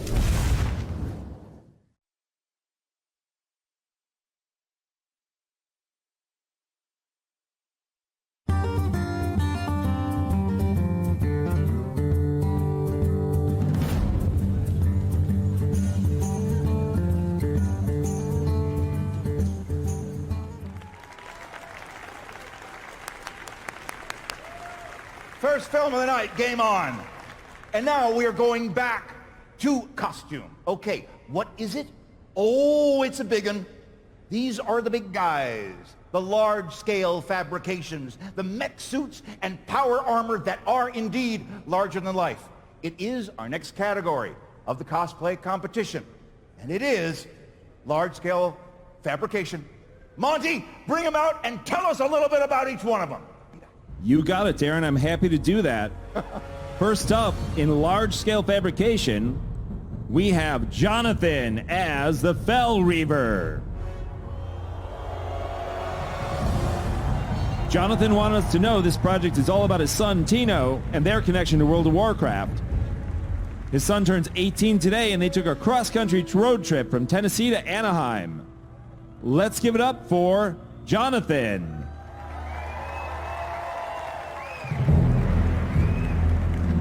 Next up, we have Steph Novak as Lady Surf and Splash Torbjorn. This is her second cosplay ever, and she designed all of the 3D printed pieces herself. Steph told us that all of her creative choices were made because she felt that it was something Torbjorn would like for some odd reason.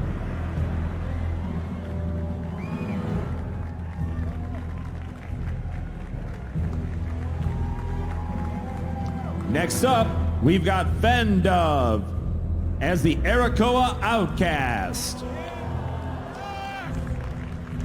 Fendove told us there are about 150 feathers on the costume, and because everything needed to be vegan, she used EVA foam, and each feather took 5 to 10 minutes to create.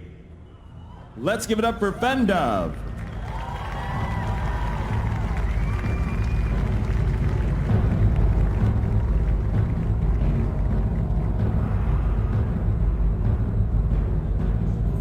All right, next up we've got Six Leaf Clover as the Dragon Queen. She learned foam sculpting about a year ago and started building this costume about 2 months ago. Let's hear it for Six Leaf Clover.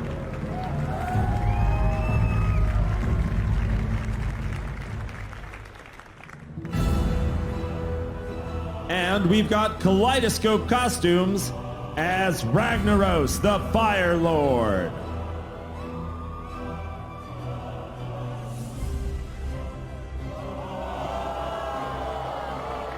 This is her 11th costume, and she's most proud of the fire effects on this costume.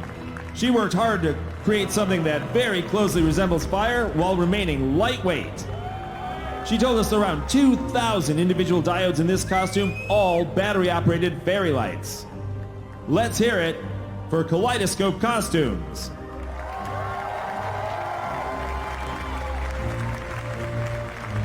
And those are our 5 contestants for large-scale fabrication. Somebody, you dropped your thing. Is this your thing? You dropped, I'll put it there. And it just, oh, good. I didn't break it. They're wonderful.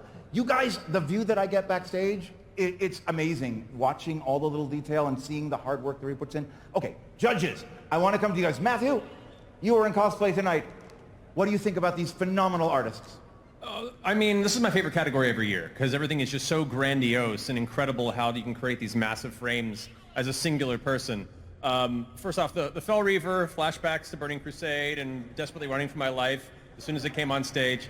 All of these are incredible, but I mean, I have to go. I have a personal love for Too soon! You showed my costume too soon, Executus!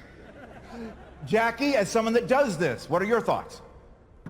I think that's out of my league, and I have to say, I heard the Fell Reaver sound as soon as it came on. And Ragnaros, oh man, I died so many times with that boss. It is such torture to see it come out here. I'm terrible, but that is amazing. Well, you two have been here before. Laura, this is your first year. Welcome.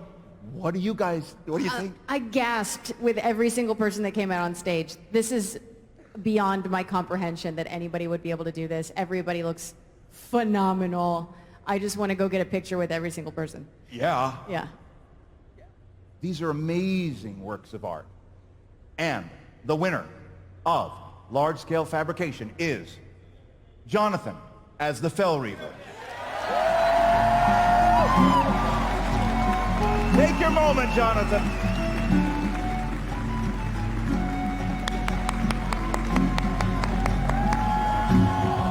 Let's hear it for all of them. They are amazing.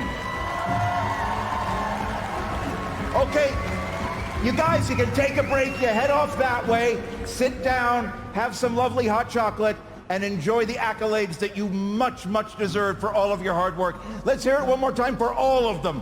Beautiful, beautiful work. And again, remember, the winner in this category will be back at the end of the evening as we crown an overall winner. I don't know how they're going to do it. Everybody's coming off. There's turret problems. I know about turret problems. Thank you. Do you have your thing? Your broken thing? It's there. Oh, you brought, no, it's another thing. Here's another thing that fell.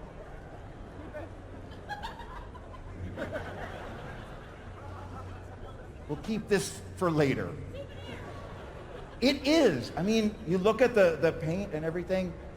Everybody's just sharing their heart, and it means a lot to me. I am a broken record. I'm sorry. I get very emotional about this because I love the work that everybody does, and I hope to see you guys one day up here because that's what this is about. You can do it. Who better than you guys? They did it. They shared their joy. All right, I'm going to move on. Now, back to the art contest. We have our first winner of the evening, and taking home third place in the art contest is Jasper Zhao. And this piece of work is called Home.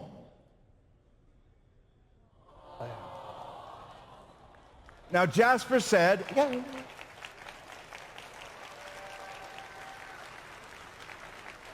Jasper sent in some thoughts, and Jasper said, to him, this is Thrall. He returns to his home. He is no longer the leader of the Horde, and he's no longer carrying the responsibility of being a savior. But now, he has to build a family, and we don't know what's going on through his head. That is this beautiful, beautiful work. But I know what's going on through my head. It is time for another talent competition of the evening. Have no fear. They brought it. They are amazing. Their hearts are exploding with joy. But now we're going to slow things down a little bit. You may have heard of Cher and Sia, but let's learn a little bit more about Charm. Hi, I'm Charm. I'm from the UK and I make World of Warcraft parodies on YouTube. This is my first ever BlizzCon that I've been to and I'm so excited to be here. I've met some absolutely fantastic people. I can't wait to perform this song for you tonight. Ladies and gentlemen, Charm!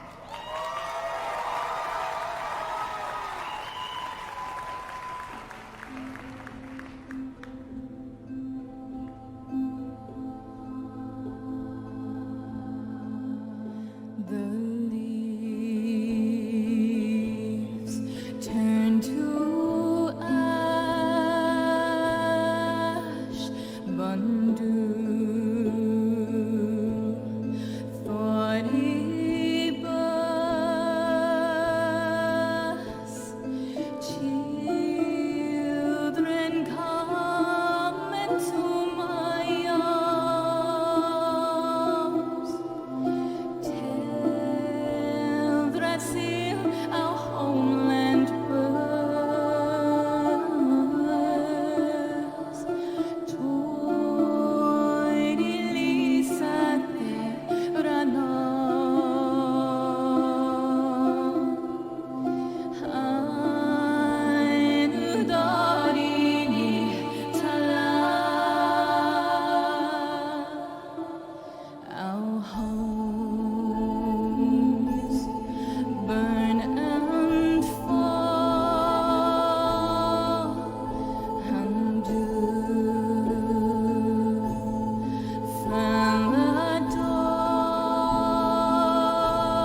Yeah, talk to the judges. That was beautiful. That was absolutely wonderful. I love Celtic music. That was Celtic, right? That's like my favorite kind of music is Celtic. Okay, it's lovely. Thank you, thank you. Judges, Laura, thoughts on Charm? I have goosebumps. I didn't think anything could make me feel bad for Sylvanas. Thank you. It was absolutely beautiful, haunting. As a musical theater person, you know, I love pieces that can carry emotion so heavily. Your presence was wonderful. The song was just haunting. Had a very kind of Celtic flair to it that I loved. It was incredible. Thank you. Thank you. You have a beautiful instrument. That's such a beautiful gift. I could listen to your voice all day. It carries. It was just so powerful. Really beautiful. Thank you, guys. very much. Thank you, Charm. That was absolutely magical. Thank you. Thank you.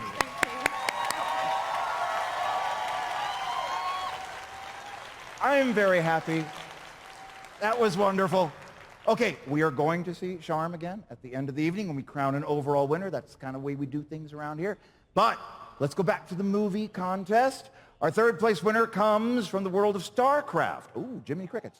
Where two friends have encountered a problem. But luckily, there is a problem, but there is a cure.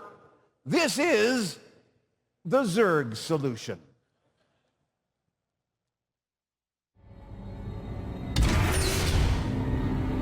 Sir, I need you to come quick. It's amazing. It's spectacular. It's... Whoa, slow down there, kid. What's this all about? It's the Zerg solution. I can't believe I didn't see it earlier. I mean, it was right in front of me. Who would have thought a single benign pathogen could change biology as we know it? You sure do spend a lot of time in here. This might take a while, so please, have a seat. Not only have I achieved the impossible, but there's no host DNA required. Do you know what this means for research? The scale of discovery is just colossal. Can you just tell us in plain terms, what's this all about?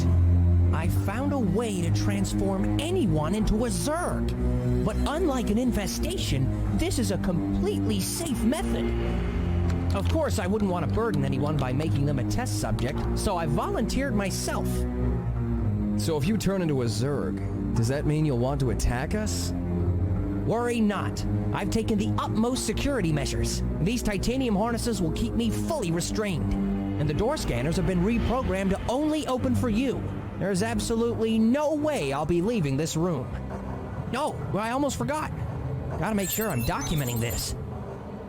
All right. Video recording, check. Harnesses, check. This is history in the making, gentlemen. Okay, give me the Zerg solution. Give you the Zerg solution? I thought you figured it out already. No, a solution is in a liquid mixture. It's in that green bottle over on that...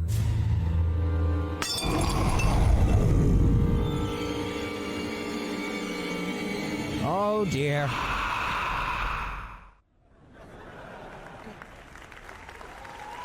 The Zerg solution.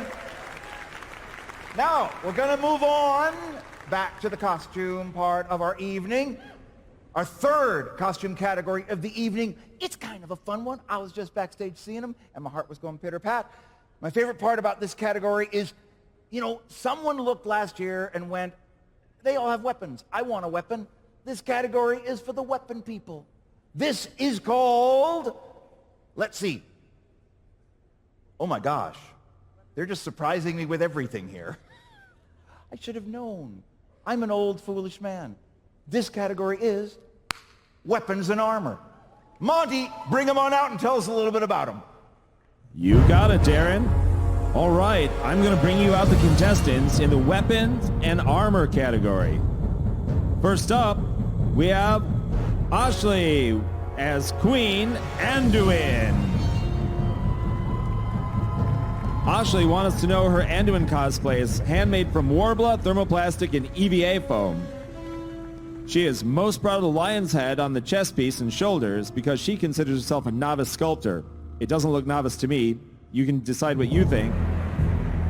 And she was working on the golden fabric applique as a fun relief from armor making. Let's give it up for Ashley.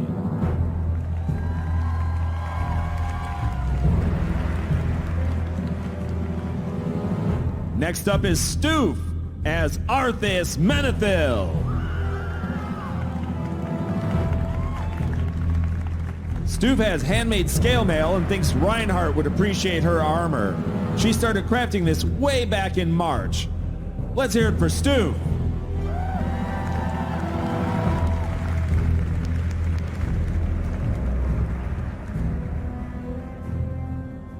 Next up is Steel Barrel Cosplay as the Diablo 3 Witch Doctor.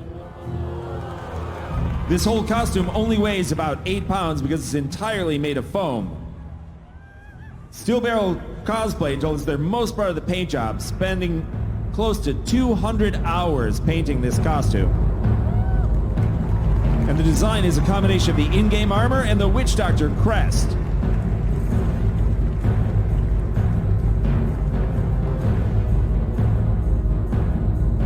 Next up, we have Anna as Tyrande, the Night Warrior. Anna says she's most proud of the chest armor because it turned out really well and was made with new methods that she had never tried before. Anna told us her first cosplay was Sylvanas when she was just 10 years old. And she wants us to know that this is a dad and daughter project. Let's hear it for Anna!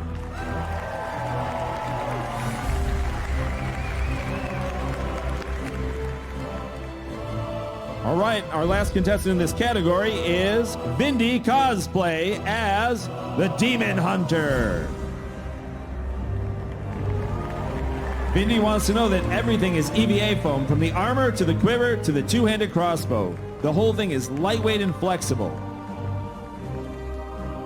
She also wants us to know that a few pieces were entirely remade to be the best versions of themselves. I think they came out great. And those are our contestants for weapons and armor. Weapons and armor. I don't know if you guys saw the detail on each. The owl head was lighting up and moving. The detail on this was amazing. This is a glorious category. They all work so hard. Judges, any thoughts? I'm freaking out, dude. I'm looking to trade anything for the helmet. I'd like the owl, also the offhand on the Witch Doctor, and also for the Alliance, right? For the Alliance! For peace! What? No. It's pretty incredible. I mean, look at that. Look at that owl. As a bird owner, that makes me so happy. I would like that owl, please. Thank you very much. Pretty great. But like the Demon Hunter armor, the detail on it, all these pieces. I mean, the Arthas Menethil armor is incredible. The Anduin armor is incredible. The detail is so crazy. And I can't believe that Witch Doctor, is that all like individually painted? Like all the shadow is intentionally placed? Ugh, I can't even, man. It's so good. It was a difficult choice. Laura, thoughts? All of the thoughts. It was a difficult choice. And the winner in weapons and armor, Ashley as Queen Anduin.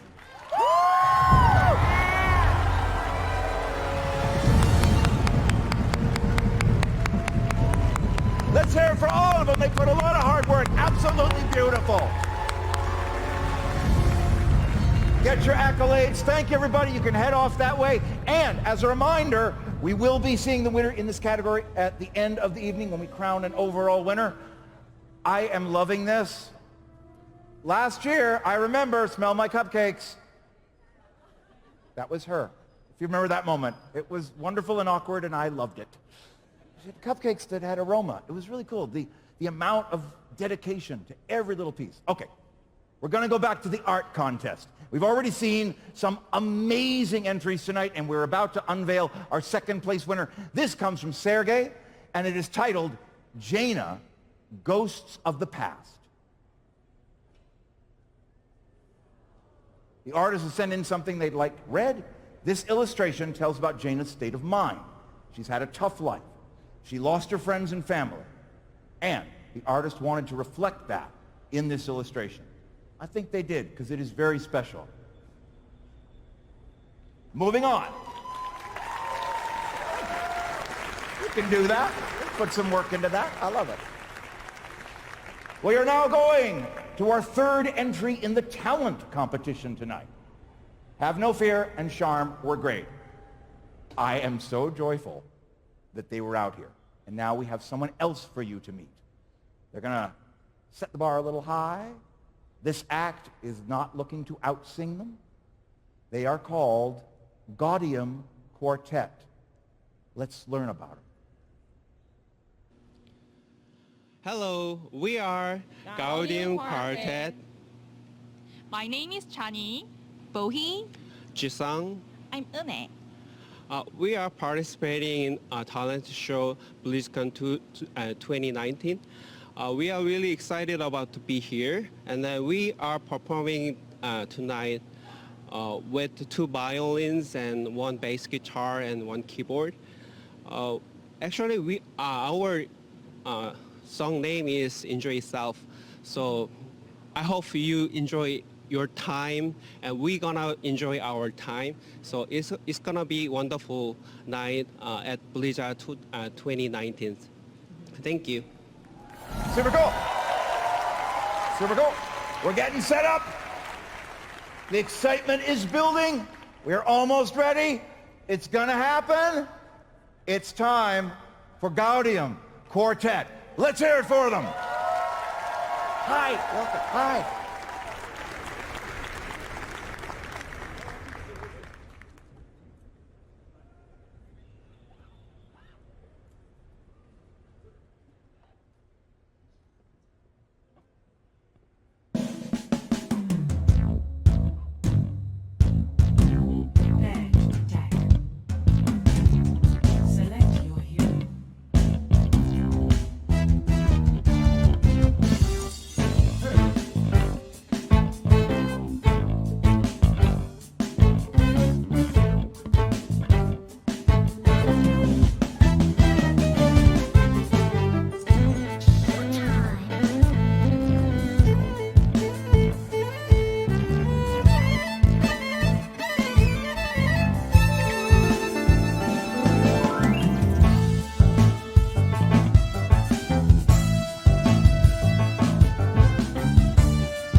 Come on over and say hi to the judges. The dueling violins, what? That was amazing. Your energy, that's unbelievable. It's so good to watch. Laura, thoughts? Lori first. Oh man, all I want is for you guys to follow me around and play all the time, because I have a feeling anything in life would be 100% more epic with you guys underscoring it. Matthew, I was saving you for last because I did see on the monitor you were like, yeah. What? I appreciate the music. Don't I do judge as me. well, my friend. Here it goes. No, that was an amazing performance. It was great because there were bursts of energy I wasn't expecting that just you couldn't help but be drawn into. And I have to give love for the necessary bass shades. Brought on for the guitar playing. That is amazing. Let's hear it one more time. Gaudium Quartet. Beautifully done. Bravo, bravo. Thank you, thank you, thank you, thank you, thank you. And again, they are going to be back at the end of the evening. We're going to crown an overall winner. I do not know how those three wonderful people are going to decide, and we still have one more left. But next, we're going to shift gears, and we're going to come back to the movie contest. And our second place winner in the movie contest comes from Carl Anders Victor Eden. Now, he says that he wrote the song using an old Swedish folk song that is translated to Out in Our Pasture. It's one of his most favorite songs. He was inspired to give a voice, not to the heroes themselves, but to those who are home, waiting for the heroes to return. Let's take a look. Out in the battle where legends are born, come back, my love. Back in the city, the remnants shall mourn. Come, soldiers, and bring your bowmen. Come, heroes, and claim good omen. Come, pray for tomorrow. Come back, my love. Fathers and sons who will never return, come back, my love. When shall our past be our lesson to learn? Come, soldiers, and bring your bowmen. Come, heroes, and claim good omen. Come, pray for tomorrow. Come back, my love. Out in the battle, there's bloodshed and pain. Come back, my love. Standing and waiting alone in the rain. Come, soldiers, and bring your bowmen. Come, heroes, and claim good omen. Come, pray for tomorrow. Come back, my love. Out in the battle where widows are born, rest now, my love.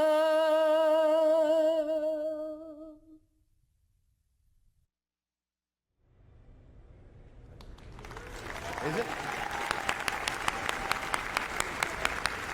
Ode of the Widow. Ode of the Widow.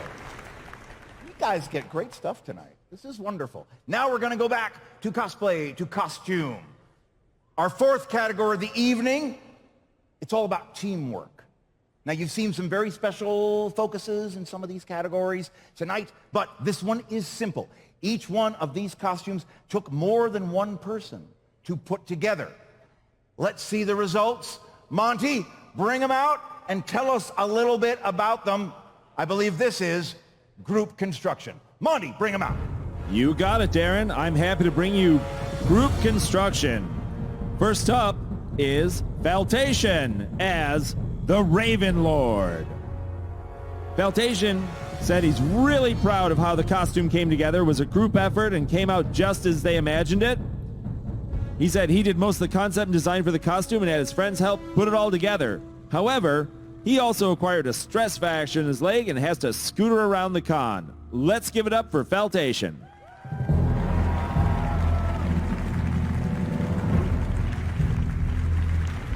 Next up, we've got Zelkegaroth as Emperor Arcturus Mengsk. Zelkegaroth told us he's very proud of how the belt came out and was quite a challenge getting it designed right and made out of metal by a friend. Said he's also very proud of the research he did to create his medals and the ribbon rack that's on the collar. Let's give it up for Zelkegaroth.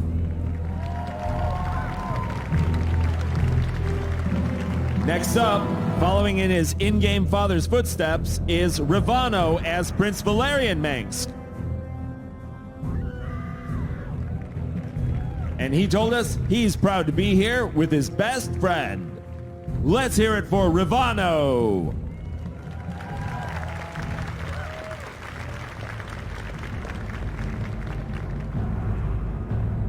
All right, last in this category, we have Finn as Selendis from StarCraft 2.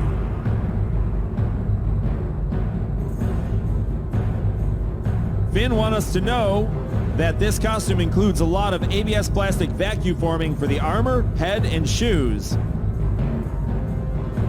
The light weapons are created out of polished acrylic. And she told us that she uses Tai Chi forms to enhance her character poses. Let's hear it for Finn. All right, Darren, there are your contestants for group construction. Amazing. Oh, you're gonna put my eye out, Finn. And I got glasses on. Judges, Laura, what do you think about these amazing creations? Well, I loved the attitude of all of them. There was so much personality. There's nothing quite like wielding weapons. It makes you feel different in the world. It's really exciting. Yeah. So I really enjoyed how into it she got. Yes. Look, especially given the moment, I'm a fan of fake facial hair. And at least half the stage is filled with that. So that's a personal joy of mine at the moment. But I am happy to see some more Protoss representation through the evening. That makes me happy. Overall, just a delight from everybody. It was a whole great setup. You may see more Protoss in the future because the winner in the group category, Finn, StarCraft Protoss Selendis.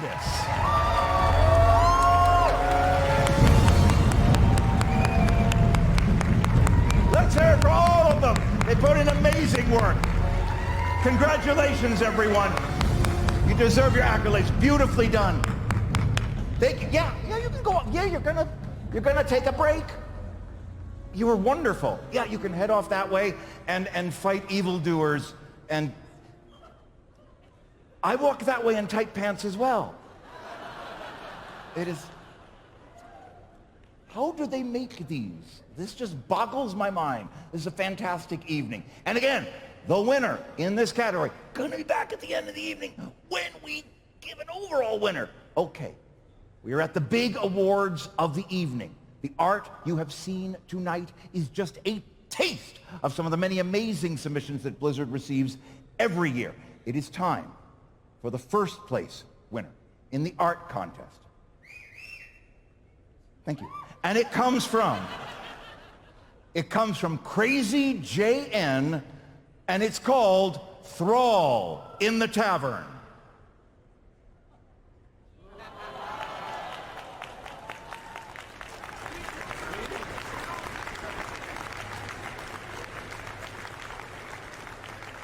Now, Crazy JN has sent in some words, as all our artists have.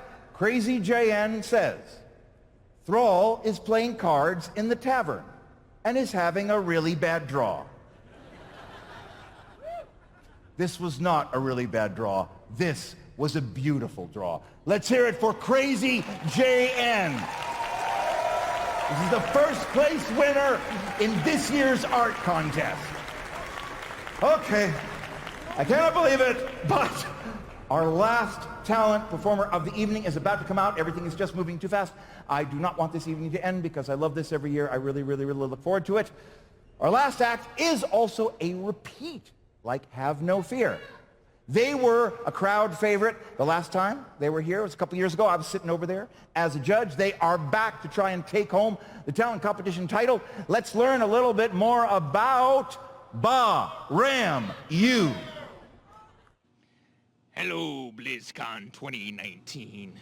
We be Ba Ram You, humble pirate rogues from Tanaris. This be Scampy. and he be First Mate Nugs. and I be Captain Sapper.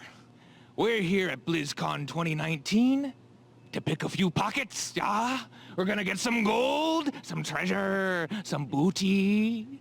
Oh, but we also have a little sea shanty for you. Something to remember the good old days when the world was so much simpler. And we'll be happy to share it with you folks. Listen up. Ladies and gentlemen, our final talent enter of the night. Let's hear it for Ba Ram You.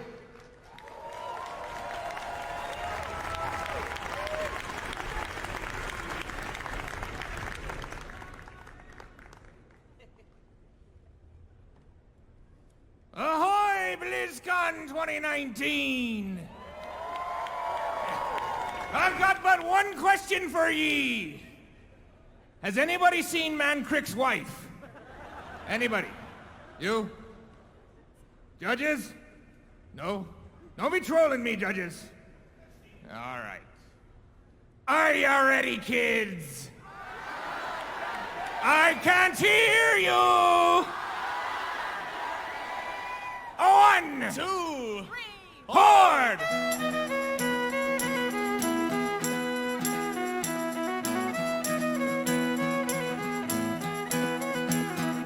In the tavern hall, I wander through my memories of a time before achievements and the shattering. When the world felt so much bigger then, and it meant much more to make a friend, to help you gank on lower level nodes. Oh, hey, ho, hi, ho, classic WoW for me. No quest was shown or flight path flowed without discovery. Oh, hey, ho, hi, ho, classic WoW for me. A tale so old that it must be told on the 15th anniversary. I wandered through the barrens for days, no rest, searching for the proper NPC to turn in my quest. But that NPC was never there, 'cause the allied scum would laugh and stare, camping right on top of the crossroads. Oh, hey, ho, hi, ho, classic WoW for me. Take 40 men in one dungeon and wipe it constantly. Oh, hey, ho, hi, ho, classic WoW for me. Me pockets full with 13 gold from months of herbal gathering.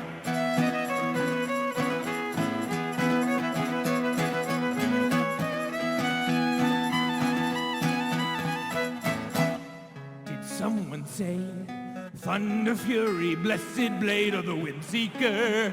I think I heard someone say Thunder Fury, blessed blade of the Windseeker. Yes, I definitely heard someone say Thunder Fury, blessed blade of the Windseeker.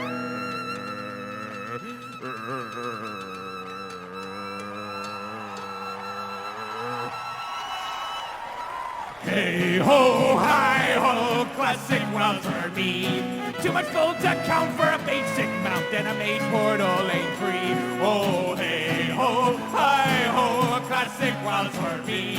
Where you run a lot and you run some more and you run to that guy and he makes you run across the map to the other guy and that guy makes you run back to the first guy. So you put yourself on auto run and you run to the bathroom real quick and you run back. And you're still not there yet.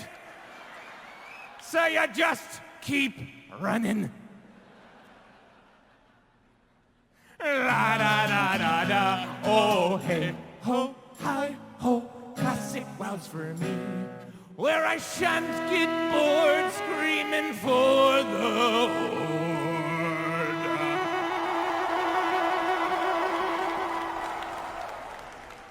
In a week-long Alterac Valley. Here's the 25 years of Warcraft and 100 more!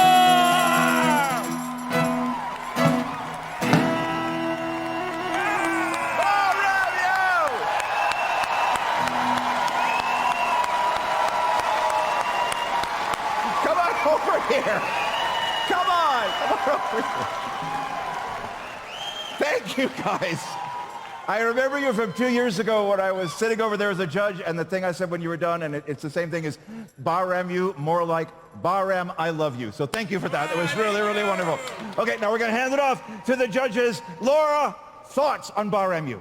You had me until the very end there. Oh. I still love you guys. You're wonderful. And I know a captain who would like to meet you, I think so. Matthew, thoughts? I feel like we all now have to answer just the same way she said it. A fantastic piece, very fun, very enjoyable. You had to bring up Thunder Fury, didn't you? It wasn't us. It was someone up there. Well, whoever it was, get out. No, well done. Seriously, awesome job. It was so much fun. Jackie? I know the music of my people when I hear it, and that guy in the audience was flipping dying, dude. Oh, I saw you too. That was amazing. Thank you, thank you, thank you. Beautiful, beautiful. Thank you. Thank you. Thank you. Bahram you!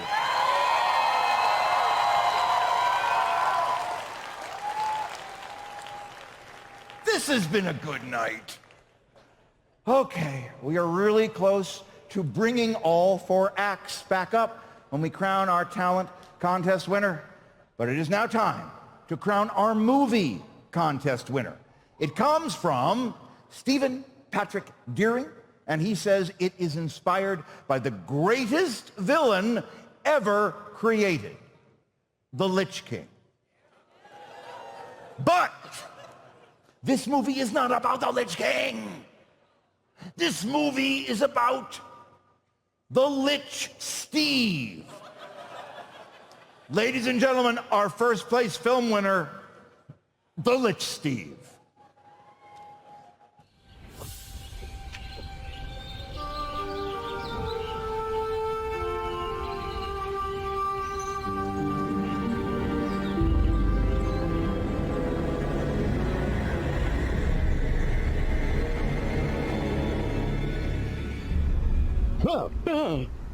What is this thing? Oh, that's just some fancy smancy hat thing. Anyways, it's $20. Thank you kindly.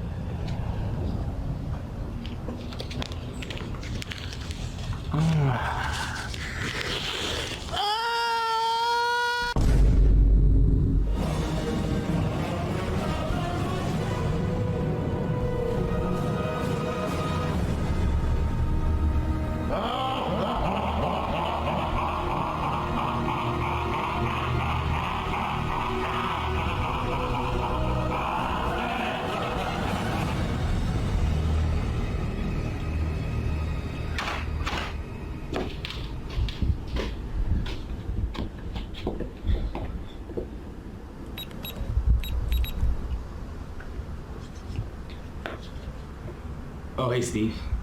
I have some friends coming over tonight for poker. Your turn to do the dishes. Think you can handle that?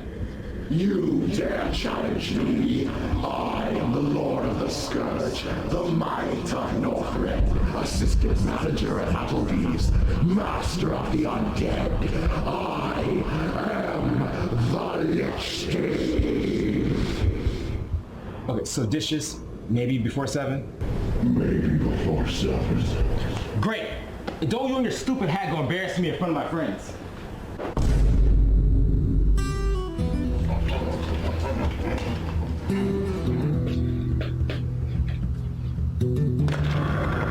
You dare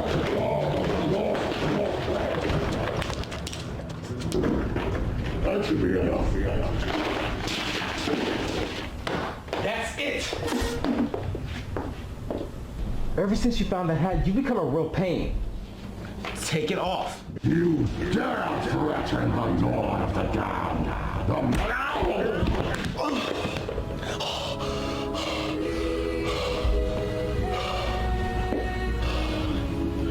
Is it over?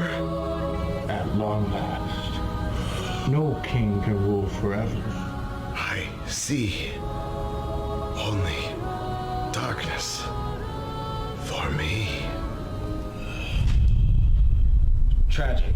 Now get off the floor and do the dishes. These Blizzcon videos have to be under 3 minutes. We gotta wrap this thing up. Let's go. You're right. Come on, folks.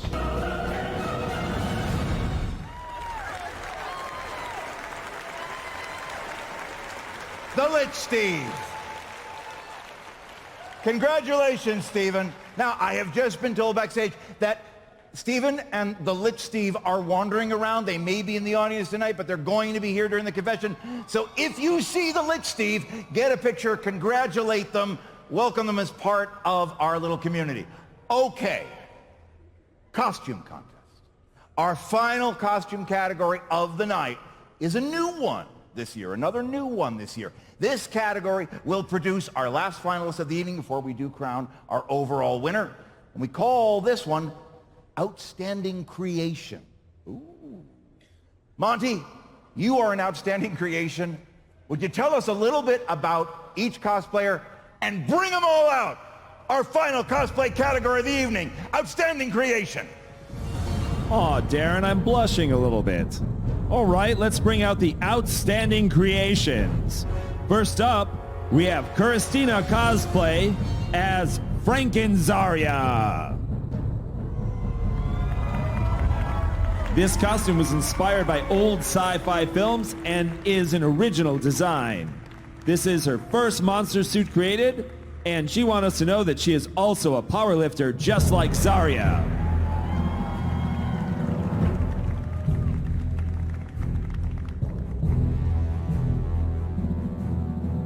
Next up, we have Melanie Atwater cosplay as Banshee Moira.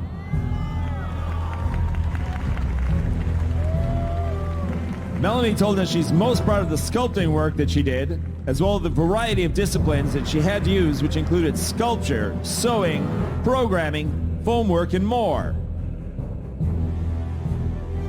Melanie wrote in a note that she had some trouble with the LEDs because programming is hard. I'm a computer programmer and I can confirm.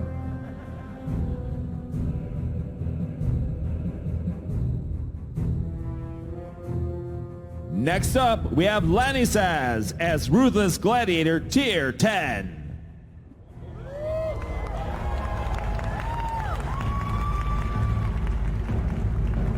Lanny Saz said she chose the Ruthless Gladiator because some of her fondest memories were from competing in Arena 2v2 and 3v3 with friends on her Forsaken Warlock. She told us the outfit as a whole, including the weapons, took 2 years to complete. Let's get up for Lanny Saz.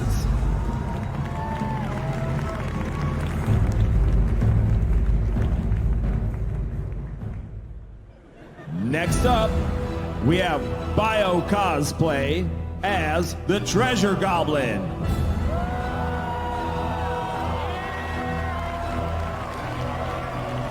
This is Bio cosplay's wow, easy for me to say, first full body muscle suit. It took 4 months to make, and the sack is filled with a deflated beach ball. Let's hear it for Bio cosplay as the Treasure Goblin.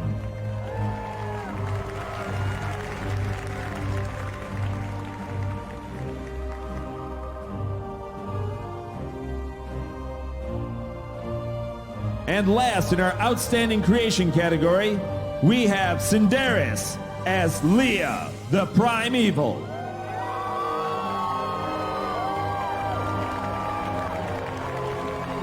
Cinderis experimented with new techniques like creating a smoke machine for this costume. Cinderis told us this costume took about 700 hours. And there you have the 5 contestants for Outstanding Creation. Let's hear it for all of them. Hey, Graham. Brilliant, brilliant work. Outstanding creation. Thank you to all of you. Absolutely excellent. Judges, a couple thoughts. Jackie, I'm going to start with you because I'm going to mix it up. I got a puzzle ring earlier, and that treasure goblin dropped his cell phone for me, so that was a little odd. I will say, though, that Diablo, Leah as Diablo, correct? That is unbelievable. And she came all the way from France with that. That's crazy. Merci beaucoup. Beautiful. Matthew? Man, every piece has its own like little individual light up elements and just, I mean, the Frankenzaria, I've seen many muscle suits and similar to the goblin that when you move around, they tend to bend and not look natural. Everything carried over the movements wonderfully. The craftsmanship is incredible. And once again, like, I can't get over the Leia Diablo. That is just, I saw it briefly behind stage and already was like, oh my God, is that? And then seeing it out on stage, it's more incredible than I could have expected. Everyone did such a good job. I just want to say I loved the Bajira flex. Any Bajira fans? That was a pro flex. I could tell the bodybuilding skills. Very good. Yeah. Laura?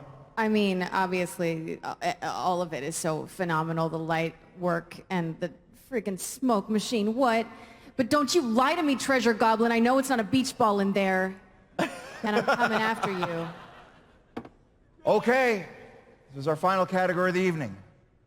The winner in Outstanding Creation is Cinderis, Leah Primeval.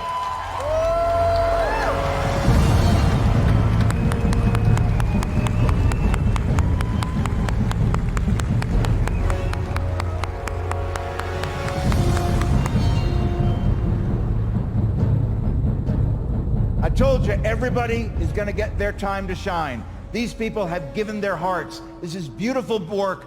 Thank you, everyone. Thank you so much. As a reminder, Cinderis will be back in just a little bit when we crown an overall winner. We're heading into the home stretch, my friends. We are down to the final 2 awards of the evening: talent and overall costume. So, judges, if you can make your way to the stage and let me know what your decisions are. As you do that, I would like to ask Monty to come on out here. Monty, take a bow. You've been a wonderful aid tonight. I don't know where you're coming from, but please come out here and take a bow and let us know. Darren, I thought we were done. I was getting in the tub.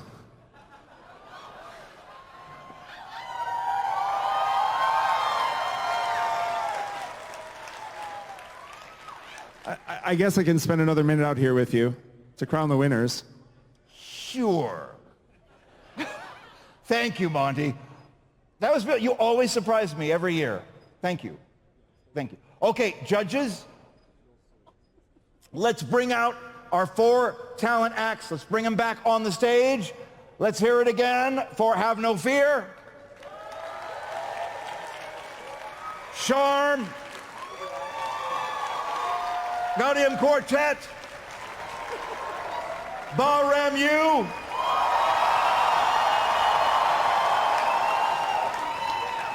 Judges, do you have an envelope for me? The winner that you have picked. I have one over there. Okay.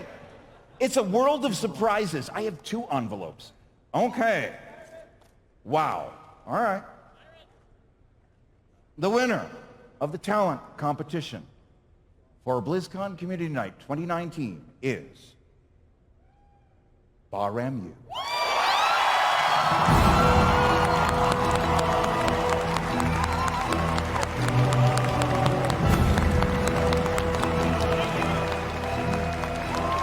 Congratulations. Well done. Thank you so much. Congratulations. Thank you. Congratulations. Let's hear it for everybody. That's what this community is about. Okay. We are down to the final award for the evening. The winner in the overall costume contest. Let's bring everybody out on stage if we can.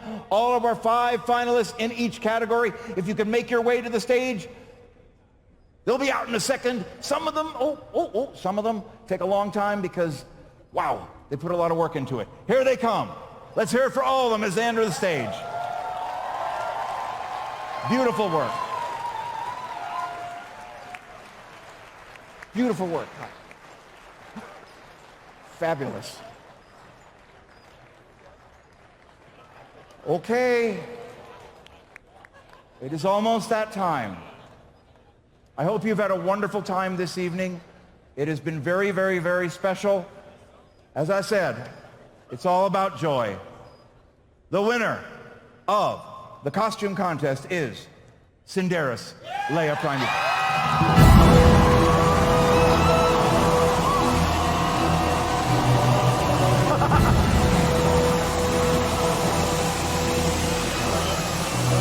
That's it! That's our show!